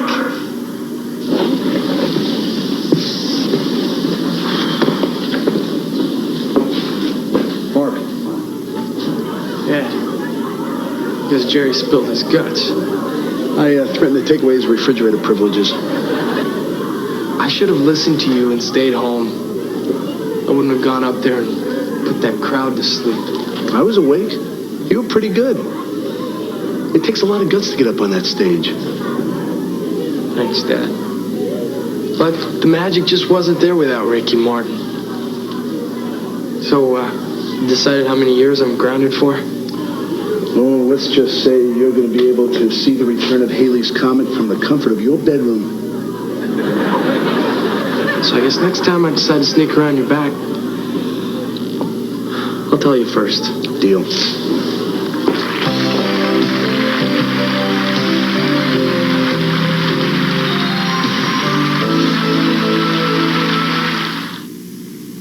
My priorities are fouled up. I love Kellogg's Raisin Squares simply for the taste. You're right. I'm self-indulgent and shallow. I know they have no salt or fat. I know that avoiding that stuff makes sense from my heart. No salt. That's a good reason to eat Raisin Squares. But me, I just keep stuffing them in purely for that yummy raisin in the middle. I thought I was intelligent. Well, I am. Kellogg's Squares. No salt, no fat. Relax. Enjoy them to your heart's content. When you bite Dentine, that snappy flavor bites you back. And that tingle freshens your breath. Dentine, the gum that bites you back. When the burning, itching, and soreness of hemorrhoids flare up, Tux medicated pads give you soothing, cooling relief on contact. For hemorrhoid flare-up, get Tux from Park Davis. Some things go great together, like the honey and graham of Golden Grahams. Oh, that golden honey and graham cracker taste of Golden Grahams. It's the taste you never outgrow. Happy together. When you mix Golden Grahams, Kraft Marshmallows, and Nestle Milk Chocolate Morsels, what do you get? Nothing. Look for the s'mores recipe on the box. Hi, I'm Jody, blowing my own horn for the Deli 300, now with 5 locations to serve you over 300 kosher-style deli sandwiches. For free delivery to your business or office, call 733-7005. 10-pin auto sales, 3494 Boulder Highway between Sahara and the freeway has stocked the entire lot. Big cars, small cars, all makes and models, and we carry our own contracts. So bring down the entire family and let 10-pin auto strike up a deal that'll make everyone put on a happy face.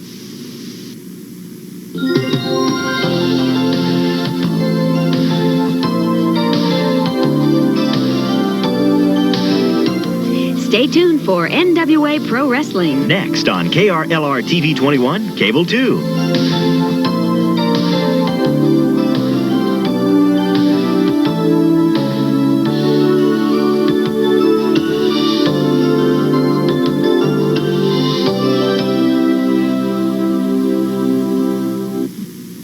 Bringing home the barbecue. A big sack of McDonald's McRib sandwiches. Grilled pork and that sassy sauce. Tempting, huh? Like a barbecue in a bun without the bones. And with a big icy Coke, it's, well, you're only human, huh, Daddy? Choke. The good time, great taste of McDonald's McRib for a limited time. Only at McDonald's. Hey, Ronald, know what time it is? It's time to stop time with Ronald. Time for our tennis match? Nope. Time to start buying Christmas presents. I'm giving you-know-who a Ronald McDonald Digital Quartz watch. They come in red or blue, tell the time and date, and have a great-looking face. Thanks.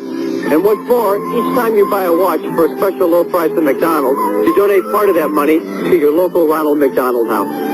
Thanks.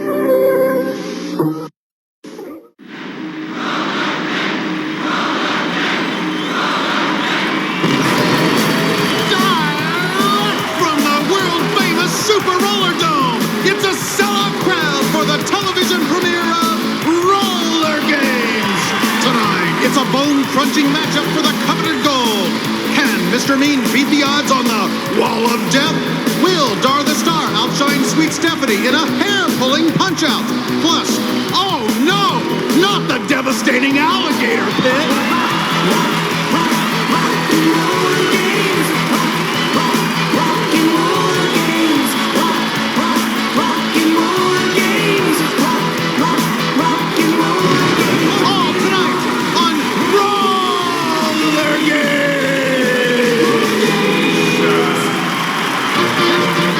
That carnival of free freewheeling speed and free-falling mayhem, the roller derby is back. It began in the 1930s and had gone largely unchanged on that familiar banked oval.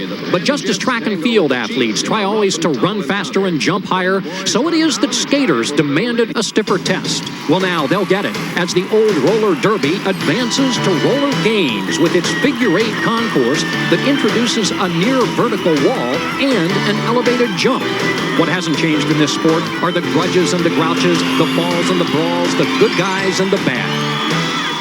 Hello, everyone, with David Sam's Chuck Underwood from the Super Roller Dome, where the skaters of Roller Games International are chomping at the bit for a shot at this brand new concept in a track. Just wait till you see these skaters take on the 14-foot high wall of death. It could be devastating. And the sky jump. And yes, the live alligator pit used during sudden death overtime. Chuck, that could be devastating. Well, as witnessed about an hour ago, when the best laid plans of alligators and men went awry. Beneath the bleachers here in the dome, the reptiles rebelled. They were loose. And in came that one-man security force, David, in that distinctive uniform of his. Well, no doubt about it. The guy who spotted these giant lizards is the man responsible for them in the first place. There he is right there. They call him Animal, the fearless master of the roller gator. He wasted no time in getting this situation under control. Thank heavens, who knows what could have happened. Well, the inclusion of the gators in the sport has been controversial, and it has divided the House. But by a 4-2 vote, the teams of Roller Games have chosen to include the reptiles, but only in a sudden death overtime. And we're not yet sure what the ramifications of that will be. We'll have to wait and see. It's never been used before. Well, now it's showtime, and here are the high-tech hard bodies of a roller game. Introducing first, the world-famous World Champion Teamer! 19 World Championships in 30 years. This team plays by the rules, and they play hard. That's their owner right there, Bill Griffiths Jr., the T-Bird. And now, introducing the Violator! Well, this team can taste that World Championship, so they're after the T-Birds, even if they have to play by their own set of rules. That guy right there is the Skull, their manager. The Rockers! This season, the Rockers are out to prove that they are as good on the track as in the recording studio. And they're managed by their entertainment attorney, the Shark of Century City, DJ. Introducing the Bad Attitudes! Here they are, the bad boys and girls of the league. This group of delinquents is out to topple the T-Bird dynasty for good. Georgia Haas leads them to no good. There she is right there. Hot Flash! Clearly, the upstarts of the league, these Hollywood hopefuls, are out to prove that they are more than just beautiful. One Valdez Lopez owns and manages them, and he is the ultimate party animal. And now, introducing the Maniacs! This group of mercenaries has a score to settle on their own, and they look to astrology for their game plan. Guru Drew is their mystical manager. Boy, Chuck, what a wacko. Well, I think we'll learn throughout the season that he does not have exclusive rights to wacko. Well, there they are, the teams of Roller Games International. Again, the Rolls Royce of the sport for so many years has been the T-Birds, and 5 teams will be shooting at them, David, and of the 5, maybe 2 play by the rules.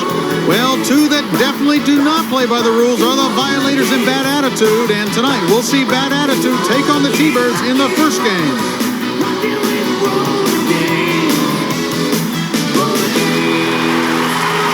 Well, from our protected position in the booth, let's now go down to trackside and Shelley Jameson. Now, the presence of live, hungry alligators has some of the rock fans a little bit nervous tonight. I talked to Lita Ford and Deborah Harry earlier, and they were a little bit on edge. I mean, what with snapping gators just a few feet away? Actually, members of the band Warren didn't exactly think it would be heaven either. But I reassured them they're going to bite the bullet. We'll have great music and excellent skating. The Commissioner's Cup of this championship series is the apple of everyone's eye, and what you'll see tonight will be 2 semifinal games followed by the championship contest between the 2 semifinal winners. 6 teams began this tournament But now 2 have been eliminated, Hot Flash and the Maniacs. And referee Don Lastra begins this first semifinal between the red, white, and blue T-Birds and the black-jerseyed Bad Attitude. In this sport, only the guys wearing the helmets can score. And the lead jetter, as they are called, is Dynamite Daryl Davis of the T-Birds, trying to get above those lines. Behind him is the Bulldog Scott Casto. Over the jet jump they come, and they both got 2 on the wall and 2 points on the jump. Now they will fight and brawl and try to pass individual opponents. That's how they then score additional individual points. Monster Man Bernie Jackson in the black is dropped to the rail by Icebox, and Dynamite Daryl Davis passes all 3 additional black jerseys. There's one of them, Scott Casto, and he stops the cycle prematurely by tapping his helmet. Here's how you score on the Wall of Death. Anything above the top line is 6 points. Anything between the first and the second line is 2 points. But of course, you must take 3 big strides in order to get the score. Well, perhaps tonight's grudge to watch involves the 2 titans of the league. No doubt about it. It's going to be the Monster Man, who may try to use a few scare tactics of his own, and the Icebox, who has vowed to use his new deep freeze play. Keep your eyes glued.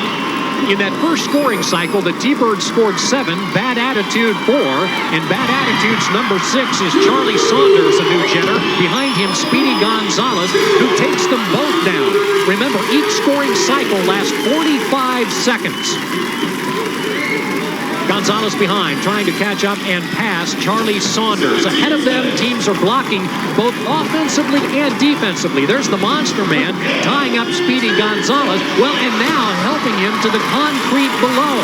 That will clear it up for Charlie Saunders to score points with under 5 seconds left in the cycle. And the whistle stops it, and Saunders scored well for Bad Attitude. Wait a minute, what's going on? The Monster Man is attacking Dynamite Daryl. I don't believe this. What kind of a matchup is that? Well, it's 5 feet 4 inches of Dynamite Daryl against the Monster Man, who weighs 220. Now he's going after little Ralphie Valadares, the living legend. Unbelievable. In for the rescue is the Icebox, but he's now getting the worst of it with the Monster Man. This guy just won't stop, Chuck. Oh, now he's walking on him. And it is a day in the life of roller games. What a bully. Here's the starting lineup for Bad Attitude, led by the big bully himself, Monster Man. And the living legend, Ralphie Valadares, leads the T-Bird pack. For the Monster Man, Bernie Jackson has reason to celebrate. His Bad Attitude scored well in that scoring cycle and now lead the T-Birds 15-11. Dr. Fu in the black helmet is the new jetter for Bad Attitude, and it is BB Blockbuster, Billy Bob Vivas, say that 3 times, leading up the Wall of Death. Can he get 3 steps above the top line? No. Both men get 2 points on the Wall of Death, and by keeping their balance over the jump, they get an additional 2 each. Dr. Fu slamming away at BB Blockbuster. Over the rail he goes, now to try to pass as many individual opponents as possible. Gets tagged by Dynamite Daryl Davis. Monster Man coming up to help. Oh, and he rides Dynamite right off the track, and that's a single point for Dr. Fu as he gets by Dynamite. Can he get around Ralphie for still another point? Nope. What a hit, Chuck! The cycle ends, and the score is now Bad Attitude 21 and T-Bird 17 with 52 seconds remaining on our LA Gear scoreboard. Keep in mind that each period is 5 minutes in length. And there's one of your favorites, David, the eye of the hurricane in this league, Georgia Haas, manager of Bad Attitude. She hates TV cameras, no doubt about it. There's the box. 357 rather lovable pounds. His jetter now in what is going to be the final cycle of this first period. Remember, the women are coming up. Will be Ralphie Valadares in the red, white, and blue. And the Monster Man, Bernie Jackson, getting 2 points, as does Ralphie on the wall. And both, yes, get 2 on the jump. Ralphie Valadares, the living legend. He's earned respect the hard way by playing by the rules. They both swept by the jetpacks there and scored quick points. They're going to now try to do it again. The Monster Man is trying to ride Ralphie to the outside, but he gets tagged off the track. And the cycle ends. There it is, the deep freeze play. There it is, the Icebox in his deep freeze. He nailed the Monster Man, and the crowd loves it. As the first period comes to a close with the Icebox in triumph playing to the crowd. The deep freeze play! The score in this first semifinal game is 28-27. Bad Attitude leads the T-Birds. And coming up will be the second period of play with the ladies of this sport. We'll be back.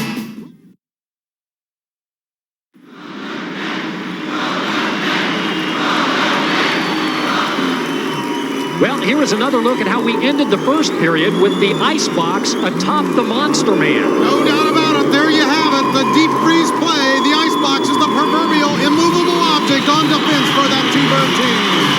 And then going over to try to rescue her Monster Man, Georgia Haas rolled off the track, lost her glasses, and is only now getting up and returning to the infield. Probably the biggest mouth in all of roller sports. There she goes again. It is said that the only tougher hide in the sport belongs to the alligators. She hates TV cameramen, especially this one. She belted him twice last season. She hates TV coverage altogether ever since that 66 series when her team was eliminated because of that instant replay. Well, our guy stands about 6'1", 220, and Haas considers that an even match. She will now watch her women as Bad Attitude begins this period with a 1-point lead on the T-Birds. Now the fun begins. The lead jetter is Gina Gogo Gonzalez of the T-Birds, and behind her is the Brat, Lyle Morse. 6 points for Gonzalez on the wall, only 2 for the Brat, and they both get 2 on the jet jump. Now the jousting, and off goes the Brat, and that will open the door, or should have, for Gonzalez to score individual points. But the rear blocker, who is so important in this game, that's Patsy Delgado, number 1, is preventing Gina from scoring any points. So Gonzalez will try again, and remember, she's working against that clock. 3 seconds, 2 seconds left, and electric Randy Whitman comes up, clears out Delgado, and that enables Gogo to score an additional single point. Looks like we have a catfight out there, Chuck. Well, lest you thought that this sort of violence was the property only of the men of roller games, take a look. There goes Skinny Minnie after Patsy Delgado of Bad Attitude. Oh, boy, Chuck, did she ever belt her a good one. Well, before this fury began, the T-Birds took a lead of 36-32, and there is their lineup. Look at the name at the bottom, Christine Van Galder. Therein lies a story. In a moment, we'll tell you about she and twin sister, Jennifer Van Galder. New jetters for both teams. It will be the corker, Debbie McCorkle of the T-Birds wearing the helmet, and Margaret Hot Rod Christopher of Bad Attitude, but not before we conclude this. Get over there. Get him out of there. Get over there. And you, Haas, you just stay with your team. No doubt about it, Chuck. She hates the T-Birds ever since they would not give her a starting position in 1960. A double whip for Debbie McCorkle, who, on a bad ankle, cannot make the wall of death. Meanwhile, 6 points for that woman, Hot Rod Christopher, who loses her jetter's helmet. Behind her is Debbie McCorkle, whose right ankle should be in a cast, but she said no, she wanted to skate. Now you see Hot Rod trying to get past rear blocker Skinny Minnie, Gwen Miller. Up comes Patsy Delgado to help, and she does. And now Hot Rod will coattail behind Delgado. Only a few seconds left in the cycle. Delgado clears them out. Hot Rod scores her individual points, and the cycle concludes, and it was a good one for Bad Attitude, as you see some of the faces in the crowd here in the Dome. Here is the starting lineup for the Bad Attitude women. Keep an eye tonight on Patsy Delgado, the Latin Spitfire, who has helped Bad Attitude now to a 44-38 lead. Here they are, the T-Bird twins, Jennifer and Christine Van Galder. You'll be hearing a lot about them. Both are equally skilled as power guards and jetters. And you know, Chuck, the interesting thing is when one gets belted, the other feels the pain. New jetters for both teams. It will be Skinny Minnie, Gwen Miller getting a double whip from teammates. Heading up to the wall of death behind her, the Latin Spitfire, Patsy Delgado. 6 points for Skinny Minnie on the wall, only 2 for Delgado. They both get 2 on the jump. Keep in mind that each scoring cycle is 45 seconds in length. Normally, you get about 4 or 5 cycles in each 5-minute period. Debbie McCorkle was trying to rear block Delgado, but she's ridden off the track. Delgado now behind Marnie Smith and now passing her, scoring points as she passes each of the red, white, and blue individuals. The final target will be Electric Randy Whitman, number 4. Can Delgado get around her? No, with time running out in the cycle. The winner of this game will go on to the big championship game later tonight. The count on our LA Gear scoreboard, 50-47. Bad Attitude leads the T-Birds with time left for only one more cycle, but always time for this. Here we go again. That's Electric Randy right there. And that long, gorgeous hair usually becomes a detriment when you're in a scuffle. Being helped up by one of the T-Bird twins and Skinny Minnie. We're going to show you how mean we are, Buster. Meanwhile, on the infield, Bill Griffiths Jr. of the T-Birds on your left. Boy, did she ever give him a good right belt.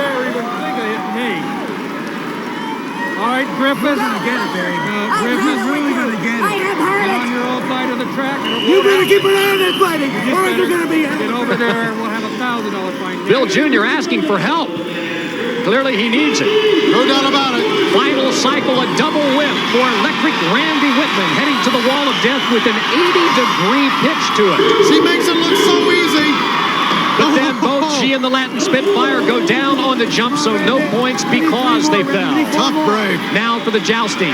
Individual points important, and Delgado leads the track. That clears it for this woman, Electric Randy. Can she pass black jerseys and score individual points? Skinny Minnie clearing the path with a high hit, and those are points for Electric Randy. Time running out in the cycle, but enough time to add a little mustard to the sandwich by decking the Latin Spitfire. And coming back as we look at the final scoreboard tally, the T-Birds have come from behind to defeat Bad Attitude in this championship series semifinal. 53-52, the T-Birds advance. The T-Birds are going to the championship. Uh-oh! There's Georgia Haas once again. I think she's a little upset over this defeat. Gracious loser? No. Come on, Georgia! Add some respect to this worldwide audience of millions. Eyeglasses flying again. Hair pulling. Don Lastras separates them for a moment, but back they come. No doubt about it. Georgia Haas is responsible for this feud out there. Oh, boy. Did Skinny Minnie ever get her good one? So Georgia Haas is losing her personal battles. Her team has lost in its semifinal battle against the T-Birds. They move on to the championship game. Let's go to the infield and Shelley.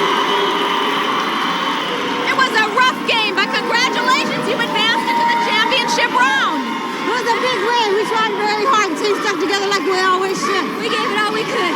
You really fought. It looked nasty out there. It was nasty. That's just one grapevine that we'll have to climb. We're still working towards the championship. And we're going to get it. We're going to get it. We're going all the way. That's right. We're coming from behind, but we're going to go all the way to the top. That's right. Good luck. Men and women of the Thunderbirds really worked hard, and they deserve that win. Back to you, Chuck and David. Well, Shelley, they also deserve a deep breath, and they'll get it now as they watch the other semifinal and wait for the winner. Again, the T-Birds have taken Bad Attitude 53-52. Next up will be the match between the Rockers and the Violators, with the winners meeting to decide the Commissioner's Cup. And we'll have Wally George at Roller Sports Central. That's right, Chuck. Stay tuned.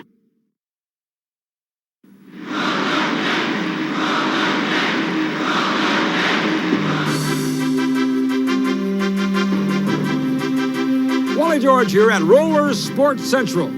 Well, you just saw Bad Attitude lose to the T-Birds. Let's go live now to the Super Roller Dome and Georgia Haas.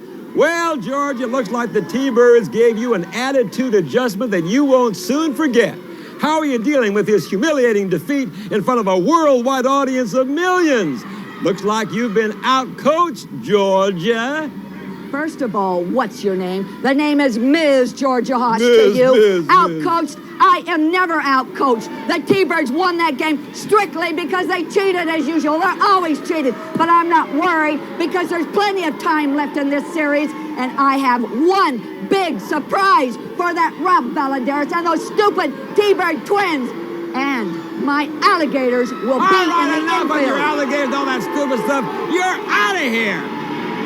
Now let's go back to the Super Roller Dome.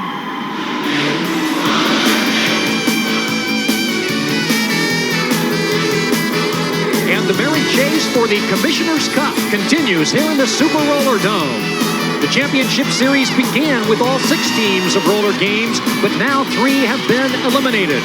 Earlier tonight, the T-Birds won their semifinal and will now watch the other semi between the Rockers and the Violators. And speaking of the Rockers, through the tunnel, here they come. Rock and roll is not dead. It's alive and well on the Roller Games Super Concourse. And there is the Rockers' entertainment attorney, DJ Torigno. From Century City she came, a walking injunction against any opponent of the Rockers. The Rockers, as you can see, are very fashion-forward. Say they don't need a manager. They're more concerned with making it as rock and roll stars, especially the woman with the long blonde hair. Oh, she's a beauty, Chuck. Dar the Star. Not only lead skater, but also lead singer. Here's Shelly Jamieson. Now, I just checked on the alligators, and their muscle-bound handler, Animal, has everything under control. Now, the only way we'll see these massive reptiles is in the event of a sudden death playoff. If that happens, Animal will bring them out. The rest is up to fate and strength. Well, the Rockers' target tonight will be one of the more diabolical teams in roller games, the Violators. No doubt about it, Chuck. This is definitely the meanest team in all the league. Led by their manager, Skull. Formerly a bodyguard to Miss Georgia Haas, the Skull is now general manager of the Violators. It is a team that writes its own rules, David, but they back it up with really some of the better skating in the league. No doubt about it. Skull has patterned this team after his favorite footballers, the Oakland Raiders, who seem to win games by pure intimidation. Well, the Violators, unlike most teams that take a good, brisk warm-up lap to stretch the muscles, prefer the ceremonial chant, as well as some mugging with the crowd, few of whom support them.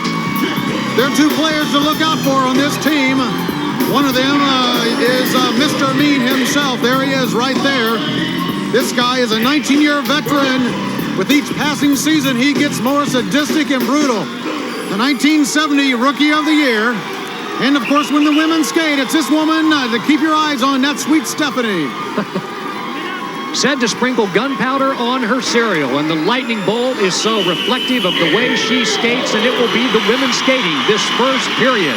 In the red helmet, for the Rockers, it will be Deadly Debbie Van Dorn, and in the black helmet, the Flea, 4 feet 11-inch Paula Wilson, trailing Van Dorn, who goes down and so loses points, while the Flea gets 2 on the wall. Both women get 2 on the jet jump. Now to pass those individual opponents and pick up the individual points. The Flea trying to get around Lady D, Donna Young, and doing so and scoring a point. Remember, they have 2 opponents, these jetters, not only the other team, but also that 45-second clock. Deadly Debbie Van Dorn with the whip from Dar the Star passes all black jerseys and so stops the cycle. But because she fell at the wall of death, the Violators lead the Rockers on the LA Gear scoreboard 6-5 as the Flea on your right jaws with Deadly Debbie. And now let's take a look at the Rockers lineup led by Dar the Star, the former T-Bird. Balanced skating on this team. Queenie Cromie, Deadly Debbie Van Dorn, very good jetters. It is a team that can strike from several different points. And it's this woman right here that is responsible for getting Dar the Star away from the T-Birds. Stopped in her tracks by the Skull. Don't touch me, buddy. In the book. Oftentimes as much action on the infield as on the track itself. New jetters now for both teams. In the black helmet, it will be their sweet Stephanie Garcia, and trailing her, it will be Queenie Cromie. Second cycle of this first period for the women. The Violators and the Rockers. This is the semifinal of this Commissioner's Cup Championship Series. And there goes Queenie Cromie for the wall of death. Sweet Stephanie right behind. Both ladies got 2 on the wall of death. They're going to give 2 to Queenie, even though she fell. They say she kept her balance long enough. They also get 2 on the jet jump. Now Sweet Stephanie tries to make her way through those leopard skin opponents.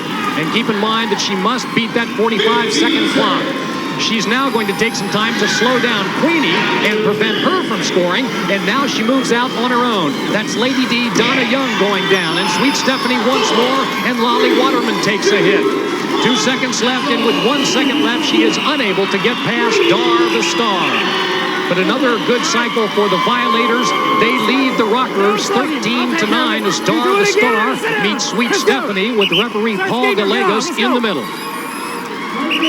Sweet Stephanie not too happy about that call. Here's the Violators starting lineup for the women. Sweet Stephanie leads it off. Holly the Flea. And even Nasty Nancy Wilkinson is a good jetter herself. Should be a good match between the women of these teams. Remember, the next period will show the men. There is Nasty Nancy Wilkinson. She gets 2 points in this new cycle. Deadly Debbie Van Doren is jetting again for her Rockers, and she gets 2. Rear blockers, there's the Flea, Paula Wilson dropping Deadly Debbie. Lady D slowing down Nasty Nancy. And in a big way, as Nasty Nancy heads for the concrete. And the cycle ends, and again, the Violators are able to protect their lead. They lead the Rockers 17-13. Just a reminder, the winner of this game will take on the T-Birds in the big championship coming up next. The Commissioner's Cup is the spoils of this championship series. Meanwhile, the Flea, Paula Wilson, giving no ground despite the fact that she is under 5 feet. Paul Gallegos ordering her to the infield. Meanwhile, new jetters for both teams. In this, what will be the final cycle of the women's period, Dar the Star will be jetting for her Rockers, and Sweet Stephanie, the best of the women of the Violators, will be wearing the black helmet. In this first lap around, the goal of the jetters is to get through the jetpack of each team and then head up to the wall of death. Dar the Star, 2 points. Sweet Stephanie likewise on the wall. And they keep their balance coming across the jump, so they both get 2, and then they lose their balance. And the jetters have, at least for the moment, dismissed thoughts of scoring, but now Dar the Star is back up. Sweet Stephanie is slowed. Can Dar score some individual points? Her Rockers need 4 points in a hurry. Clock counting down in this final cycle of the period. The men, remember, coming up next. Sweet Stephanie now without her helmet, back in it, trying to pass Lady D and get points there. 4 seconds, 3 seconds, 2, and down goes Stephanie. That was a hard hit.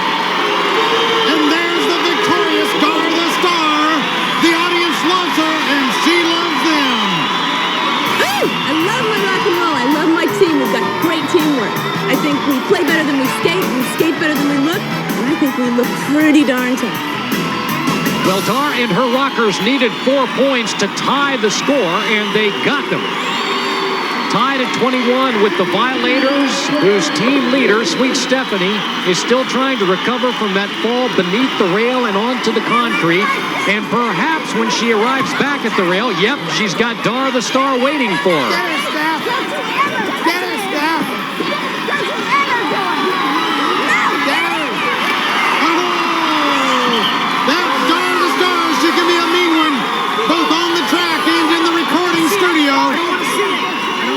Sweet Stephanie, meanwhile, is having just a rotten day. Thank you.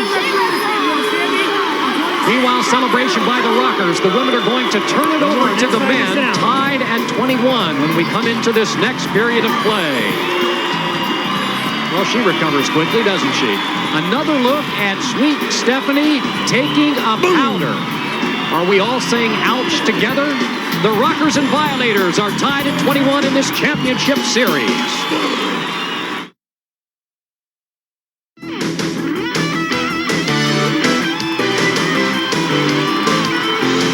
Before the men conclude this semifinal contest, let's take a closer look at the high-decibel world of the Rockers.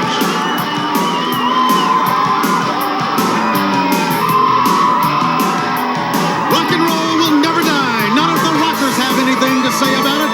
These rockin' rebels play hard and loose, and to them, life in the fast lane is not fast enough. The street is their beat, the stage is their rage, and they are shooting straight to the top of the roller game charts. Bound for fame, bound for glory, and that is only part of their story.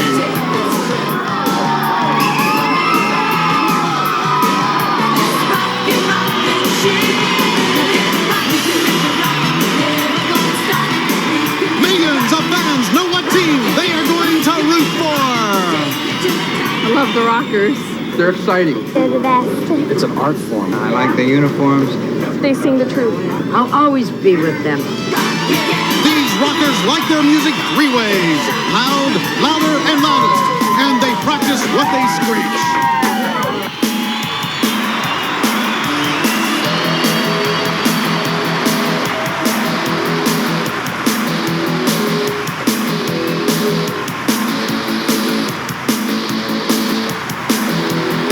Protecting her team from the slings and the arrows of outrageous misfortune is the entertainment attorney who put the all in the law, DJ Torino. Let me just say this. These people are not just professional roller skaters. These people are rock and roll musicians. These people are artists. The Rockers, the team that turns it up all the way. Back in the Super Roller Dome, it's the Violators and the Rockers' last period of this semifinal game. The winner will meet the T-Birds for the Commissioner's Cup. And jetting will be Rockin' Ray Robles. For the Rockers, he'll be in the red and white striped helmet. And Bob Sendejas, Shifty, in the black helmet for the Violators. Both getting whips from teammates and heading up to the wall of death. Two good skaters. Let's see how they do. That Shifty Sendejas, he did not get 3 steps above the top line. Only 2 points for him. The full 6 for Rockin' Ray Robles. I don't know, Chuck. It looks as though the ref called it the other way. You're right. The referee has reversed the call, giving Robles only 2 and Shifty 6. That's why they need instant replay in this game. There's Robles getting help from the California Kid, who sends the killer Greg Robertson over the rail, and now is claiming more victims, and with 3 seconds left, trying to whip his jetter past Mr. Mean Harold Jackson, but he doesn't do it. Here's a look at the Rockers starting lineup. We have Mike Flanagan, who's known as the California Kid, Rockin' Ray Robles, and Brian Jacobson, the potential Rookie of the Year candidate. And Chuck, he is definitely a favorite amongst the women. But the skater there was Rockin' Ray Robles. Still upset that the referee, I think, inaccurately reversed that wall of death point. Who was that? Which gives the Violators a lead of 29-28. There's our first dispute involving a referee's call. Well, I definitely think that the Rockers got ripped off, but I'll tell you, it's no surprise to me. Every time these Violators are out there on that floor, something weird happens.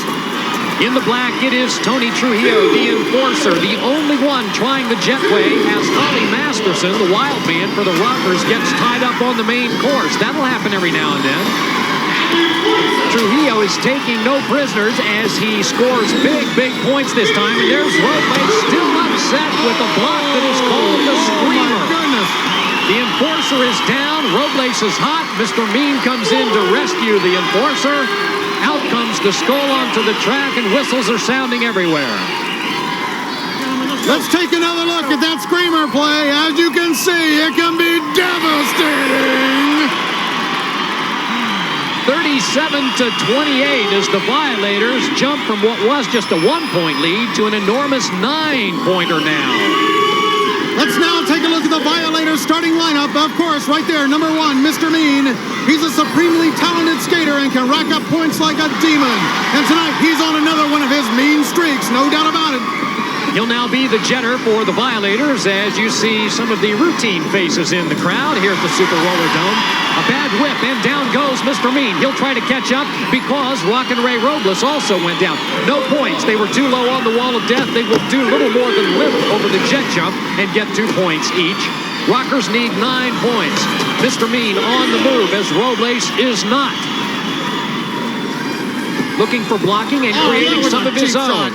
Getting around all those leopard skins and scoring individual points. And because Robles is so far behind, you're looking at a rarity. A second pass at the jetway. 2 points on the wall for Mr. Mean, now 2 on the jump. And the Violators are really widening the gap with this cycle. 10 seconds left in the cycle. 45-second long, remember. And Mr. Mean is pounding away on the Rockers, who at the moment are badly outmatched, and the cycle ends. And the Violators up the count now to 47-30 and look to be in control of reaching the upcoming championship game with the T-Birds. But of course, this game could be close because once you go on that wall of death, you can get 6. And once you hit that sky jump, you can get 6. And they could tie it up. And you know what that means, Chuck? That means that we could go to sudden death overtime. And guess what happens? That's when they bring on the Gators. Well, and on on that point of contention, David spoke earlier with the guardian of the Gators. Animal, you're responsible for the alligators. Why all the commotion? Well, frankly, I don't understand what all this controversy is all about. Everybody's trying to make this creature into man-eating, vicious beasts, which they're not. Should the alligators go or should they stay? Of course they should stay. You know, they belong to the sport. They belong in there, and they got just as much to do with the sport as the players and everything else. They're part of the show. Of course they should stay. Well, with only one cycle to go, the LA Gear scoreboard paints a rather woeful picture for the Rockers, who trail the Violators by 17, and they have 45 seconds left to try to make it up. In the black helmet, it's the enforcer, Tony Trujillo, going down quickly in just the warm-up lap, if you will. There's Rockin' Ray Robles heading for the wall of death. He only got one step above that top line, so he gets 2 points, but he gets 6 on the jump for distance. He's made up 8 of those 17 points. The enforcer, meanwhile, trying to get back into it for the Violators. Don't give up in this Rocker team. They've demonstrated many times before that they're the ideal come-from-behind team, and they can strike back. There's the California Kid clearing the path for his jetter, Ray Robles, taking 1, and now 2 players down. Individual points for Robles as he passes those black jerseys, but he can't get around Mr. Mean as the cycle ends and the game ends. What's this? Come on! Here's Mr. Mean once again. That sadistic barbarian. These are metal studs that he is trying to carve into the forehead of Robles, who now makes a comeback. Get him, Rockin' Ray! Mr. Mean deserves every bit of that. Oh, now he's going to give him a good spanking. He's undressed Mr. Mean, removing Mr. Mean's belt, and is now using it on him. And if Mr. Mean survives this, he and his Violators are going to come right back in a few minutes and face the T-Birds for the Commissioner's Cup. I think that they should give the Rockers some bonus points for that one. It'll be the Violators taking on the T-Birds in the big championship game coming up next. We are in the Super Roller Dome. The semifinals are complete, and the survivors, although Mr. Mean might argue the point, are his Violators and the T-Birds. The Rockers were cheated. But the Rockers head to the locker room. The Violators stay on the track for the championship game in which they will meet the T-Birds.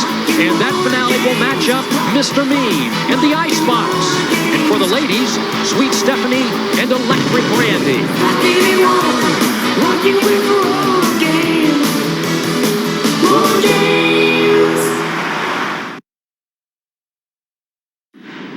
I can't believe this alligator controversy. It has totally gotten out of hand.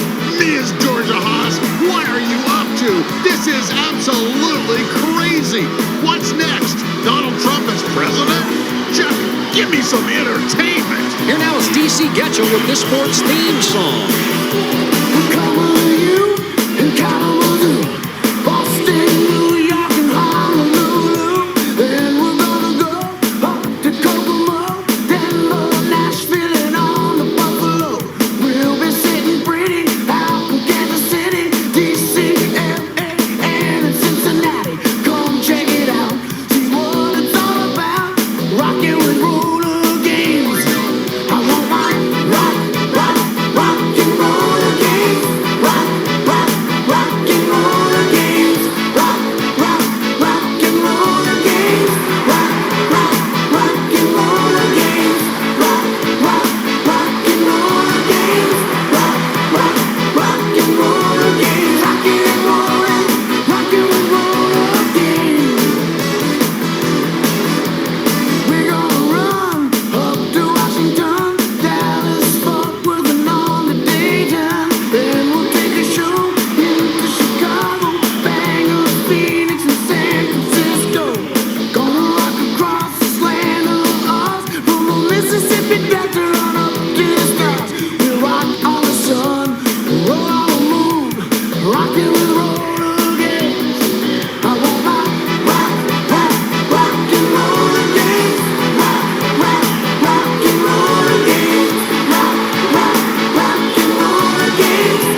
championship between the T-Birds and Violators. Stay with us.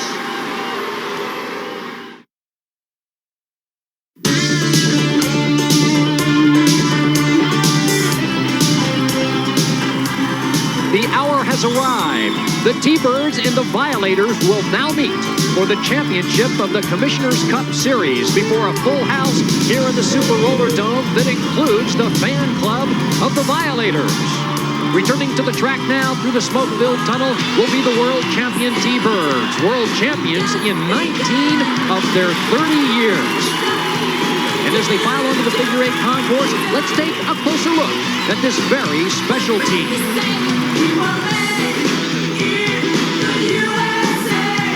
The fabulous Thunderbirds, they are America's team.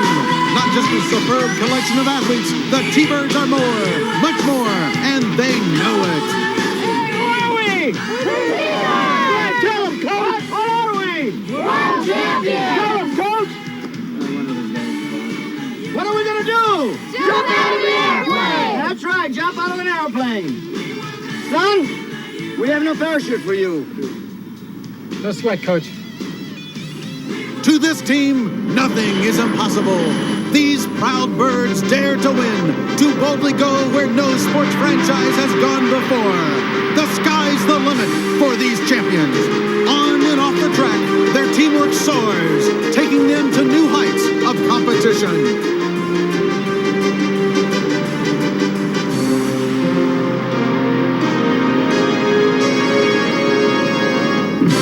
T-Birds, #1 for good reason. Hey, all you guys. What's taking so long?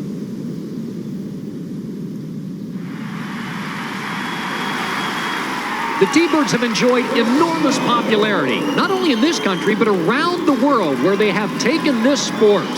They are beloved in any corner of the globe. And here now is the team that would have their heads, the unruly, defiant Violators. Excellent skaters, write their own rules, and they are led by the Skull. And let's take a look at their savage world. The Violators are hell on wheels, part savage biker, part caveman, all fierce competitor.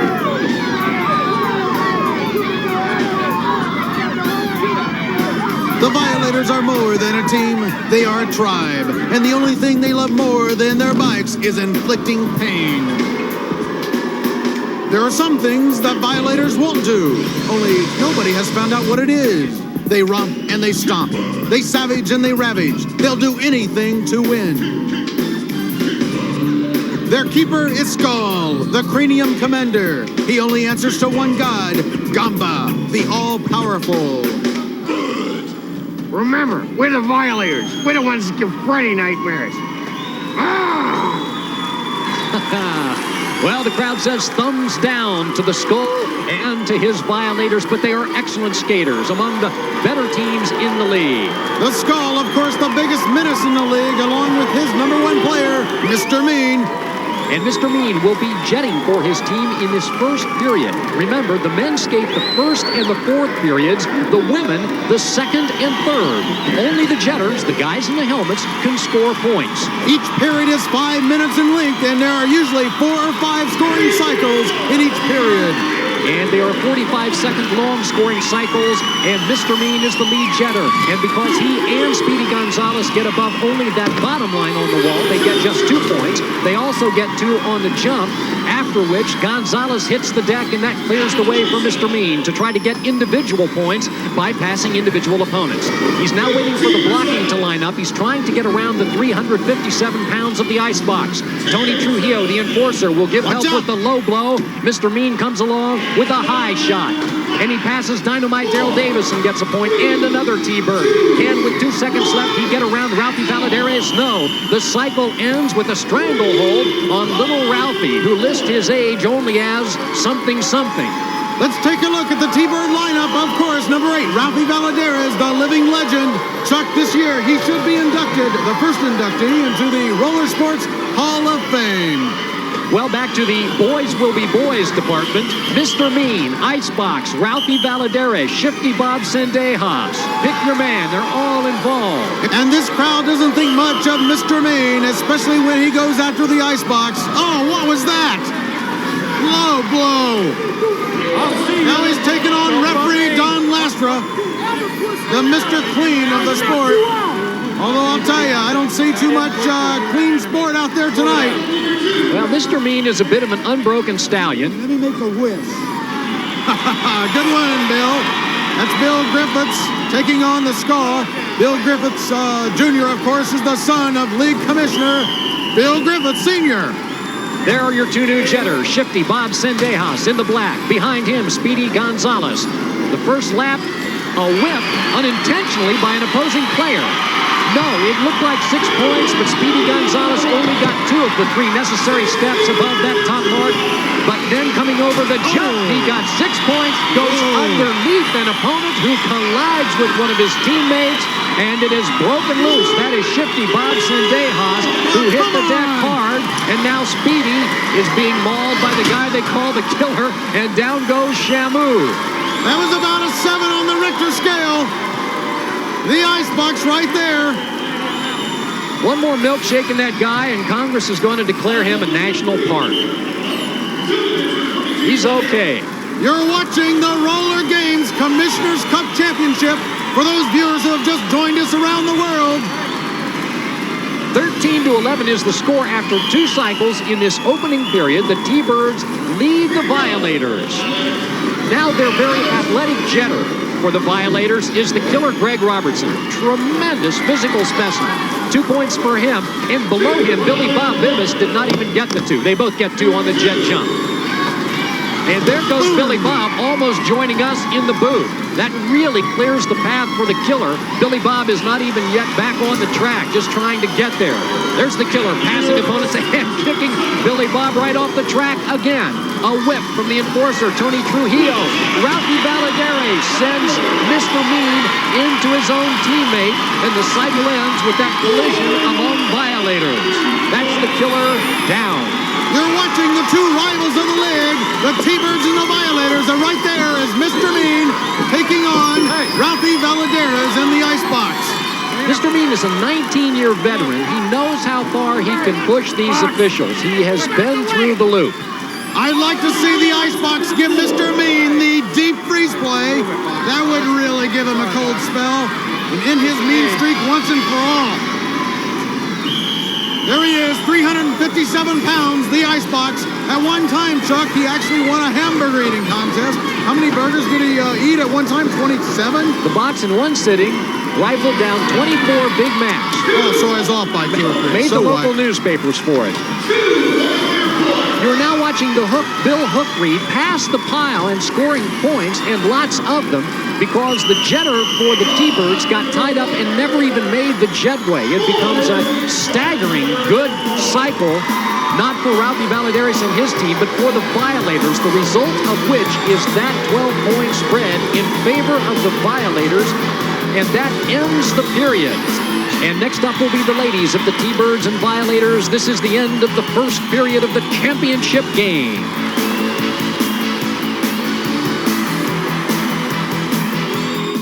This is the Roller Games Power Play of the Week. We focus our isolated camera on the moves of Mr. Mean, Harold Jackson. All right. Wheeling back into position. That's the way to do it. Jetting is going to be Kahuna, Jerry Reese in the red helmet. Mr. Mean will remain the jetter for this cycle. It gets a triple whip. A strong whip. That means speed. Now this.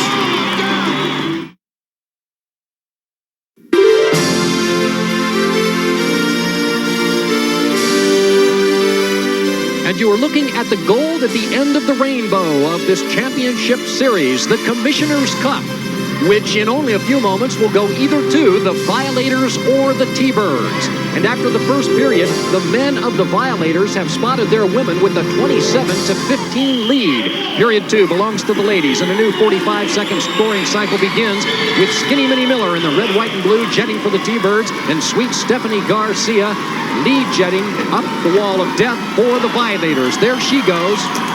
And down she comes, crashing and burning, and so she'll get no points. Skinny Minnie Miller gets 2 on the wall, 2 on the jump, leapfrogs the flea. Paula Wilson gets a whip from Electric Randy, goes underneath Lauren Holly. really well around Nancy Wilkinson and stops the cycle by tapping her head, and that keeps Sweet Stephanie from scoring any points. Nice cycle for the Birds. There's a beauty shot for you. Skinny Minnie coming off that jump after scoring 7 points in that cycle. And that tightens the count to 27-22. Violators still lead, and Sweet Stephanie is still mad. Come on. Skinny Minnie cartwheels over the rail and is going to stay down for a second, thank you. What kind of reward is that for a great cycle? Now Don Lastra has to read the act to Stephanie, who reads it back in return. Give her a penalty. Throw her into the penalty pod.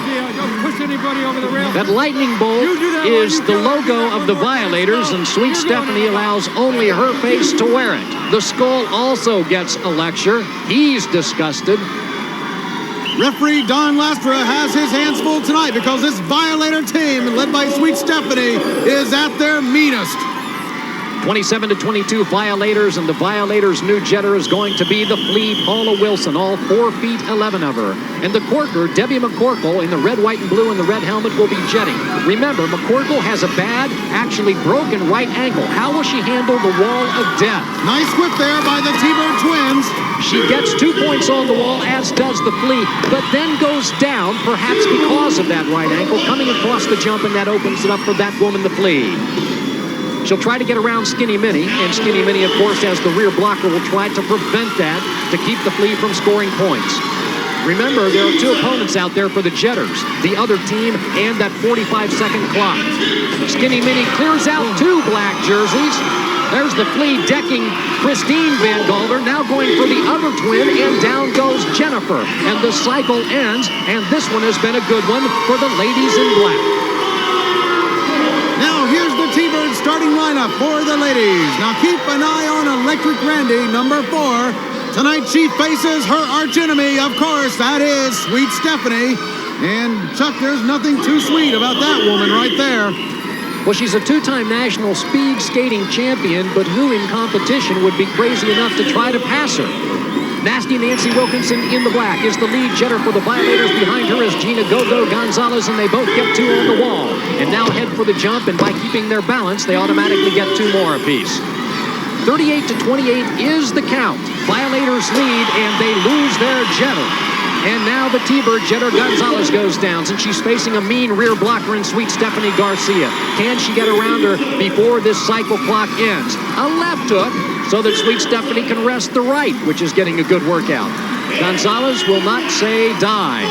Sweet Stephanie will say bye-bye. Whoa! And on that, the cycle ends.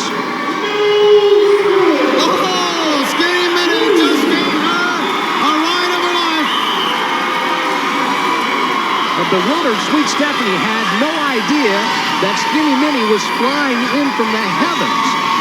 Now she finds out who did it, so she's after blood. And there they go. Skinny Minnie versus Sweet Stephanie. Poor Don. Nobody pays attention to me, says the referee Don Lastra.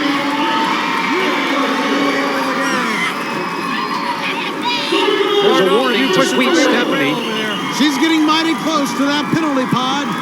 Now, David talked about the rivalry between Electric Randy and Sweet Stephanie. Notice the red hair? Well, Sweet Stephanie intentionally dyed it that way just to taunt Electric Randy, who gets her nickname from her electric red hair, too. Never a dull moment in roller games. That's the Flea, Paula Wilson, getting 2 points on both wall and jump, as does Skinny Minnie, a little 105-pound swizzle stick who, as you can see, holds her own in this brutal sport. She sure does. A whip from the Corker, Debbie McCorkle, around Nasty Nancy for another point. And now she high hits Lauren Hollywell for still another, and she's not done yet with just seconds left in the cycle. 1 black jersey to pass. It's the Flea, Paula Wilson. And as time runs out, 2 black jerseys do a tandem forward somersault. Sweet Stephanie and the Flea down. Meanwhile, the ladies in red, white, and blue triumphant. They began their period trailing by 12. Now they've brought their team to within 2 as you look at the family feud of the Violators. And as the LA Gear scoreboard shows, the score is now 42-40 at the half. Let's go down now to Shelley. How do you don't you feel the game is going? At this particular moment, the way I'm feeling is the score is pretty tight.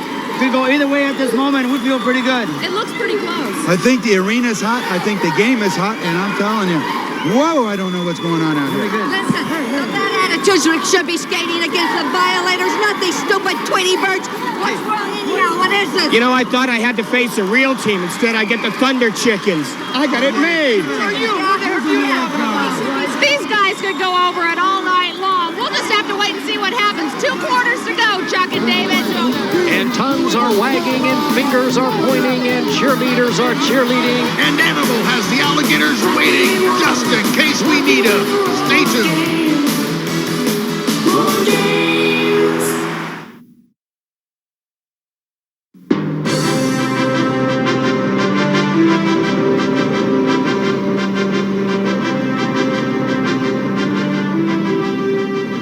Wally George here at Rollers Sports Central. Well, I want to tell you, folks, I'm irate. I'm irate. That's what I am. This whole alligator controversy has divided the league, and I point the finger at Ms. Georgia Haas, Skull, and Guru Drew, the unholy three. They fouled this great time-honored sport and turned it into a 3-ring circus. Joining us live from the Super Roller Dome are Guru Drew, Georgia Haas, and Skull, the 3 malcontents responsible for this outrage. You all should be ashamed of yourselves. Ashamed of ourselves? What do we have to be ashamed of for, fellas, right? We're not ashamed, but the one that should be ashamed is this man right here, the commissioner, Mr. William Griffith. I beg your pardon, madam. You were calling me by something or other. Okay, Ms. Haas, I am not ashamed, but I'll tell you what I am. I'm embarrassed and I'm disgusted. The 3 of you railroading this vote through to get these poor, dumb creatures to do your bidding, to become your foils. But you've not heard the end of it. There will be something done. In the meantime, to quote you once again, I'm not embarrassed. I am, as Wally George would say, out of here. Bye-bye, lady. Attaboy, Commissioner. The Gators will stay. Believe me. You're out of here. You're out of here. Come on. Now let's go back to the Super Roller Dome. Thank you, Wally. It's halftime at the Commissioner's Cup. T-Birds taking on the Violators. Here's a look behind the scenes at Roller Games. Okay, stand by the roll tape, George. Stay wide in the alligator pit for me. 2. Okay, stand by now. Hit the music. Come on, everybody. It's time for Roller Games. Are you ready? We're coming. Anybody can skate. I mean, probably about like 20, 30 million people in this country know how to roller skate, but they can't all be roller game skaters. Challenging, passion, compelling, bruises.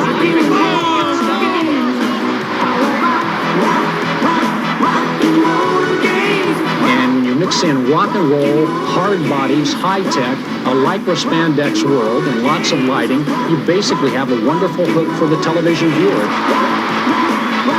So we really took roller derby, which was an incredible exhibition sport in the 50s and 60s, and upgraded it to bring it into the 1990s. There are 6 teams in the RGI. There are 5 men, 5 women on each team. Introducing first, the world famous world champion T-Birds! We have the wall of death and the jetway and the jump. It was a whole new training process for us. Randy is working on... There's so much action here. I don't ever think in 34 years I've been involved with any sport, whether that be baseball, basketball, football, wide world of sports, the Olympics, where I covered an event or attempted to cover an event where so many things happen on the course at the same time. You want to see what a violator does to keep you in shape? I think a lot of sports are going to look at this and say that, hey, this may be the wave of the future. This may be the way to jazz up an event. I mean, it's got a big track like the Indianapolis 500. It's got great rock bands like American Bandstand. It's got big alligators like, who has alligators? Wild Kingdom. There you go. You can't describe it. I mean, you can talk about alligators and you can talk about skating and finesse and walls of death and all of these things. But my God, if you cannot see it, there's just no way. Nobody has that great an imagination.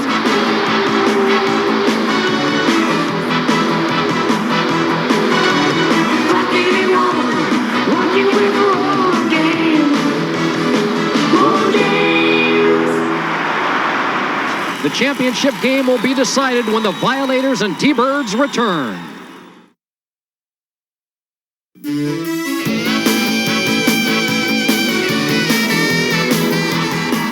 Outside the Super Roller Dome, if needed, is an ambulance. And only in roller games would the ambulance be a Woody. T-Bird women lining up to take on the Violators for this third period of the championship game of this Commissioner's Cup Series. And the whistle snaps the women into play. The Violators lead by 2, 42-40. Jetting in the black helmet will be the Flea, Paula Wilson, and there goes the corker, Debbie McCorkle. Interesting story. Born legally blind, she now has recovered sight in one eye, still sees only shapes and colors in the other, but look at her go. She is ahead of the Flea, Paula Wilson. There's Sweet Stephanie slowing down McCorkle. Both, by the way, got 2 points each on the wall and on the jump. Rear blockers trying to stop the jetters. McCorkle is squeezed between Sweet Stephanie and the Flea. Ahead of McCorkle now is Sweet Stephanie waiting to come back, and she misses on the comeback and drops her own teammate, and the cycle ends. She bulldozed right over her. There's a victorious Debbie McCorkle right there. The crowd loves her. Well, they love their T-Birds. She is living the dream, David. At age 4, she became a T-Birds fan, and now, these years later, she not only is skating as a T-Bird, but she also is being coached by her girlhood idol, Ralphie Valadares. Well, Ralphie Valadares is the idol of many players and many fans across the nation and around the world. And I'm a fan of that girl right there. That's Renee, one of my favorite cheerleaders. 46-45, the T-Birds draw to within 1. Lead jetter in the black, Nasty Nancy Wilkinson, both she and Go-Go Gonzalez get 2 on the wall of death. They also get 2 on the jet jump. Now into the pack they come. Well, Go-Go goes over one of the higher parts of the rail, dropping about 8 feet. Oh, Meanwhile, that was real clever. Nasty Nancy trying to get around Electric Randy, unable to do so. Gets dropped twice with that slashing right arm of Electric Randy. That's a legal block, by the way. The only thing you can't do is throw the point of your elbow. It's more of a shoulder block, like that. And Electric Randy, a veteran of the sport with less than 5 seconds left, freezes Nasty Nancy, denies her additional points, and the spread remains the same. Electric Randy and her T-Birds continue to trail by a single point, and there is that old rivalry that David talked about earlier, going back years, between these two fiery, combative redheads. You're in every fight out here. I'm telling you, one more time and I tell you about it. No, you're in it every time. Back up. That's it for you. One more time and you're going to be out here. Oh, you missed me by that much. That woman right there, she has a degree in rudeness, and boy, does she ever use it. Sort of the Calamity Jane of roller games, but quite an athlete. She runs 4 miles a day in addition to practicing about 3 hours a day in this sport. Here are the new jetters. The lead jetter for the T-Birds, Debbie McCorkle. Behind her, Paula Wilson. 2 points per lady on both wall and jump. And now they head up into their jetpacks. And well, Debbie McCorkle was going to. She's now overboard, and Electric Randy gets hit by a couple of black jerseys. Down goes Christine Van Galder. Skinny Minnie spins out of the action.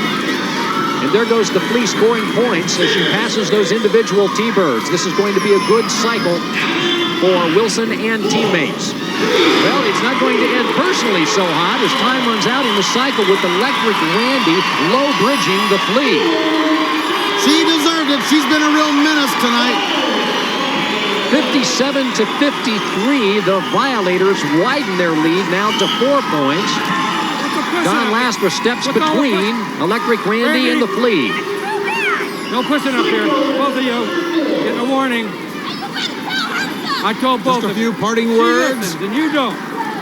Here's the real superstar right there. Did you hear Don Lasker? He said, she listens, you don't. Final cycle for the women. Awaiting this final period will be the men of the T-Birds and the Violators. Sweet Stephanie Garcia is going to get a whip from Lauren Honeywell. She's in trouble and off balance, and down she goes. Boy, that was a tough one. I think that rail got her right in the face. Skinny Minnie Gwen Miller, meanwhile, had trouble of her own on the wall, scored no points, gets only 2. And now Sweet Stephanie, well, now she's breaking the rules. She is going the wrong way on the one-way. She needed to complete her lap around the jetway, didn't do it. So she is going to score no points in this cycle. It's all up to Skinny Minnie. That's the Violators for you. They're always breaking the rules. A swift 3 points as she passes the pack. Can she get by Sweet Stephanie with 2, 1, and 0 left?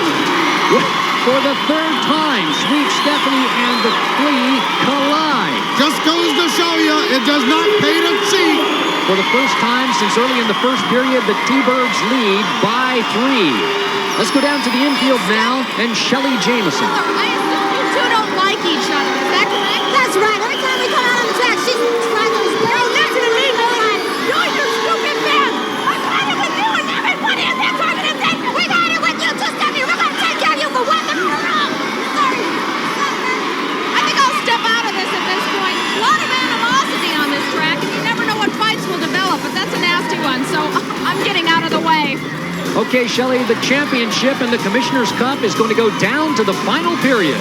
And you're watching the Figure 8 Fast Lane World of Roller Games. Sunday drivers need not apply.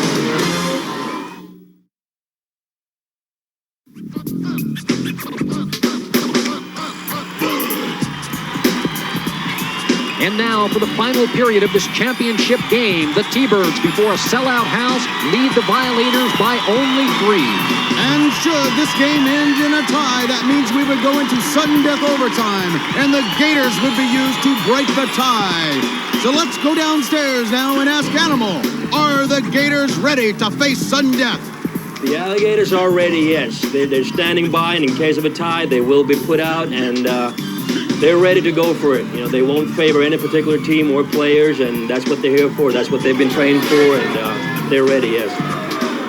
So now it's for keeps, the final period of the championship game. It's up to the men. T-Birds lead by 3, so you can bet that that man, Harold Jackson, Mr. Mean, will be playing it for keeps. That is Bill Hook Reed tied up in that opening lap. He's not even going to get to the jetway. Little Ralphie Valadares will. There's the Hook in trouble. 2 points and 2 points for Ralphie on the wall and the jump. Now he's trying to pass all those black jerseys and get more individual points. Can he get around Mr. Mean? He's going to try to coattail and get a whip from Stars and Stripes. He gets around Mr. Mean once. Mr. Mean catching up, misses again. Off the rail. Ralphie's not done. Watch the finesse even more from Mr. Mean. This man should be in the Hall of Fame. Keep your eyes on him all season long. 1 second left. And the cycle ends as Mr. Mean goes airborne. Let's take another look at that play as the living legend did Mr. Mean in. A 6-point cycle it was for the T-Birds. And Mr. Mean goes over the rail while Ralphie slides into 3rd safely. Apparently only his pride is injured. Well, he recovers that quickly, as you can see. No points for the Hook, who struggled badly as the Violators jetter. So the T-Birds widen their lead now to 9 points, 66 to 57. New jetters, Speedy Gonzalez for the Birds, and the enforcer, Tony Trujillo, first man up the wall of death. 2 points for him, and Speedy almost got 6, but still only 2, and they both get 2 on the jump. And there is the enforcer, enforcing his own set of laws on the throat of Speedy. Big pileup, and the enforcer gets 3 quick points as he passes by those 3 opponents. Now he'll try for more. Well, but not until after punishing Speedy. And when he gets past him and gets a single point, he stops the cycle. That's why he taps his head. And the icebox comes to his defense. Speedy Gonzalez right there on the floor. Referee Mike Garth steps in. He'd rather be elsewhere. I wouldn't want to mess with the box. It was a good cycle for the Violators. They scored 8, only 4 for the T-Birds, so now the Violators trail by just 5. Oh, he's hurt, Chuck. New jetters as the helmets are exchanged. It'll be Dynamite Daryl Davis in the red helmet, and he is trailing the killer Greg Robertson. Up they go to that 14-foot-high, 80-degree pitched wall of death. 2 points per person, 2 off the jump, but as soon as he lands, Dynamite Daryl heads for row 3. There's the killer, pointing to Mr. Mean and getting a low block, scoring a point as he passes 1 Stars and Stripes, gets turned around now, off balance. What kind of play is that? Asking for help from the enforcer, saying, straighten me up. What in the world? Well, he didn't ask for all of that. 2 seconds, 1, and the cycle ends. I'll tell you, if they expect to win this game, they can't do it like that. But again, because Dynamite Daryl had a low-scoring cycle, the Violators pull ever closer. Now, late in the final period, with the Commissioner's Cup on the line, the spread is a single solitary point. T-Birds lead it 72-71. Dynamite Daryl will remain the cheddar for his T-Birds, and the enforcer is back in for the Violators. Stations along the line, stay with us, we may run over.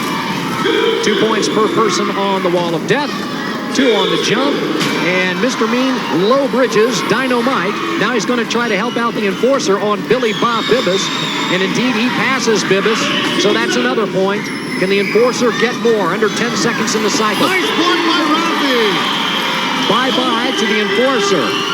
And that stops the cycle, and with enough time left for just 1 more cycle, we are at a dead heat. 76 all, thanks to the work of Dynamite Daryl and his mates. Chuck, can you believe it? I mean, coming down to the final seconds, it can't get any closer than this one. Now, you notice there were only 5 seconds left on the clock, but the cycle started, and so it will complete its 45-second run. There is a double whip for the top skater, Mr. Mean. Harold Jackson tries to get 6, cannot. Behind him is Ralphie, who also gets 2. They get 2 on the jump. That means that in the final seconds, it is at this moment a dead heat. Go for it, Ralphie! Ralphie trying to pass. So is Mr. Mean. Neither man could do it. Clock running down. Good defense by the rear blockers. We're seconds away from a dead heat. Come on, get that point. Again, Mr. Mean can't pass, but neither can Ralphie. Crowd roaring. 4 seconds, 3, 2, and nobody's going to pass, and we are going to finish this championship game. The Gators are going into sudden death, Chuck. Tied at 80. Unbelievable! It could be devastating! 80-80! You've never seen a sudden death overtime like you're about to see. Bring on the Gators! Bring on the Gators! Roller Games continues after this.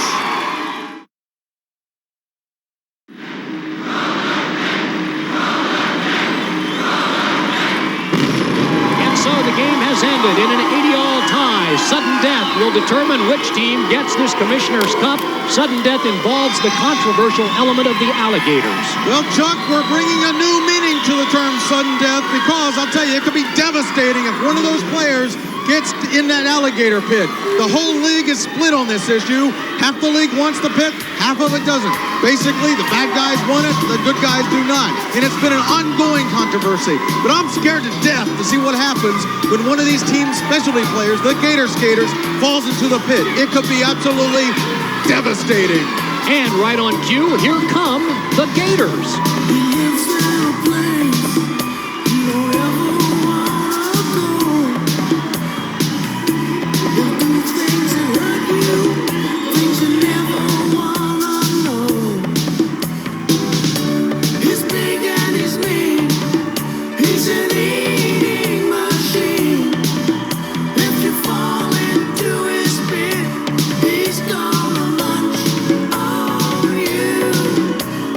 Roller Gator gonna get you better run.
seen in professional sports. Here they come, the Gator Skaters.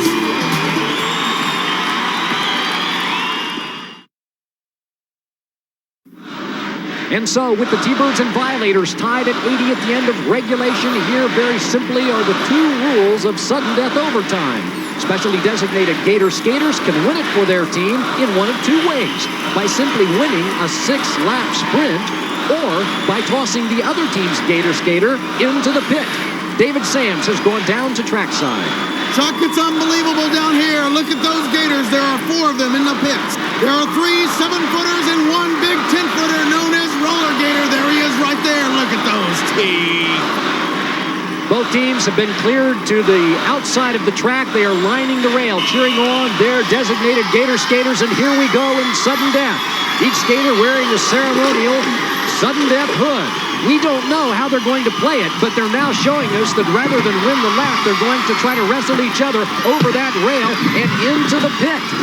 On the first lap, neither seems to be getting any leverage, so no, they'll clear out and try a second lap. T-Bird twins looking on. And again, as they approach the pit, the wrestling begins. Down goes the T-Bird Gator Skater. Now the Violators got him by the shirt. He's got him up to the rail. He's pulling him up. Oh, the T-Bird went in. Fight that Gator. Get away from him. It could be devastating. Get that man out of the pit. I can't believe what we're witnessing here tonight. Chuck, you know, I saw the skull distract that T-Bird Skater. I believe that these Violators have cheated. But they have won in sudden death overtime. Come on, get out of there, buddy. A victory lap for the Violator, a roll over the top, apparently uninjured for the T-Bird Gator Skater. The Commissioner's Cup goes to the team in black. Here's David. Tough break down there tonight. Disgusting. As far as I'm concerned, alligators and America will see what's going to happen. This whole alligator thing is just ridiculous, David. Who ever heard of a sports competition being decided with an animal? It's ridiculous. I've heard from the ASPCA. I hear Bob Barker's even trying to get in touch with us. The whole thing got snuck through by the likes of a skull and a hoss and those people, and even Lopez got sucked into the thing. This is terrible. Obviously, we'll see these two teams at it again. Back to you, Chuck. All right, David, and given what you told us about Skull distracting the T-Bird Gator Skater, we have perhaps just seen a classic definition of skullduggery. But to the victor go the spoils, and in the middle of that chanting group lies the Commissioner's Cup. The Violators have prevailed, taking this championship series, but the slate is now clean. With the cup decided, we begin next week a fresh new series that will bring together once again, and in the ensuing weeks, the 6 teams of roller games. And perhaps to their benefit, the T-Birds will be able to hop quickly back into the saddle. Next week, they will be taking on Bad Attitude.